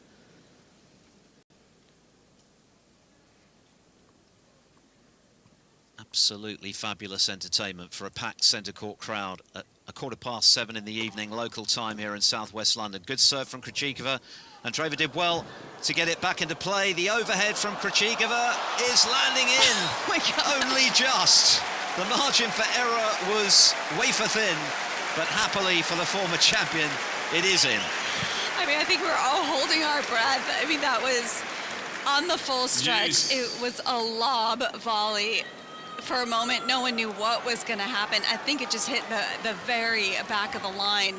It wasn't the best struck volley, but she'll take it.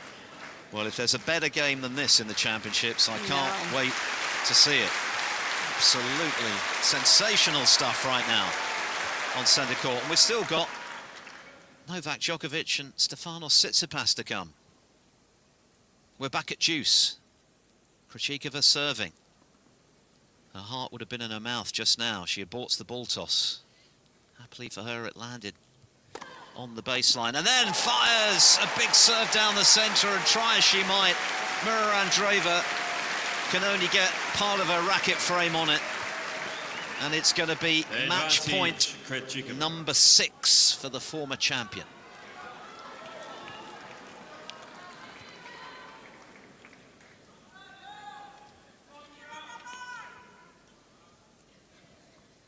Sporting entertainment at its finest. 2 hours and 38 minutes. Barbara Krejcikova looking for a third round place at the championships, but she's gone long with the forehand. She just reached for it. Yeah, that ball didn't come to her. Great chip back just to get that ball back into play from Andreeva. This game is now into its 14th minute. Thank you. Still to be won. Back at deuce. Andreeva breathes again. Backhand return from her. Forehand cross-court from Krejcikova. And now a forehand to the forehand of Andreeva, who wallops that up the line. Now a backhand from the French Open champion. Inside in forehand from Krejcikova. And then Mira Andreeva's nailed another one. Wow. It went like a blur over the net. Pretty much onto the baseline, if not just inside. And she'll get another chance to retrieve the break and keep her Wimbledon dream alive. And now she's heading to her chair. Not sure what she was heading there for, but she's now back at the baseline, hoping that finally, in this epic game, this wonderful game of tennis, she can clinch it, get her Wimbledon ambitions back on track, as Krejcikova, who has been so close so often, serving a second serve here. This will be a very tough game for her to lose. She lands the serve, the backhand return is good, down on one knee is Krejcikova, wide, and on we go! Unbelievable stuff here on centre court. Drama at its finest. And incredibly, Mira Andreeva is still alive and kicking, having fended off 6 match points. She trails 4-5 in the third. That was the most exciting game of the match so far. I mean, both of them lifting to the highest quality at the exact same time. Incredible effort from Andreeva, where you just really, for a moment, didn't think she could find a way back. 6 match points that Krejcikova had, and Andreeva came up with some of her best tennis of the match. And it was the quality of the tennis in that extreme pressure that both will have been feeling. Andreeva on the cusp of defeat, Krejcikova so close to a win that would be, of course, very significant for her in her bid to become a multiple Wimbledon champion. But the way in which they were able to unfurl winner after winner in those circumstances, breathtaking. Yeah, and somehow I feel like it's just boosted this extra fight in Andreeva. It's been incredible to watch her just lift, and then all of a sudden be probably the most boldest we've seen in the match. Well, they've raised the bar in a big way, this pair, in the last 15-20 minutes or so.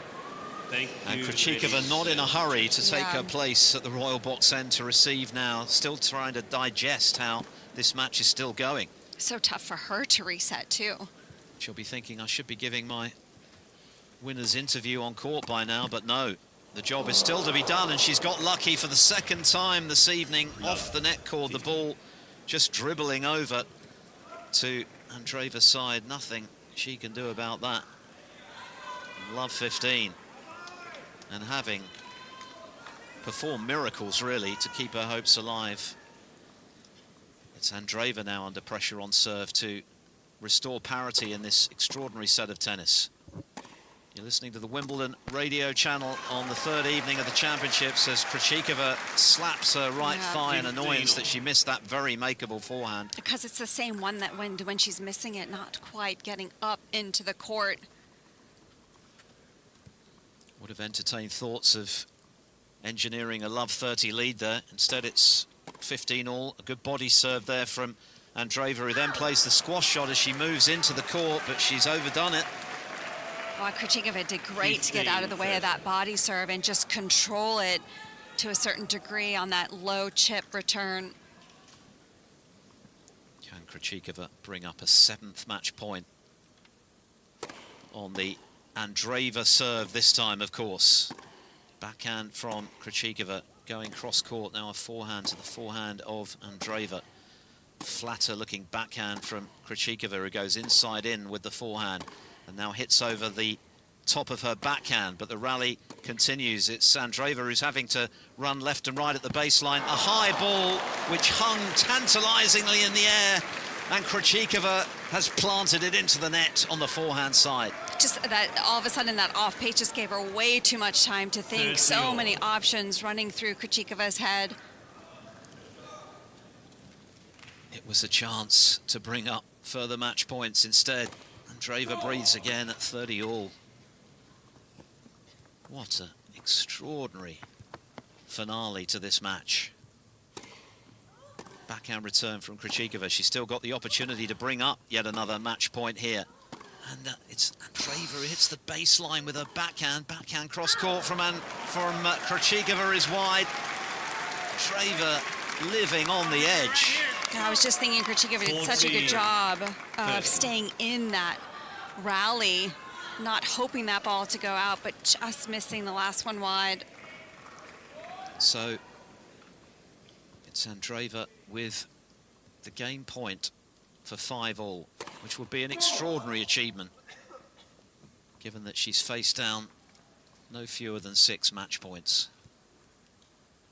Second serve, backhand return from Krejcikova, backhand from Andreeva, backhand from Krejcikova as they trade on the angle. Slice there from Krejcikova. She's brought into the court. The defensive lob is just landing a few inches long from Andreeva, and this game's not done yet.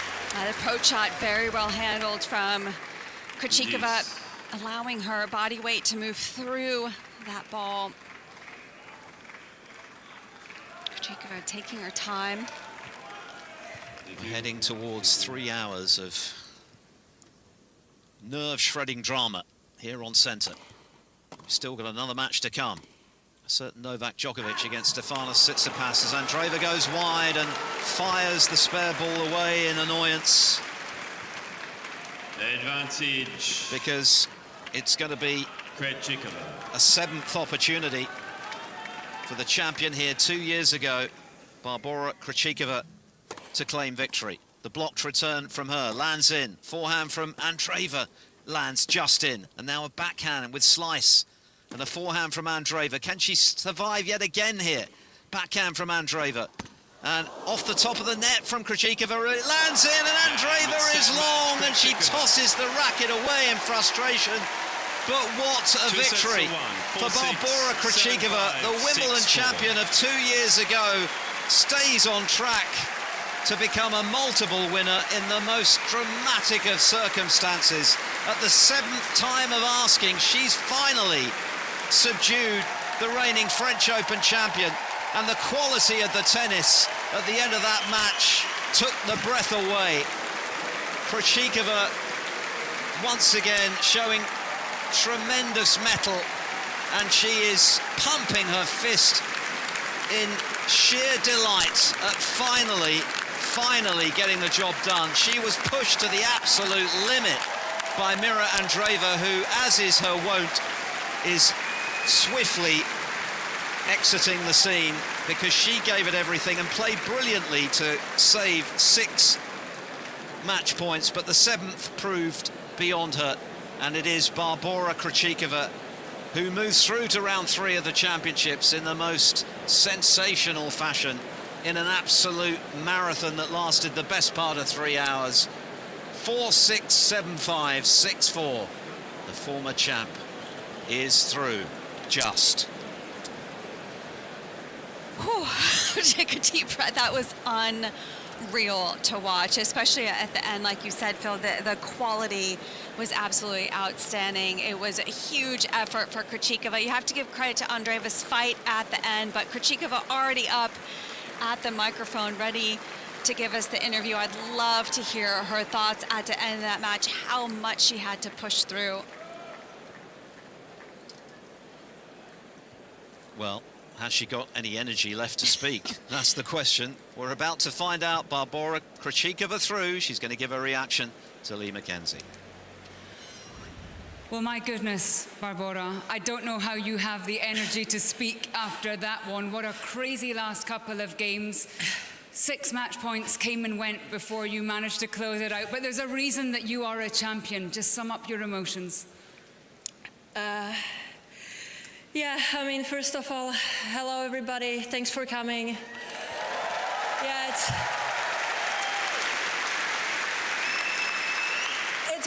been amazing. I mean, it's a full house, and yeah, I mean, the atmosphere was great. I mean, we've been fighting for almost 3 hours. Yeah, I mean, what a match, yeah.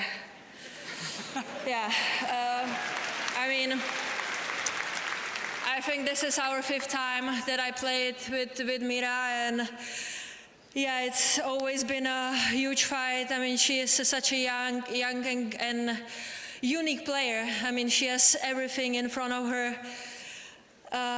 Yeah, so yeah, very, very difficult match, but I'm really happy that we were able to put a great show, and that we were fighting until the very last point. And Yeah, I mean, I'm extremely proud that I managed to win on this beautiful center court. Yeah, the best court in the world. And a lot of people might not realise. We know that you won Wimbledon. We saw you winning Wimbledon, but since then you have had such a tough time, so many injuries. How special is it to be back here doing this at Wimbledon and centre court for you?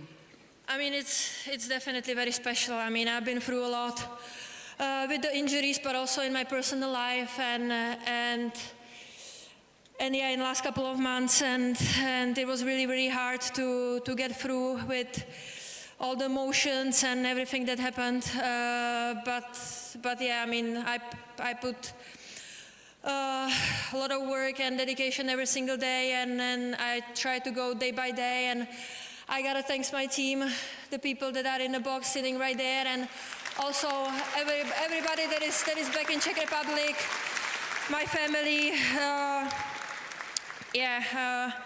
I believe my little niece is watching me, and my nephew. She's also playing tennis, she said, and she loves it. So I hope she was watching, because yeah, I think she was, because she's actually sick. She's got I think chicken pox. Oh, chicken pox. Yeah. So I didn't think I'd be saying those words got it from the kindergarten. So yeah, I hope my brother let them watch this match, and I hope. She's going to be proud of me as well, and hopefully I can give her some motivation for the tennis, but also for the life. I think you've made an awful lot of people proud. You're such an inspiration. Put your hands together. Barbora Krejcikova. Thank you, guys. Thank you. Well, I think we were all in danger of coming out in a rash after the drama there, Jill. It was the most extraordinary denouement to amazing. That match. But you've got to give Krejcikova credit, because she would have been entitled to feel like maybe she'd missed the boat after those 6 match points came and went. But the quality of the tennis from both of them under the most extreme pressure, with the match right on the line, really was so impressive. Like I said, they both brought their highest level at the end. It was absolutely incredible just to be overawed with the bravery and how much there was zero hesitation with probably the most pressure they both felt at the end. And I mean, I have to hand it to them to be able to do it in those big moments. I think, you know, what Krejcikova said at the end, you know, the injuries that she had to face, the resilience that she's had to shown. Obviously, she just expressed like a lot of challenges she's had in her personal life, and when you're able to overcome all that so many times, it can get you through tough moments. I mean, it takes those struggles sometimes to be able to persevere.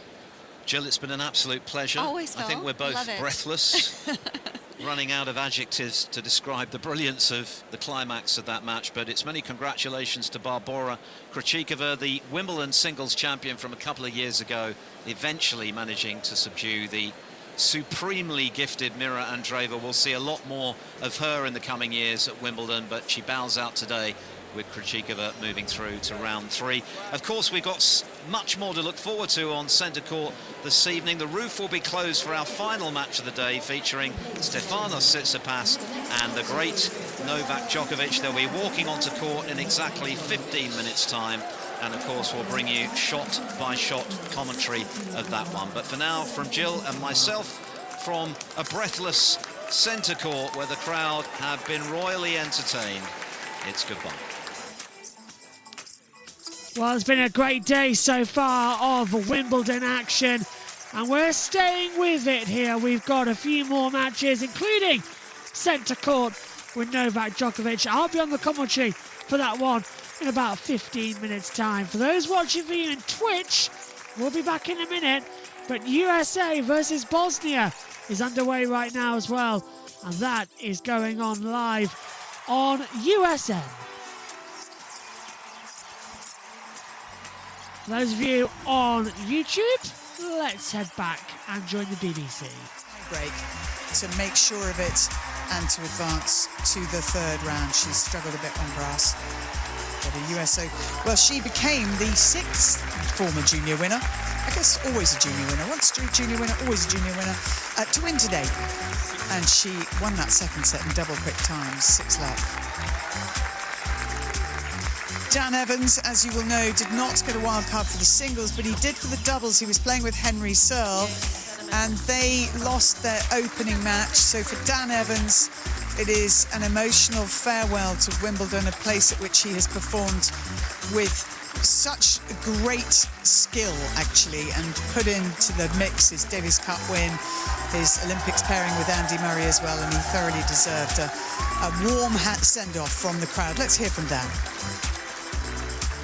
This place has given you so much, but you've given us so much as well. I mean, you can see everyone out here to support you. You have entertained us, and you have always battled hard. What will you take away from Wimbledon as your memories? Just you live out your dreams, don't you? You know, that's what you grew up watching. Getting home from school to watch Wimbledon, and you know, I was one of the lucky few who got to play here, and yeah, you know, everything was worth it in the end, and that's you know, anybody who's, you know, thinking twice about putting it in, it's worth it, and it's not been as bad as we sometimes think it is. So it was no, I've enjoyed every minute of it on these courts.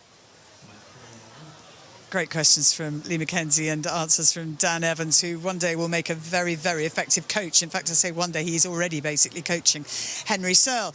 Right, up here on the platform, we have a man who's reached the semi-finals here at Wimbledon. We also have a Wimbledon runner-up. We have a man who's beaten Novak Djokovic. We have a woman who's gone toe-to-toe with Serena Williams. It's Sam Querrey and Jeannie Bouchard. Good evening, welcome to you both. And Jeannie, first of all, I wanted to ask you to sum up the emotional journey that we saw there from Mira Andreeva. Yeah, that was a tough one. It was a total emotional roller coaster up and down. We've seen this from her before, where her emotions have sometimes caused her to lose a match, and this is exactly what happened. She stopped moving her feet as much in the second set. Krejcikova, to her credit, started playing more aggressively, and everything that could bother Mira was bothering her today. Her bracelet exploded on the court. She was upset with the umpire and just seemed like she couldn't quite control her emotions that we saw her do so well at Roland Garros just a few weeks ago. And I think there's a little bit of this emotional hangover from such a big win. And it's why it is so difficult to back up, Sam. I mean, very, very few people have done it. It is, and let's remember how young she is still, right? And you saw, like, the emotional roller coasters you just talked about out there. She was getting frustrated at times, but then she would bounce back and save a match point. But love her or hate her, that's why you love watching that, right? People love watching that excitement, and Andreeva and Krejcikova both delivered tonight for the fans. Yeah, I've kept thinking that anyone who is a parent of a teenager absolutely appreciates what Conchita Martinez was going through as her coach and trying to constantly make contact with Andreeva. Andreeva just not even wanting to look at them. Andreeva didn't even go near the coaching box. Every single time she was going to the side of the court where Conchita was, she stayed away from it. Conchita would stand up, lean over the player backs, try to get her attention. Andreeva was having none of it. And so it was just very telling to me that she didn't even want to try help herself. If she was in a better state of mind, she could have at least gone close to her coach, hear what she had to say, but she was so far deep into her emotional bubble that she couldn't think clearly, is what it really felt like watching this match. And yet, when she's good, she's very, very good. She can be hugely talented. I was worried about that. I thought, that's going to hurt.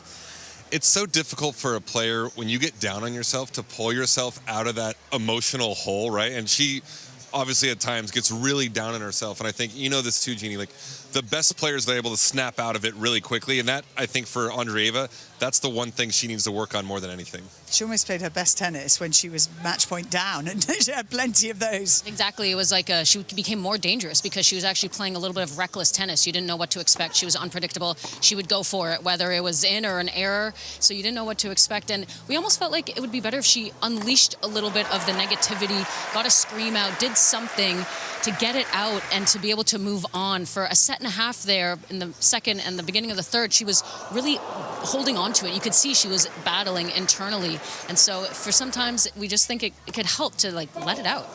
And also, you've got to say, for Krejcikova, it is difficult in those moments. You're going to feel the tension, you're going to feel the nerves, and she definitely froze a bit. Absolutely. She was serving for the match, had many match points, and every time she had one, she missed an easy forehand, she missed an error. You could feel the tension in the air because Andreeva was just this unpredictable opponent on the other side of the net. And like Sam was saying, we also know that she could snap back into it at any single moment and play a good point. But for her to hold her nerve to break at 5-4 after all those opportunities, to me, showed Krejcikova's amazing experience in big matches. She's won 2 Grand Slams. There's a reason for that. And maturity. Yeah, I think, look, if you compare the two, you know, based on their emotions, they were the exact opposite, right? Krejcikova didn't give you anything. Even when she served for the match and lost it, she was right back to work. Handful of easy errors like the one we just saw on match points, but again, just put it behind her, moved on. And this is a brutal second round for both these women, right? Krejcikova, former champion here. You know, I think she's one of those floaters in the draw you never want to see around your name. But at the end of the day, she can play slice on both sides, can't she, Krejcikova? Such a beautiful game style to watch. She almost glides around the court. She goes to that one-handed slice often, which is really effective on the grass. And there, see the let court at the end. Andreeva still upset, I think, throwing the racket to the sideline. 2 sets to 1. And you mentioned the bracelet exploding. And just, you have to, honestly, the chat that's going to go on now, you could just imagine afterwards, if indeed she'll even speak to Conchita Martinez afterwards. But here where the bracelet exploded, and I think you said in commentary, it was a great line, Jeannie, you said maybe this will help get her funk together.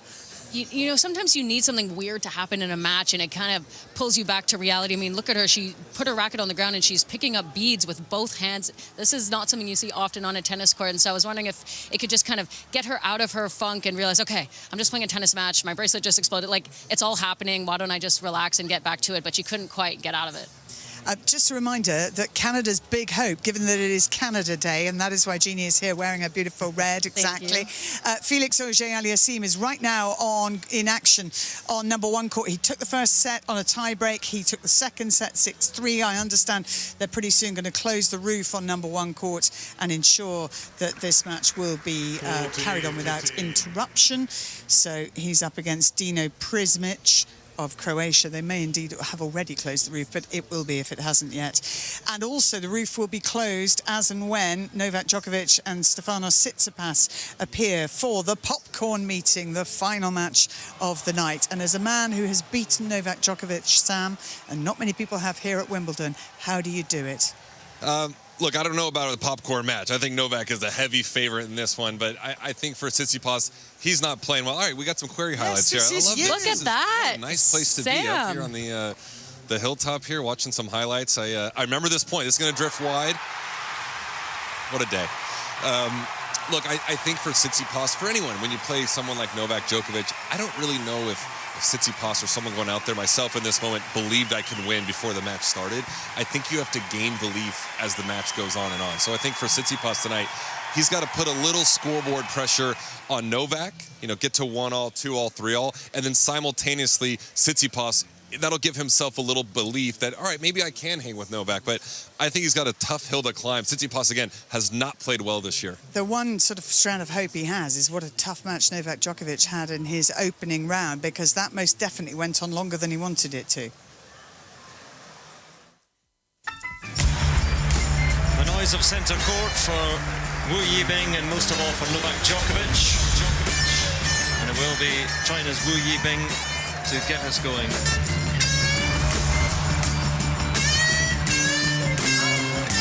Djokovic up and running in his 21st Wimbledon. That's an incredible shot. The 7 times champion takes the opener. Tonight, nothing short of interesting. He said he wants an invitation for the wedding, apparently.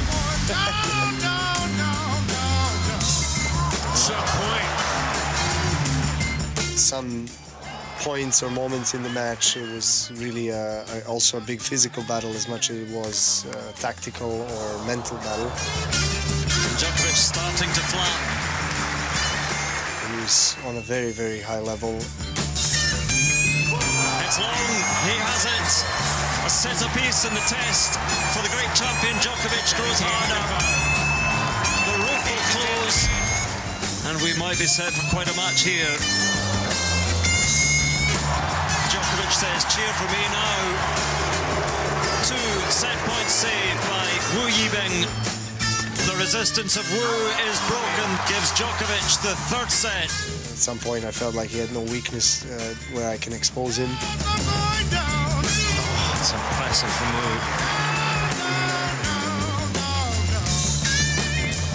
That's so smart.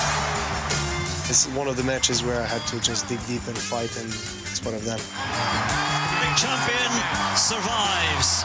The dream of 8 is still alive. What a match. I want to thank everyone for staying this late. Thank you. I hope you enjoyed.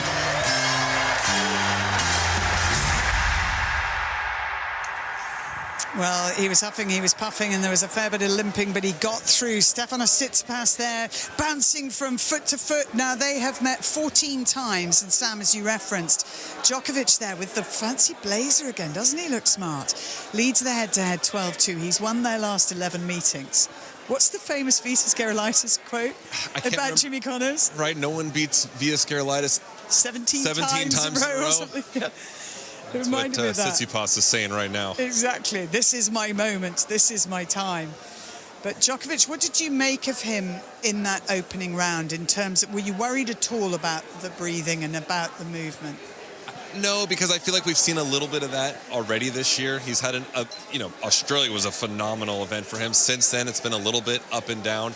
And I think for all the players, we even saw it with Sinner and Sabalenka. All the top seeds are kind of being tested early here at Wimbledon. And so that's not uncommon, I think, to see what we saw in the first round. I expect Novak to come out and actually play a little better tonight. Jeannie, what's your reading of this one? The only thing is it's good to be tested unless you just spend too much time on the court and it starts physically affecting you later on. Of course, Novak is playing this tournament because he's trying to win it, and so it's tough to have multiple 5-set matches to try win the title, especially starting off with a first-round match. Well, rest assured, that little box will fill up. So indeed will the whole arena, but a lot of people popping out just to take a break after the marathon match between Barbora Krejcikova, who saw off Mira Andreeva in 3 sets. But yeah, he's going to want to be as efficient as the outfit would suggest. This is a day at the office, I'm going to a meeting, and I want it to be quick.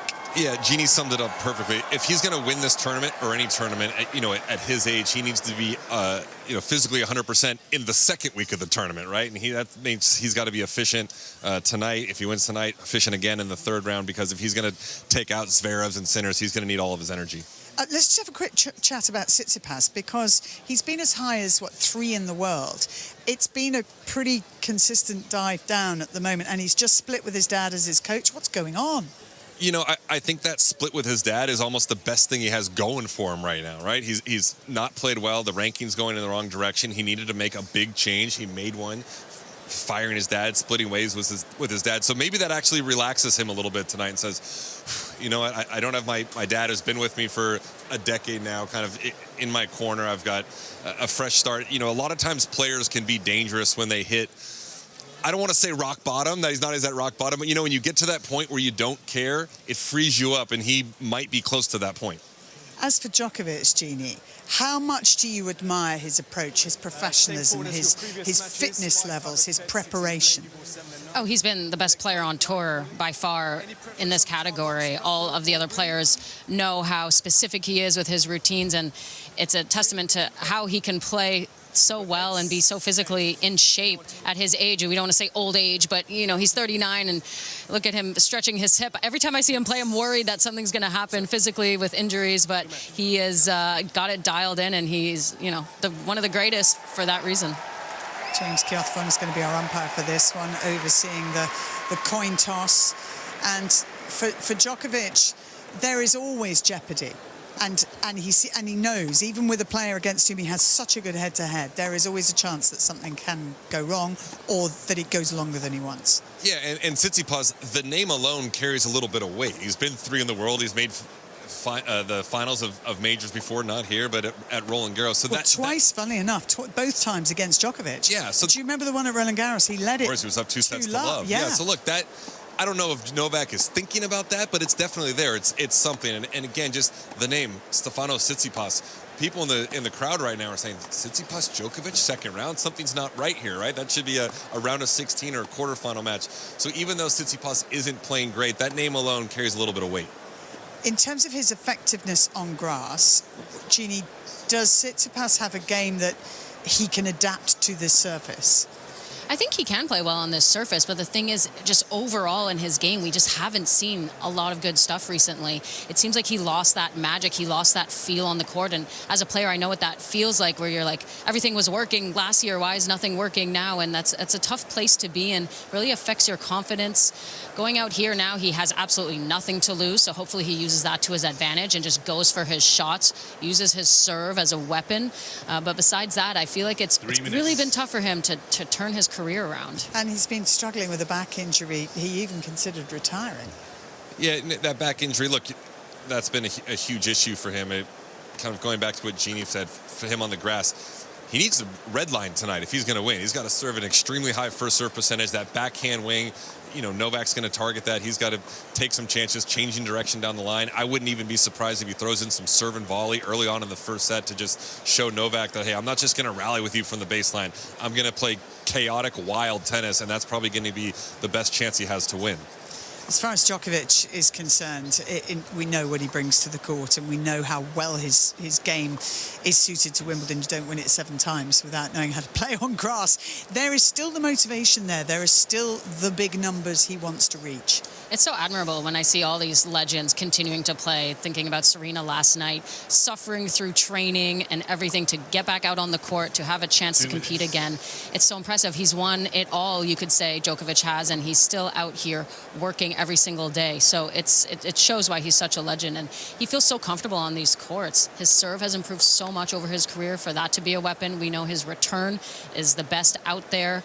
That's super important on grass, so he's got it all. And Sam, when you beat him in 2016, you know, he was 29 years old. He's 39 now. You're younger than him, aren't you? Yes, I didn't think we'd talk about that. But yeah, I know. I'm a year younger than him. I retired 3.5 years ago. Why aren't you still playing, Sam? Right, why am I still playing? He's still out here. I mean, he finaled the Australian Open. He's playing at such a high level at this age. I know he's ranked 7 or 8 right now, but I think everyone kind of looks at him as maybe the 3rd or 4th best player in the world. Well, the mental approach is as good as anything. And right now, this feels very open. Although Sinner obviously is through to the 3rd round, he looked nervous on his opening match. He said today there's still things to work on. Because of what happened at the French, is he vulnerable? Is it more open, a men's championship, than you've known in recent years? I don't think so. I expect Sinner. I know he didn't play well in round 1, and I thought he played average again today, but I do expect Sinner at some point during this championship to get back to that form the way he was playing prior to Roland Garros. He didn't lose a match for 4 months. He was so dominant. He was winning Masters Series without losing a set. So even though those first 2 rounds were shaky, that form is in there somewhere, and I expect him to find it the more and more time he spends on court. Right, we are just moments away from the start of this match. Sam, I'm going to let you head off to the commentary box. Just remind people the other 2 matches, in fact, there are about 4 matches still ongoing. Number 1 court, of course, can keep playing because they've got a roof and they've closed it. That's for Felix Auger-Aliassime, who is 2 sets to love up on Dino Prismic. Rafael Hodar. Good evening, everybody, and welcome to the action.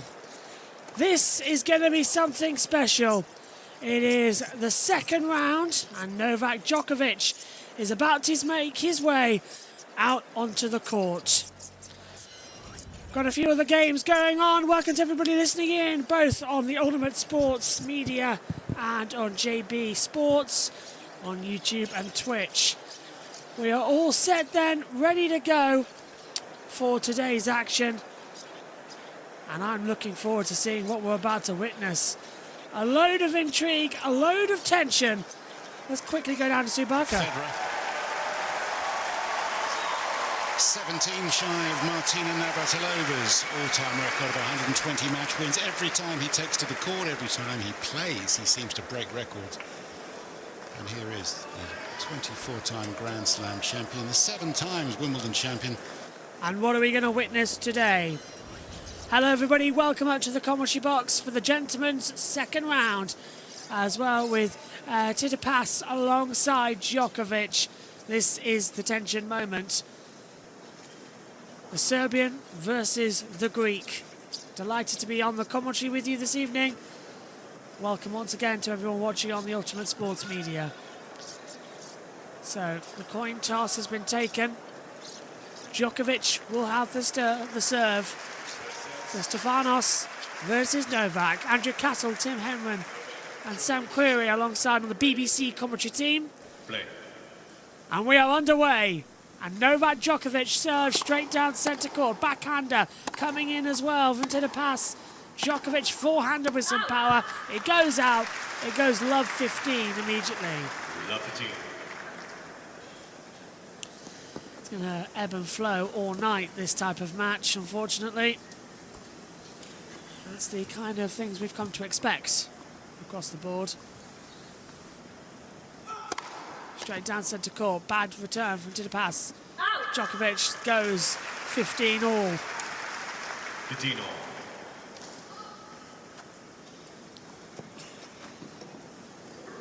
Djokovic bouncing the ball multiple times. Just getting himself prepared as he sends it straight down centre court. Forehander return goes out wide. Djokovic 30-15. 30-15.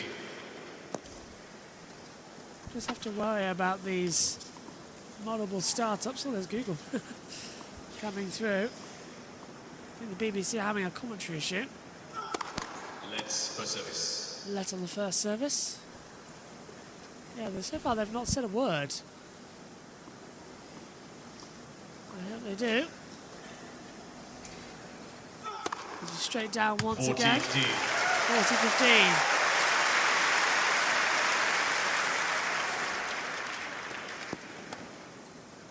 $108-mile-an-hour ball serve at the moment. That's what it was coming from. It's 30-15 at the moment. Now it's 40-15. Djokovic returns. Backhand straight down the centre court. First game goes Djokovic. From love 15, a lovely hold. Tara and Stefan on either side of Mum Yelena once again. Tim, good evening. Did you watch the football? I did, Andrew. Good, wasn't it? It was good in the end. I was a bit nervous for quite some time, but it's not how you start, it's how you finish. Okay, thank you. He can finish. 39 years old, Djokovic has become the oldest gentleman's singles champion. That surpasses Roger Federer. Football's over. They're wondering what's on next. England scored 2-1 in their results against Congo. Stefanos Tsitsipas to serve. Tsitsipas with the serve. Djokovic. Tsitsipas straight down into the net. Djokovic going to be a little bit easier, I think, coming through on that front now. Forehand return, backhander from Tsitsipas into the net. Love 15. Love 15. I've got a feeling that this is going to go quite quickly here tonight. There shouldn't really be that much of a hold between the games.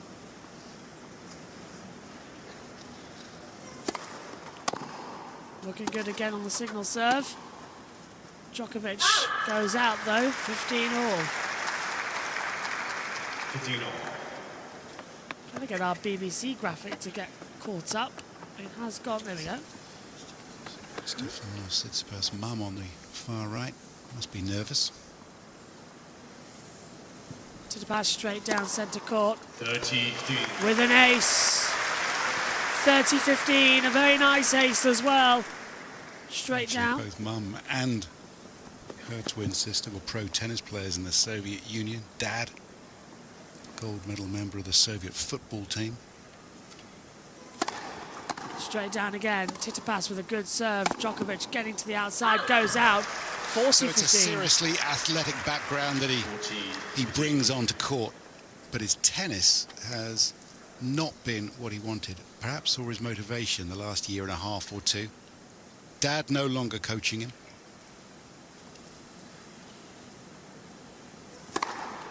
Game. Ace. Tsitsipas gets it. Second game. It's 1-1 at the moment then. Oh, thank you. Nice to join you fellas in here. Welcome.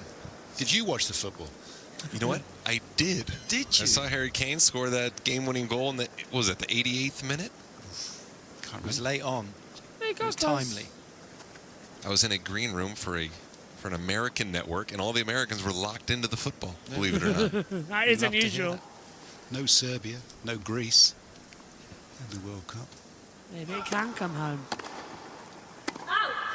Goes out there on the serve, 15, Love.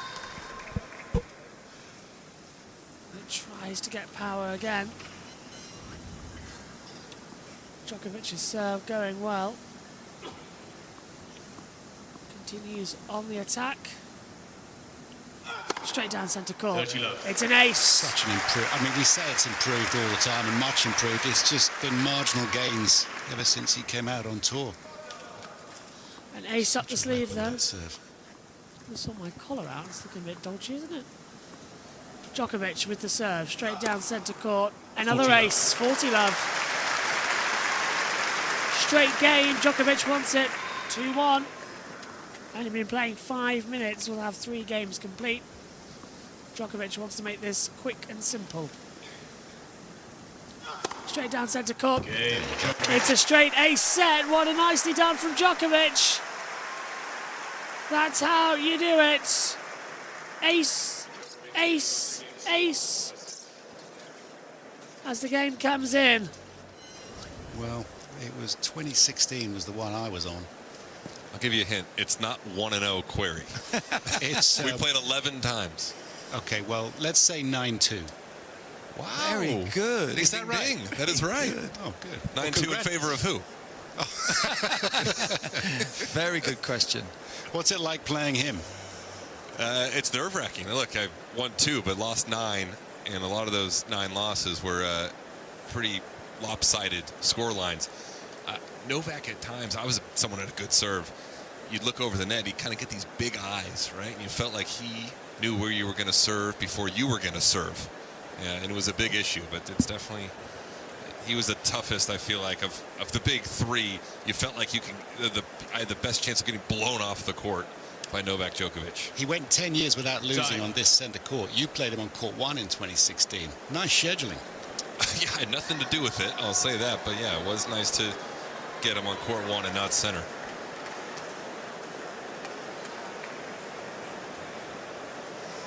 There's an array of stars in the Royal Box, including Sir Charles. Well, we're waiting for the tennis to come through on Wimbledon side, and it hasn't done so. Very shortly for continued coverage. Tsitsipas serve straight down at the start of the game then. Just missing out a little bit on his serve. As Tsitsipas straight down. Forehand return from Djokovic. Backhander Tsitsipas goes out wide. It's Love 15 to start off on the 4th game out here today. Welcome to the opening, well, the evening entertainment here on centre court. The roof there is closed and we have a Grand Slam champion meeting. A Grand Slam final it could be, but in fact it's a 2nd round match. We're going to leave you here on BBC 2 and say goodbye. As Djokovic goes out, 15 all. 15 all. Yeah, twice Stefanos Tsitsipas against Novak Djokovic has been a Grand Slam final, once at Roland Garros in the French Open and once at the Australian Open. On both occasions, Djokovic came out the champion, and he has a very convincing lead on their head-to-head record. He's won their last 11 matches, and Djokovic at the far end will not be wanting to hang around, but we will follow the progress of this match in the company of Tim Henman, Sam Querrey and Andrew Carson. And Tsitsipas just served and missed out. It's now 15-30. A great volley of what happened. A brilliant 1-2 up and down to each side of the court. But Tsitsipas ending with the ball going upwards and over long. Could not do anything about it, sadly. Andrew Castle, Tim Henman, Sam Querrey alongside of the BBC commentary team. I'm Joshua Birch. As Tsitsipas straight down, fault serve. Welcome to everybody also on the Ultimate Sports Media. Matthew Owens will be back tomorrow with the game. Forehander comes in from Djokovic on the return serve. Tsitsipas moving around the court, just staying on the line. It's making Djokovic go for it, but the return is long. It's 15-40. He probably figured he'd be back in a handful of quarterfinals, semifinals, finals, and majors, and unfortunately for him, it's actually gone the other way. And this year especially has been 15-40. a very big struggle for him. We Started at world number 34. He's now number 87 in the world. He's only won 16 matches. That's not a big output for him. Straight down, Tsitsipas on the return serve. Backhander goes long again. Yeah, he's lost his serve. Breaks point then for Djokovic. Gets ahead. It is now 3-1 first set. A great matchup for Tsitsipas in any way, shape or form. If you were putting together a coaching program for Tsitsipas, or like a couple of thoughts, what do you say? Serve aces, hit winners. Just go for it right from the word go. And hope. And hope, yeah. It's an ugly matchup. The one area of Tsitsipas's game, false serve for Djokovic. Everybody knows he struggles with that backhand side. He doesn't have the block return, just keeps trying to hit it. Straight down for Djokovic. It's a double fault. For Novak, he's going to be able to find that backhand side basically whenever he wants tonight. And it's not going to be a threat. It's love 15. Tsitsipas probably got to throw in a few more slices, maybe try and serve and volley. He's got to go out of his comfort zone if he's going to win this evening. Djokovic straight down on the serve. Forehand return just over the net. Straight down from Djokovic. Backhander coming in now from Tsitsipas. Djokovic returns, serve goes long. 50, it's and I guess Tsitsipas. try and get that forehand into play, because one of his biggest weapons is that forehand for the back of the court. Grass is not so easy to be trying to run around the backhand. Djokovic with the serve. Straight down centre court. Fault again on the serve call.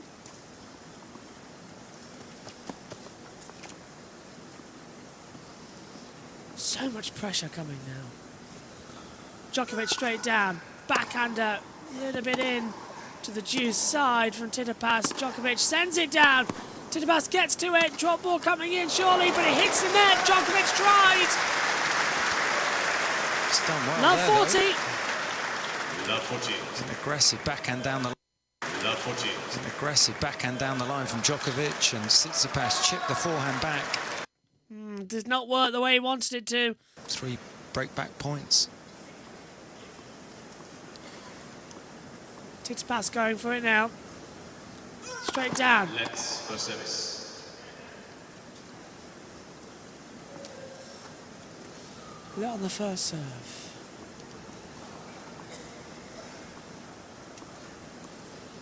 We go again. Djokovic straight down centre court. Fault. This will start getting to Djokovic now. Straight down centre court. Backhander comes in for Tsitsipas. Goes out wide though. 15-14. On Djokovic serve. Only on 15. 15-14.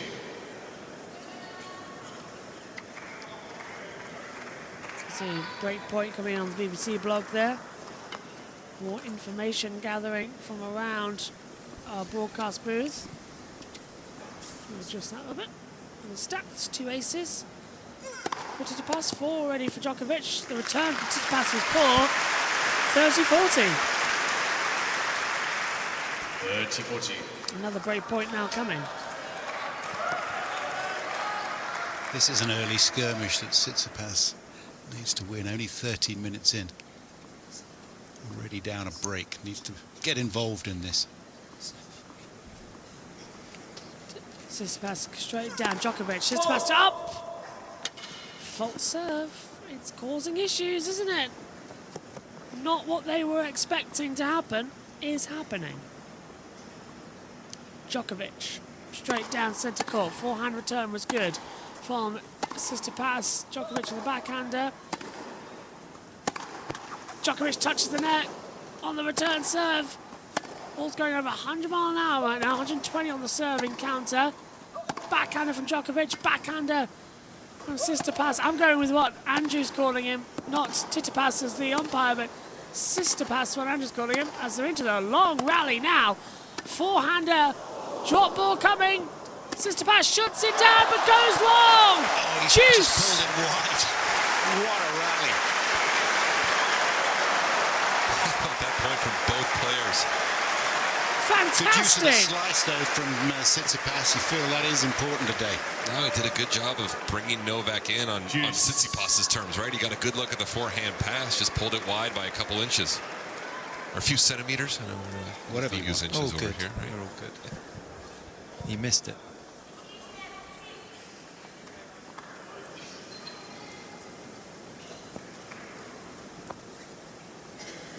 Last rally, 23 shots.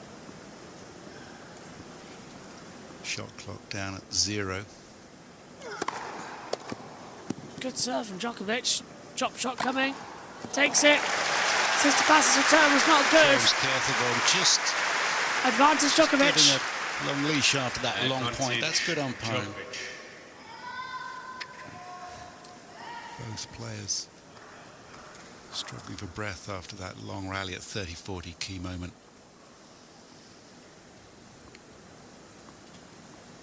Djokovic again with the serve. Straight down centre. It's an ace. Game Djokovic. 4 games to 1 in the first set. In command of this. Djokovic leads by 4 games to 1 in the first set. Here's a question.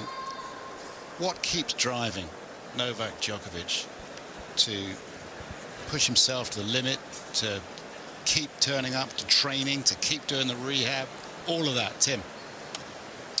I think records. He's trying to get to 25, isn't he? But I think the underlying passion for the sport, you know, he loves to be out there, he loves to compete, he loves the arena. And as I think we'd all appreciate, there's plenty of time to be retired while he still has the hunger to put in the hard yards. Why wouldn't you want to be out on centre court or, you know, at any of the majors? And happy to take people on in combat, even the crowd, like he did the other night. Exactly, and look, I think he gets some enjoyment out of this. He was on center court at Wimbledon. Who doesn't want to play a match out here? Australian Open this year. Got to play in the final. Took out Jannik Sinner. I also think he likes proving to himself, to tennis fans, to the world that at his age of 39, he can still compete with the best. Time. Justin Rose is proving that. Royal Birkdale coming up, the Open Championship. And now look, that is pretty cool. Let's be honest. Rory turning up with his green jacket. And the Augusta tie and the shirt. Ah, is that right? Yeah, I just was passing through and saw him, and thank you. He said you not only get the green jacket, but you get plenty of shirts and ties as well. Ready for permanent locker as well? I think so, yeah. Champions locker room. It's all good.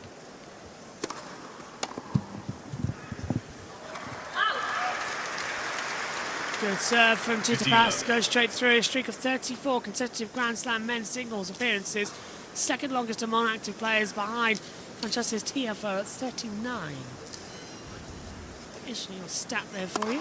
Straight down. Fault serve though this time by Tsitsipas with the serve. Straight down. Forehander coming in from Djokovic. Forehander with power. Tsitsipas goes out though. 30 love. Djokovic wants to serve this one out quick, but he's taking his time about it.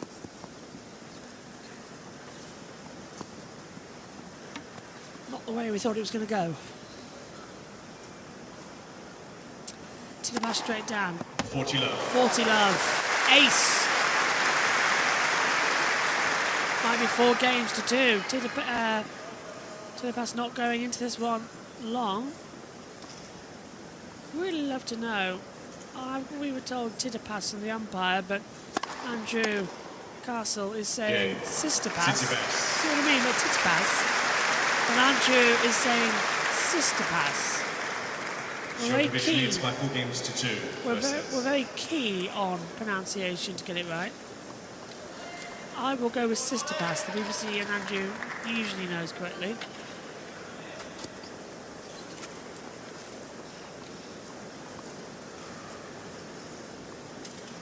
Djokovic with the serve. Trying to go to 5 games. Straight down, forehand return. Good from Tsitsipas. Djokovic playing in a low ball. Just trying in to slow the pace down and trip up Tsitsipas. He nearly did, but Tsitsipas is good on the rotation. Djokovic is better on the return. And it goes much, much better. You can't really argue with that. His backhand down the line sort of took Tsitsipas out of its comfort zone, then back behind. All the time in the world to rip this inside out into the corner.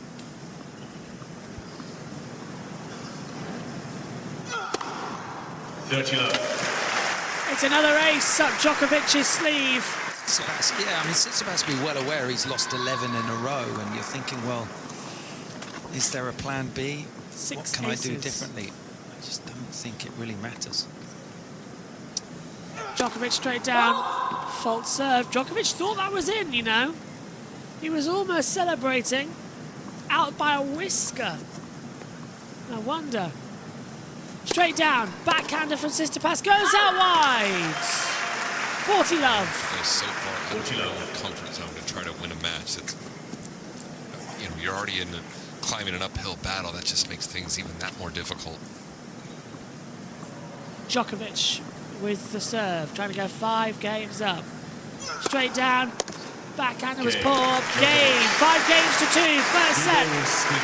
New balls, please. 5-2, change of balls. Djokovic leads by 5 games to 2, first set. Now let's go courtside and join an 8 times doubles winner on the ATP Tour, a former Davis Cupper. And another very keen golfer, semi-professional almost, the pride of Linlithgow, Colin Fleming. He's out sampling the atmosphere on the court and listening in, no doubt, to the verbals between the camps and the players. Yeah, certainly I'm Andrew. Good evening, everyone. I'm sat right at court level, just below the player boxes, so a fascinating insight as I watch these two men do battle. You know, some glances up to the teams. Obviously, relevant story at the moment for Tsitsipas, no longer working with his father as the coach, so there hasn't been as much coming from the box as there would have been previously with Apostolos in there. Interesting tonight with the roof closed, the acoustics in here, you know, you really hear the sound of the players' rackets, and I have to say, Tim used the word clean when Djokovic hit that short forehand. There's a real dull sort of thud when he hits the ball. You know, it's not a heavy racket he uses.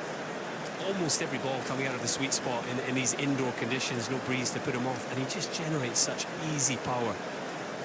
After he saved those break points, a couple of glances from Tsitsipas up to his team, almost to say, what am I supposed to do about that? And it's kind of worrying at this early stage with the head-to-head in mind. He looks to be doubting a little already. So, yeah, fascinating early exchanges, and Djokovic looking in a good place.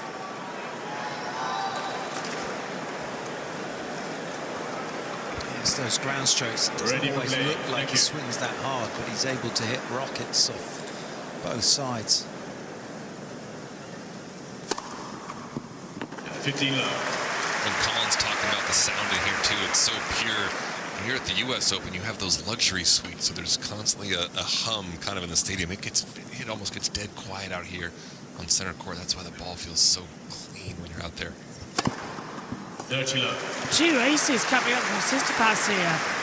Immediately back in the game and going strong. You get the chance to play many times under the roof here? I don't think I ever played under the roof here. You beat Murray here in 2017. What year was the roof completed? This one was not 2009. Court one was 2019. Tsitsipas straight down. Backhander from Djokovic. 30-15. The Wimbledon gods were always looking down on me here. I never had to play with the roof closed. I always had a nice sunny day.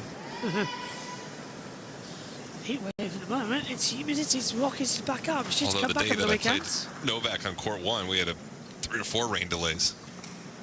All set for British Grand Prix Day, of course, coming up. Tsitsipas straight down centre, into the net.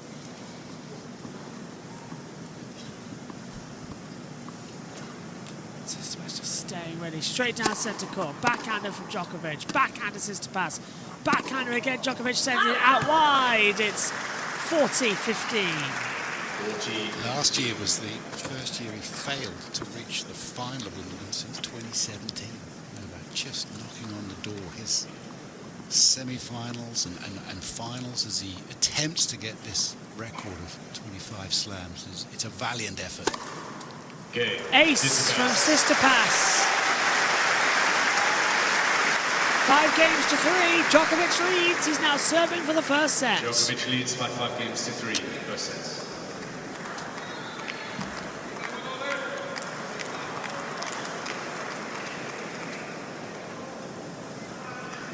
Serving for the set, Novak Djokovic. 7th in the world. 5 games to 3, first set. In less than half an hour would be impressive. 25 minutes. Straight back, out wide from Sister Pass. 15 love, Djokovic. So there is an improvement coming. You can see the World Cup information on the screen for those of you watching on USM. A good serve there from Djokovic. We'll try again. Straight down centre. Backhand to Sister Pass. Djokovic forehander with power. Forehander out wide. Sister Pass 30 love. 30 love. Djokovic still got a minute. It's a comfortable first set so far for Novak. Let's see if it stays up in the second set where he desperately needs to win it. Straight down. Forehand return. It was in. Djokovic thought it was out, but Sister Pass gets a 30 to 15. He's doing a good job using his wingspan on that return. Bang on the line. Brilliantly done from the Interesting Greek. to watch him. Stands with that full forehand grip to return serve. Hence why he struggles on the backhand. Straight down, backhander coming in into the net from Sister But then when it Pass. comes to the backhand, he just turns it round, holding the racket with the left hand on the throat, doesn't he? He's saying he doesn't have enough time for that. Yeah, and Djokovic now with the set point, by the way, 40-15. Can he serve it up with an ace? 2 set points now for Djokovic. Straight down, forehander up, it stays in. Djokovic sends it long, backhander from Sister Pass. Forehander with power. First set, Djokovic in less than half an hour. The first set goes to Novak Djokovic, 6-3. This centigrade, that is for sure, and more. Brilliant set of tennis, that 6-3. Clean and tidy would be the word. You know, and keeping that together at the age of 39 and under this enormous stress that professional tennis players are under, that is as difficult as anything he does on the court. Sam, have a look at some of these numbers. I think for me, the first serve points won from Novak Djokovic, 85%, so dominant on his first serve. But the one that really stands out is on the side of Tsitsipas, only winning 33% of his second serve points. He's going to need that number probably above 50% if he's going to win this evening. You can see 2 net points. Novak's the only one coming to the net. Tsitsipas never even approached the net one time in that first set. Had those 3 break points, didn't take it. Novak 5 points in a row on serve. He played well when he needed to. Yeah, definitely. It's about winning those big points when they come along. And Tsitsipas would have loved to have broken back at the first opportunity, but not to be. And you see Djokovic stepping in and just crushing the ball off both sides. Very difficult to see how Tsitsipas is going to make an impact. Is he going to change things up? Serve and volley a bit. Chip and charge, crush and rush. Chip and charge, who does that? Yeah, exactly. I don't think it's going to happen. He needed to convert one of those 3 break points. When you're playing someone like a Novak Djokovic, those opportunities are few and far between, and you have to execute on those opportunities when they come. Ladies and gentlemen, time. Is this the year for Novak Djokovic? 39 years of age. You can't keep going on forever. If he's going to break the record that he wants and join Federer on 8 slams at Wimbledon's, 25 slams, all these other things, on grass, without Alcaraz in the tournament, maybe. It's got to be his best chance in a while, I think. And grass is the most specialist surface. And he knows how to play well on grass. I think there are less other players in the draw that really understand some of the subtleties of grass court tennis, but here we go. There's a long way to go. Tsitsipas with the serve on the second set. Djokovic returns it out wide. It is 15 love. So we're underway for the second set. will go 3 sets. Will it go 4? Will it go 5? Straight down. Fault serve. Sister pass, straight down centre. Backhand Djokovic out, keeps it in. That was close on the line. The ball was up too high. Forehander from Djokovic, backhander still from Sister pass. Down Juice side now. Djokovic still keeping it on. It's out wide from Sister pass in the return. 15 all. Sister pass backhand whenever he likes, because he's not afraid to go to the forehand and open up that side. Knows where to go. I think for Tsitsipas, he's got to utilize that slice a little more. I don't think he can just sit back there and come over that backhand side. He's got to try to chip it low, try to force Novak to the net. Sister pass straight down. Forehand return was a bit long there from Djokovic. He can't get to the return, which Sister pass sent straight down. Now, if he can execute that play over and over again, we may have a match, but easier said than done. Yeah, 30-15 now. Yeah, we're looking for him to try and break the pattern of play from Djokovic, just the relentless ball striking from the back. And you talk about that slice backhand, it is a nice idea, but I don't think Tsitsipas's slice backhand is really good enough to trouble Djokovic. And I think that emphasizes why the matchup has been so painful for Tsitsipas. Forehander return from Djokovic from Tsitsipas's good I serve, think it goes out wide. actually puts a little more pressure on his forehand side to be more aggressive than normal, right? Yeah, here comes a forehand. I need to do something with it. 30 all then, and Tsitsipas went wide on the return serve. Okay, well that's the case for Tsitsipas. It's quite a weak one. Look, that's why the record's not looking good for him. Sadly not. Straight down centre court. Forehand return from Djokovic goes long. 40-30, Tsitsipas. 40-30. Djokovic doesn't want to let Tsitsipas get this second set. He wants to wrap this up as quickly as possible and not do what he did the other day and go super duper long. Straight down again. Okay, Tsitsipas. Tsitsipas gets the first, just like it was earlier on in the first set. Second set, first game, Tsitsipas. First game, second set. You know, when he won the tour finals in London, Tim, we were there for that one. I mean, he was going to be the superstar next, wasn't he? He was the guy. I mean, at least, you know, he was going to join everybody at the top and stay there. Yeah, at that moment in time, you had Federer, Nadal, Djokovic, Murray at the top of the game, and you were waiting for the changing of the guard. Who was going to be next? Tsitsipas was in the conversations. Zverev, Medvedev, Team, who he beat in that Dominic final. Team, but all of a sudden, there's plenty of players that have gone past Tsitsipas, most notably Sinner and Alcaraz. Straight down from Djokovic, faults on his first serve of the second set.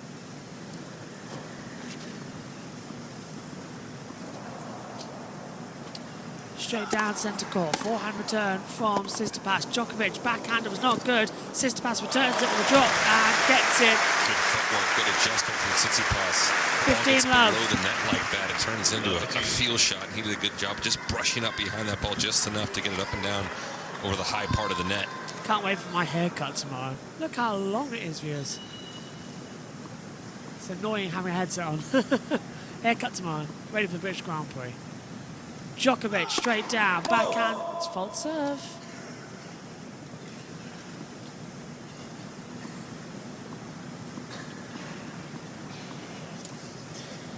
Djokovic straight down, backhand return from Tsitsipas, backhand to Djokovic, then again Tsitsipas sends it down Juice side. Djokovic picks up the speed, makes Tsitsipas run for it, and he won it, he got it. Was round the net. Wow! It wasn't over it. It went round the net, the ball round the net, not over, and it counts. It hit Djokovic's side. It went round the net and stayed in. Brilliant. I wonder what the apex of that flight was there. I reckon about 1.5 feet. It's love 30. But that round, even Djokovic was impressed by that. And a round of applause. Wider. Tsitsipas with a legendary shot round the net. Backhander into the net, but this time for his return. Djokovic makes it 15-30. Such an incredible shot, one you want to take advantage of immediately. Djokovic responds with the first serve. Tsitsipas would have liked to have got that one back in play. 2 forehand winners with a backhand error.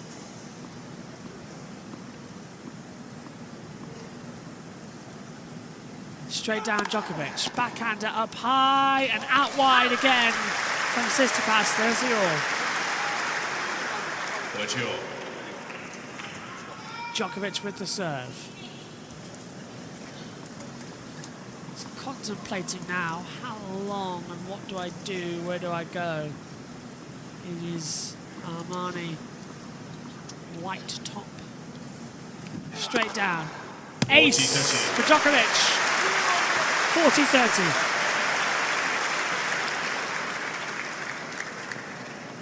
Seven aces apiece. 33 swings of the racket.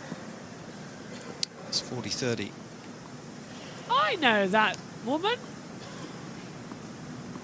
It's a certain Alexa Rendell. Formula E reporter. It's an 8th ace for Djokovic. One game each in the second set. Of 30 game. Djokovic 4 points in a row with 4 serves. Quick look around the other grounds. That pass, by the way, from Tsitsipas, we'll have a look at that again in a minute. It was 3 foot high. Ooh. And at the net post, the net is 3.5 foot high. So it might be the leader for shot of the tournament so far. I think it is shot of the tournament, personally. Tsitsipas, ace, 15 love. Very nice go straight away there from Tsitsipas.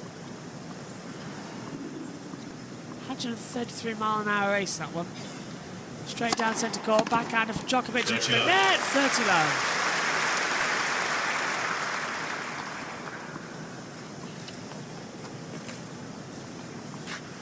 Stefanos Tsitsipas, the Greek, with the serve. Straight down centre court. Less on the serve.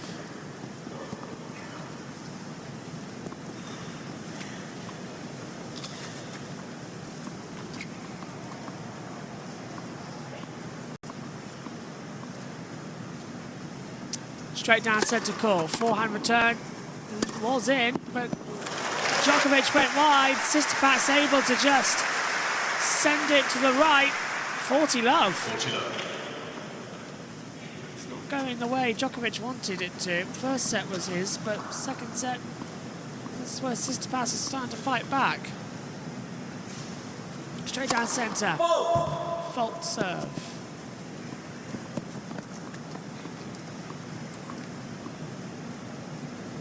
Tsitsipas straight down, backhander from Djokovic, backhander Tsitsipas into the net, 40-15. 40-15. It will not break the way we think it will. A classic game here at Wimbledon. Yeah, even he's saying, whoa, it was close. Tsitsipas, straight down, ace, game. 2 games to 1, second set, first set Djokovic. It's 2-1 second set. Tsitsipas leads by 2 games to 1, second set. All right, First set, Djokovic. Sam Querrey has nominated this as possibly the shot of the tournament so far. I thought the forehand that Djokovic hit was one of the best so far. Little slice, using that, going short, and then thank you very much. Look at that. Here's the thing, the shot from Djokovic, this forehand was one of the best so far. And then Tsitsipas, what an angle. I think it clipped the post. It did, didn't it? Is that legal? Yeah. Absolutely. It just deviates the flight, doesn't it? Yeah, it just kissed it. Really? Yeah. We might have to see it from the other angle again, because it just looks like it clips the net post, changes, alters the flight of the ball. Our director Guy is... you're absolutely right. It would have been miles in otherwise. Novak might have had a look at it had it not hit that post and kind of altered away from him. Wow, that's amazing. I've seen a few shots around the net post, but actually clip the net and still find the target. That makes it the shot of the tournament. Yeah, it does. Do that again. Do that again. It's also the fact that he did it on center court against Novak Djokovic that also makes it a little more special. That's a good service game from Tsitsipas.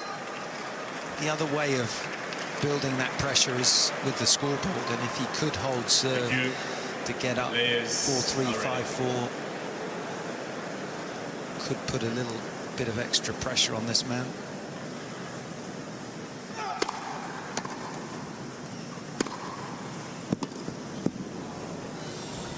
Ball went long there. Tsitsipas has to find a way to put a little scoreboard pressure on Novak.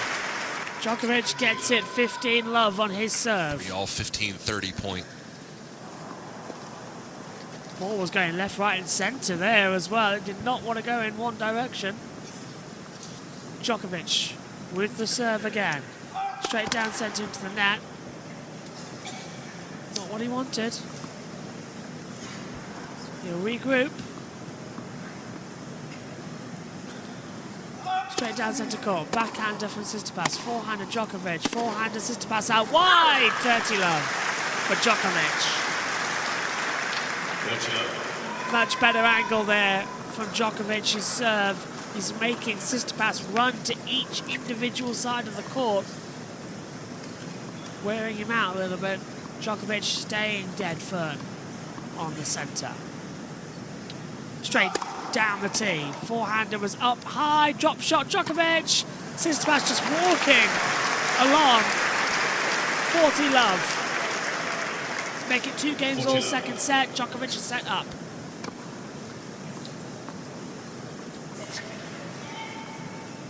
It's the way this game is going at the moment. There's Djokovic straight down. It's a fault serve.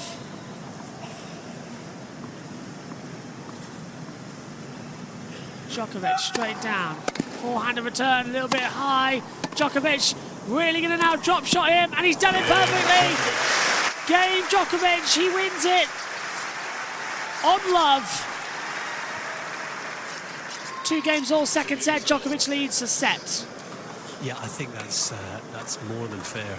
I think Tsitsipas has to give them some jeopardy here, give them a reason to believe that he can get into the match. He's been a little better for me early in this second set. The intensity is increasing, but I still don't think second he's court's anywhere near been his concluded. best as yet. As we continue on, and Djokovic into the net. 15-love for Tsitsipas. 15-love. Alga Almasi wins 7-6, 6-3, 7-5 on the gentlemen's singles on first court, second round against Prismic. Fault serve for Tsitsipas there. Number 2 court, number 12 court still going on, but we've got light and court 12 nearly finished. So is court 2. Djokovic with the serve straight up, out wide, 30-love, Tsitsipas. So far, this court will be the only one left in around about half an hour. A lot of fans in to watch Djokovic now as well. Tsitsipas straight down centre. Ace, 40-love. Tsitsipas responding now to Djokovic. This is going to go long. It might go to 11 o'clock. Tennis 6 of 6. First serve points won. Key. Backhander was pulled there from Djokovic, but he's managed to get it back. Goes out long. 3 games to 2. Second set for Tsitsipas. Looks like we're going to go all leveled up, maybe. A set each. Quick look at the stats on these serves. 43 minutes played. Serve quality. This is great news for Tsitsipas. You know Novak's going to serve great. 9.2 for Tsitsipas. Novak 9.4. Very, very accurate. Draw average out of 10, 7.8. As if we didn't know. This is high quality, Sam. Yeah, and if Tsitsipas is going to come back and win this match, he's got to keep these high quality serves coming. We saw there he hasn't lost a point on first serve in this second set. He's going to have to continue keeping that number probably above 90%, honestly, if he's going to take even a set off Novak Djokovic. What does he do right? He's just balanced, he's measured. You can see his body isn't leaning too far one way or the other. And he's done a good job over the years, even when he's the #1 player in the world, still making adjustments with his serve, saying, how can I improve my serve? How can I find little nuances to hit it closer to the lines? And he's done a really good job of improving it, even as the best player. He used to have a bowling action where he didn't really get the dip in the elbow, the angle of the elbow, but now, really good rotation, lovely throwing motion. And sometimes everyone has a different serving motion. So, juniors, how should you hit your serve? Well, it's case by case. Everyone has kind of a different natural way of hitting it. Sometimes you have to try a lot of different motions until one clicks and feels right. And he's certainly found that at this old age of 39, if you want to call it that. Well, that's young.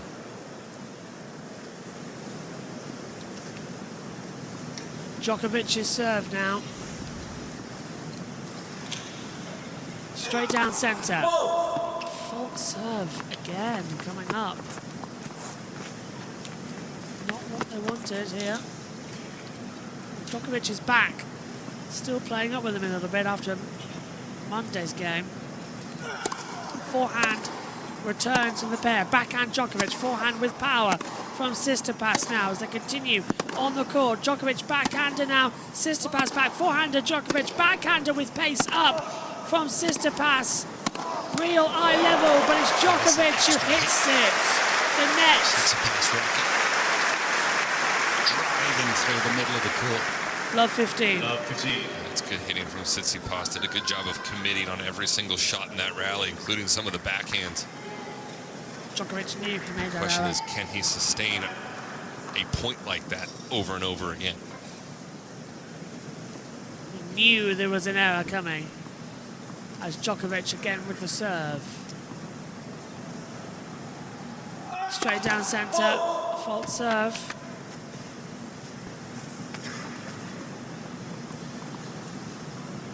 Djokovic again.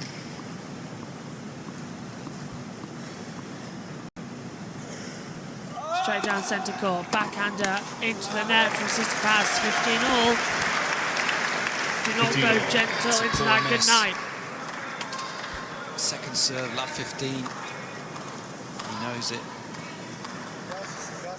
Got to make your opponent play.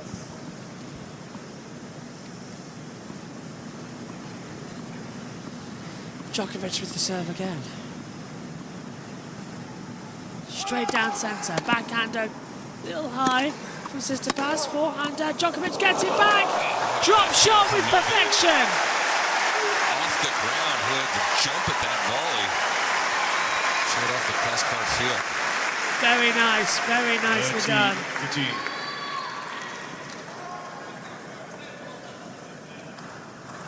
You like that shot a lot.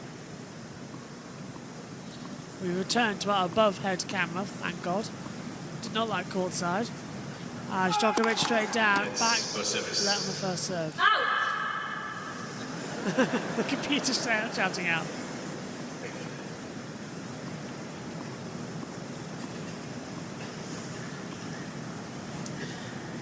Straight down from Djokovic, backhander from Tsitsipas, out. 40-15 for Djokovic. A late night finish. Novak Djokovic on Monday. 4 tough sets here. Some of the angles his body was defining. Does not want to repeat. Must defy belief. He's just stretching out after a couple of these serves. Wondering about his physicality, of course.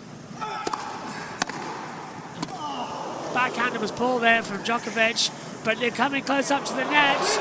Oh! Djokovic may have looked it a little bit down, but the return serve up high over the net, down on the correct side. Makes it 3 games all, second set. He's on the late night schedules, isn't he, now? 3rd match on Monday, 3rd He's match liking here. it. And you wonder if he gets through this match come Friday. Will he asked to play a little earlier? Will the tournament maybe give him a 1st or 2nd match? Just in.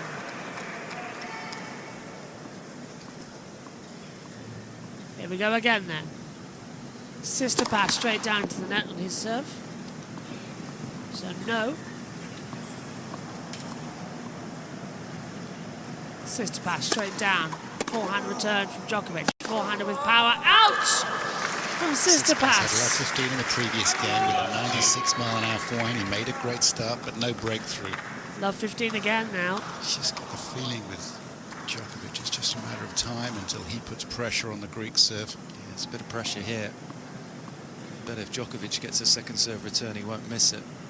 Straight down from Tsitsipas. Djokovic sent back wide. And that's the difference a lot of times between some of these top players. You have so much trust and faith in a guy like Novak or Carlos or Yannick or Roger. When it is love 15-second serve, that return is going in play every single time. Yeah, and they've missed something here, the BBC. 15-all as Djokovic got caught up on his foot coming round. Fault serve. Just getting caught up on the grass. Sister pass straight down. Forehand return from Djokovic, then sister pass gets the point. 30-15, sister pass. 30-15.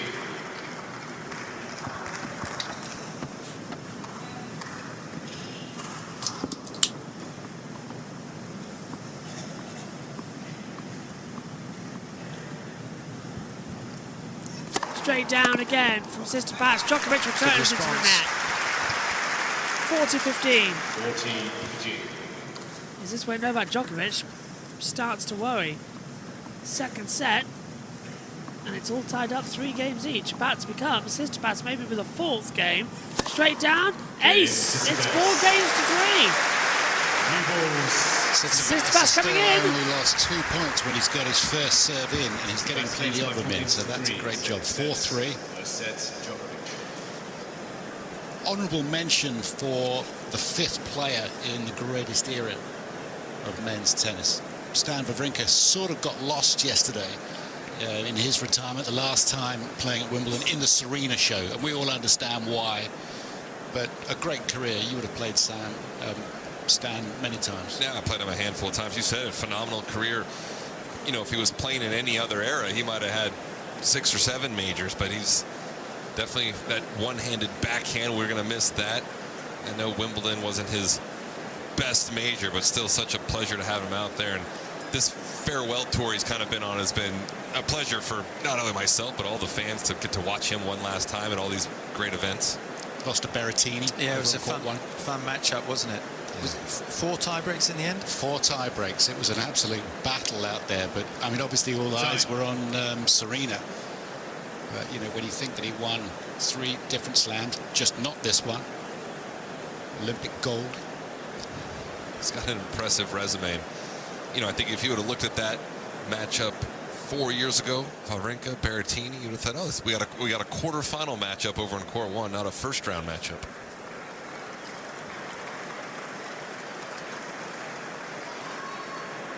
Ready to go again then, shortly? Northeast into London. We're at SW19 and the weather's been good this first week. That's a great relief. It's supposed to get really hot this weekend. That'll change conditions. We're playing under the roof here on centre court, a 2nd round match. Novak Djokovic serving 3-4 second set. He cleaned up the first set quite easily. Straight down, backhander from sister pass goes out wide. 15 love.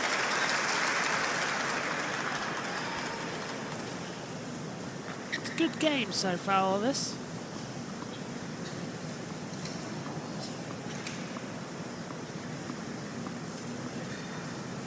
Djokovic straight down. Forehand return was okay, but Djokovic with the drop shot, he's come close to the net, falls, gets it in for 30 love, but Djokovic. A trip and a dive. Yeah, tripping. Djokovic flowing his body around on the ground. He's up and walking, but he's getting every point by every which means. That would have been a surprise to him. Must have been his right foot. It was his right. You know what? That is a possible ankle strain. Yeah, right foot Part ankle. of being a good athlete is actually following the correct way. Kind of when you notice you might twist your ankle, actually just going down with it rather than Oh yeah, always go down with taking it. a strain of that full ankle turn. I hope he's okay. Yeah, Djokovic looks okay as he serves straight down with an ace. You were saying? As long as you hit aces, you don't have to move around the court. So that's the new game plan. Just ace, so they didn't have to move. 40 love. Djokovic trying to make it 4 games all in the second set. Ivanovic in the middle there. He's been training him for years. What an athlete to work with. Djokovic straight down. It's another ace. It is the game plan. 4 games all. I've had that debate a few times with buddies that Novak Djokovic has an argument as the greatest just athlete of all time. And you combine the flexibility, the movement, the strength, the longevity, the hand-eye coordination, speed. That's a great argument. Okay, how about this? I'm going to win straight away. Michael Jordan. maybe, but I mean, we just listen. Djokovic desperately wanted to get his grip back. There's an argument, but there's an argument both ways. Oh, he's just such a distinguished athlete, isn't he? Is there anybody playing sport currently that is more eminent in their field than this man? Right. LeBron James, just Messi. from the age. Yeah, Messi. Sister pass straight down, forehand wide, 15 love. Nicely done from Sister pass. Stefanos Tsitsipas doing a lot of the right things in this set. 11th ace, 69% first serves. He's only dropped 2 points behind the first serve. Ooh, back from Djokovic down the back. Sister pass doesn't try and play a short ball. Goes out, 15 all. When they get into rallies on Tsitsipas's second serve, Djokovic is dominating. He is dominating. Tsitsipas's second serve. It's becoming the domination that he likes. As Sister pass serves again. Forehand return from Djokovic. Slow ball coming in. Djokovic got it into the net. 30-15, Sister pass. Such a good return, and when you get that approach shot, Djokovic knows he just had to make Tsitsipas hit the backhand pass.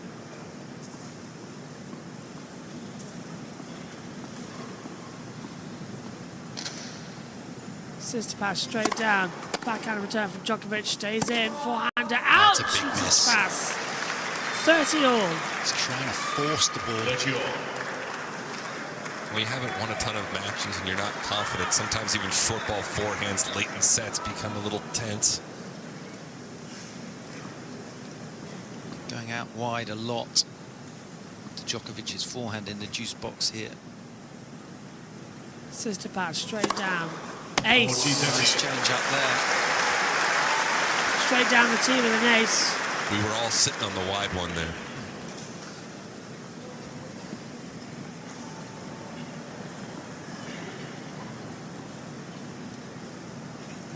Sister pass straight down. Fault serve.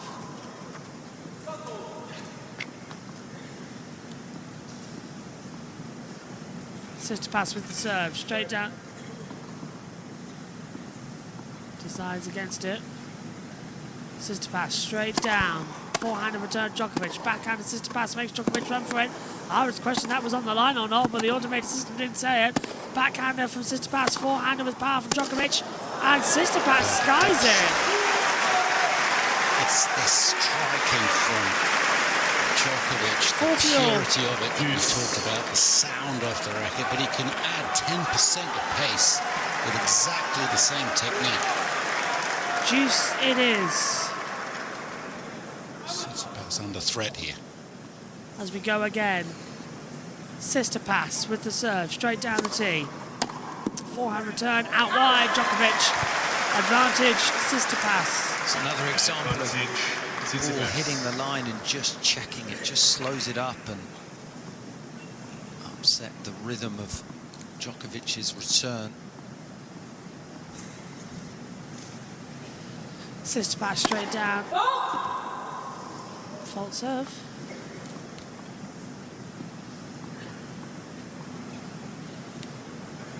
Straight down.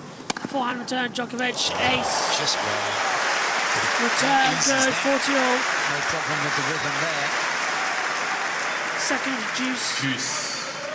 Split and through the back of the ball. Hardly any topspin on that. Just Djokovic got power Tsitsipas still. didn't even make a move for it.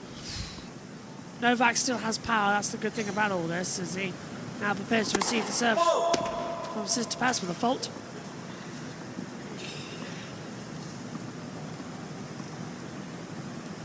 Sister pass straight down.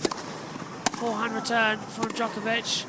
Backhand now coming in. Forehand sister pass. Out wide. Advantage Djokovic.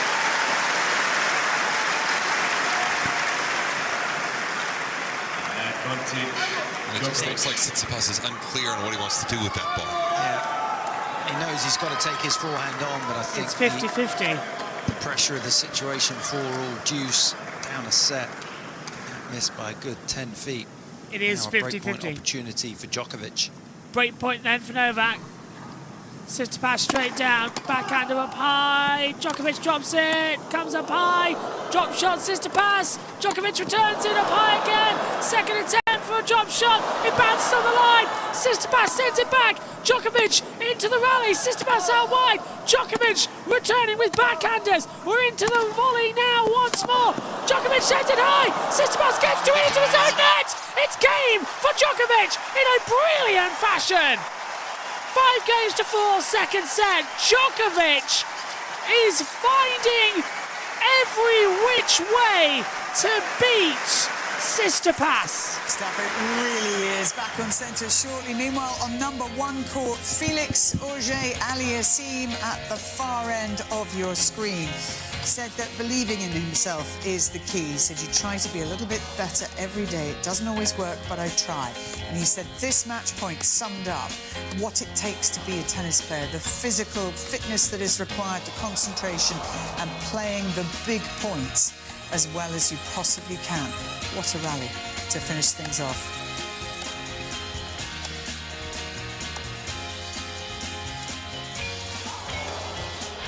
Brilliant slice backhands here as well, but in the end, the mistake from Prismic sees Auger-Aliassime through, and he has reached the quarterfinals at all of the Grand Slams. In fact, semi-finals twice at the US Open, but quarterfinals here at Wimbledon, and he would dearly love to go that far again. Now, they're just going off court on court 12, where it is so dark, and there, Brandon Nakashima has successfully taken it through to a 5th set, so they'll come back tomorrow. And Jan-Lennard Struff there looking pretty annoyed about the fact that he lost the tiebreak in the 4th.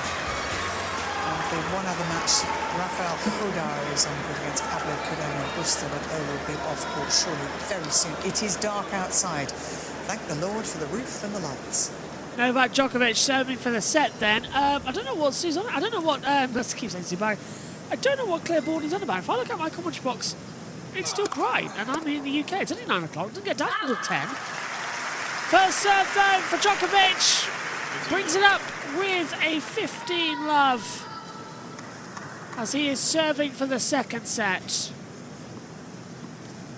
So it looks like, oh, yeah, game on court 12 suspended. Court 2, I think, is going to be suspended as backhander from Tsitsipas. Djokovic straight down. Tsitsipas gets to it. Djokovic serves back to an empty court. 30 love. I think court 2 might be suspended. We might be out of here by 9:30, which is the earliest we have been all week. It's getting earlier and earlier every day. Straight down from Djokovic onto the net. Not the way he wanted to go about it. Djokovic, straight down, forehand and return, out. It's 40 love. Djokovic serving for set 2. Has to be defeated inside right now, especially how that last game ended. Second set then for Djokovic, his 3rd set point of the game. Second set could go his way. Can he wrap it up with an ace? Forehand and return from Tsitsipas into the net. Second set, Djokovic. He leads 2-0 as we now go into the 3rd and final set here at Wimbledon. Surely Djokovic will get it sorted. It's broken. Djokovic holds 2-0, and it's a long way back from here.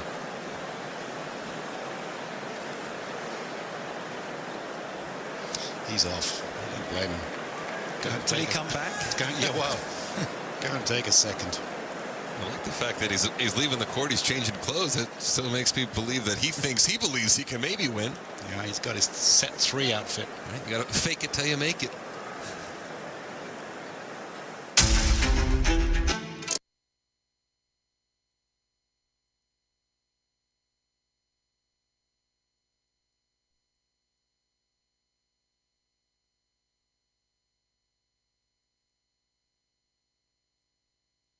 In this second set. That's an unbelievable stat for Novak Djokovic, and the unforced error count for Novak that set, 1. So unbelievable how well he's playing and how consistent, and the shot tolerance has been epic. Well, I think that point where we said the 15-shot rally, I don't know how he does it, but maybe because he's got such a Now, this might be hard to believe, but they are actually still playing on number 2 court. It is an all-Spanish affair. Rafael Joda up against Pablo Carreno Busta. The Spanish fans are following this one closely. But it is extraordinary. These pictures make it look much lighter than it is outside. And I know it's happened in the past that we've played on past 9 o'clock. It's happened in a final between Rafa Nadal and Roger Federer, but it's surely not going to be much longer that they will be able to see clearly enough to continue.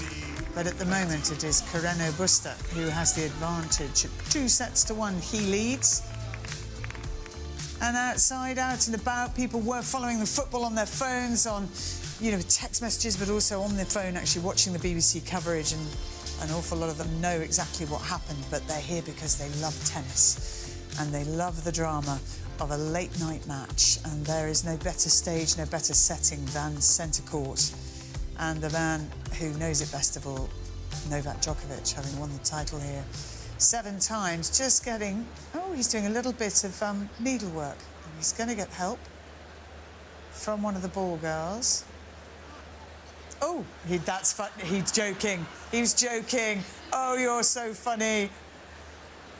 Oh, poor girl. She was absolutely terrified there. But needlework is complete.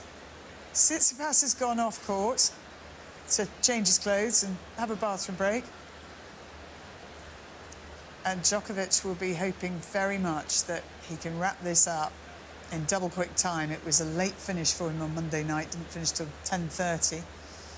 The eye drops are in to help him see even more clearly.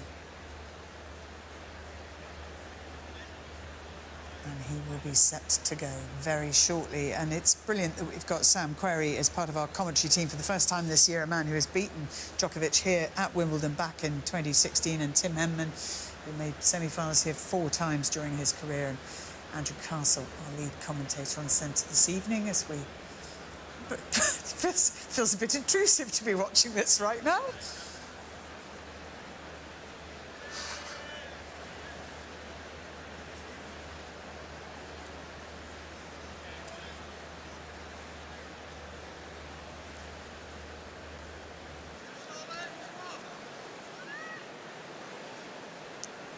Just trusting this ball girl to snip a bit of arm off. Just one of his patches that's been sewn on. Leaving a little thread that tickles. Yeah.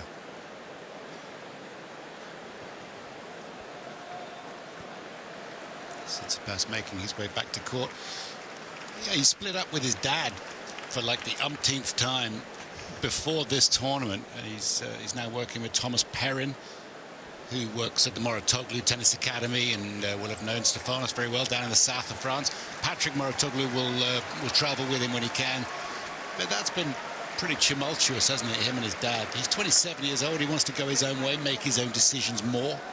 Yeah, and he can't get old, and that's been a roller coaster ride in itself. Him and his dad, the coaching carousel, I think for him, we'll see if it sticks this time, right? They moved on, but let's move on for a longer period of time and let someone else step in and see if they can change the momentum of the year that he's having, the last couple of years that he's having.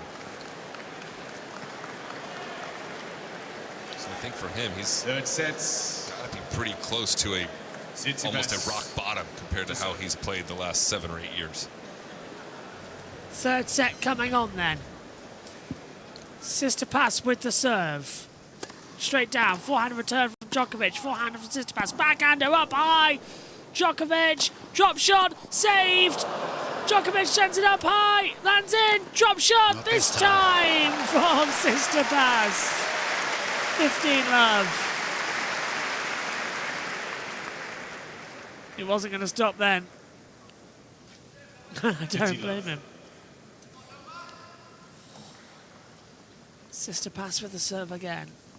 If he wins set 3 and set 4, go to a 5th set decider, but long way back. Fault serve. Djokovic can smell this now. If he can get the set. Forehand return from Djokovic. Out wide. 30-love. Tsitsipas. 30-love. 6-3, 6-4. That's Djokovic's winning sets margin so far. Set 2 was the longest. How long will set 3 be? Sister pass now. Straight down centre, backhand. Oh, ace! Sister pass was, yeah, that little break helped him a lot. It's 40 love. 14 aces. Only an hour and 10 played. I mean, he's trying to do the right things here. Hour 10 played. Sister pass again. If he can take, he's taking the first game of both sets. Straight down, backhander Djokovic, forehand sister pass, goes out wide. 40-15. Knows too, the weather heats back up next week, right? So he's got to do his best to get on and off the court as quick as he can here in week 1. Yeah. Save his energy for week 2. But it is going to get a lot hotter. A lot hotter. I'll be disappearing, of course, over the weekend for motorsport coverage. Sister pass straight down, hits the net. Got the British Grand Prix coming up, IndyCar and NASCAR at Chicagoland. Straight down, sister pass into the net, double fault, 40-30. 40-30. Not looking for an extended rally, said Tsitsipas. He wants aces. It's definitely on his cards. 40-30. As we go again. Straight down centre. And again, a fault clips the top net.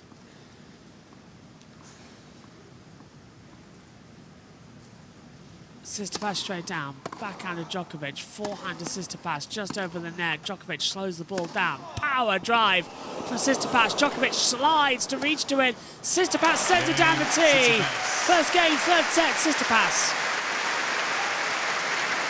That was good. That was more like it from sister pass. Third set. Okay, let's do a silly stat. See what you think of this.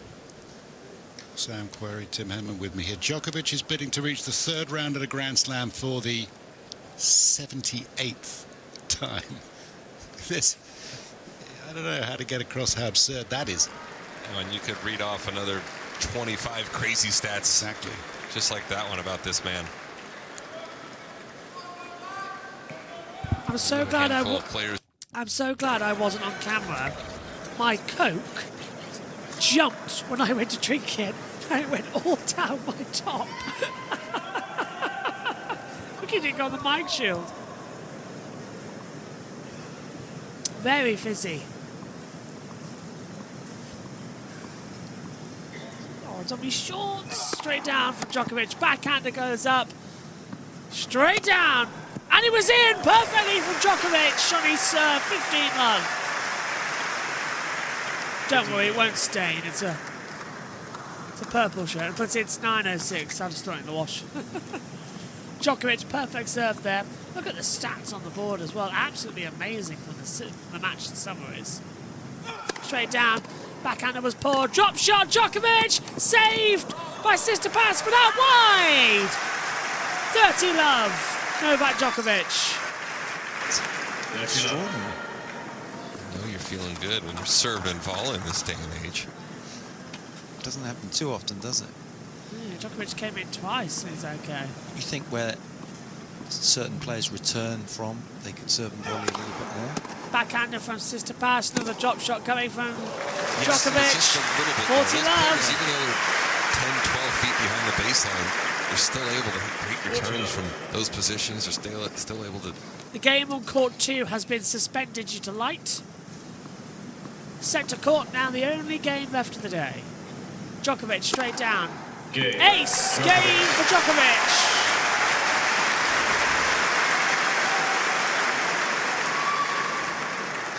One game all, 36. You won't be old enough to remember Ken Rosewall playing. I know who Ken Rosewall is, but no, I do not remember him playing. 74. He was 39 years of age. And he was in the final of the US Open and Wimbledon. Got hammered by Connors. It's the same age. as Novak Djokovic now, and he's not getting hammered by anybody. It was a great year, 74. And the game is so much more physical now as well. This is more impressive in my opinion. Good serve so far again from Tsitsipas as Djokovic brings it back in. Backhander from Tsitsipas into the net. Tim Henman was born in 1974. That's just a wild guess. Just went straight over Sam's head, didn't it? Djokovic, 15 love. 6.5 footer. It's 15 love then. Novak Djokovic won 34% of return games in the championship. I wonder who's leading. The best, second best in gentlemen's singles this year. Who led 2025 return stats? Who broke more than Novak? Is this working now? Yeah, it is good. Forehand return from Djokovic. Tsitsipas. Oh! Mistake from Tsitsipas. The ball just came off. You've got to have a good look at the court after you hit a shot like that. There was connection, but barely. Yeah. It's now love 30. The ball, he hit the ball, but it just looked like it went through the racket. Really weird there. Tsitsipas straight down. It's an ace. 15-30. The one thing that Tsitsipas is doing well is actually serving. You can see there he had Novak guessing before contact. Novak choosing to guess wide. Tsitsipas burns him down the tee.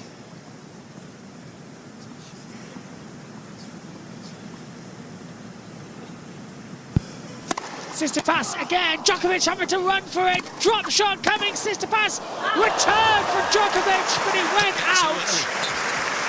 It's 30 all. Time to hit a passing shot. 30 all. Actually was a little too far out in front of that one. That's why he missed it wide.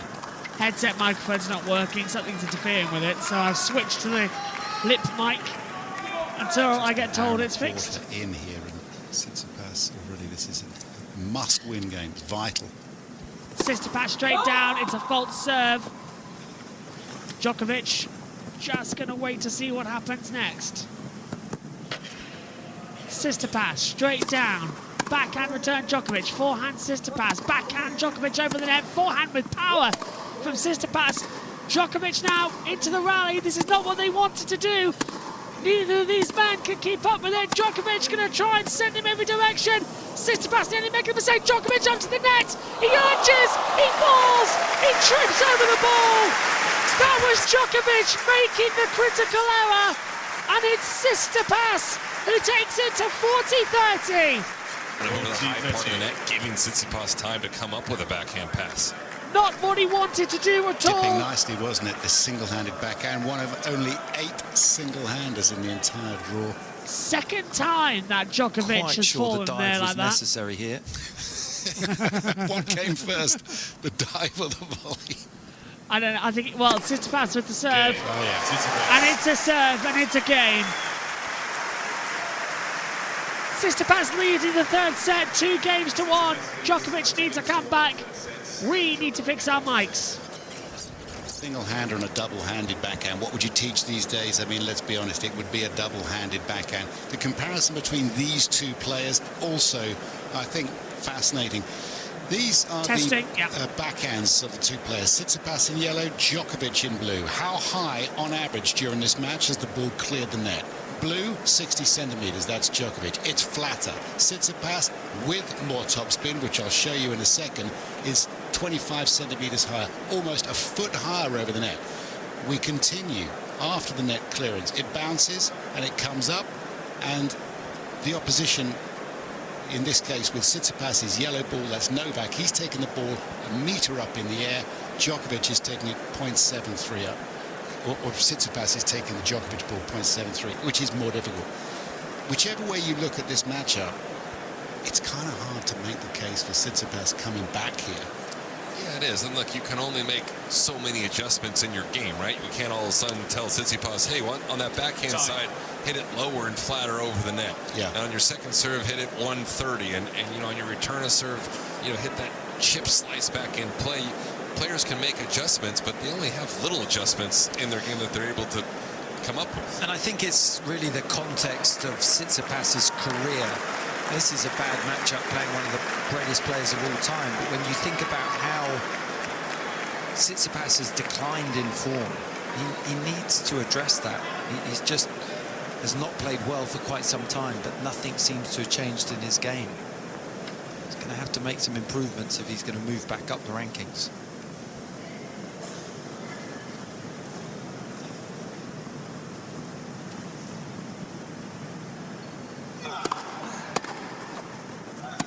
Good on the serve so far. As they come into the swing of things, Djokovic trying to find a way through and does. 15 love on his serve. 15 love. World-class player in the Djokovic box helping him, Viktor Troitsky. Pretty handy player himself, Sam. Definitely was. I played him a handful of times. It's nice to see him in the coaching box. Oh, Djokovic to the knee with a knee shot. 30 love, Djokovic. That's a good point. What that ball right there. I mean, that's a great return from Tsitsipas. Novak happy with his shot. The British Touring Car Championships Twitter's been hacked, by the way. Backhander skies up from Tsitsipas. 40 love, Djokovic. 40 love.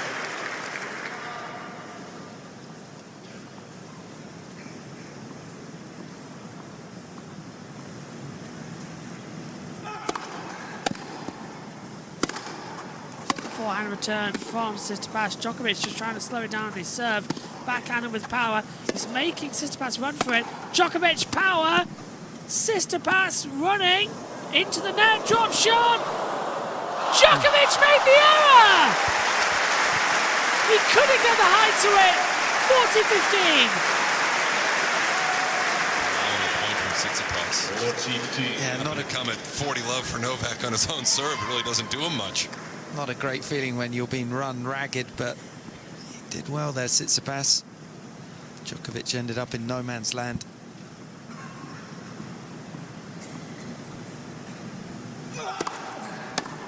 Backhander again from Tsitsipas on the return. Djokovic making run for it. It's out. 2 games all. Third set then. Tsitsipas makes the error. 2 games all. Third set.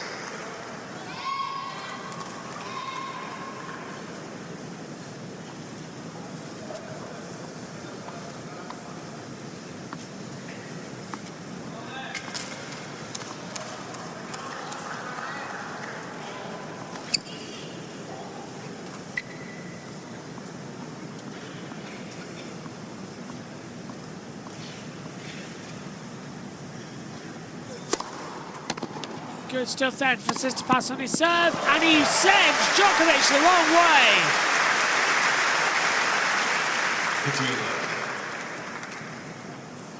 15 love.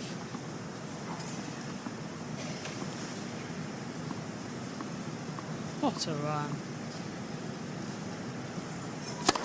Straight down again, looking good.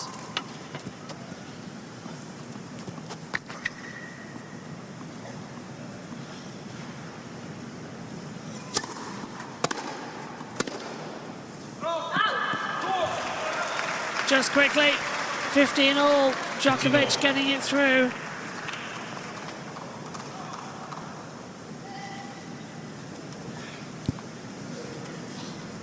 BBC's team currently speechless so far. Tsitsipas and Djokovic, 2 games all, 15 apiece. As they continue to come through. False serve coming through. Yeah. British Touring Car Championship's been hacked by some sort of crypto, and JT's just said, well, it's some type of BTCC at least still.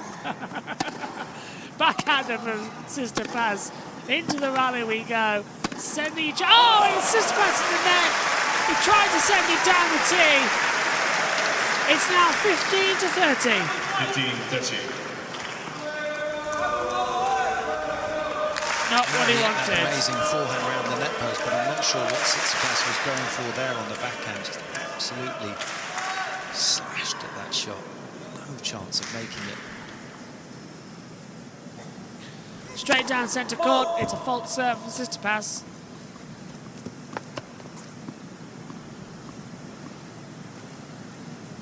He's straight down centre. Backhander from Djokovic. Forehand assist pass. Then again Djokovic. Backhander now. Sister pass nearly out wide. Djokovic trying to change direction. Sister pass out high. And Djokovic looking a bit unstable. 15-14.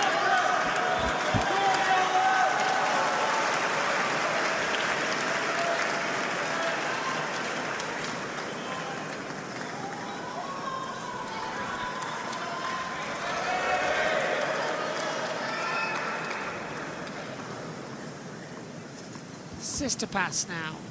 2 break points. Straight down centre court. False serve.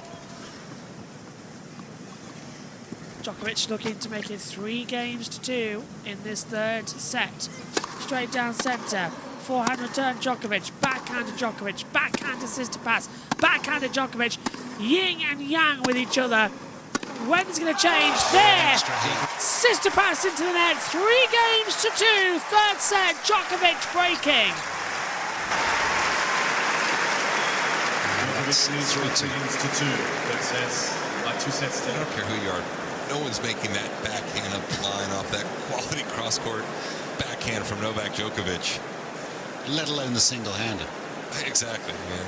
For Tsitsipas there, he's just going line and hoping that it happens to go in. He missed the exact same shot twice in that game alone.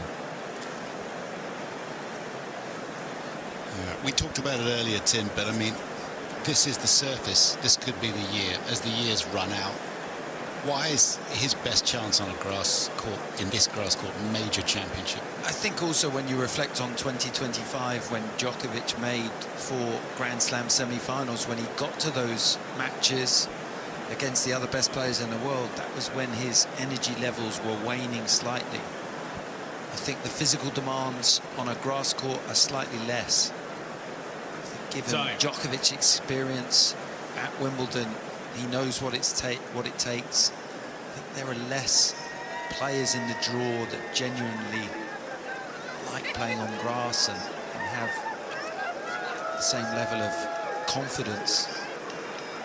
So I still think this is an opportunity for Djokovic, and you see him now up 2 sets and 3-2. He'll be very wary that there is an 11 p.m. curfew. He's not going to have any dips in concentration, I don't think, to get the job done and move through to the next round. Yeah, I think there's only a handful of players in the tournament that truly believe they can beat Novak on the grass.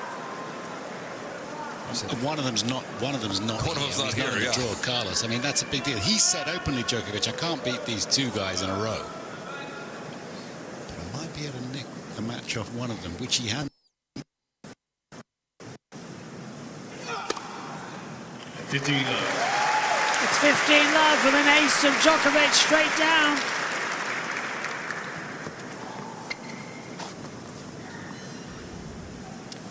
Djokovic looking to sort this out quite quickly here tonight. Straight down centre court. It's an it's a false. He was so close to an ace. Djokovic now. Straight down. Backhander coming through. Goes out from Tsitsipas. 30 love.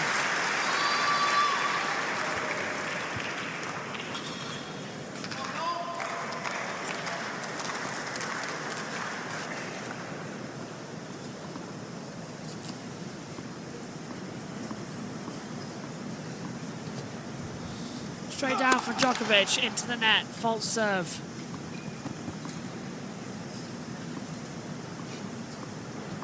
Nil-nil first half, by the way, and the World Cup match. Straight down. Backhander from Tsitsipas. Djokovic forehander. Here comes the rally. Who's going to be the first to make the mistake? Djokovic sending Tsitsipas wide. Making... Oh, and Tsitsipas hits the umpire. 40 love for Djokovic. He's close to wrapping us up now. Out of here by 9:30. At this rate.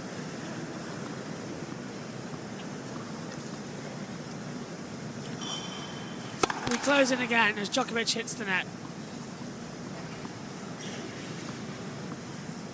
All's fair at the moment. Djokovic straight down. Backhander from Tsitsipas. Backhander Djokovic. Forehand to Tsitsipas. Here comes Djokovic. Game Djokovic. It stays in on the line. It's game Djokovic. 4 games to 2. Djokovic is mounting up. 2 more and he's won it. Doesn't look like we're going to have the dramas that we had on evening 1. This has been a very clean match for Djokovic. I know Tsitsipas isn't playing at his highest level, but if you watch those last few points, Djokovic hitting the ball very clean from the baseline. Doing a good job of returning. The movement seems as good as I've seen in the last year or so.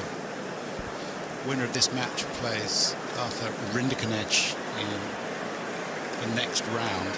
Fonseca could lie ahead in the 4th round. That's the last 16. He turned court 3 into a Brazilian party today. Best atmosphere of the day. Talk about a clean match. Djokovic only made 6 unforced errors.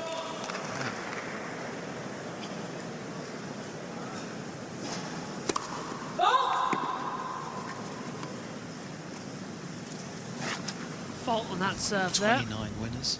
Tsitsipas. Pretty good ratio. Tsitsipas straight down. Backhander Djokovic. Backhander Tsitsipas. Forehander with power straight down the tee. From the pair of them. Djokovic now trying to change direction. Tsitsipas trying to make Djokovic run for it. Stays in. Djokovic high. Empty court. Stays in. Tsitsipas straight down. Djokovic ready to return. Slow balls in. Tsitsipas there. And it goes out wide. It's love 15 for Djokovic. Dundal in an Australian Open final one. Djokovic 15. He's in that sort of mood again. An easy man to support. And a horror story to play against. Tsitsipas hit 10 good shots in that rally and lost it. Tsitsipas straight down on the serve. Backhander fault serve. That was out. Straight down centre. Forehand return from Djokovic. Tsitsipas straight down the tee. Now we're seeing him change direction. Centre juice side. Djokovic is unsteady. Slow ball from Tsitsipas. So Djokovic returns the favour. They're at the net. And it's Djokovic. Oh my goodness me. Love 30. This is just premier stuff. Not for Tsitsipas, it's not. But for Djokovic, it's having a laugh. Sliding to that forehand and then from behind the baseline. Beautiful touch. It's a bit of gamesmanship. Just for some fun, but look at this. Sliding from Djokovic, and he still stays in it. Back again together, and off we go. Tsitsipas straight down, forehand return from Djokovic. That was amazing! A 1-2, and Djokovic straight back. It's 40. It's love 40. Highlight reel. Djokovic is finding everything. Years ago, and yeah. She's seen all this before, but it's a wonder. 3 break points now for Djokovic coming up. Straight down centre, forehand return. Oh, that was a bit wide. You know, people say sometimes from the commentary box we worship too much one player or the other, but when you see the sport that you love elevated to this extent, it's quite thrilling. Absolutely. You don't even have to like tennis. If you've just tuned in the last 10 minutes or so, you can't help but enjoy yourself. Backhander from Djokovic, slows ball. Tsitsipas right there. Djokovic sets it up high, and it stays in. 5 games, 3rd set. So far, Djokovic will now serve for the match. Quite rightly, people acknowledging that. That is absolutely amazing. Djokovic leads by 5 games to 2. Well done, well done. It's just a remarkable day. That's a joke. And a remarkable game of tennis. That is simply lovely. It's a remarkable game of tennis. It is simply lovely. This argument is No always way to be about had, it. is it not? Who's the best Just of all perfection. time? Just, you know, forget it. Just enjoy. You know, there are Federer fans and there are Nadal fans, and there are fans who are fans of it all. And I count myself as one. You just watch this and you wonder how he's got to this point. I mean, and he's 39 years old. But it's perfect games all the way round. He's in the zone right now, though. If he Perfection. can sustain this level throughout the rest of the tournament, he's got a very good chance to walk away with his 25th Grand Slam. Is this it then? 5th set decider coming up. It's a story that will be written over the next week and a half. But this Hour one's 30. just about done. It would seem 5-2. Djokovic serving for the match now. Players are ready. This should be quite an easy one to focus on. Straight down, forehand return into the net from Tsitsipas. 15-9.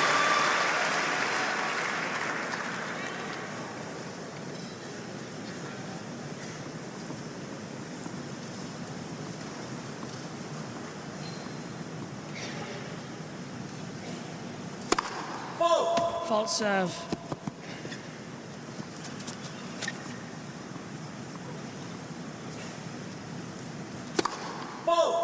Fault again. Double fault now. 15-all. 15-all. Djokovic on a double fault serve.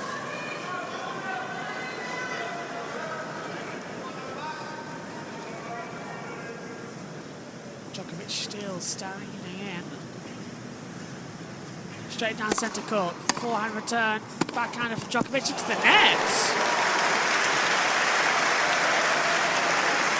15-13. Can wrap it up easily. Starting to falter.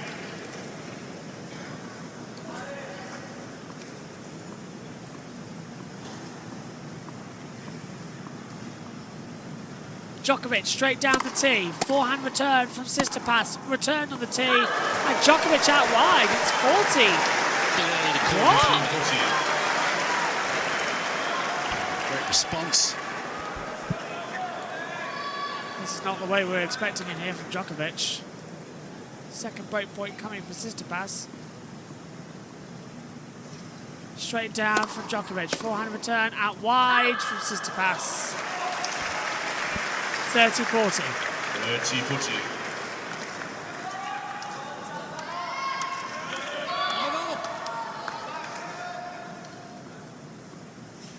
Break points won, 80% for Djokovic.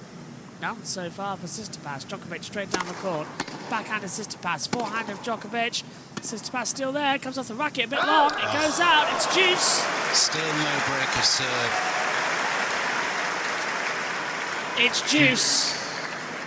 Djokovic 2 shots away from ending the match with 3 sets. It's 6-3, 6-4. Will it be 6-2?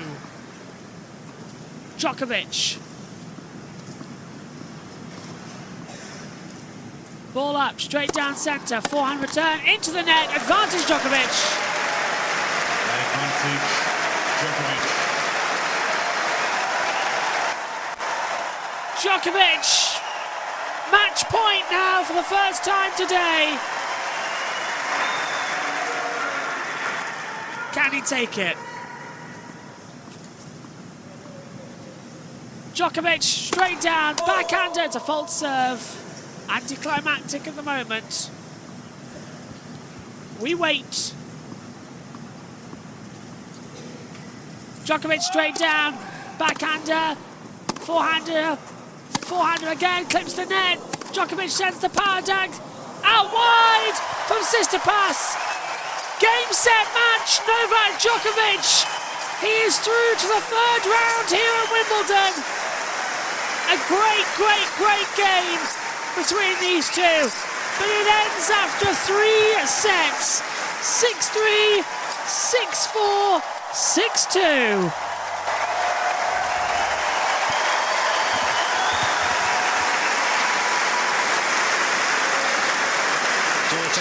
Son, coaching team all delighted as we were to watch that. Poor old Tsitsipas got a duffing. And Tim, what a nice settler. That was 4th, 5th gear there. Yeah, most definitely an extremely impressive performance from Djokovic. He had a struggle in the first round, but he came through that. And as you say, gone through the gears, absolutely demolished Tsitsipas for the 12th time in a row. Yeah. granting the 80s, that will most likely go up. New coach, perhaps a new attitude for him. I hope he enjoys his tennis. I know he wants to get things going. He wouldn't be here otherwise. But Djokovic's chances with 5 to go, Sam. Look, that's the best he's played since the Australian Open this year. That was an almost flawless performance. Tim read off, he had 6 errors. Before serve for the match. 30 winners. So again, just like I said, if he can sustain that level for 5 more matches, there's no reason to think he doesn't have a good shot at the title.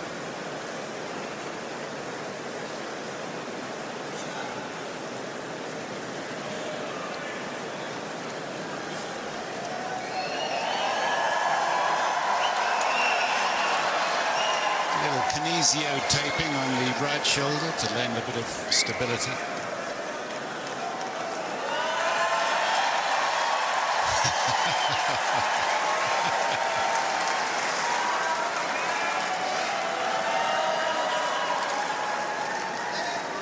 It all started at Wimbledon in 2005. He lost in the 3rd round that year, lost to Sébastien Grosjean. Players are on and almost ready for interview. Rinda Kanesh is next. They did a play before. He's a big player. I'm sure he's got enough for trouble Djokovic. 101 titles in this magnificent career, 428 weeks as the world #1, so quite something to see him on centre court. And he's getting into position to talk about this match. Very comfortable, 3-4-2, and talking to Lee McKenzie. Well, Novak, congratulations. This has been a match-up that in previous years has been worthy of Grand Slam finals, but I feel that we have witnessed a vintage Novak Djokovic performance. You were getting standing ovations in the games.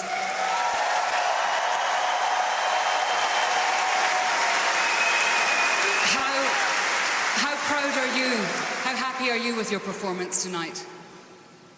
Yeah, I like the terminology vintage, you know, it's nice.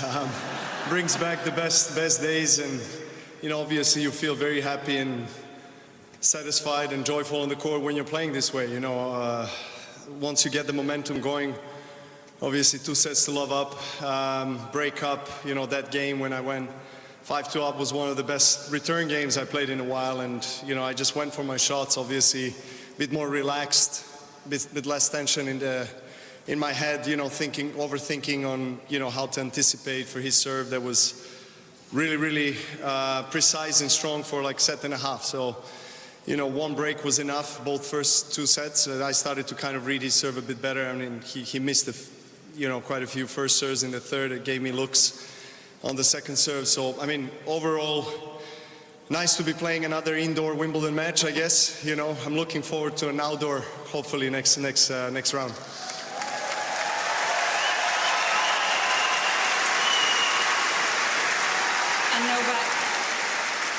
What is also so impressive about you is that you can have eyes on the prize, be in the heart of a Grand Slam match, and still create some mischief. So you asked an unsuspecting ball girl to help you with your shirt, to cut off a tag, and then you pretended that she'd cut you. She nearly had a heart attack. How do you have this capacity?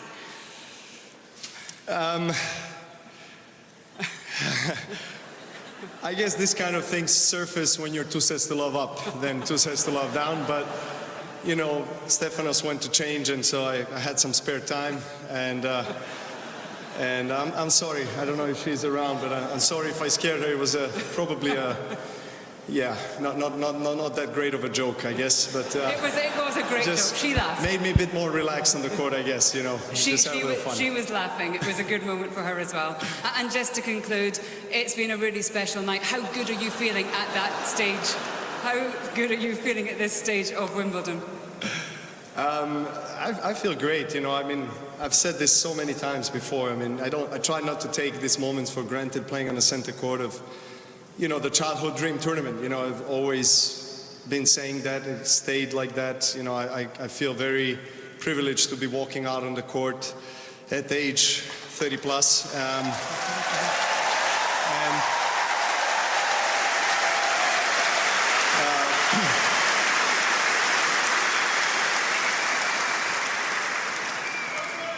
I don't think it's a cliche, and I actually believe it's true. Age is just a number, and a few people that know something about that are right in the royal box. You know, Rory and Justin, obviously Luke. It's nice to see you guys.